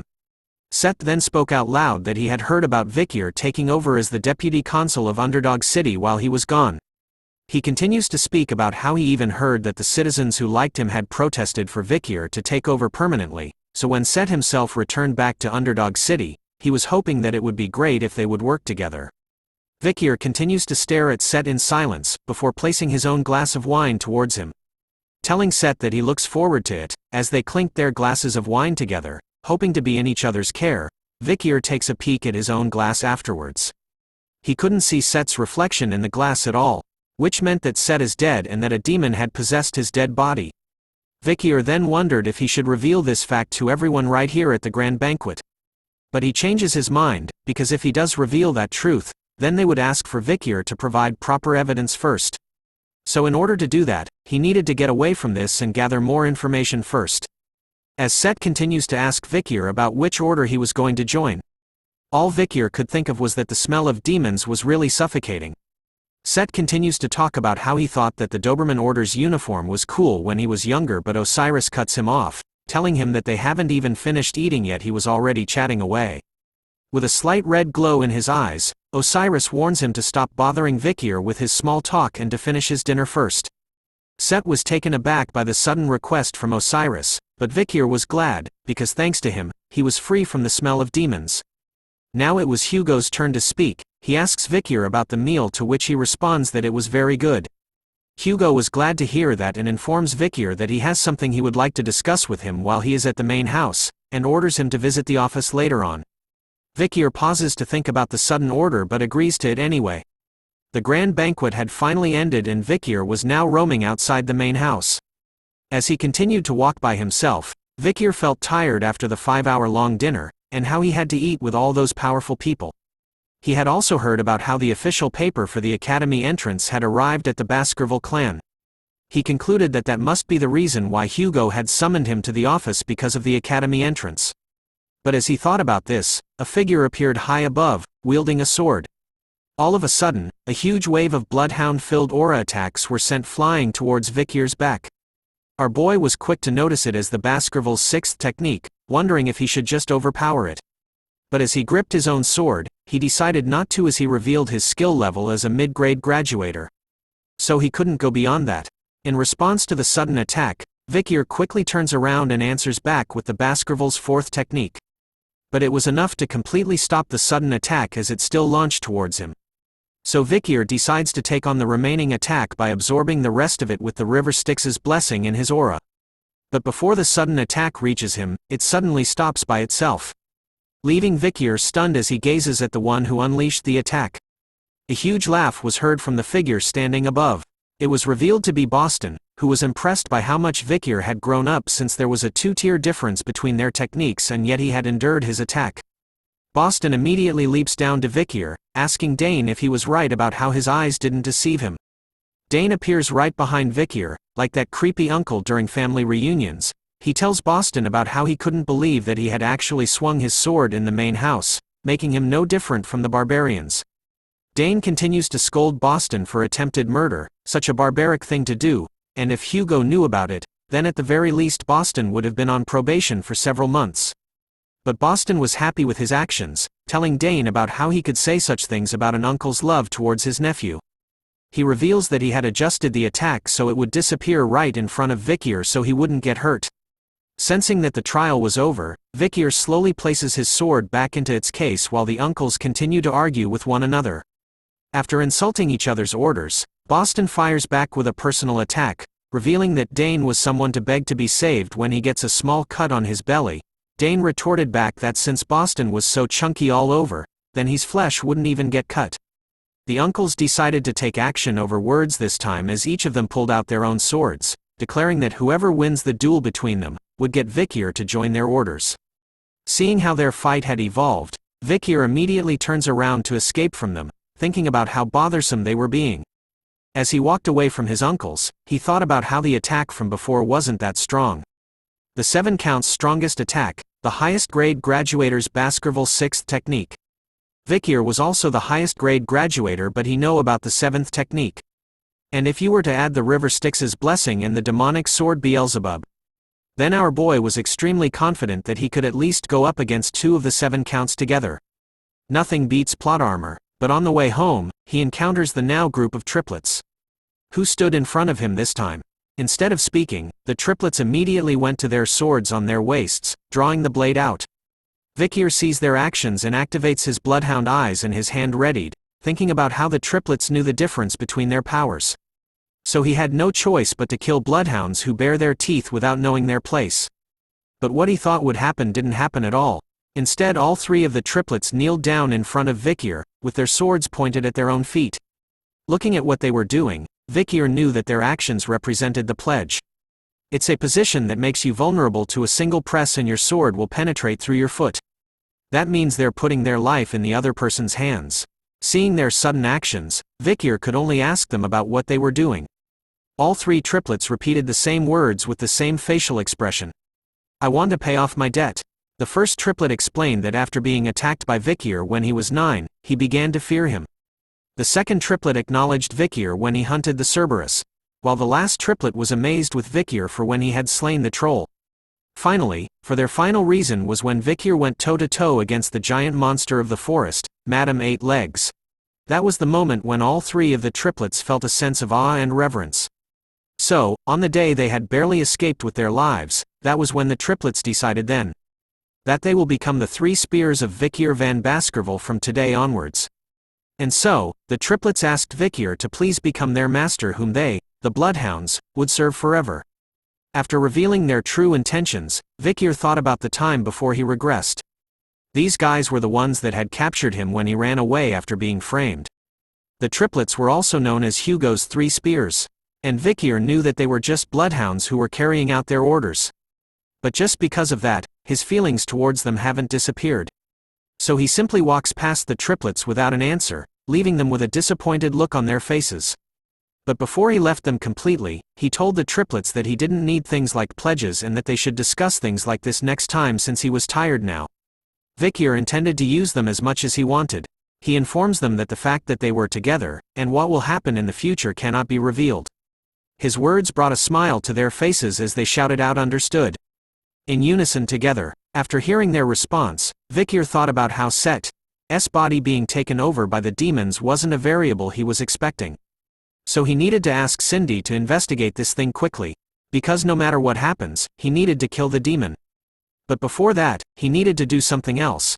The scene changes to show Barrymore's face filled with fear as Hugo's loud voice echoes throughout the room, asking Vikir about what he was doing right now. With a darkened expression on his face, Hugo tells Vikir to repeat himself. And so Vikir did, by asking about Miss Roxana, the first wife of Hugo who had passed. And the daughter that was born from him and Miss Roxana. Vikir wanted to know about Miss Penelope, the daughter that was taken away from Hugo and who died in the forest. Veins, hatred and bloodlust started to pour out from every inch of Hugo's face as he questioned Vikir about how he knew about his daughter's name. But our boy's face remains unfazed even after facing such a horrifying aura. Because this is the opening act to which his revenge will begin.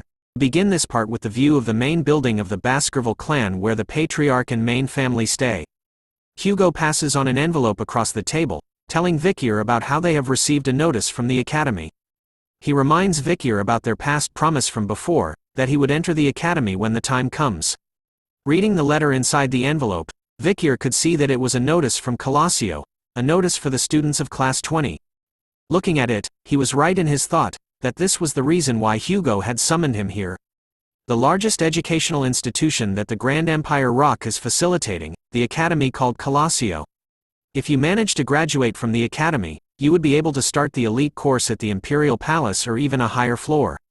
Back in his past life, before the regression, Vikir had attended the academy as the triplets' server and was in charge of handling all of their tedious tasks for them. Since he entered the academy with numerous scars on his face and had a limp, Vikir was scorned by the nobles from the academy.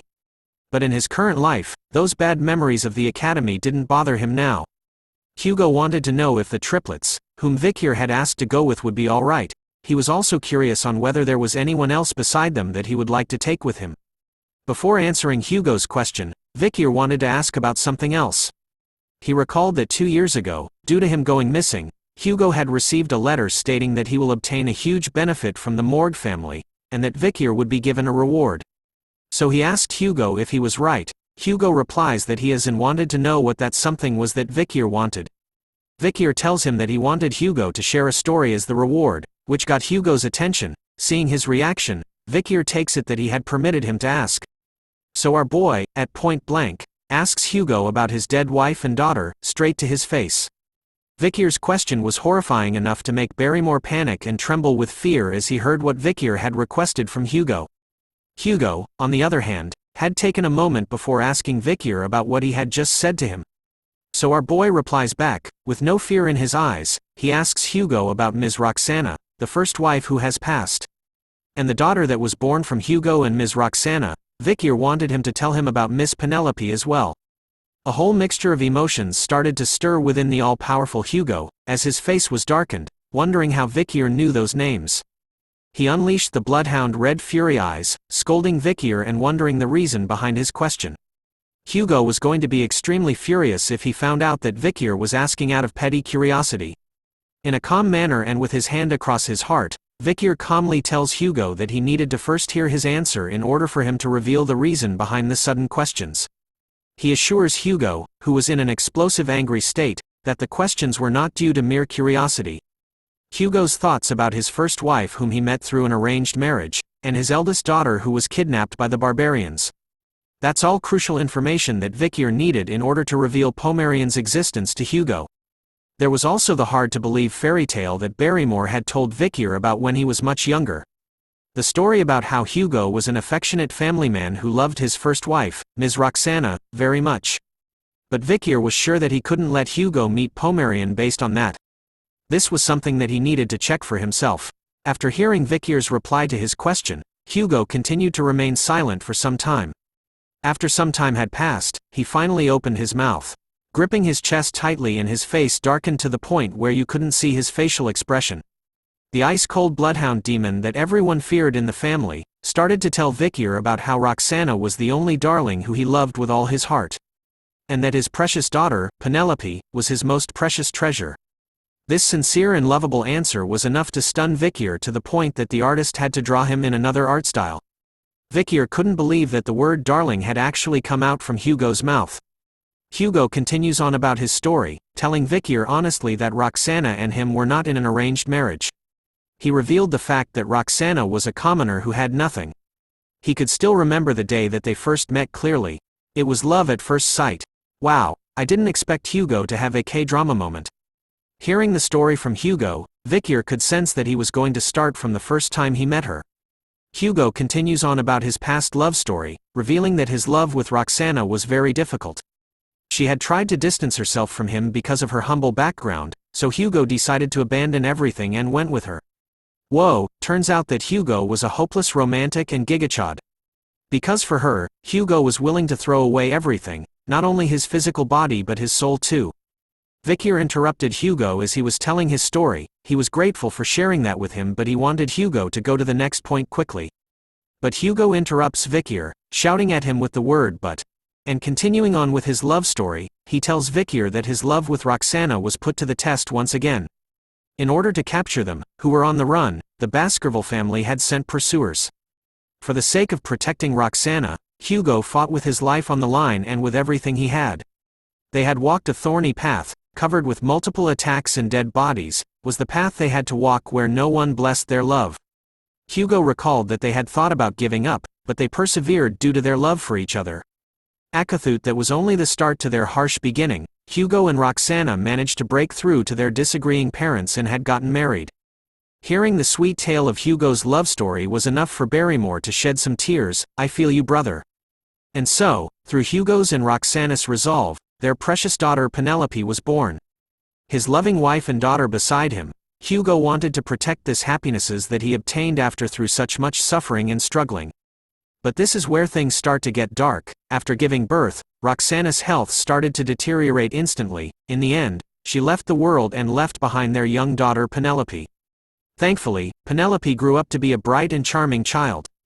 She had inherited Hugo's strong mentality and Roxana's loving heart, and she had received love from all of the Baskervilles. Hugo was already happy enough to know that his Penelope was doing that well. But then a certain incident occurred. Just the mere mention of it was enough for him to unleash his bloodhound aura and crush the corner of his seat. The incident was when Penelope, who went out for a walk, was captured by the Lococo tribe. A bunch of questions flooded his mind as he investigated how this happened. How did those barbarians come into the middle of the Baskerville territory? How did they kidnap Penelope? Hugo's eyes were filled with rage as he couldn't figure it out back then. And until now, he couldn't find any trace of Penelope. Vikir's eyes started to glow as he listened closely to Hugo's story. With Penelope missing, Hugo used that as the justification to widen the Empire's region. That was when Hugo started to look for Penelope and to subjugate the barbarians. But after a while, Hugo felt that doing this alone was difficult, so he increased the number of his wives through arranged marriages, and he started to mass-produce offsprings. And decades later, although stationed at the border, Hugo had created a powerful family that no one could look down on. That's how the Ironblood Baskerville family was born. Hugo's cold-bloodedness to restore the family and for the Empire's glory. But behind that cruel soul was a man that was hurt deeply due to the loss of the family that he had loved with all his heart. But so what? Thought Vikir. He knew that all villains have a backstory, the evil deeds that they committed are all that remained. Vikir could only see Hugo as a heartless human being who mass-produced offspring and sent them to the battlefield. But still, he now understood how precious Roxana and Penelope were to him. And so, Hugo was done with his story, with a mad expression on his face after recalling his painful past. He now wanted to know Vikir's reason behind why he had asked about his wife and daughter. Before telling him the reason, Vikir took something out of his pocket and presented it onto the table before Hugo, telling him to take a look at it first. The moment he gazed at it, Hugo shouted out loud, recognizing what it was. He recognized the pendant as the one that he had made for Roxana, which was last seen on Penelope before her disappearance. Opening the pendant, he could see a tiny picture of his family portrait within it. Gazing at it, Hugo held his tears back, or at least that's what I think. As Vikir turns to the door, he asks Hugo about what he would do if Miss Penelope's successor was alive. His question was enough to leave both old men stunned with their mouths wide open. As he walks closer to the doors, Vikir tells Hugo about Miss Penelope's daughter, revealing to Hugo that he has a granddaughter. As the doors to the room opened, a familiar sweet angel voice called out to her uncle. The moment she entered the room, Hugo's entire world was flipped upside down, and had turned from color to X-ray colors. Looking at Pomerian causally pulling onto Vikir's shirt, he recalls that she was the child from their previous meeting. This was when Vikir reveals to Hugo that he had lied to him, that while at the forest, there was a child that he met in the Lococo tribe's region. And that she called the person who gave her the pendant as mommy. Hugo couldn't believe it, that this little girl had called his sweet precious daughter Penelope as mommy. His hands started to tremble as he held onto the pendant, while Pomerian still looked at him all scared. Vikir, on the other hand, was excited as his eyes glowed bright red. He wanted Hugo to be confused. He knew that Pomerian was a child whose blood is mixed with someone Hugo loves, and with something he despised. As Hugo stood in front of Pomerian, Vikir started to wonder if he could keep his composure in front of her. Looking closely at Pomerian this time, Hugo towers over her enough to cast a shadow onto the sweet little angel. He recalled that Vikir had found her in Lococo. His eyes and demoners started to unleash the fearsome bloody bloodhound aura, questioning whether Pomerian was someone that was born from his daughter and a barbarian. Vikir tells him that it was true. His eyes were focused on Hugo completely, as he watches his shake with rage and despair. Hugo started to stretch his hand towards Pomerian, who could only stare at it as it came closer to her. Vikir was counting on this to lead to Hugo's ruin, because once he is, that is when his revenge will begin. We now turn to a sunny day in a beautiful park where the bright voice of laughter could be heard loudly in the area. Osiris, Vikir and Barrymore were standing side by side with one another as Hugo asks a question, "Is my beard that interesting? Is it fun pulling it?" He was asking these questions to Pomerian, who was playing with his beard. She even told him that Grandpapa's beard was dirty. The moment the word grandpa left her mouth, Hugo started to ask Pomerian if she had really called him grandpa. Osiris was the first to comment out loud that even though he hadn't lived for a long time, he had never been so surprised in his life. Barrymore, on the other hand, had lived for a long time, but still he agrees with what Osiris had said. Meanwhile, Vikir was silent. He continued to look at Hugo and Pomerian, wondering what was going on. The Hugo that he knew of right now, the image he had of him in his mind, had just been brutally shattered into a million pieces. As Hugo covered his face after being called a grandpa, tears started to flow out endlessly from his eyes, as he couldn't believe that the day he would be called a grandpa would come. Seeing Hugo's sudden reaction and crying face made Vikir stunned as he looked down. His world had started to flip as well, and he wonders why the cold-hearted bloodhound known as Hugo le Baskerville would have that kind of expression on his face. We now turn to when Vikir van Baskerville was 15 years old after regressing. As he stood in front of the all-powerful Hugo le Baskerville, Vikir suddenly wondered about a certain question. Can he assassinate Hugo? The first answer to that question was impossible. When one reaches the level of swordmaster, they obtain an unwavering mind. Because of that, Vikir couldn't even find an opening during Hugo's daily life. So he gave up on the thought of assassinating Hugo, and after many years, he found Pomerian, the daughter of Penelope, whom Hugo truly loved. The wave of emotions that would be felt when meeting Pomerian could possibly affect the swordmaster. With refined swordsmanship, Beelzebub and the madam's poison, the possibility of assassinating Hugo increased as time passed. And today was supposed to be the cornerstone for Hugo's assassination.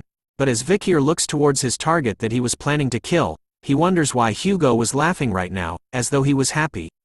Seeing this side of Hugo, Vikir started to waver in his conviction to kill the man in front of him, while thinking why Hugo isn't confused. We return to the moment where Vikir introduced Pomerian as Penelope's daughter and Hugo's granddaughter. As the big man walked over to Pomerian, he wondered if she was truly his precious Penelope's daughter. As he stretched his hand towards Pomerian, his shadow could be seen within her eyes. Looking right at Hugo, she tells him that Penelope was her mommy's name, which causes Hugo to shudder for a moment as sweat drops appear on his face. Holding his rough hand with her tiny hands, Pomerian tells Hugo about how her mommy always said that she missed her daddy, and that she always kept looking at the necklace. All of these were things that she had remembered. Looking at Hugo with her innocent eyes, Pomerian asks him if he was her grandpa. Looking at her and hearing her question, Hugo's mind immediately turns to a past memory of when Penelope was alive and cheerful. He could hear her clear and joyful voice calling him father. The man known as the cold-hearted bloodhound of the Baskerville family had to grit his teeth in order to hide what he was feeling. But it didn't work as he muttered out Penelope's name as he bends forward while trembling, catching Vikir's attention. The all-powerful man had finally broken down as tears started to flow endlessly from his eyes. He could only kneel in front of Pomerian, with his head down. He continued to cry out loud in front of everyone. The flashback ends as Barrymore tells Vikir thank you. He couldn't believe that he would get to see the patriarch smiling like that right now, as it always seemed like a far-fetched dream of his. And it was all thanks to Vikir. Hearing that, Vikir was confused about how the situation happened because of him. Hugo's smiling face, Pomerian being reunited with her grandpa, Barrymore seeing his dream come true, Osiris was even smiling himself. As though he was holding in his anger with his hand trembling, Vikir decides to let it go. Because right now, he didn't know that by standing before Hugo, who has so many openings. Vikir felt so helpless for some reason. The day soon turned to night as we returned to the place where Vikir was staying. He laid out flat on his bed, staring endlessly at the ceiling, pondering his thoughts about the events that had happened so far. Looking back, he started to think about the Hugo that he had remembered. In his past life where he was captured and faced Hugo, he shouted at him that he was innocent and wondered why he wasn't listening to him.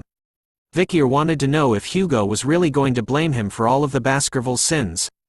But Hugo simply replied that he didn't want to listen to a sinner. Hugo even revealed that he knew about how Vikir was secretly communicating with a demon and had even kidnapped innocent children and offered them to the demon. But these were false accusations that Vikir tried to deny with all his might. But before he could speak of his innocence, Hugo swung his sword in a single swing, cutting off Vikir's tongue as he didn't want to be called by such a filthy thing like Vikir. He even calls Vikir trash as his bloodhound eyes glowed fiercely red. But our boy didn't give up. His eyes were still filled with anger and hatred for Hugo even after having his tongue cut off, the man who turned him into a sinner and executed him in the end. But in our present time, the young Vikir who was still laying down on his bed, was wondering why he was starting to hesitate to take revenge. As he laid there, a voice spoke out, telling him that it was rare for her to see such a lethargic expression on his face. Cindy had appeared at his window once again, dressed like Catwoman. Looking at his current state, she wonders why he had called for her, only to be just laying in bed. Vikir could only ask her about the reason why she was here. Cindy took out another report, telling Vikir that she had brought him what he requested. She slams the report right onto Vikir's face, reminding him that he had asked her to investigate Seth le Baskerville. As she sat on his bed, Cindy questions Vikir about why he looked like he lost everything. But since she was busy, she was just going to give him the report. Even after being slammed with a report on his face, Vikir remained silent. Sensing that something was definitely off, Cindy reports that she had just done a detailed investigation on Set Le Baskerville. She found out that he has sponsored several orphanages under a fake identity. As a sponsor, it seems like he had taken responsibility for their adoption. But there was no information about the people who adopted the children. She couldn't even locate the children who were adopted too. Since Vikir mentioned that he was a demon, then the situation was bad. She knew the obvious reason behind why a demon would be kidnapping children. It was to use the children as sacrifices or food. She concluded that Set Le Baskerville might be connected to Underdog City's missing children's case. Looking and reading through the report, Vikir concluded that he had missed this information. The fact that the current Set is a demon means that the Set, whom Vikir had served in his previous life before his regression, was also a demon. Vikir also figured out that the person who gave the information that Hugo was going to frame and kill him with was this a-hole. A past memory of when Set was visiting Vikir in prison was seen. He hid his face behind his hand, calling Vikir pitiful. Because in order for Hugo to frame him for all of Baskerville's sins, he was going to hasten his execution. With a creepy smile across his face, Set lies about how he was so sad that he couldn't help him. Anger immediately arose in Vikir's face as he placed the pieces together from his previous life and now. He couldn't believe it. We now turn to a young boy, asking the sir beside him about where they were. The man holding the lantern introduces the place they were at as the young boy's new home, which startles the kid. He looked around all nervous, saying that the headmaster had mentioned that he had been adopted into a good family, but looking at what was in front of him was simply a cave.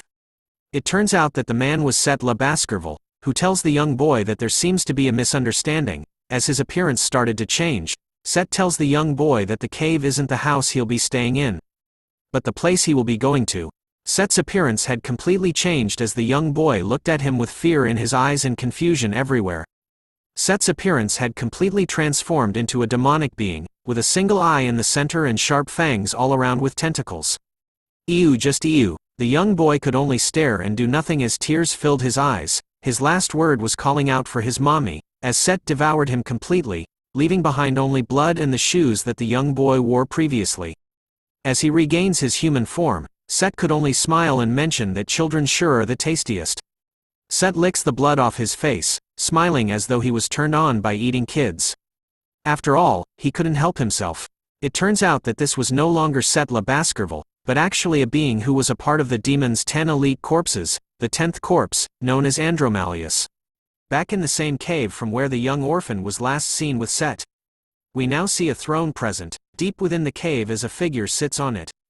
Set was there, drinking a cup of wine. He talked about how it wasn't enough as a crow was present on the table beside him.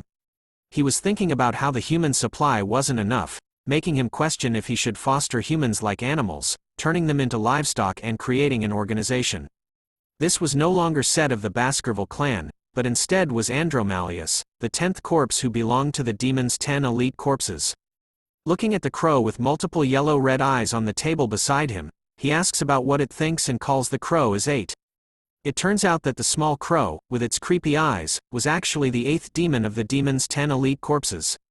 He tells Andromalius that he was against his idea, as he knew that if things escalate, then the possibility of humans learning about their existence will increase. The 8th demon could also see that Andromalius had only been eating children, so he warns him to be careful not to give off any scent since the Baskerville's hounds have a good sense of smell.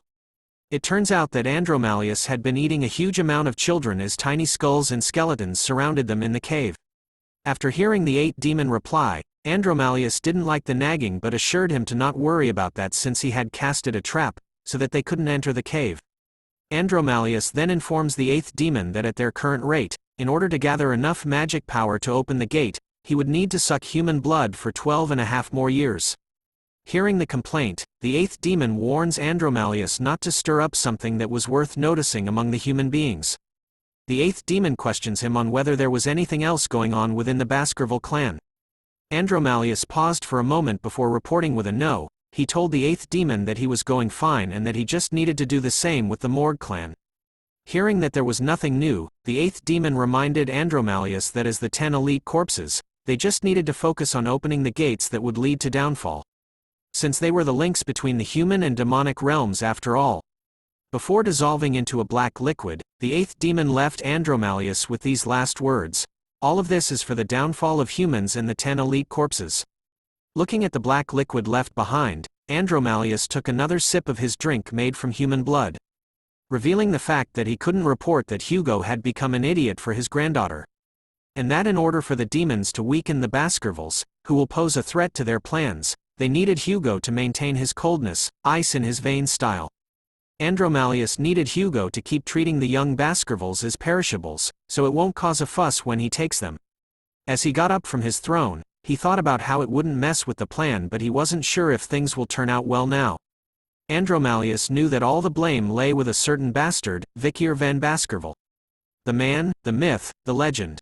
Andromalius recalled how that annoying guy survived when the venomous snake was released when he was younger. He even thought about how great it was when he died in the forest, but instead, Vikir had returned with Hugo's granddaughter. Biting his thumb, Andromalius became annoyed over how much work he did before in order to destroy Hugo. Letting his emotions run wild, Andromalius decided from this moment on, that it was going to be good for him to get rid of the problem. We now change scenes to see that Hugo and Vikir were walking together side by side through a hallway. As they continued to walk together, Vikir started to think silently to himself. Taking a peek at Hugo, he recalled that he had summoned Vikir and that they've been walking in silence for the past 5 minutes, which prompts the questions: why did Hugo suddenly summon him? Looking at Hugo's current state, Vikir could spot that he was full of openings and that this was a chance that won't happen again. Now was the perfect chance to kill Hugo. But Vikir closes his eyes instead, because if it was the past him, then those would have been his thoughts, but the him right now is different. Hugo then spoke out loud, telling Vikir that honestly, he knew that he hated him, which surprised our boy. Vikir immediately thought that Hugo had sensed his murderous intent. But then, Hugo explained that he was a father that referred to his sons as bloodhounds and had placed them all into dangerous situations, which made him think that his sons had always despised him. He also mentions the fact that he had been cruel to Vikir since he was young, even though he did everything well, so he started to think that his hatred towards him was something he needed to bear as a father. Hugo continues to explain that all of this was due to his vengeance towards the barbarians. It was his carelessness to only know how to live by displaying hatred and anger all the time. Vikir continues to be shocked by what was going on. He knew that there was no way Hugo would talk badly about himself, and yet, here he was, confessing everything he felt, as though he was testing Vikir. "I'm sorry," said Hugo, to Vikir, whose eyes immediately lit up upon hearing those words from this man. With his head lowered and facing Vikir, Hugo tells him thank you so much. Hugo reveals that he had heard from Pomerian that his precious Penelope was happy till the end.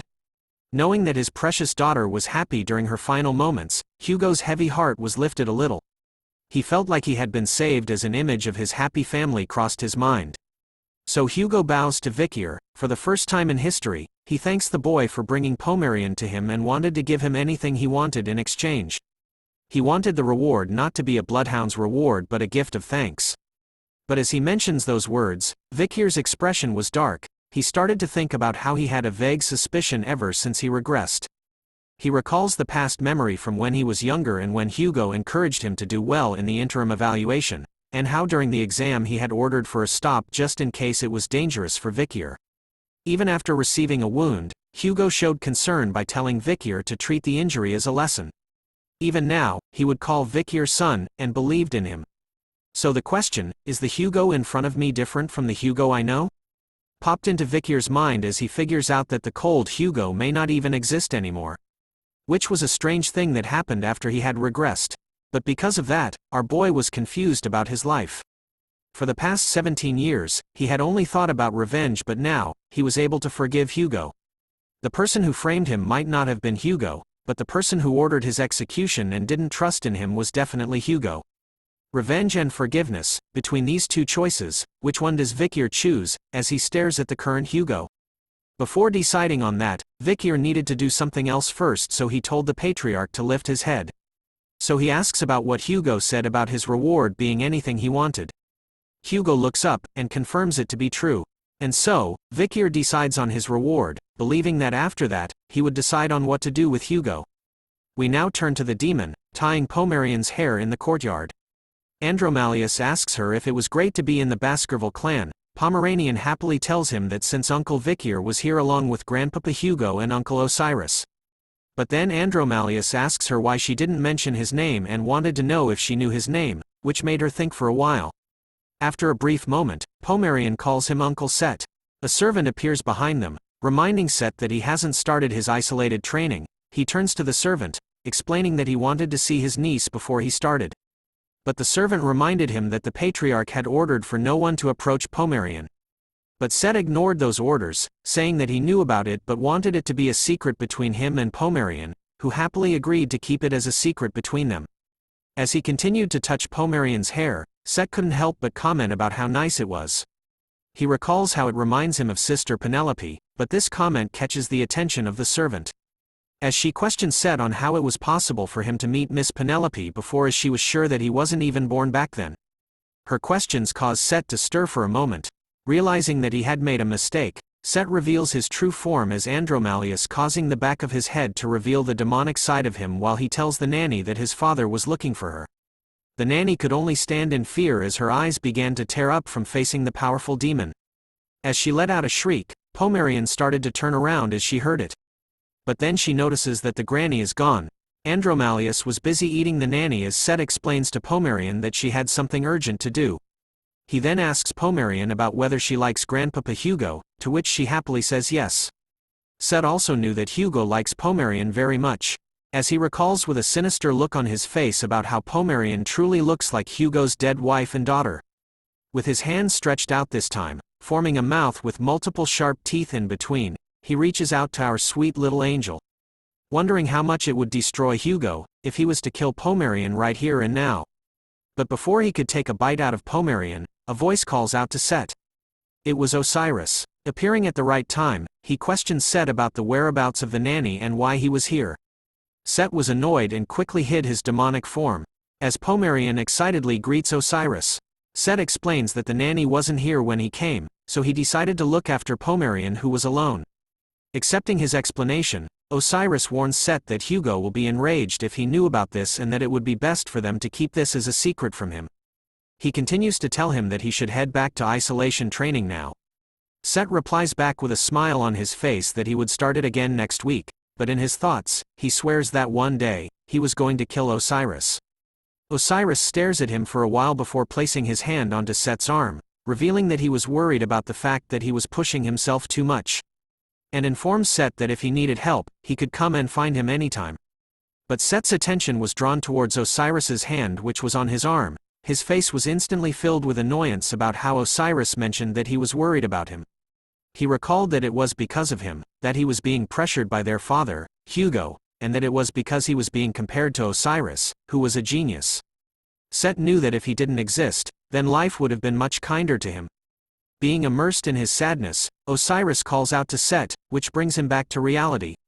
Andromalius started to panic as he hid his face with his hand. He immediately turned around to leave, stating that since Osiris was here now, he should go. But the truth was that he had mixed up his own memories with Set's remaining ones. Osiris could only stare at his younger brother as he left, before letting out a deep breath which caught Pomerian's attention. He reveals to her that this was the first time that he had told Set about how worried he was about him. As the vice patriarch, it was a given that Osiris had to be like Hugo. A cold-blooded man. That was how he was taught, so he grew up staring at his cold-hearted father's back. But then something happened. For the first time in his life, he saw that his father was able to express his emotions. Which begs the question in Osiris's mind, will he be able to live expressing these same awkward emotions that exist within himself? As he touches Pomerian's head, he thanks her. Because all these changes happened because she came back to the Baskerville clan. Back at the cave hideout, Set was stomping his foot on the ground rapidly. He bites his thumb once again, commenting out loud about how something was so annoying. After that day, meeting with Pomerian and Osiris, Hugo hasn't left her side at all. Because of how he was being smitten by his granddaughter, he couldn't kill Pomerian. His demonic side started to appear in his eyes, frustrated over the fact that he missed his chance because of Osiris' sudden appearance. With a quick snap of his neck, Andromalius regained his composure. He knew that there was still a lot of time before the gate opened, so there was no need to rush. So it might be more effective for him to kill Pomerian when she becomes even more valuable to Hugo. When that time came, Andromalius wondered how he was going to kill Pomerian. He wonders if he should poison her like she did with Hugo's wife Roxana, and make it look like she died from an illness, or should he use the barbarians like before, like he did with Penelope? His demonic side was coming out, as he smiled sinisterly, knowing that he was going to kill Pomerian in a more harsher way than those two previously. But as he was immersed in his thoughts, a familiar figure stood in front of the cave entrance with his trusty sword summoned. Vikir has arrived, and with his bloodhound eyes filled with bloodlust, he takes a massive swing with Beelzebub, destroying the barrier that was protecting the cave's entrance and catching Set's attention as he felt it shatter. Set immediately stood up from his throne. Grabbing his sword, he looked at the direction of the cave entrance, realizing that there was a crack in the trap. He couldn't believe that someone had actually come inside through the crack, making him wonder who it was exactly. And so, from out of the darkness of the night, Vikir makes his appearance. He shows up, reminding Set that as promised, he was here to visit him. Set was stunned to see Vikir being here, wondering how it was possible. Vikir reveals to him that he had followed him all the way here, but he didn't notice him at all because he was lost in thought. He said this while using his second slot skill, called Silent Heal, given by the ugly fish monster. Set was taken aback. He couldn't believe that a mere mid-grade graduator made a crack in his trap. But what was more important to him was, since Vikir had followed him, does it mean that he knew his true identity? As he scans the cave and spots the numerous skeletons scattered around, Vikir figures that his sudden visit must have caused Set many troubles, which made him question what he was doing in such a chaotic place like this. Vikir even tells Set that it looks like he was the demon behind the missing children's case in Underdog City. This statement made Set go from a dark expression to a creepy smile on his face. He reveals his demonic aura to Vikir, figuring out that he already knew everything, but he was curious about how Vikir figured it out. Matching the demonic aura with his own bloodhound aura, Vikir tells the demon, with his own version of a sinister smile, that it didn't seem like he plans to hide himself anymore. Set begins to walk up to Vikir, holding on his sword. He tells Vikir that there was no need to hide since there wasn't anyone else here either. Set wasn't sure where Vikir had gotten his confidence from to come here alone and empty-handed, but Set figured out that everything would be fine if he just killed Vikir. And so, the mad demon takes a swing at our boy with his demonic aura and sword. His attack seems to work as he manages to do a full swing towards Vikir, bringing a smile to the demon's face. Our boy's eyes were lifeless after the attack. But then something else happens. The sword Andromalius was using had landed far away from his body, while Vikir was still perfectly fine enough to ask him about why he was laughing. It turns out that the demon's arm had been sliced off so fast and in such a strong manner, that the attack was enough to cut even the Manhwa's panel in half. Andromalius immediately kneels down in pain while screaming as Vikir shows off Beelzebub. In that single moment, he had summoned his own blade and sliced off Andromalius's arm. The demon could only wonder why Vikir had taken out a weapon, and that the pain it was feeling felt as though his soul had been cut, which made him realize what weapon Vikir was using. Andromalius figures out that it was Beelzebub, the sword of gluttony. He shouts at Vikir, asking him about how he could have obtained the relic of the Grand King of Flies, the holy constellation of the ancient devil. Vikir expected such knowledge from the demons, as they truly know a lot when it comes to themselves, but as he calls out to Set, he reveals the true face of the man before him. Vikir knew that Andromalius was one of the 10 demons who came to the human world in order to open the gate to the demon world, a member of the 10 elite corpses. Hearing this, Andromalius could only shout in shock over how Vikir knew about such information. But as he continues to stare at Vikir with his demonic eyes, he realizes something else. The soul of Vikir. Andromalius could only wonder why his young soul smelled like the blood of their people, making him think that Vikir had gone to hell before. With his bloodhound eyes all lit up, Vikir could see that the being in front of him was the one who framed him in his previous life. As if following him into thinking he was his savior wasn't enough, Set was also the one who executed Vikir in the end too. "Wake up, demon," said Vikir in a heavy tone, causing Andromalius to sweat profusely. As if Vikir had become a demon as well, our boy tells the demon with a big smile on his face, to never think that he was going to die comfortably. Before Vikir regressed, destruction fell upon the world. The citizens of a town were its first victims as they looked at the skies one peaceful day, unaware that death was here. The gate that connected the demon realm and human realm appeared in the skies above the innocent people. When the demons began to invade, humanity called it the fall. The ones who opened the gate were the 10 high-ranked demons who first came to Earth.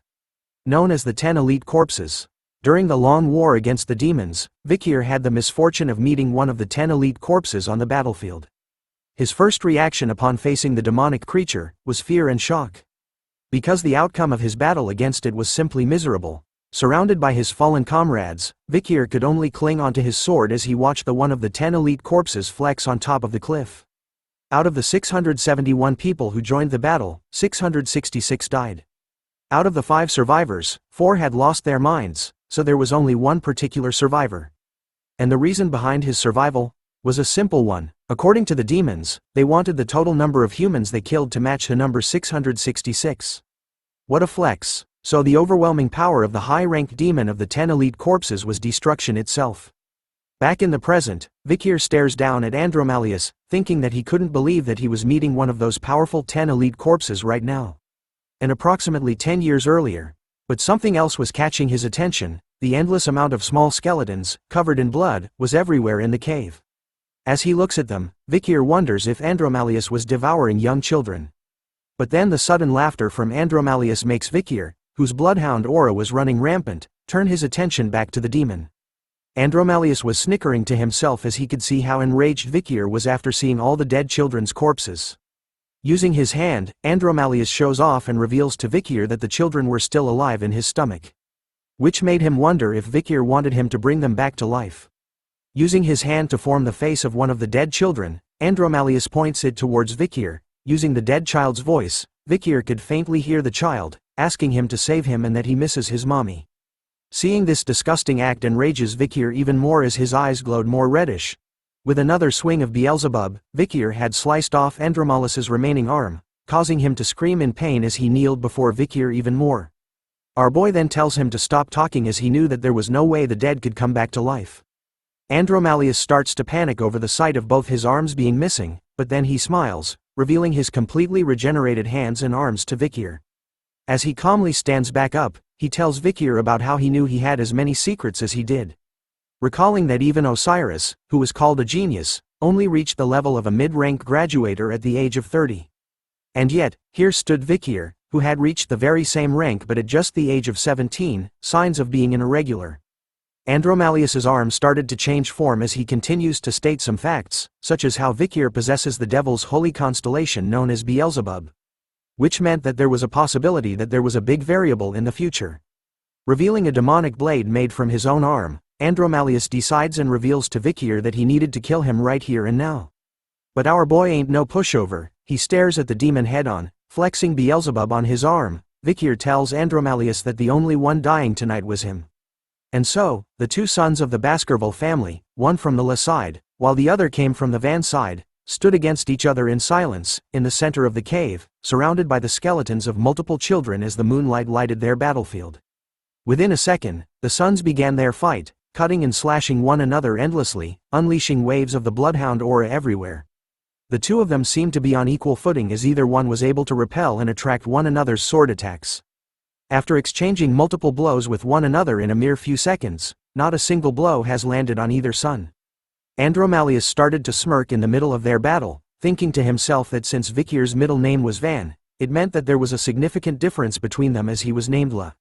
There was a rule in the family where the collateral line and illegitimate children, meant to be thrown away and used as shields, could only learn up to the 4th technique. Andromalius felt confident knowing this fact, as he believes that it means that Vikir couldn't defeat him as he knew up to the 6th technique, and so, in the midst of their blows, Andromalius manages to knock Vikir's arm away, much to our boy's shock. In that split second, he wasted no time at all and unleashed Baskerville's 6th technique towards Vikir. But Vikir was still calm. Facing the incoming 6th technique, he unleashes his own version of it to counter Andromalius. Leaving the demon with a stunned expression on his face, as he couldn't believe that Vikir knew about the 6th technique.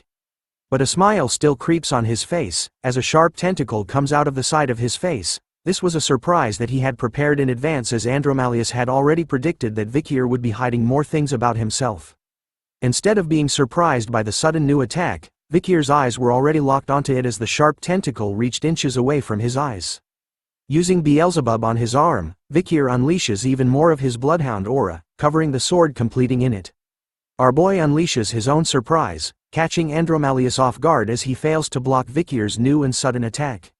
The Baskerville 7th technique sends the demon flying backwards after being cut. With strikes appearing on his body as he coughs blood, Andromalius recognizes the technique Vikir used against him as the 7th Fang. But as he wondered how it was possible for Vikir to know about the 7th technique when only the patriarch of the family is allowed to know, Vikir wasted no time at all and started to launch his other attack, with a fierce and deadly look in his eyes. This time, Vikir's attack lands successfully on the demon's body, destroying everything that was behind them. With Beelzebub plunged deep into Andromalius's chest, Vikir tells him about how demons always think that they were above humans and look down on them. But to Vikir, fooling such big-headed demons was a piece of cake. As Beelzebub is covered in the demon's blood, Vikir recalled that even the heroes who closed the gate and ended the fall couldn't find all the 10 elite corpses and punish them. But it's different right now. The fall hasn't yet started, and the 10 elite corpses lack power since they were all in hiding. So if it's now, then it might be possible. Using his riz, Vikir whispers the word hey into Andromalius's ear. He continues to whisper to the demon about how he knew that they were planning on connecting the human realm to the demon realm, and that by killing him right now along with his friends, it would eventually lead to their plan being ruined. Will I feel a little bit relieved? Asked Vikir with a murderous look and aura filling the cave as he stared right into Andromalius's face. For the first time in his demonic life, Andromalius started to experience a new dreadful feeling just as a question pops into his mind. A mere human is scaring me? Feeling anger over this fact, the demon bites hard, raging out and cursing at Vikir for making it experience such a thing. Soon enough, a shell made out of spikes and blood surrounds Andromalius, forcing Vikir to back off. Even after backing off, Vikir's eyes were still on the demon. Looking at the sudden change, he could see that Andromalius was inside something like a ball of thorns made out of blood. Ah, said the demon as the ball started to slowly disappear. Once it burst, instead of human feet appearing, a pair of animal-like hooves was shown instead.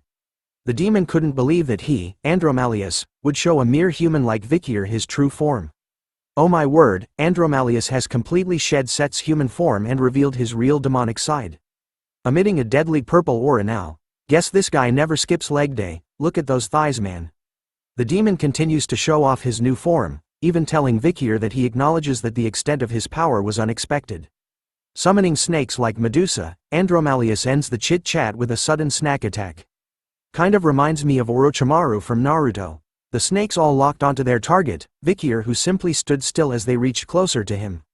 Using a zigzag-like pattern, Vikir relentlessly cuts down the snakes that came close to him, but they were endless. Andromalius was enjoying this moment, telling Vikir to keep trying and slicing them.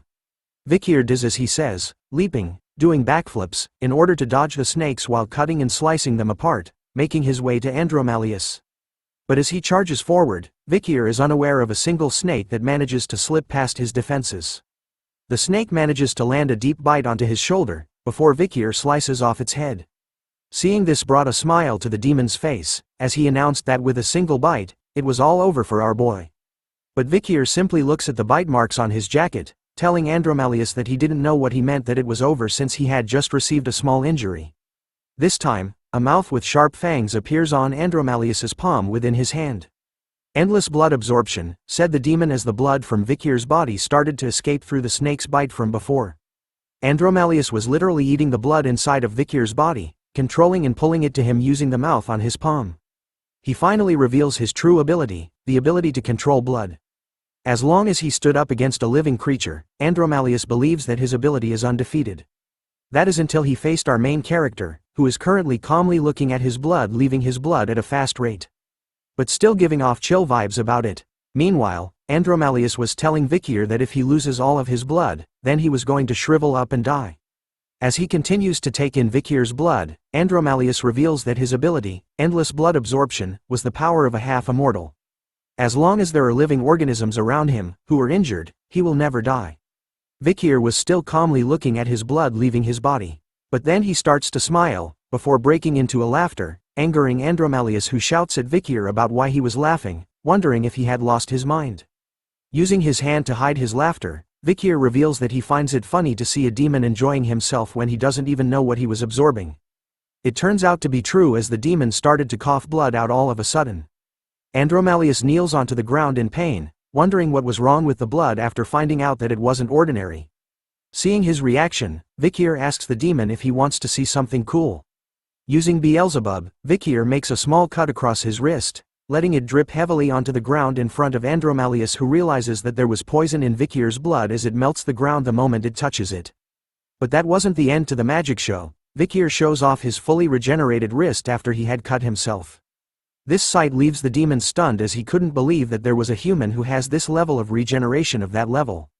Along with the poison that can harm demons, Andromalius only knew that the ones that possess such potent poisons are the cunning spider from the La Rouge et la Noire mountain, also known as Madame Eight Legs, and the nine-headed snake that lives in the land of the Titans, and finally, the huge jellyfish that lives at the bottom of the Black Sea. He still couldn't believe that a lowly human could possess such a potent poison. But still, the demon could only scream in pain while kneeling in front of that lowly human. Vikir continues to taunt Andromalius, who was busy screaming in pain, asking him if he wanted more of his blood. Curious about the taste, Vikir licks his finger with his blood on it. Believing that he was right about how the madam's poison would work on the 10 corpses. The madam inside Beelzebub started to growl, as it seemed like she was pissed about how Andromalius didn't die from her poison.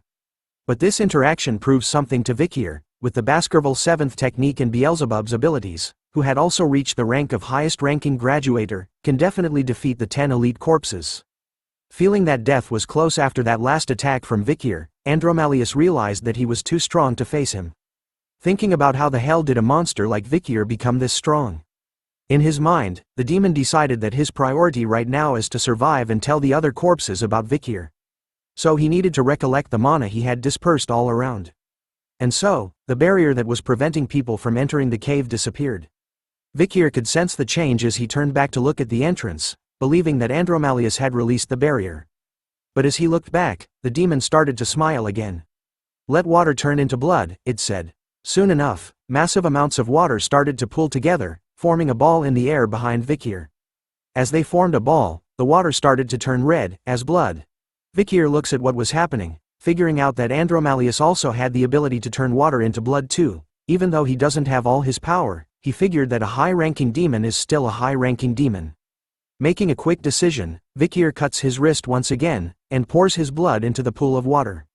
Reminding Andromalius that it didn't matter what he does with the blood now, as he wouldn't be able to absorb it like before.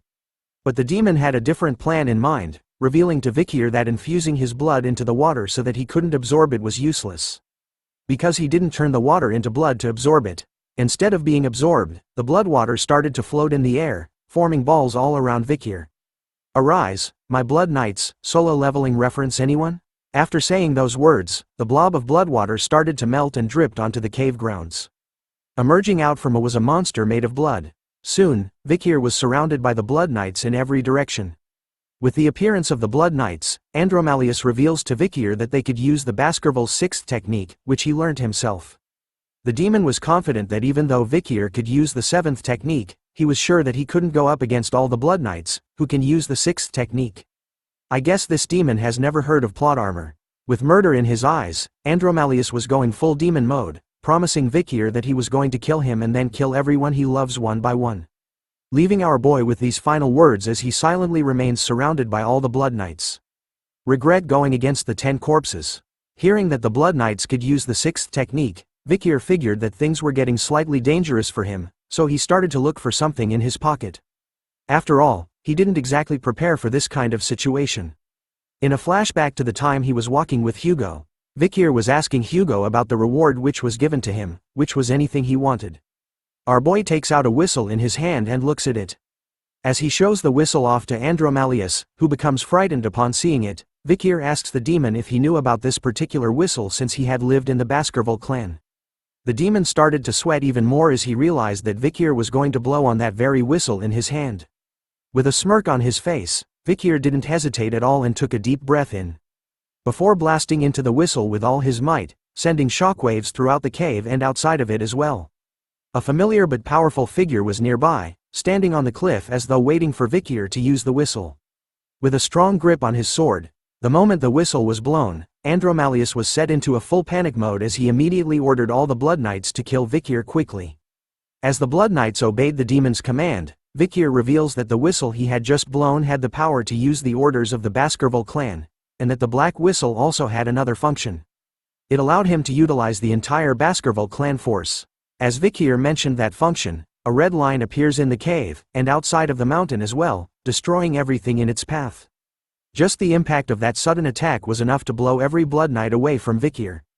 Soon, more members of the Baskerville clan arrive with their swords ready. They unleashed a combination of the Baskerville techniques together towards the location of Vikir, exposing the cave. Andromalius could only look with horror and fear in his face as he realized what happened to his precious cave hideout. Half of the mountain had actually disappeared in the mix of those attacks from before. Hugo's voice could be heard clearly as he stood at the cliff. He was wondering why Vikir had asked to borrow the power to control all of Baskerville. It was so that he could hunt a demon. Hugo had appeared, along with Osiris and Boston who stood by his sides. Hugo was pleased with Vikir's actions as he expected this from his son. Vikir humbly bows his head towards Hugo with his hand across his chest as a sign of respect, whereas Andromalius was shocked to see this sight. He couldn't believe that the patriarch of the Baskerville clan was here, even the commanders and vice-patriarch Osiris were present as well. Looking at the endless shadowy figures standing on the cliff side by side, the demon slowly realized that the entire Baskerville clan was here right now. With his hand stretched out to call the attention of the entire Baskerville clan, Hugo announces to everyone present that for the next 6 hours, he hereby declares that Vikir van Baskerville, the possessor of the whistle, is to have full command over their entire force. Hearing that order, Vikir slowly opens his eyes, revealing his bright red bloodhound eyes. He slowly gives out his command, calling forth everyone, to rip Andromalius to shreds. The moment the command left his lips, a bloodhound had already appeared and stabbed Andromalius right in his chest, without even giving him a chance to react to the sudden attack. Soon enough, like a pack of dogs, the entire bloodhound forces rushed towards Andromalius like an endless bloody wave, cutting, stabbing and slicing the demon into pieces as per the orders of Vikir van Baskerville. With a beautiful sight, the pictures of various swords being drawn and aimed at our pitiful demon. Andromalius, who is now suffering the most wonderful pain as numerous bloodhound knights continue to stab him in an endless wave, bringing hell to the so-called Elite 10 corpse demons, who could only scream in pain and watch as its blood spills everywhere. Vikir along with all the high-ranking members of the Baskerville clan were watching on the sidelines as the demon is continually stabbed by the bloodhound knights. Vikir tells them that Andromalius has the power to suck blood and recover with magic power. So he advises the knights that if they were injured, they needed to jump into the poisonous river. Since they couldn't help the demon, Vikir orders for all the bloodhounds present to never get a single scratch on their bodies. The bloodhound knights were filled with vigor as they responded to Vikir's commands over them. "As you command," shouted the knights as they carried out Vikir's orders without hesitation. Boston was proudly laughing over what Vikir had done, seeing how his nephew was able to raise the bloodhound knights' killing intent with a mere few words. Dane on other hand was impressed by how well Vikir was leading the bloodhound knights for the first time. However, for Hugo, he felt something different. He couldn't believe that he didn't notice that one of his sons had actually turned into a demon. Looking at the scene unfolding before his very eyes, he wonders if this was the true reality of the Baskerville clan right now. Andromalius was able to escape from the bloodhound knights' endless waves of attacks by summoning snakes to counterattack the Mutt's attack. But it was pointless, as all it did was give him a moment of freedom. Facing against the snakes, the bloodhound knights were able to easily slice and dice them into pieces. Once again, their blades entered Andromalius, who could do nothing but be a punching bag for the bloodhound knights. As their blades entered every spot across his body, Andromalius started to panic. Despite knowing about his abilities, the knights were fearlessly and constantly attacking him. He couldn't imagine that the bloodhounds of the Baskerville were this powerful. Scanning the area, Andromalius knew that even if he regenerates, at the current rate he was going, it would only be wasting his magic power. He needed to find another way out of this situation. That's when he notices that Osiris was standing on the cliff alongside the others, watching everything from the start. Thinking that he could use his older brother as a way out, Andromalius shouts to the commanders and Vikir, "Let's negotiate," begged the mighty demon. On his knees with blades across his neck, Andromalius tells the Baskerville leaders and Vikir to let him live. In exchange he would leave Set's body right now, as he was sure that the Baskerville clan wouldn't abandon the second son that easily. Vikir was the first to respond to the demon's demands. With his bloodhound aura raging, and with murder in his eyes, Vikir asks Andromalius if he really thought that the Baskerville clan would agree to what he says that easily. But the demon expected such a reaction from Vikir, as he knew that such a deal wouldn't work on them.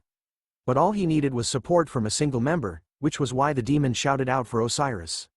Andromalius started to bargain with the oldest son of the Baskerville clan, asking him if he was planning on letting the bloodhounds kill his younger brother who had followed him since young. Using past memories of Osiris's interaction with Set, Andromalius believed that he was the kindest person in the Baskerville clan. So he just needed to convince him in order to have a chance at leaving this place alive. Andromalius warns Osiris with a smile on his face that this was his last chance to save his dear younger brother, Set. But the elder brother didn't respond right away, instead he kept silent upon hearing the demon's words. Osiris decided to meet the demon face on and jumped down. As he walked past Vikir, our boy warned him to not fall for the demon's words as it was lying.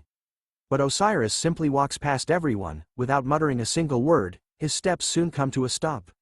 He was now in front of his so-called younger brother who had been possessed by the demon Andromalius. The bloodhounds beside the demon held onto its arms as Osiris stared at it. He then asked the demon a question, wondering if his younger brother's soul was truly still present, and if there was a way for it to save him.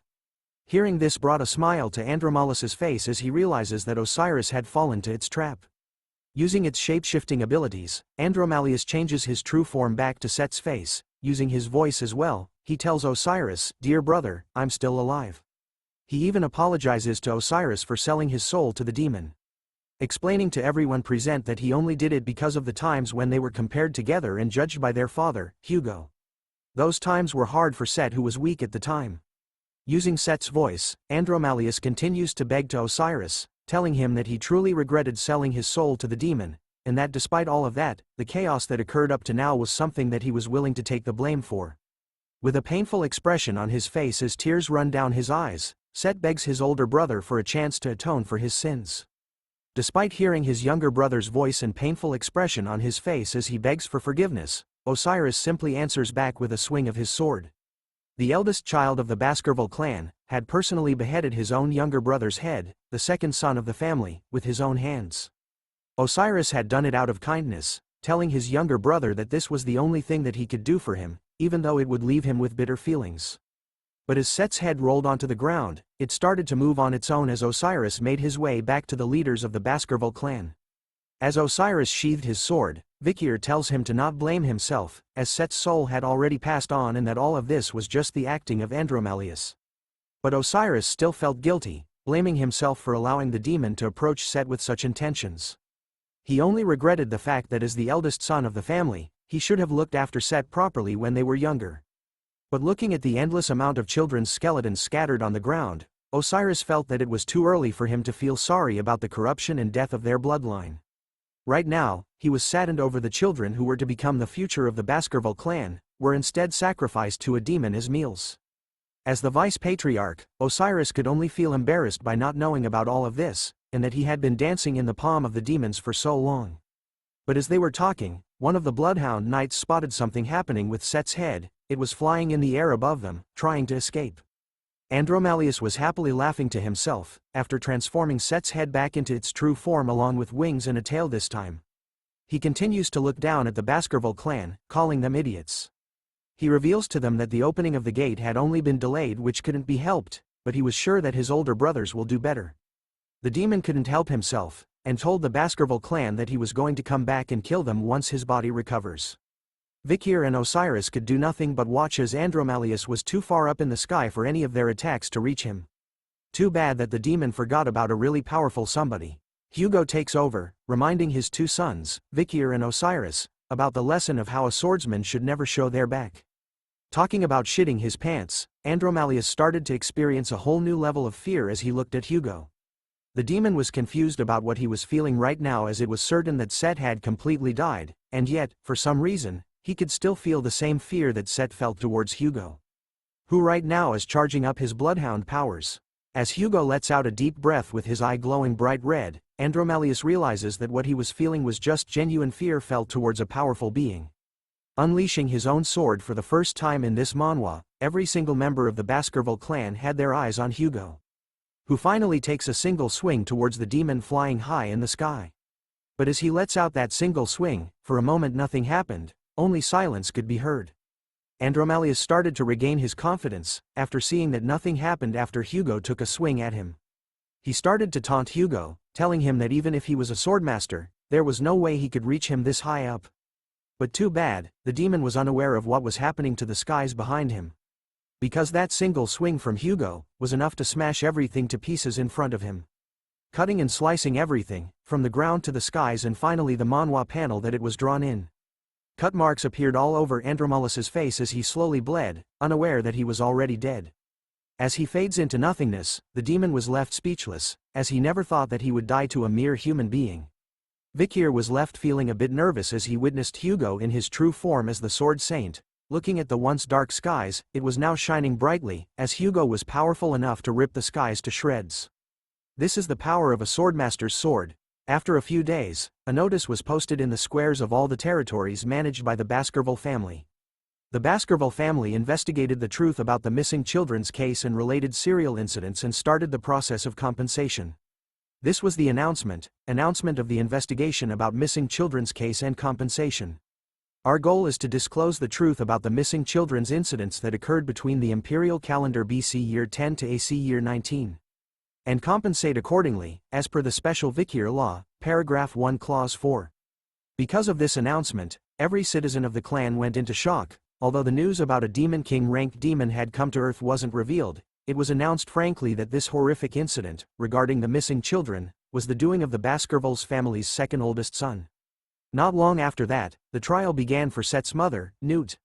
She was dragged through the streets of the city, handcuffed to her wardens and made to wear just a rag as her clothes.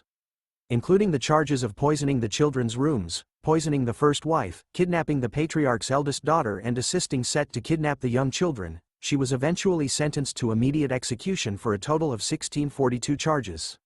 Newt had not been brainwashed by the demon, which was unexpected. But the weird thing was, that even right before her execution, she screamed, asking to see Set. After that, Set's henchmen were also executed. The person in charge of this case was the vice-patriarch, Osiris. Everything about the case was managed and controlled by him. But in reality, there was one more person who helped. A person that Osiris had temporarily handed over his authority to. It's our boy, the man, the myth, the legend, Vikir van Baskerville. Rumors started to spread about him being the bridge between the war against the barbarians, and him being the greatest contributor from this incident. The public opinion was filled with discontent, however it started to decrease as they started to worship Vikir. It didn't even take a week for Osiris and Vikir to finish things up in the clan. The fact that a high-ranking person within the Baskerville clan was executed, came as a great shock to many citizens. The Baskerville law was once again known to everyone, that even members of the Baskerville family were not exempt from them.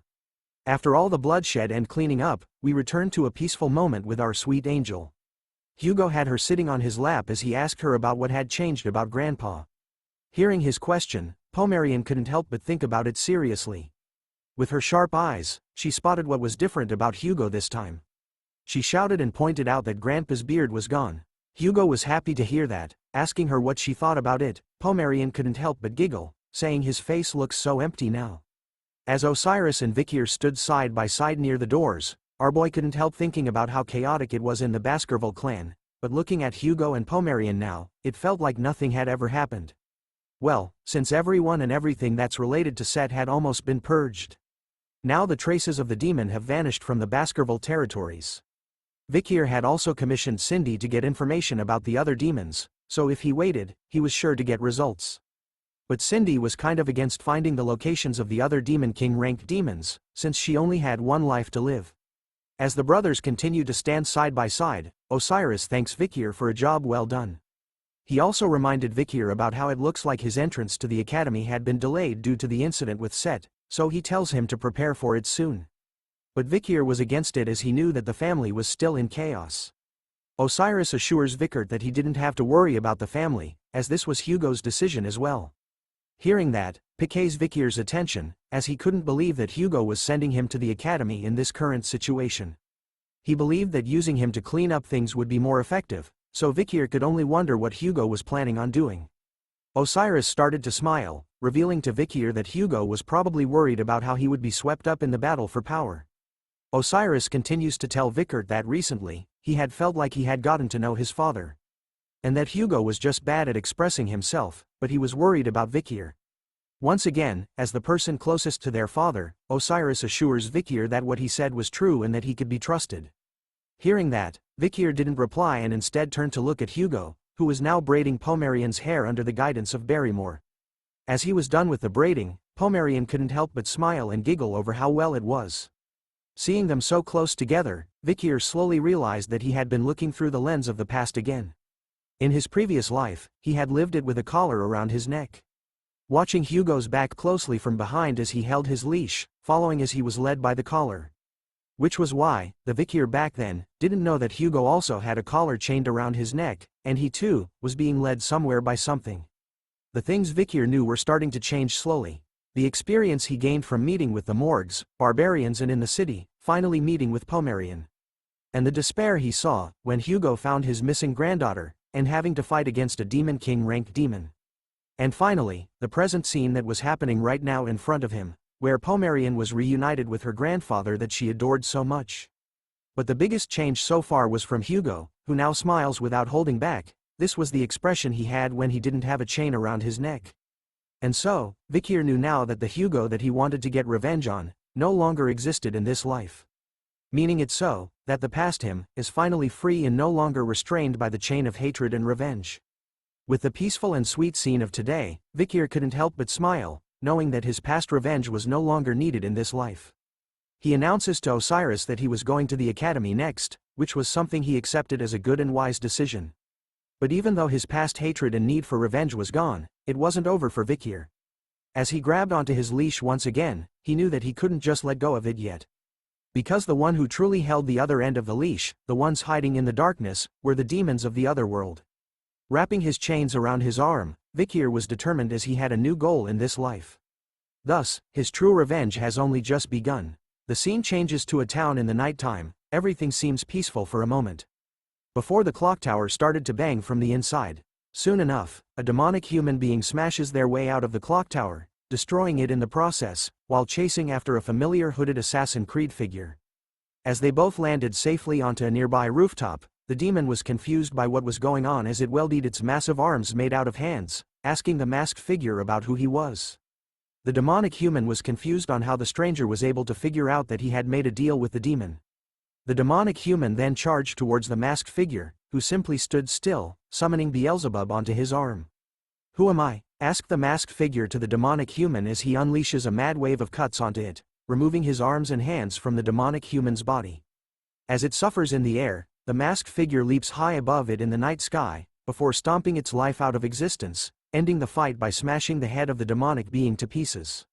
It works as its hand trembles for the last time before giving out. Walking away from the dead demonic human, the masked figure introduces himself as the Night Hound. Removing his mask slowly, we can see that it's our boy Vikir van Baskerville, the Avenger of the Demons. We have now come to the end of chapter 74, which means the end of season 1. Thank you all for keeping up with this series. The author will be back with a new season in 3 months. To support the channel, watch the other series. We are back, boys. We are back with season 2 of Revenge of the Iron-Blooded Swordhound. We begin this season on the day when people flock to the city of water, Venesior. It is the capital city of the great empire, Rock. The day of Colossio Academy's entrance ceremony, the world's most prestigious university where our boy, Vikir, will be attending. As usual, the first day is buzzing with the Academy's club recruitments. Freshmen and seniors of the school are all mixed together. The seniors are seen talking to every freshman that walked by their club stall, trying their best to recruit them. Even asking for a moment to fill surveys, and revealing that all they needed was to stamp their fingerprint and register their seals to join their recruitment form. The seniors were already feeling the heat as the freshman recruitment was more competitive than last year. Another senior reveals that the reason behind that was because of this year's freshmen for both the Fire Corps and Ice Corps, which were no joke at all. In this prestigious school, there are 2 classes in the academy. The first one being the Ice Corps, who are the members that specialize in swords, bows, spears and more. Whereas, the Fire Corps were the members who specialize in magic. Comment below which side you would join if you were a part of the school. Me, personally, Ice Corps, because of our boy Vikir and the Fang techniques. Moving on, in their 4 years, besides specializing in those fields, the students also learn all sorts of general knowledge. The seniors had a list filled with the freshmen who were all gaining everyone's attention right now. The first target of the seniors was a blonde kid called Tudor, who comes from the Don Quixote family, who are famous for their spearmanship. The second target amongst the freshmen was a purple-haired girl called Bianca, who came from the Usher family, not our Usher who sang Somebody to Love with Justin Bieber, but from a family that is famous for their bowmanship. Tudor and Bianca were the freshmen who were tied in first place during the Ice Corps practical exam, and are the first on the most desired people list. After them, are our favorite triplets, taking third, fourth and fifth place, or the Baskerville triplets from the Ironblood swordsman family. Since they were a part of the Baskerville family, the seniors knew that no further explanation was needed in introducing them. And finally, introducing another new character to the series, we have one person who has been gaining all the attention in the Fire Corps. An extremely talented freshman, by the name of Sinclair, who has ash-gray hair. She was ranked first in the practical test and second in the theory test. Her outstanding grades were recorded. And lastly, the man we have been waiting for months, the person, whose name turns out to be the #1 student who came first in the theory exam. Vikir, who kind of looks like a nerd right now. We are now faced with a new look, Vikir with glasses. Comment below what you would rate his current look out of 10 right now. As our boy walked through the stalls of the school, he overhears the seniors talking about how there was no need to recruit the nerd that came in first during the theory exam, since they were confident that he would be the type of newbie that will ruin the club's atmosphere. Plus, there were also more than 10 other freshmen who had the same name as Vikir, which would make it troublesome for them to find him. After hearing the seniors speaking about him, Vikir had a nervous sweat drop dripping down the side of his face. In order not to draw attention in the academy, he had ditched the Baskerville surname and entered as a commoner, but he still didn't think it was possible that he would still draw so much attention. Vikir had heard that it's more difficult to enter the academy as a commoner, so it seems like doing well in the theory exam instead of the practical backfired on him. So now, he needed to do his best to avoid attention, in order to move around comfortably and to do the things he needed. But as he walked through the clubs, our boy was being closely followed by the triplet hounds, who were determined to protect their master. After walking for some time around the clubs, a loud commotion of students shouting for a senior to look at them catches his attention. A familiar blonde-hair student was being swarmed by everyone, shouting at her that they were huge fans, and some even claimed to have entered the school just to meet her. They couldn't believe the holiness that was coming out of her and that her beauty was something out of this world. It turns out to be Dolores Lune Quo Vadis, the priestess that Vikir had met during his Assassin's Creed days. She was nervous, being surrounded by a huge crowd of students, so she politely told them to calm down. It turns out that she was school president and vice president of the newspaper club. As she questions the crowd of students about whether they were interested in joining her newspaper club, one of them shouts with a reply that they were only interested in her. Vikir silently watches her from the back, slowly remembering that Dolores was the school president, and someone that he needed to avoid as much as possible. Even though he was hiding his presence, Dolores still somehow manages to sense our boy's aura, turning in the right direction, just in time to see him leaving the area silently. We now turn to see the academy's dorm rooms, where Vikir would be staying. He stands in front of a room's door, wondering if this was it. But as he thinks about it, another person approaches him, asking Vikir if the room he was standing outside of was his. The person was excited to finally meet his roommate, catching Vikir's attention.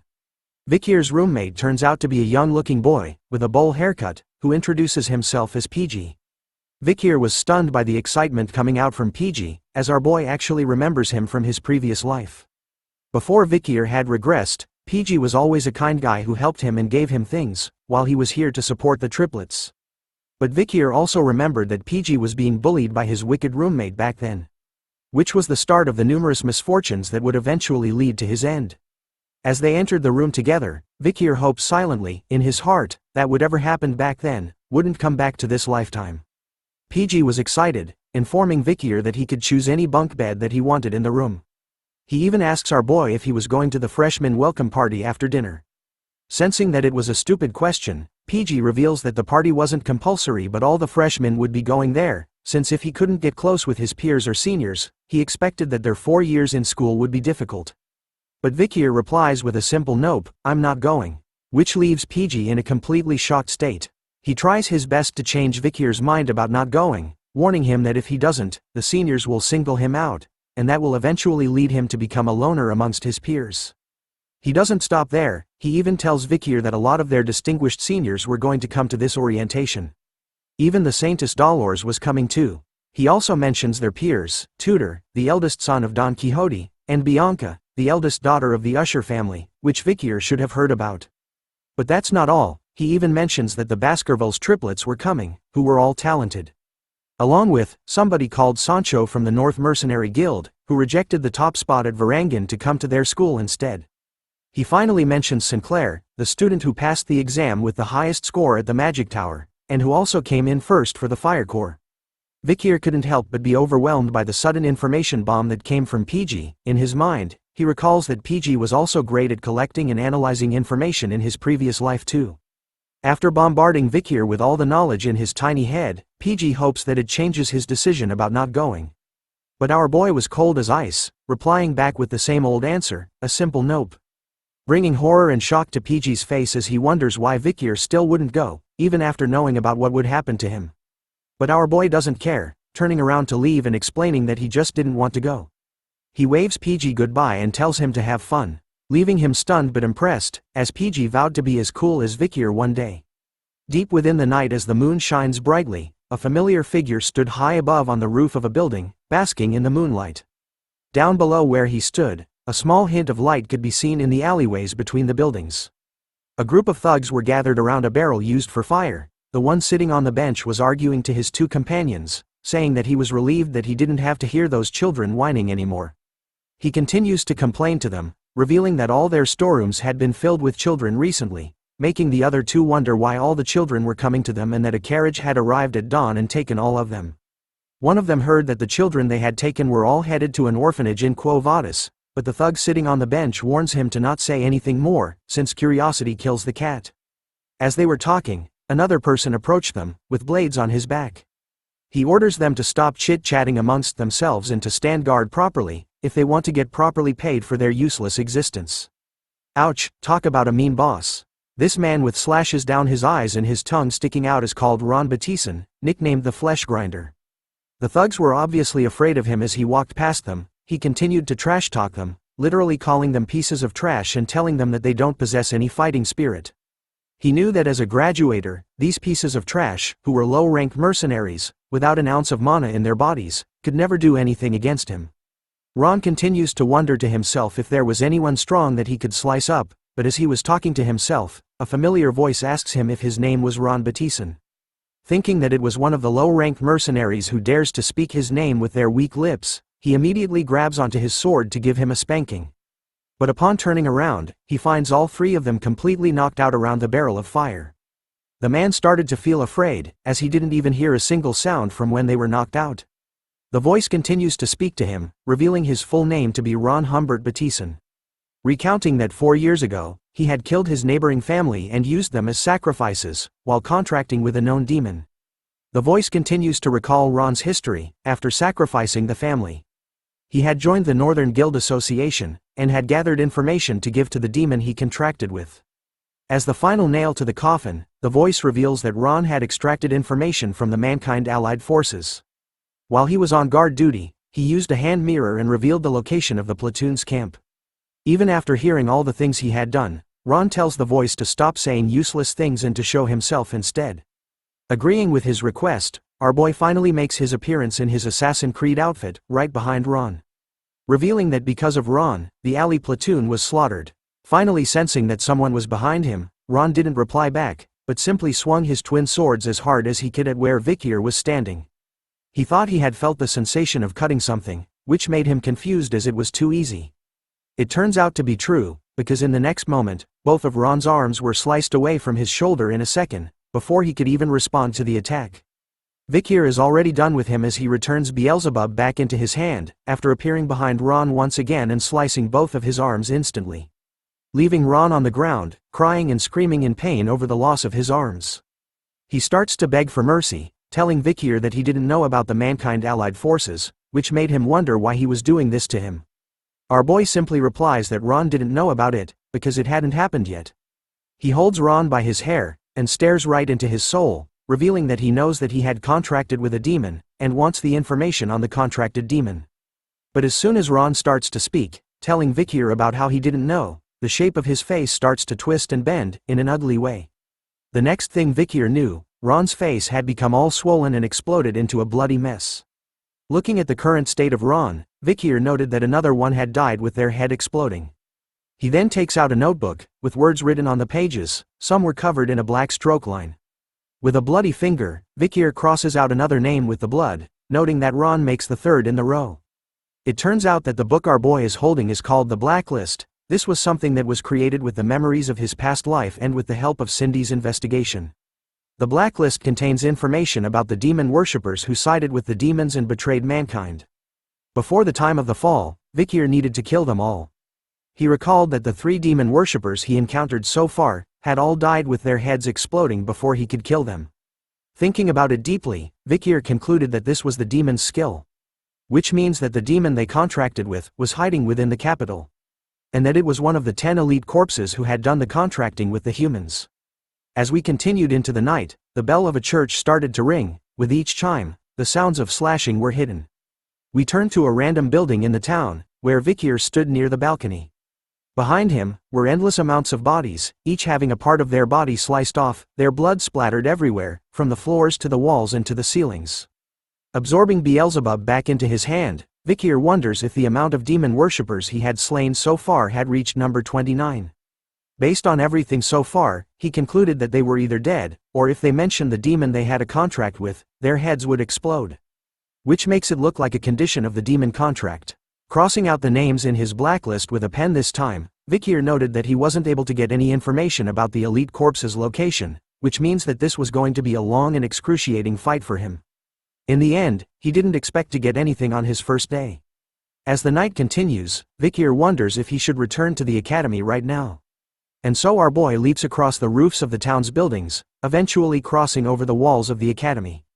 As he lands on the branch of a tree, he gazes into a well-lit room. Staring deep within, Vikir could see that the freshman welcome party was still ongoing.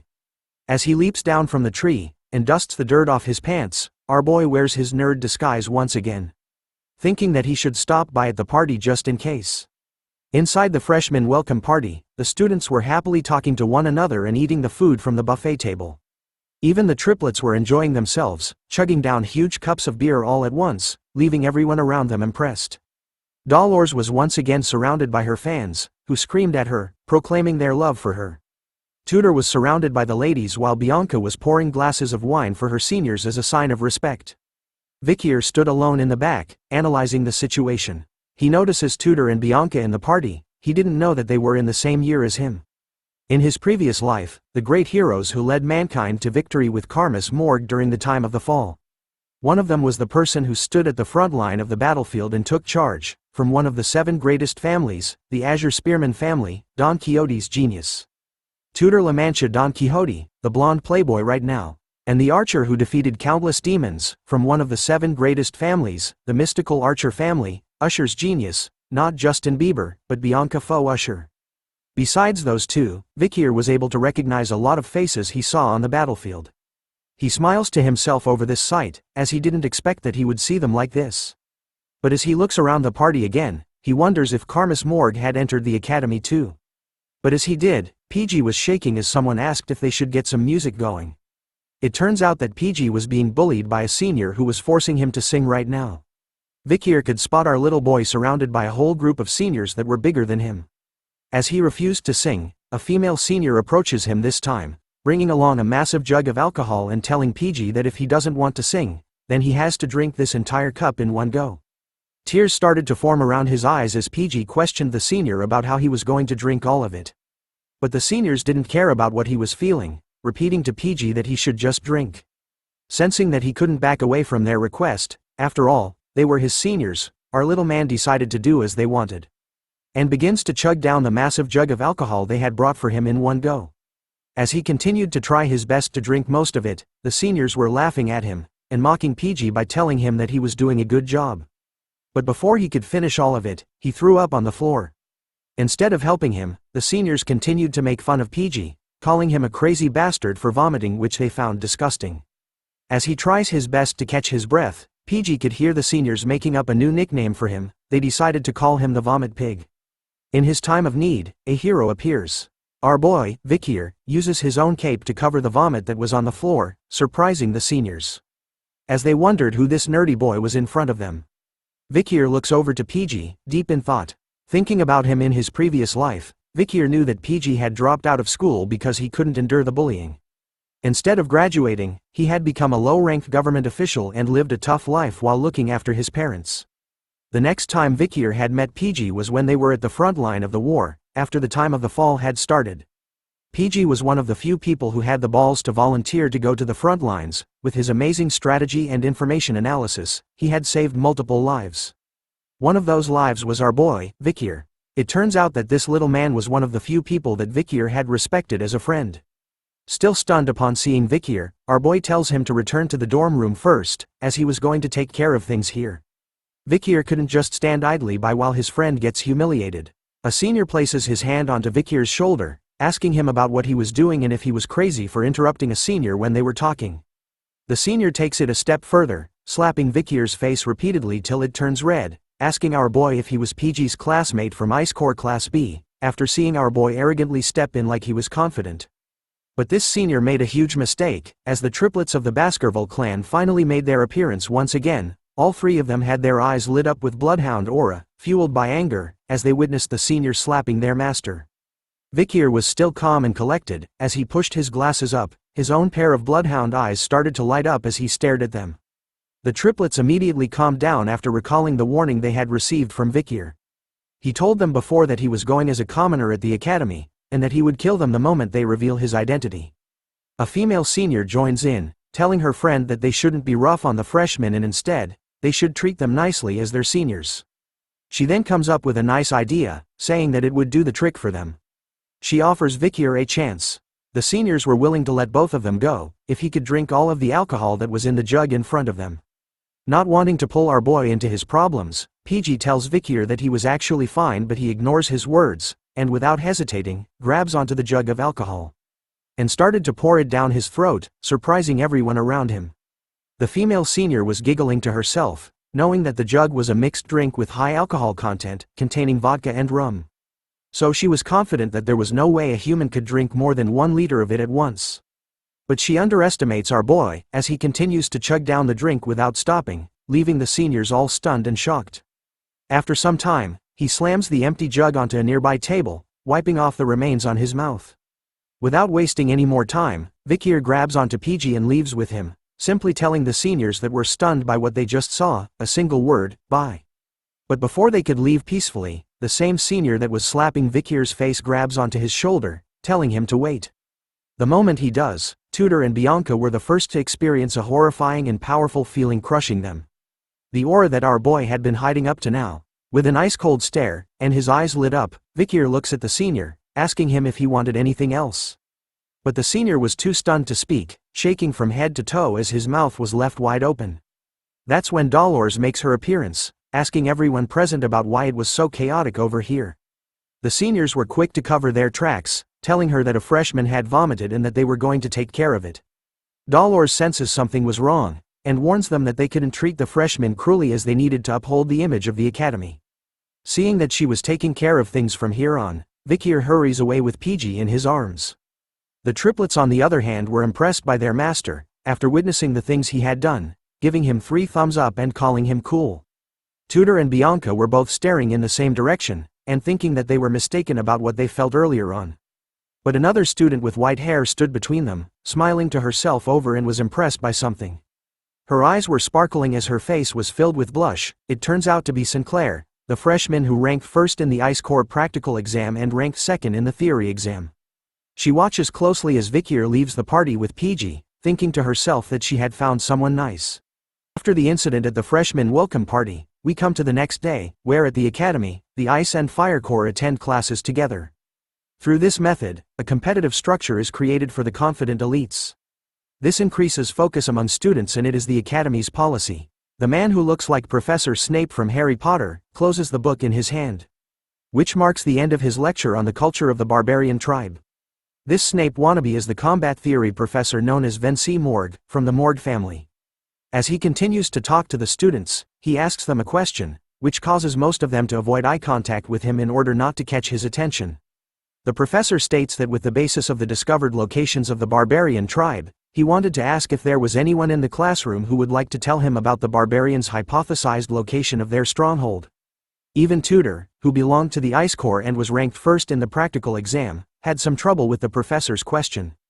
He looks through his notes, thinking about the location of the clash between the barbarians and the Empire, which was at the South Region's front in Highland, 1, 8 and 75. But there were more places that he struggles to remember. Bianca, who is also a part of the Ice Corps and tied with Tutor in placing first in the practical exam, struggles with the question.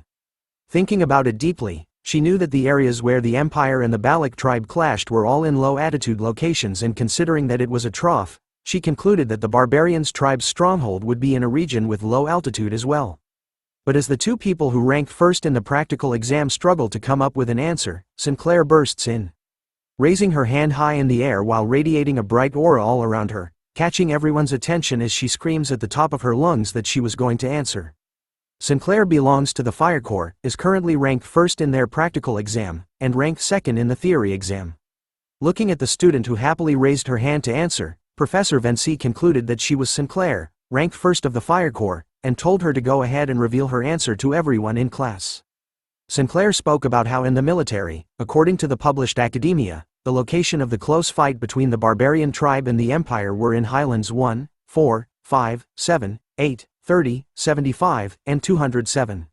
She also spoke about how excluding the 8th Highland, which is on a high mountain peak, all of the areas were in troughs. With all that information, as she continued on with her answer, Vikir was spotted, sitting one row behind her.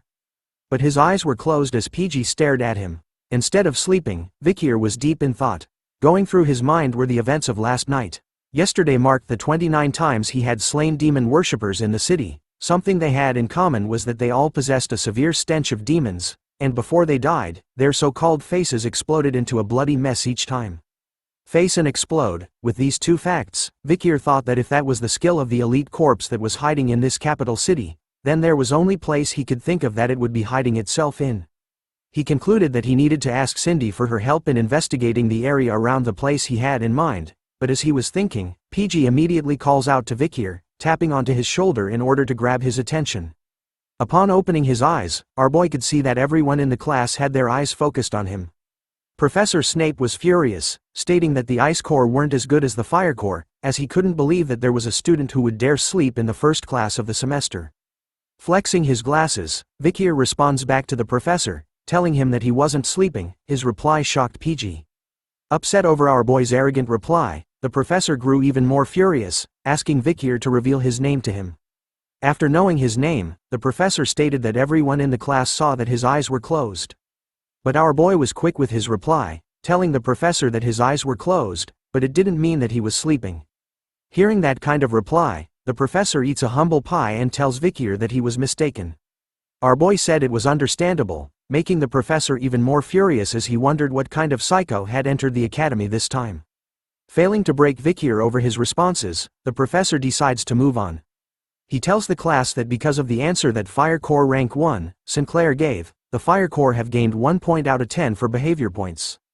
The professor then suggested something to Vikir, telling him that if he could answer his question, he was going to give him and the Ice Corps the points.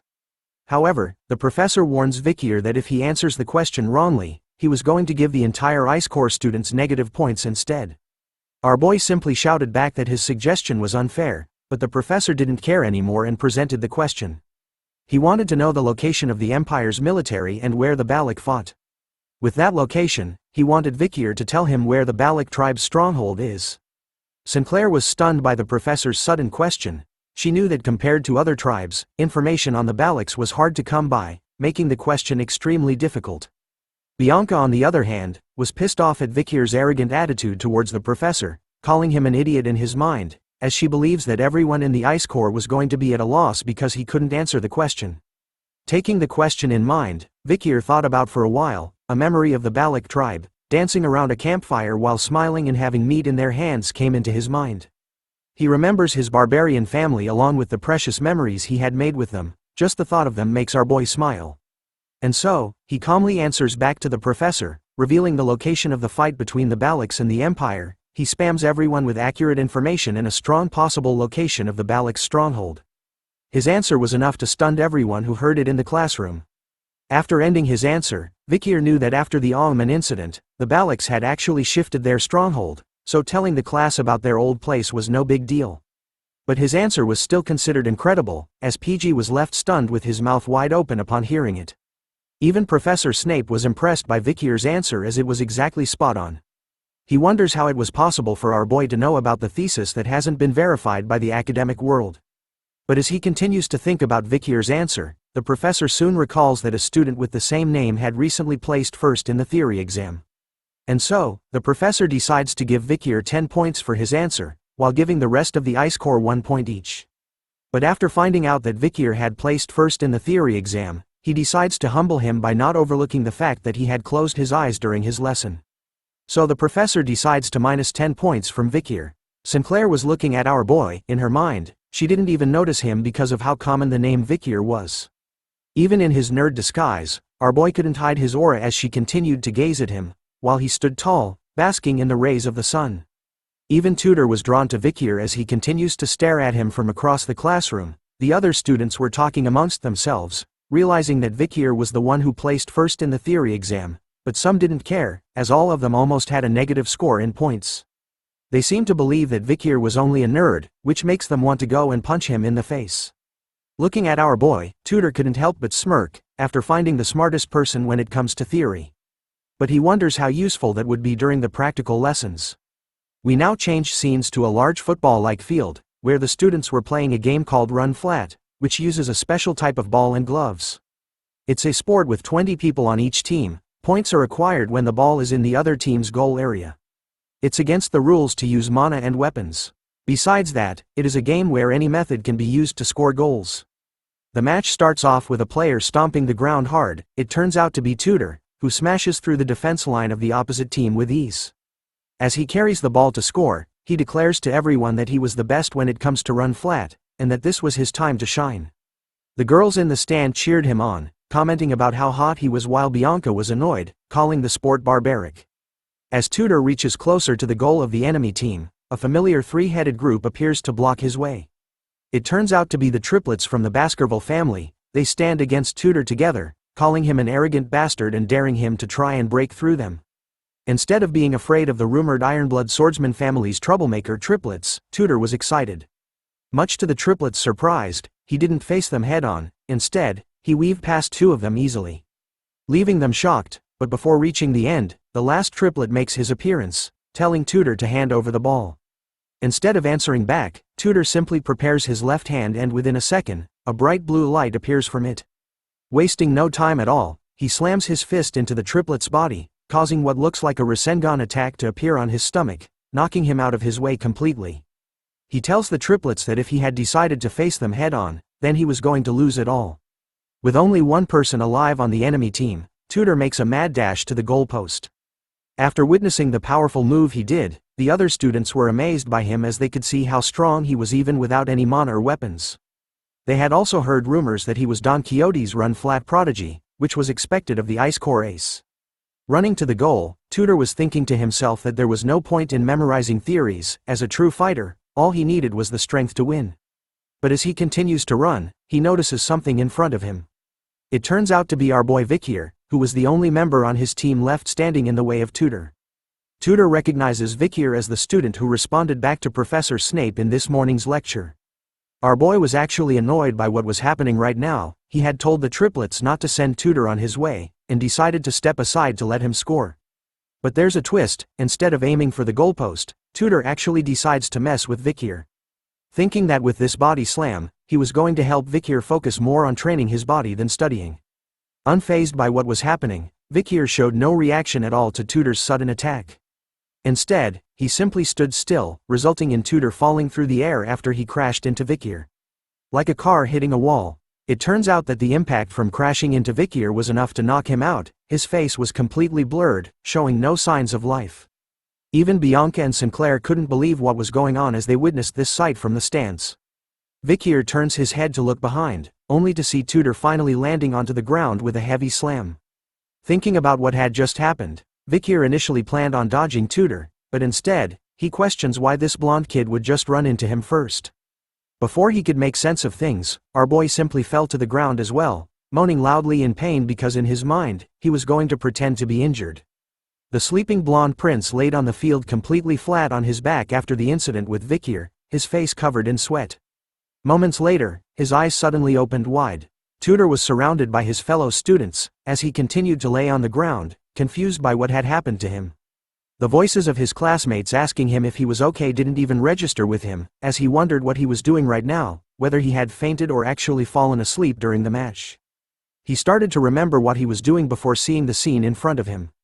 Tudor had decided during the match to mess with Vikir, who ranked first in theory, for a bit. He was going to tease him by barging into his shoulder a little, but the moment they made contact, everything went black for him, so he couldn't remember exactly what happened. As he sat up, Tudor looked at Vikir, who was dusting off his body. He couldn't believe that a nerd like him could actually knock out the great Tudor Don Quixote. Seeing that there wasn't even a single scratch on our boy, Tudor was determined to test out what happened just now again. Once more, the game was about to begin with everyone getting into their positions at the start of the match. The ball was once again passed over to Tudor, who was thinking that something was wrong with the incident against Vikir, and so, he wanted to do it again to test his own theory. This time, the triplets of the Baskerville family immediately stood on guard against Tudor, while also acting like a shield for Vikir, who simply stood at the back of the field. But as soon as the match started, Bianca and Sinclair, who were watching from the stands, were confused by what was going on. Instead of going for the goal post, Tudor was aiming right for the triplets and Vikir, ignoring the words from his teammates as he charged towards them instead. Tudor confidently challenges the triplets and Vikir once more, which the triplets happily accept, replying to Tudor that he wasn't going to get past them this time round. Once again, the triplets failed at blocking and intercepting Tudor, who held the ball and got past them easily a second time. His eyes were completely focused on Vikir this round, charging towards our boy at full speed. Vikir watches closely as the blonde kid continues to run in his direction. He thinks about how he had ordered the triplets to keep Tudor away from him, but at the same time, he wonders why Tudor was so serious about coming towards him now. The genius spearman was revved up, his eyes were locked onto our boy, no longer seeing him as human but a target now. Tudor was serious, he knew that what happened to him was no mere coincidence.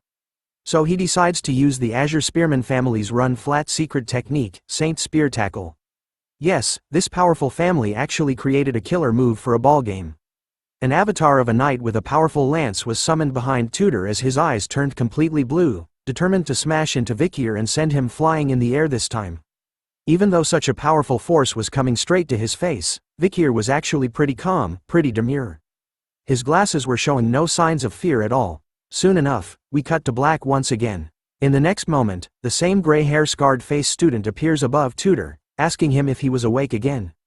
The blonde prince once again wakes up in his usual T-pose, completely wasted on the ground again. He immediately sat upright, questioning how it was possible for him to faint once more, but as he struggles to understand what was happening, the muscular guy beside him tells him to calm down. He reveals to Tudor that after he used his family's technique, which was hitting Vikir with a high-speed tackle, it simply resulted in him being bounced off our boy at that same high speed. Ladies and gentlemen, we have our next challenger. As the student who woke up Tudor tightens the headband on his head, he tells Tudor that he understands why he was so focused on Vikir, as our boy was clearly hiding something from them. This time, Sancho, the muscular student, was going to go against our boy. With the sun shining brightly on him, he heads over to the match.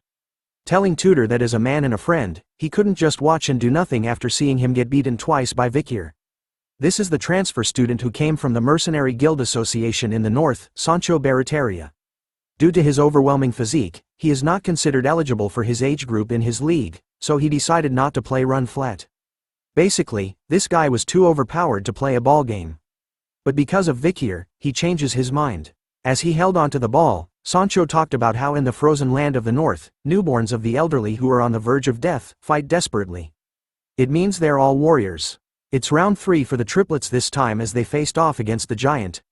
Determined and hyper-focused, the triplets weren't letting anyone pass them this round. Third time's the charm, right? Well, not in this world, because in the next second, instead of dodging and weaving past the triplets like Tudor did twice, Sancho just decides to do the wrestling move and clothesline all 3 of the hounds together. Sancho easily slams and flings the triplets into the air, pushing and making them fly away from Vikir, who simply stood his ground.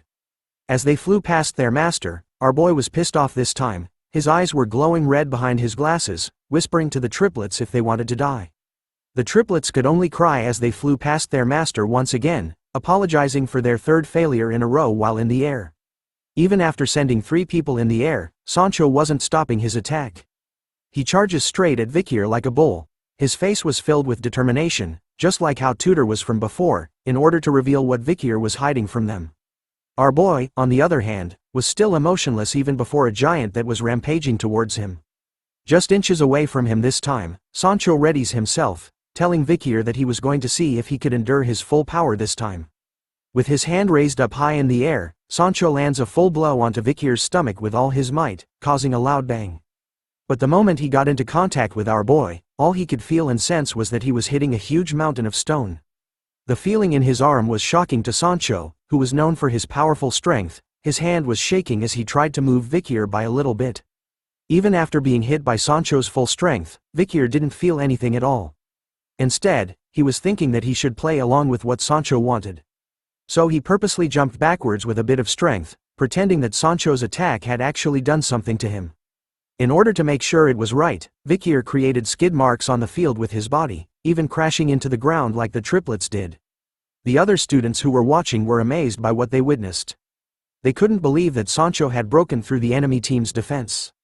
But some of them wondered if the guy he pushed was still alive. Unknown to the other students, Sancho, completely aware of what was really going on, couldn't help but stare at his shaking hand, wondering what that feeling was he just experienced and if Vikir was actually human. Distracted by the weird sensation that Vikir gave off, Sancho was unaware that one of the triplets had recovered from his attack and sneaked up to him. Within seconds, the triplet had stolen the ball from him and made a mad dash towards the goal.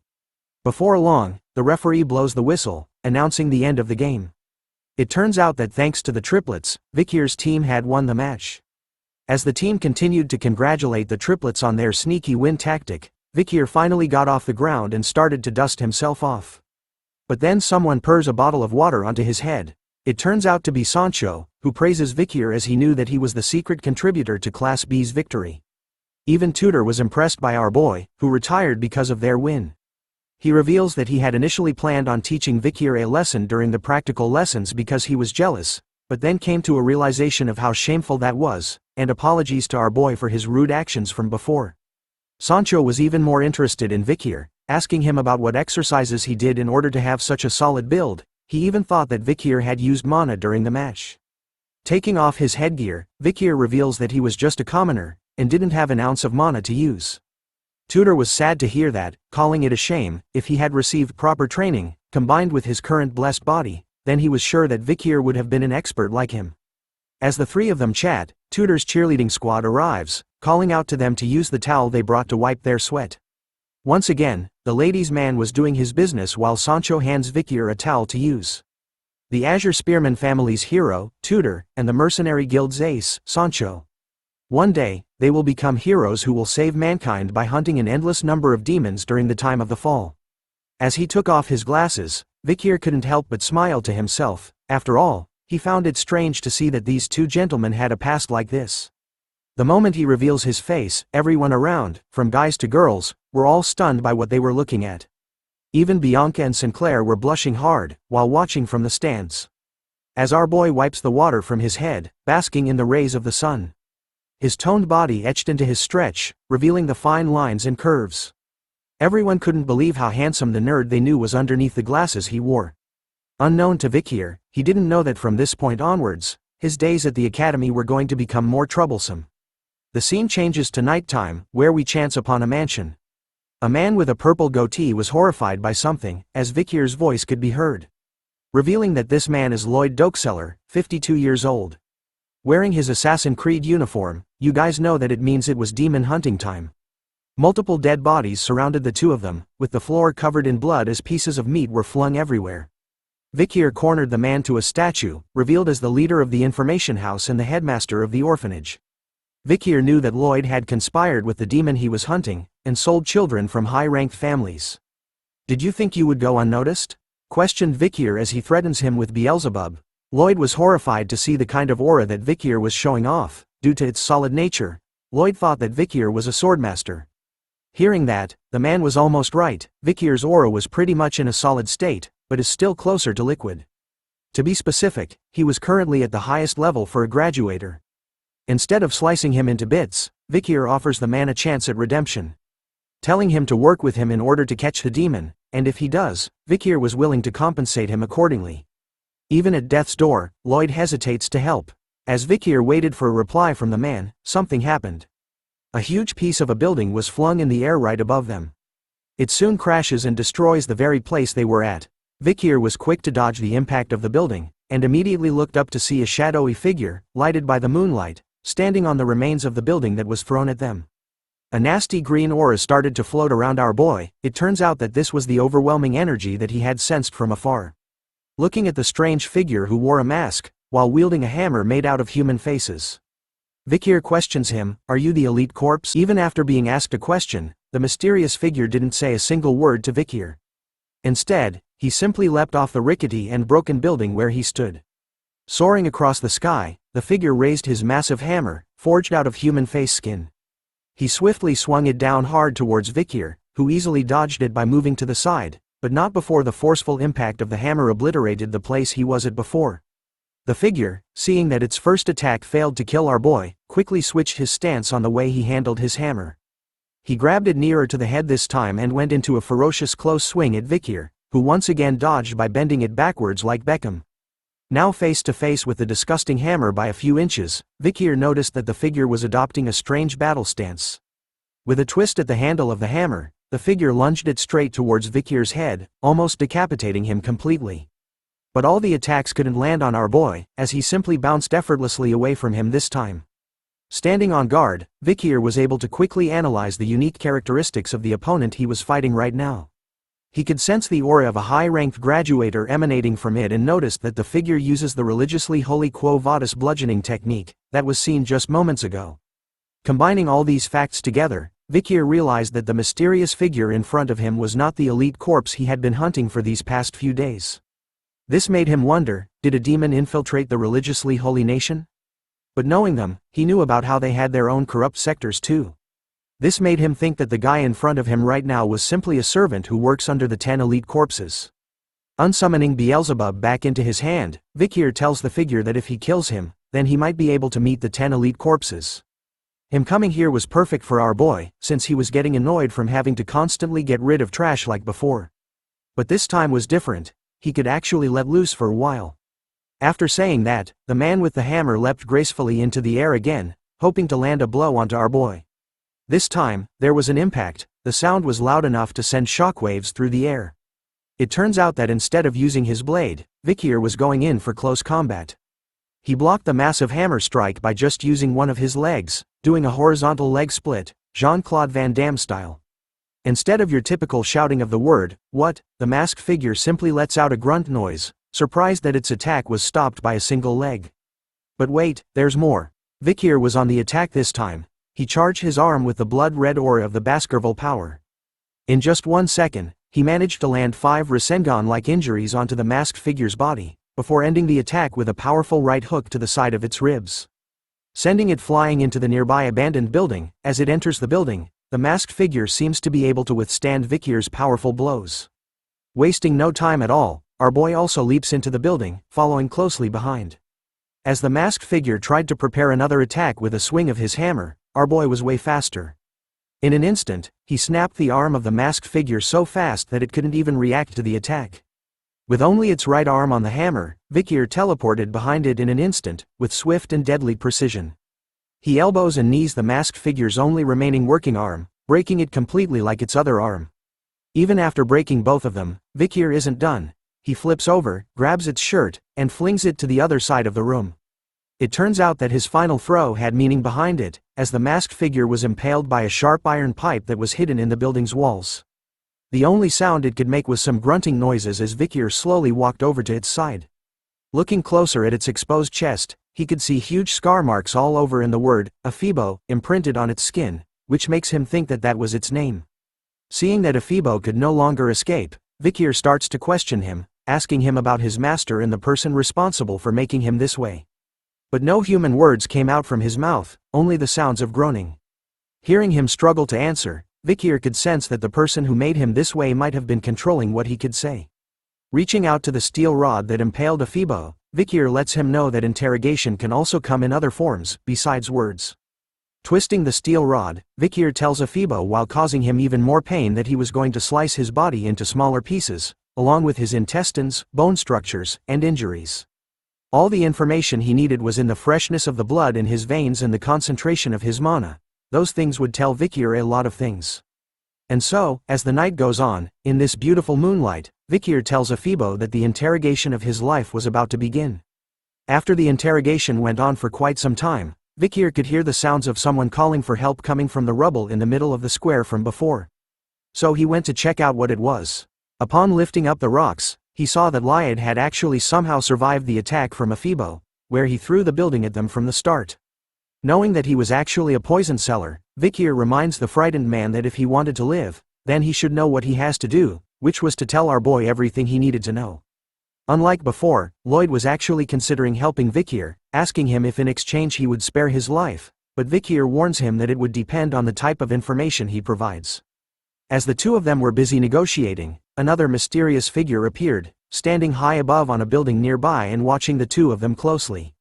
It turns out to be a human wearing a familiar uniform. Lyad finally breaks and shouts to Vikir that he was going to tell him everything, revealing that in the headmaster's room, there was his safe. But the moment he does, the Sharingan appears. Just kidding. This ain't Naruto, or is it? An eye appears with a unique green symbol on it, causing blood stains to appear around the eye as well. The moment the eye appeared, Vikir could sense which direction it came from and turned to see what it was, but it was too late. The mysterious third party had already disappeared from the building's rooftop. After sensing that strange feeling, it somehow feels familiar to our boy. But because his attention was drawn somewhere else, he doesn't notice the fact that Lloyd was busy puking out 3 other heads from his mouth. Ew, ew, ew. As soon as he turns to see Lloyd, a bright green light appears. Soon enough, a huge green explosion occurs, destroying everything in its path. The bells of a nearby church began to ring as the explosion was heard by everyone in the city. The people were coming out of their homes, shouting that there had been an explosion as a battalion of soldiers made their appearance. They headed towards the scene of the explosion and could see a huge smoke cloud in the distance. As the soldiers were watching the smoke, Dolores made her appearance, questioning them on what was going on and whether there were any casualties. One of the soldiers reports to her that they were still investigating the remnants of the explosion, but the issue is that there was almost no evidence due to the explosion from earlier on. In the aftermath of the explosion, the place where Vikir was is now covered by multiple people along with a huge crater in the middle of it. Dolores was meticulously exploring the area as well, seeing the explosion which can be seen as normal, the traces of the fight which were imparted on the orphanage building. As she looked around, she could only wonder what kind of evil was fought in this very place. As she continues to look around for clues, she notices something on the floor. It was a piece of our boy's mask. Part of it had been broken off. Upon seeing it, Dolores quickly kneels down to cover it with her skirt, hiding it from the nearby soldiers. One of them notices her strange actions and asks if she was feeling all right. Dolores, in her kneeling position, simply replies that she was feeling a bit sick. Continuing to cover Vikir's mask as the soldier reveals that there were no casualties and that she shouldn't push herself, Dolores was in a panic mode. After all, she was flustered and hid part of the mask because she knew that it belonged to the Night Bloodhound.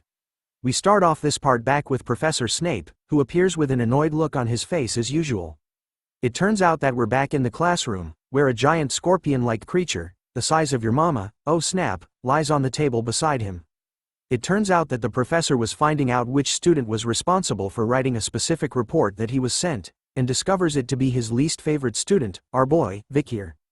The report was apparently about the scorpion-like creature that lay dead on the table in the classroom. In the report, it was written that Vikir had written about how Venepians, the name of the creature, has an undiscovered second venomous fangs. This kind of information seemed like a false report to the professor, who regarded it as a joke with fake information, so he was going to deduct 10 points from everyone in the Ice Corps. As part of a punishment to the one who held the theory rank 1, Vikir. Hearing about this, our boy couldn't help but panicked a bit as he realized that he actually made a mistake. It turns out that the information he had written in the report hasn't been discovered in the period he was in right now. Anyways, the professor was quick. He grabs onto a scalpel and proceeds over to the Venopion, eager to cut it open to confirm if there really was a second venomous fang hidden in its abdominal exoskeleton, as written by Vikir in his report. If nothing came out of it, the entire Ice Corps was going to have their points deducted and Vikir would end up humiliated. Taking the sharp scalpel that glimmers in the light, the professor points it exactly in the center of the Venopion body. With just the tip, he makes a small incision, causing blood to flow out of it. The moment the scalpel made the cut, something quick and sharp shot out of the Venopion's body, right towards the professor's head, giving him a headshot. All the students in the classroom were shocked by what happened in that brief moment. None of them could have predicted this happening. For some reason, the sharp needle, covered in a purple-like poison liquid, stopped just barely inches away from the professor's face, who was feeling terrified. He loses his dignity as he falls to the ground, screaming like a little girl over the fact that he almost died. It turns out that Vikir had saved his life by using his book as a shield, blocking the second poisonous fang that he had written about in his report from reaching the professor's face. With a calm look on his face, Vikir questions the professor if he had enough proof right now to validate his report. The professor was busy processing all the information in his head. He couldn't believe that there really was a second venomous fang. He also couldn't believe that a student saw a Venopion and made a big discovery that could solve the cases of the mysterious deaths that had been happening for some time now. In order to regain his dignity, the professor decides to give all the members of the Ice Corps one additional point. He even tells Vikri to come visit him in his research lab after class, in order to provide a more detailed explanation about his report. Hearing that there was no punishment, Vikir agrees to the professor's request. As he headed back to his seat at the back of the classroom, the students around him started to talk about Vikir, calling him amazing for knowing about the second venomous fang. His actions today started to change their minds about how they used to think that sports was the only cool thing in school, but now, thanks to Vikir, being smart was slowly becoming cool. But other students chime in during the discussion, recalling that Vikir was also good at sports. After all, he went against Tudor and Sancho during the match from the other time. Finally reaching his seat, PG tells him that he had done a good job, while the students realized the most important thing about our boy. Which is the fact that behind the nerdy glasses, he was actually hiding his amazing-looking face and glowing hair. Ignoring the noise from his classmates, Vikir began to close his eyes once again, recalling the massive explosion from yesterday night, when he was out hunting the demons at the orphanage. He actually did take on massive damage. The explosion was strong enough to burn off his skin on his body, arms and face, revealing his raw muscles underneath. He even had his hand completely blown off. But luckily, thanks to his skills, he was able to recover from the damages almost instantly. But it still hurts like a ton. Right after the explosion, Afibo had hidden his tracks. The only thing Vikir had gotten out of that interaction was the ledger in the headmaster's safe. The ledge had the location of the children who were used as food for the demons. Vikir could see that as the locations had no connections, he can't completely negate the possibility of more than one elite corpse in the capital. But more importantly was the mysterious shadowy figure he saw in passing yesterday, the one acting cool by standing alone on top of a nearby building from where he was. Vikir had seen him smiling from ear to ear, even wearing the same school uniform as he did. Which made our boy realize a very crucial clue, that amongst his fellow classmates in this room, there might be one of the 10 elites in the academy. Comment below if you think that one of the 10 elites is one of the new characters that have been introduced to us in this new season. Moving on from the demons, in the academy, there is a famous newspaper that exists within the capital. This newspaper's influence is immense, and every day the newspaper is released, it sells out rapidly.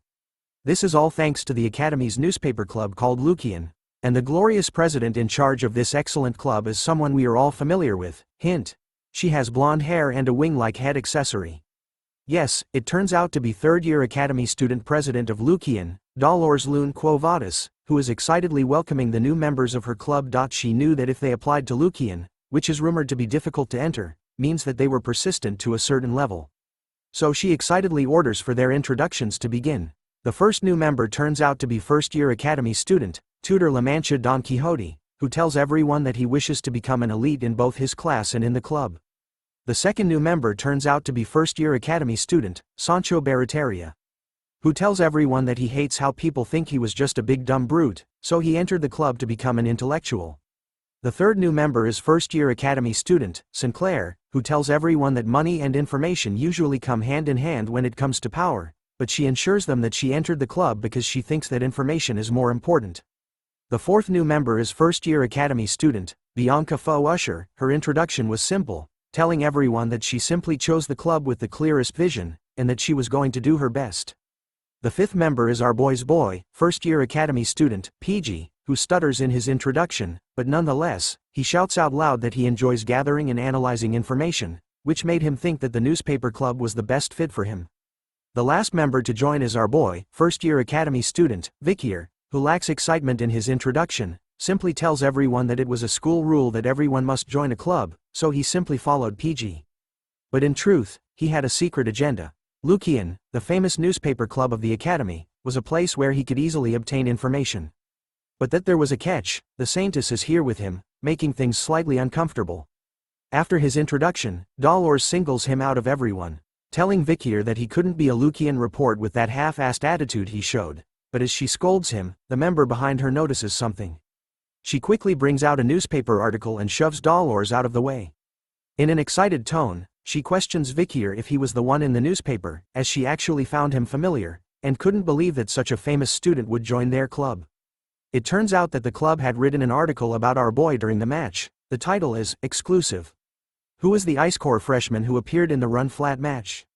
An unknown freshman who attended yesterday evening's physical education class.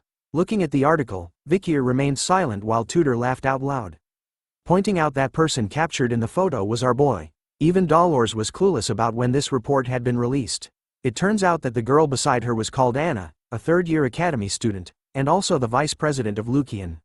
She proudly tells Dolores that she had gotten information about a handsome freshman, so she finds that if she didn't release such information, then she couldn't call herself a reporter. After hearing that kind of answer, Dolores was defeated and took a step back.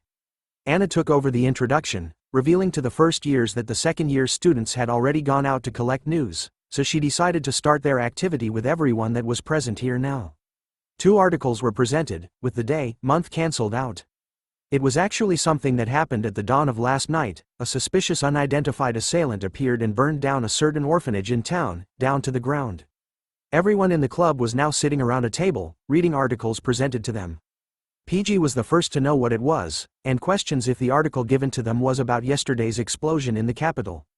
Anna reveals that it was true and that on the day of the incident, she had obtained news when he went outside the academy. She further tells PG that the club had hypothesized that the person behind this incident and that the one behind the recent murder in the capital were the same person.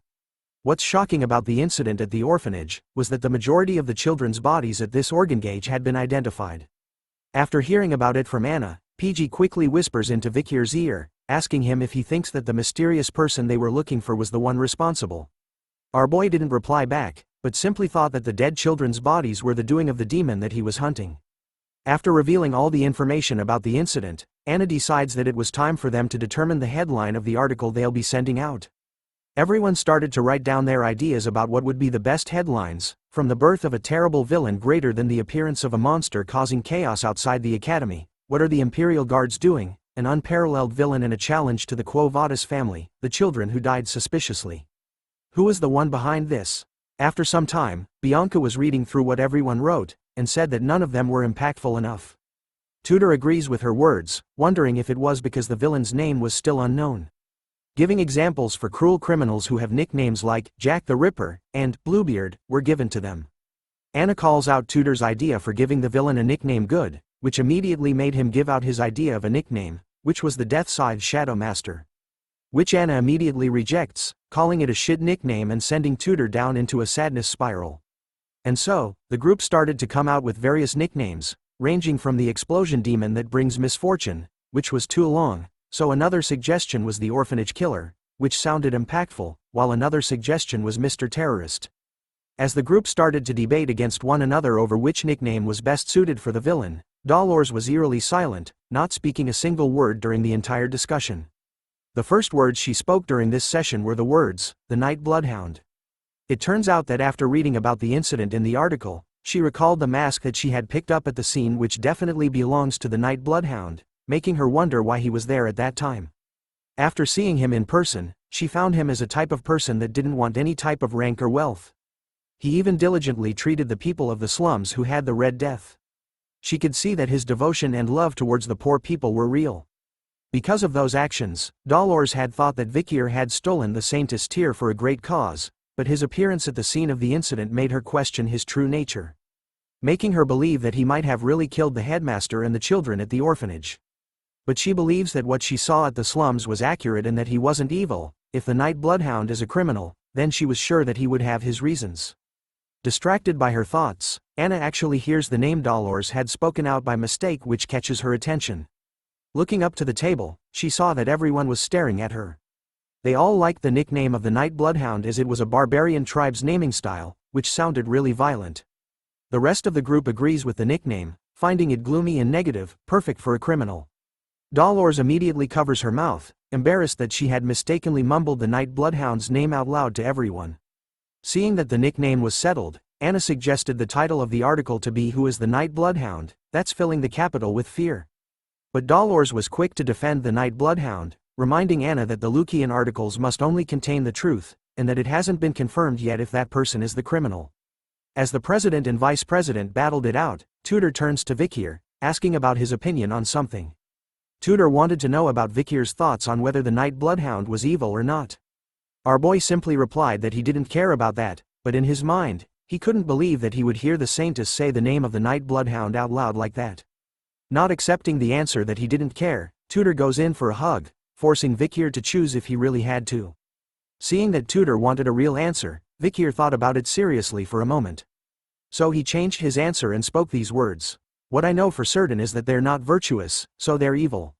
Just as Tudor was about to agree with Vikir's words, Dolores slams her hand heavily onto the table, catching their attention. She was standing upright, shocked by Vikir's words that the Night Bloodhound isn't virtuous. Her eyes were completely focused on our boy, asking him about how he was so sure about that. Seeing her reaction, Vikir was actually stunned and confused by what was going on. Even Tudor's hand was sweating heavily as he let go of Vikir's shoulder, sensing the danger that our boy might be in. We start this chapter once again with Dolores questioning Vikir on why he thinks that the Nightblood isn't a good guy. Her questioning was making everyone on Vikir's side nervous as they started to sweat over her words. Dolores's eyes were set on their target, showing us why it was drawn as a cross eye. She continues to question Vikir's on why he was so sure about his words. Knowing who he was, she continues to ask Vikir to answer her questions, but he remains silent, while Tudor starts to think that he had done something wrong. Seeing and hearing no attempts at a reply, Dolores addresses everyone in the club, claiming that they believed in something without any proof. She reminds them that as reporters, if they say things that aren't proven by facts, then they can destroy an innocent person's life. Tudor cuts in, informing her that the guards of the city had testified that the Night Hound had destroyed the buildings and killed the headmaster of the orphanage. But Dolores refutes their claim, telling Tudor that the Imperial Guard's interview responses are just testimony consisting of deductions and no solid evidence. She even reminds him that the question regarding the children's corpses that were found in the orphanage's basement has yet to be resolved, and that there were too many questionable variables to determine that the Night Hound killed those children. The girls on the other hand were stunned by how determined Dolores was in proving them wrong about the Night Hound, even worried about it. Seeing her so determined to prove the right facts, they couldn't believe that she was staying neutral even though this happened in an orphanage that's managed by her own family. Seeing that no one else was complaining, Dolores turns to Anna, reminding her to edit the article to ensure that it's objective and unbiased. Hearing that order, Anna complains that if they do that, they wouldn't be able to write anything. But Dolores insists on it, saying that it wasn't too late to release a critical report that it was the Night Hound after what they had found about the incident. Her eyes started to look sad as she thought about what if the Night Hound really was evil, and reminded the club that if that was true, then they can criticize him harshly. Hearing those words, Vikir couldn't help but take a peek at her through his thick nerd glasses. As the group starts to take in Dolores's words, another member of the club bursts into the room, shouting for the president's attention.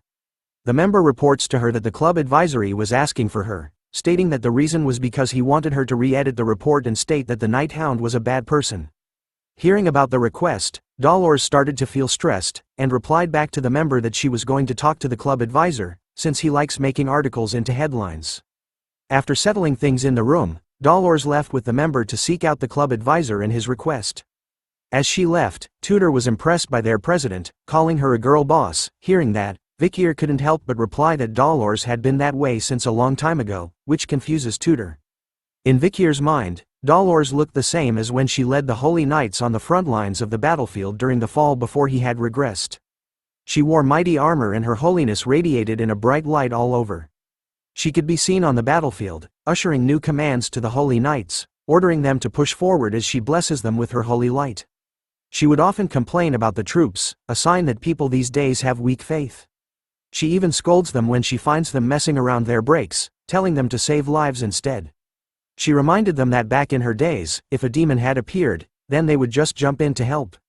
Recalling his past memories of her, Vikir started to smile to himself. He had thought that she would deem his actions as wicked, but to him right now, it doesn't feel bad because someone's trying to tell the truth about him.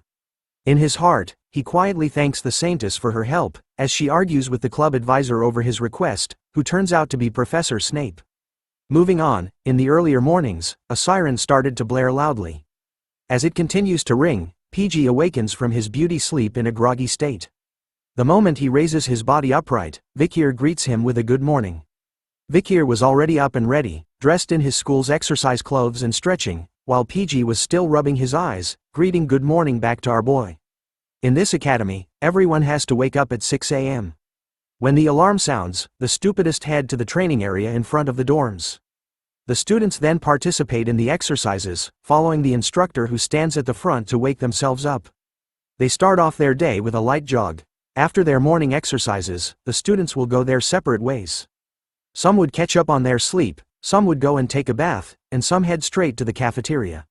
PG could start to feel the strain on his body after the morning exercises. He complains to Vikir that his brain would be more active if he had slept through the morning exercises, but our boy refutes that claim, reminding PG that moving his body helps to activate his brain.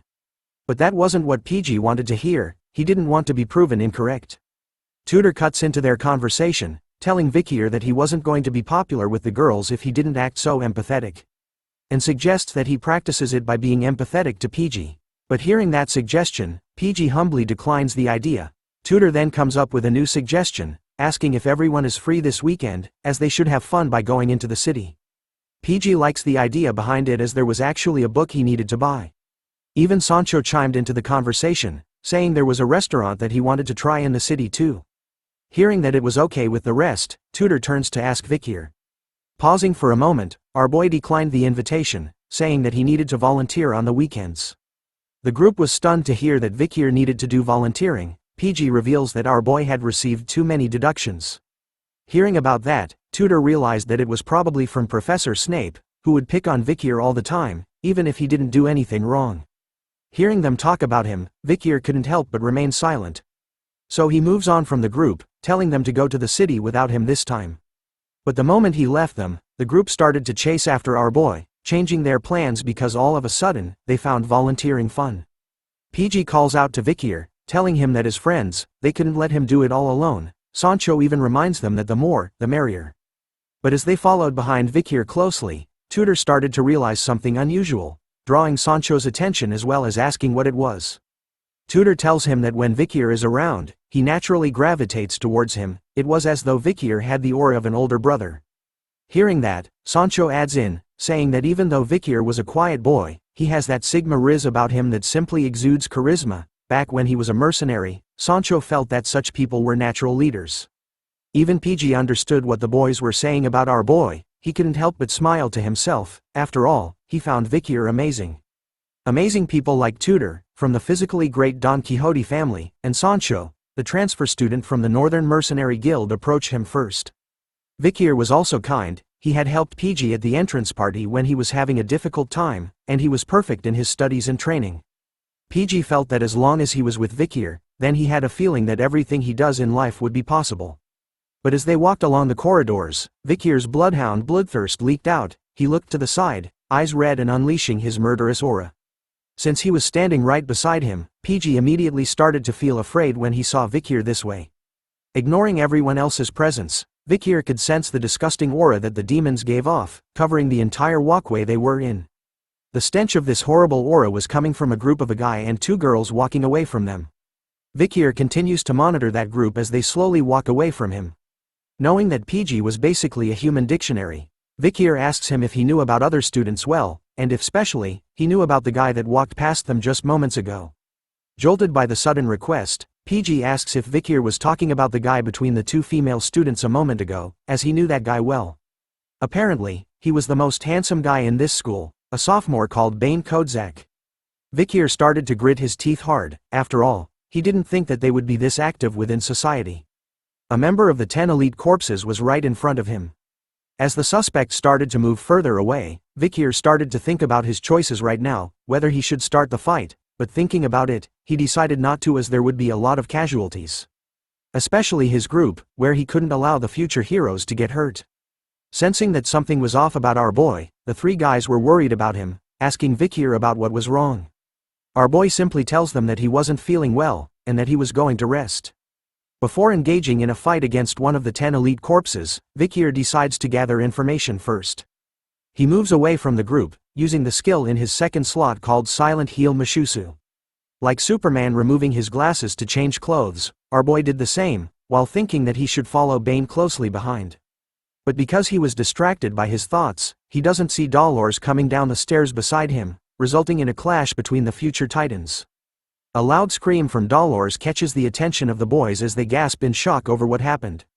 They could all see that Dolores had fallen to the ground, hurt by something as she waves her hand in pain, while Vikir stood there, stunned by what had just happened. Tudor and the boys rushed over, asking Dolores if she was okay. Tudor immediately tells Vikir to apologize to the president, which he did immediately while bowing his head down to her. But Dolores was completely fine with it and didn't need an apology, as she also found herself being careless. As she was being helped by Sancho, she couldn't believe how muscular Vikir was. After bumping into him, it felt like she had hit a wall.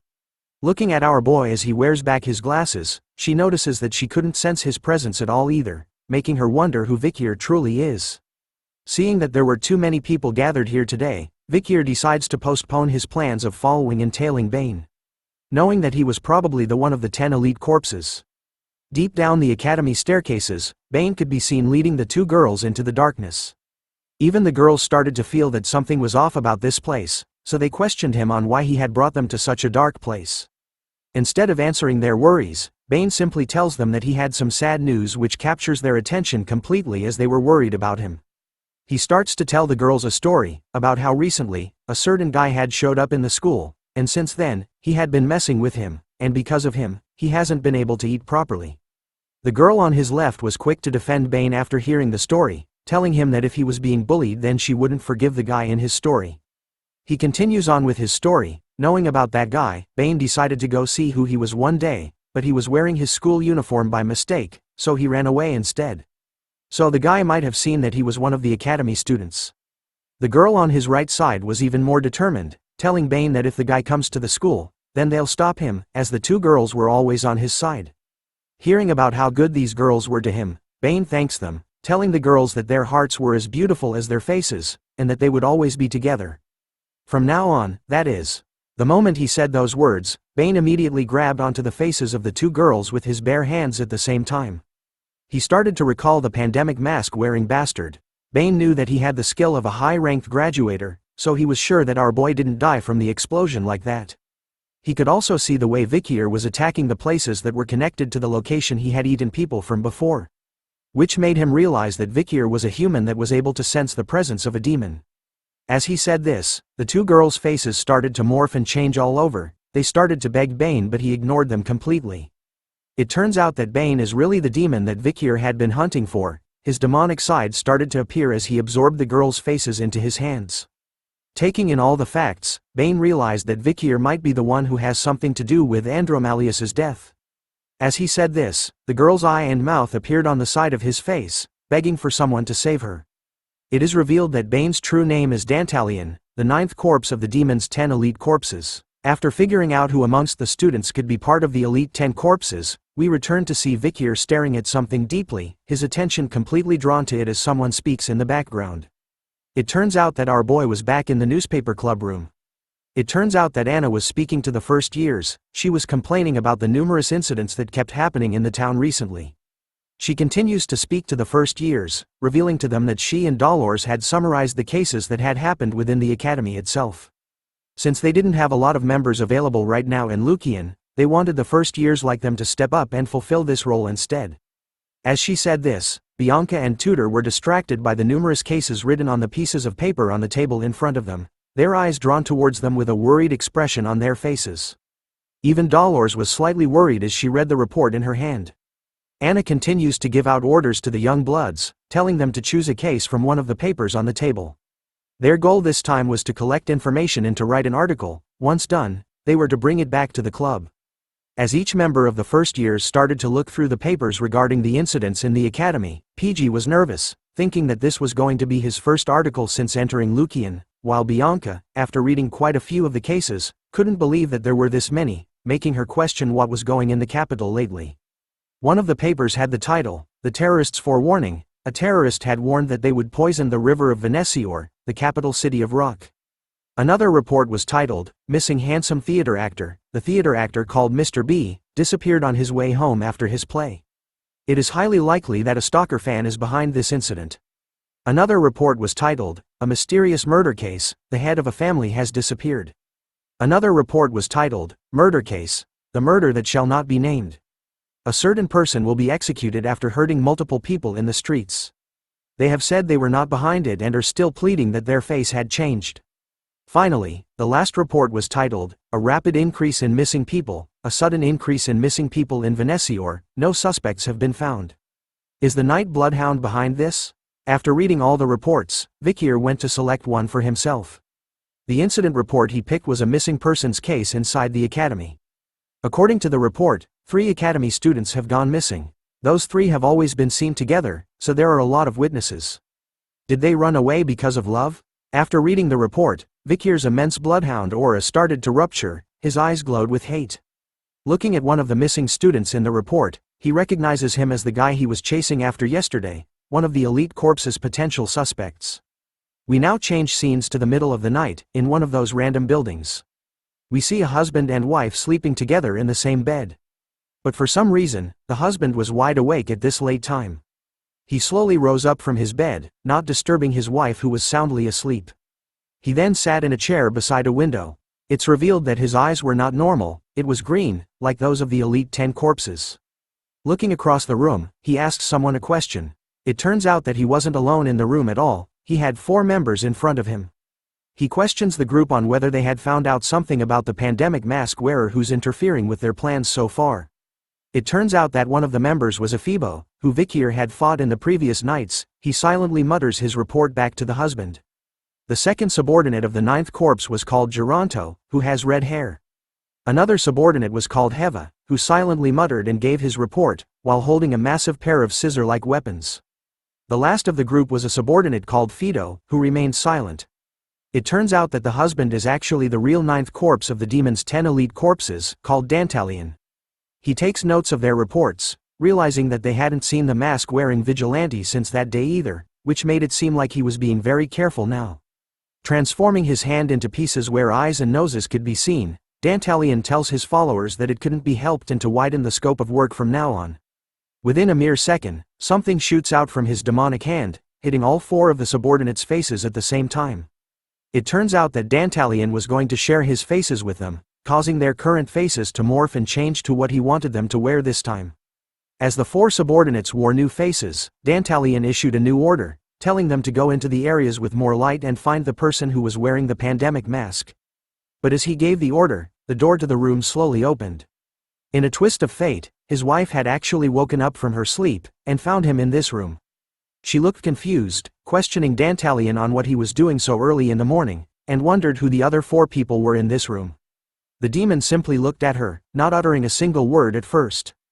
As he closed his eyes, he talked about how he wanted to admire her face being alive for a little while longer, but seeing her and finding this out, left him with no choice. He orders Fido, who appeared right behind the wife in an instant, with a blade across her neck, to make sure her face remains untouched. The clueless wife could do nothing against them as she felt the cold stainless steel blade against her neck. After a single moment, the sound of flesh being cut could be heard as blood covered the floor. As she laid on the floor, bleeding from her wound, the wife couldn't make a single sound and could only cry as tears fell from her face.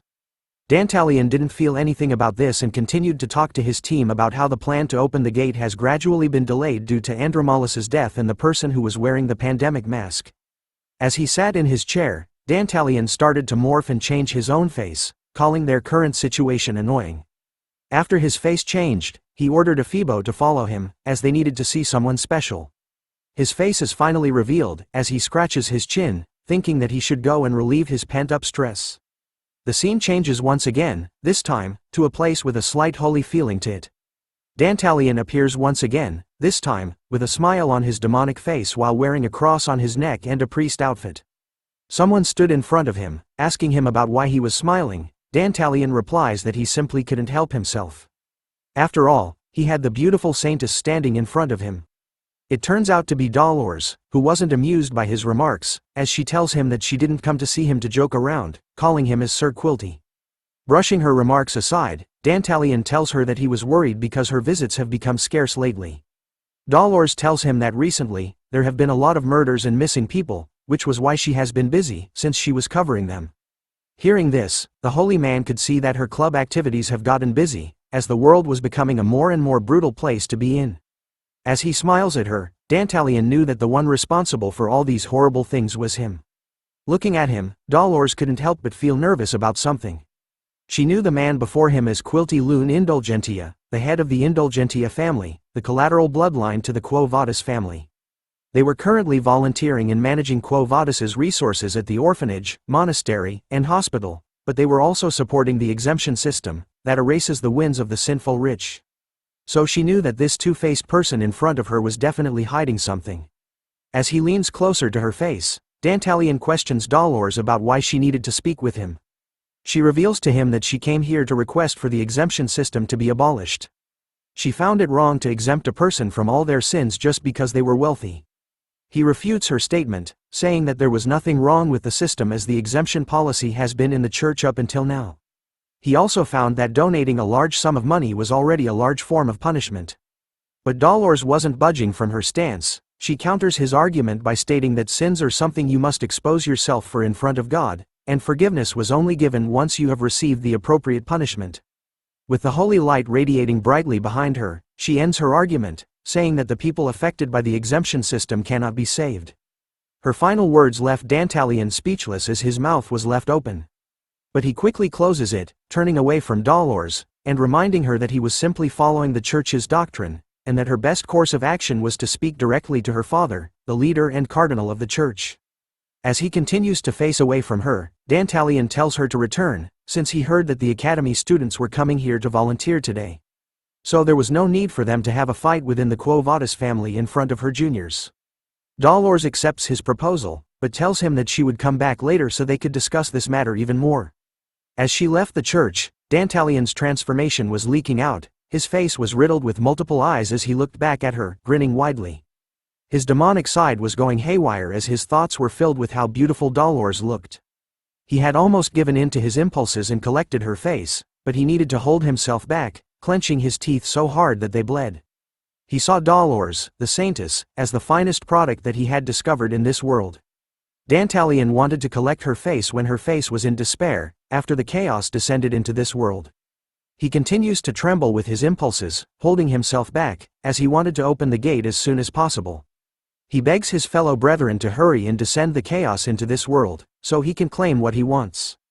The scheme changes to Vikir standing alone in front of a gate belonging to a huge building. He looks around wondering if this was it. Based on the report given to him by Cindy, this was the orphanage that she had found after analyzing Andromelus's ledgers. Which meant it was highly likely that this place was connected to the 10 elite corpses. Looking at the flag being raised, Vikir could see that this place was probably the property of the Quo Vadis family. If a demon is planted within the Iron Blood family, and the Holy Divine family, then it is also highly likely there were demons hiding amongst the other families. After the explosion, the Night Bloodhound had garnered attention, so Vikir wanted to use volunteering as an excuse to slowly investigate the students. Speaking of the students, some of those students appeared by his side. It turns out to be PG, Tudor and Sancho. Looking at the building in front of them, he wondered if this was the orphanage they were going to volunteer at. Tudor wraps his arm around Vikir, telling him how lucky he was to have friends that were willing to volunteer with him, but our boy didn't want this, telling them that he didn't ask for them to follow him. Letting out a deep sigh as a nervous sweat drop drips down his face. With the presence of these three dudes, our boy could feel that things were going to get annoying. We start off this chapter when the Academy's 10-day-long holiday has started. The Golden Holiday was created due to the school anniversary Easter of the Loon Church and the weekend. The students either visit the imperial capital together or visit their families and have a great time. However, not all students enjoy this holiday. We returned to the boys when they entered the place to volunteer at. Tudor's voice could be heard loudly as he told Vikir that he was lucky his friends came with him and refused to take a break like the other students. It turns out that the boys needed to fill up their volunteering hours too. Sancho thought that it wasn't a bad idea to get it over with right now, while PG honestly just likes to volunteer. But their involvement in volunteering this time with Vikir was a burden to him right now.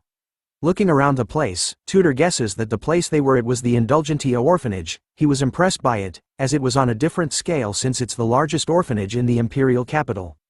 PG adds on, telling the group that the headmaster here is the founder of the Foundation for the Orphans and is also an external lecturer at the academy. Sancho was surprised to learn that and wondered who it was. PG then pointed to a painting nearby them. The headmaster was called Quilty Lune Indulgentia. PG continues to tell us more about him, that he was the head of the Indulgentia family, a family from the maternal side of the Quo Vadis family. He was a popular man, and it seems like he's quite influential within the Lune Church. Speaking about the Lune Church, it was also a well-known fact that there is conflict between him and the Saintess Dolores due to their differences in religious views.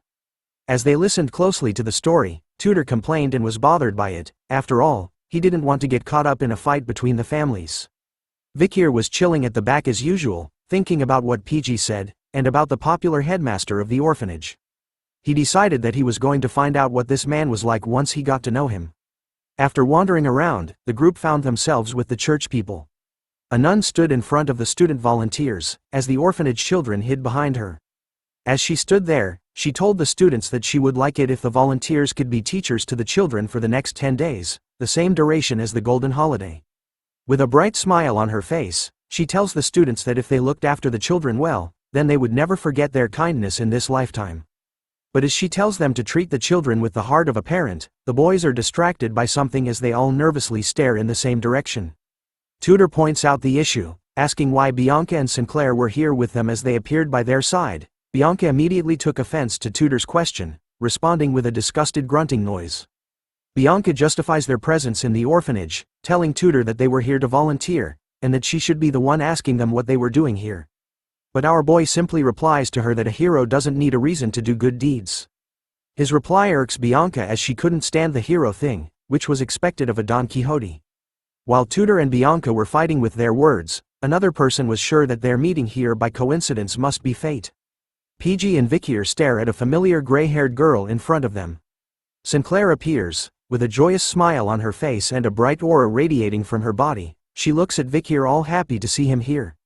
She nervously approaches him, offering her hand as a greeting. She stutters in her words, saying that it was a shame that they haven't been able to talk much but hope that they will get along in the next 10 days.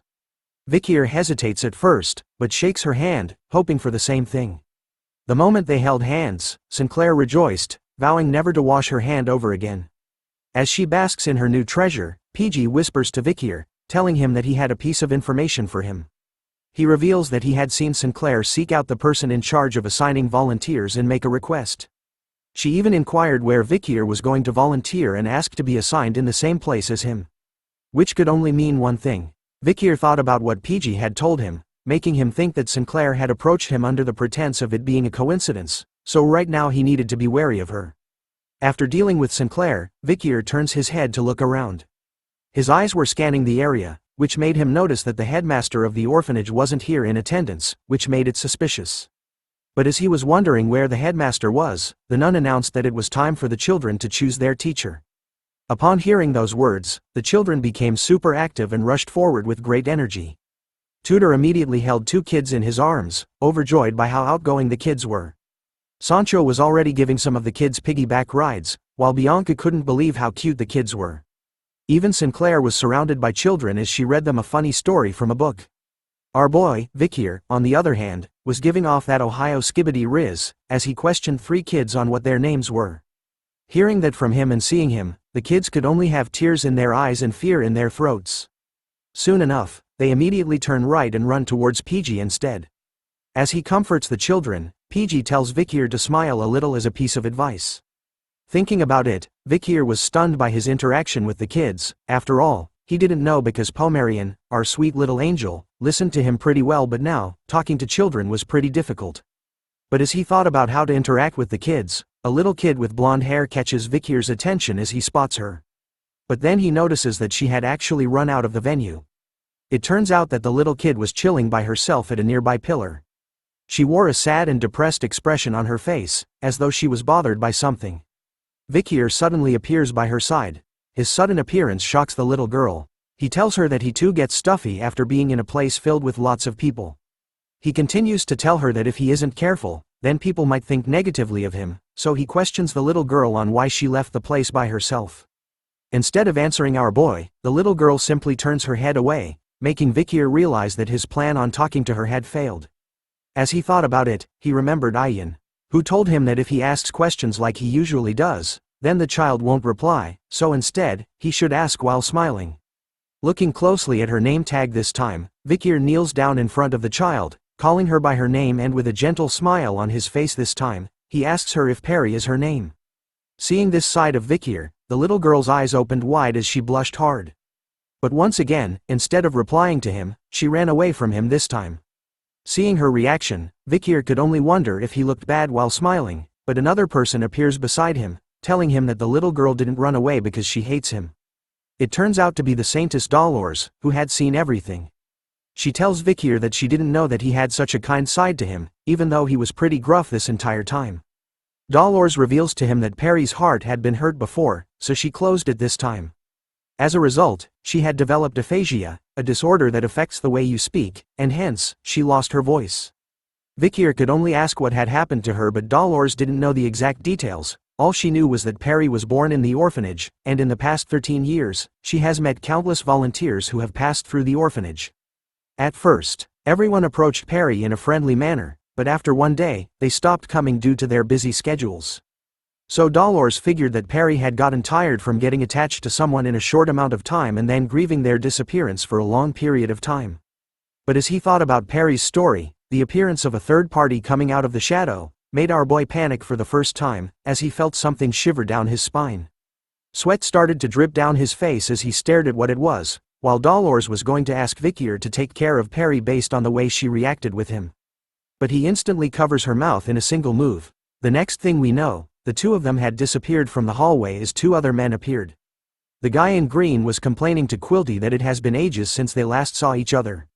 Quilty gives the excuse that there has been a sudden increase in people who have requested face-to-face talks with him, in order to confess their recent sins. The big bad boss had appeared, with a Fedo by his side. The man in green continued to talk, telling Quilty that he wanted to buy the exemption. Hearing that request, he replies back with, "How long do you need it for, brother?" The man replies that he wanted to buy 1 billion gold's worth, as he had resented killing a barbarian slave that he had bought not long ago, who ran away. After capturing the barbarian slave, he had accidentally killed it while disciplining it. Quilty was curious that a man like him was buying 1 billion gold's worth of exemption just for killing one slave. But the man further reveals that after killing the slave, on his way back to him, he had gotten so angry to the point that he had burned a whole village of slash and burn farmers. It turns out that Vikir and Dolores were hiding from them. As he covers her mouth, our boy gently tells her to be quiet while Dolores wonders why he was doing this all of a sudden. Activating his bloodhound sense, Vikir stares and could recognize the scent that he was smiling in the moment.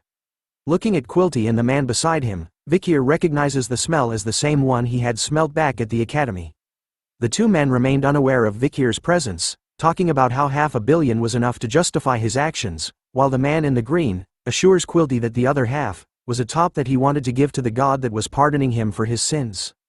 Looking closely at Quilty this time, Vikir could definitely smell and see the scent of an elite corpse coming from him. As Quilty tells the man that as long as he gives generous offerings, then God will forgive him for his wrongdoings, Dolores was feeling uncomfortable with Vikir's sudden action. As she struggles to free herself from Vikir's grip, he struggles to keep her quiet. In his mind, he begs her to stop moving because they were too close to them. But Dolores wasn't going to stand still. She started to shift her weight around, pushing away from Vikir and telling him to let go. As both of them struggled to go against one another, their little fight caught the attention of a Fedo, who appeared beside them with a serious look on his face.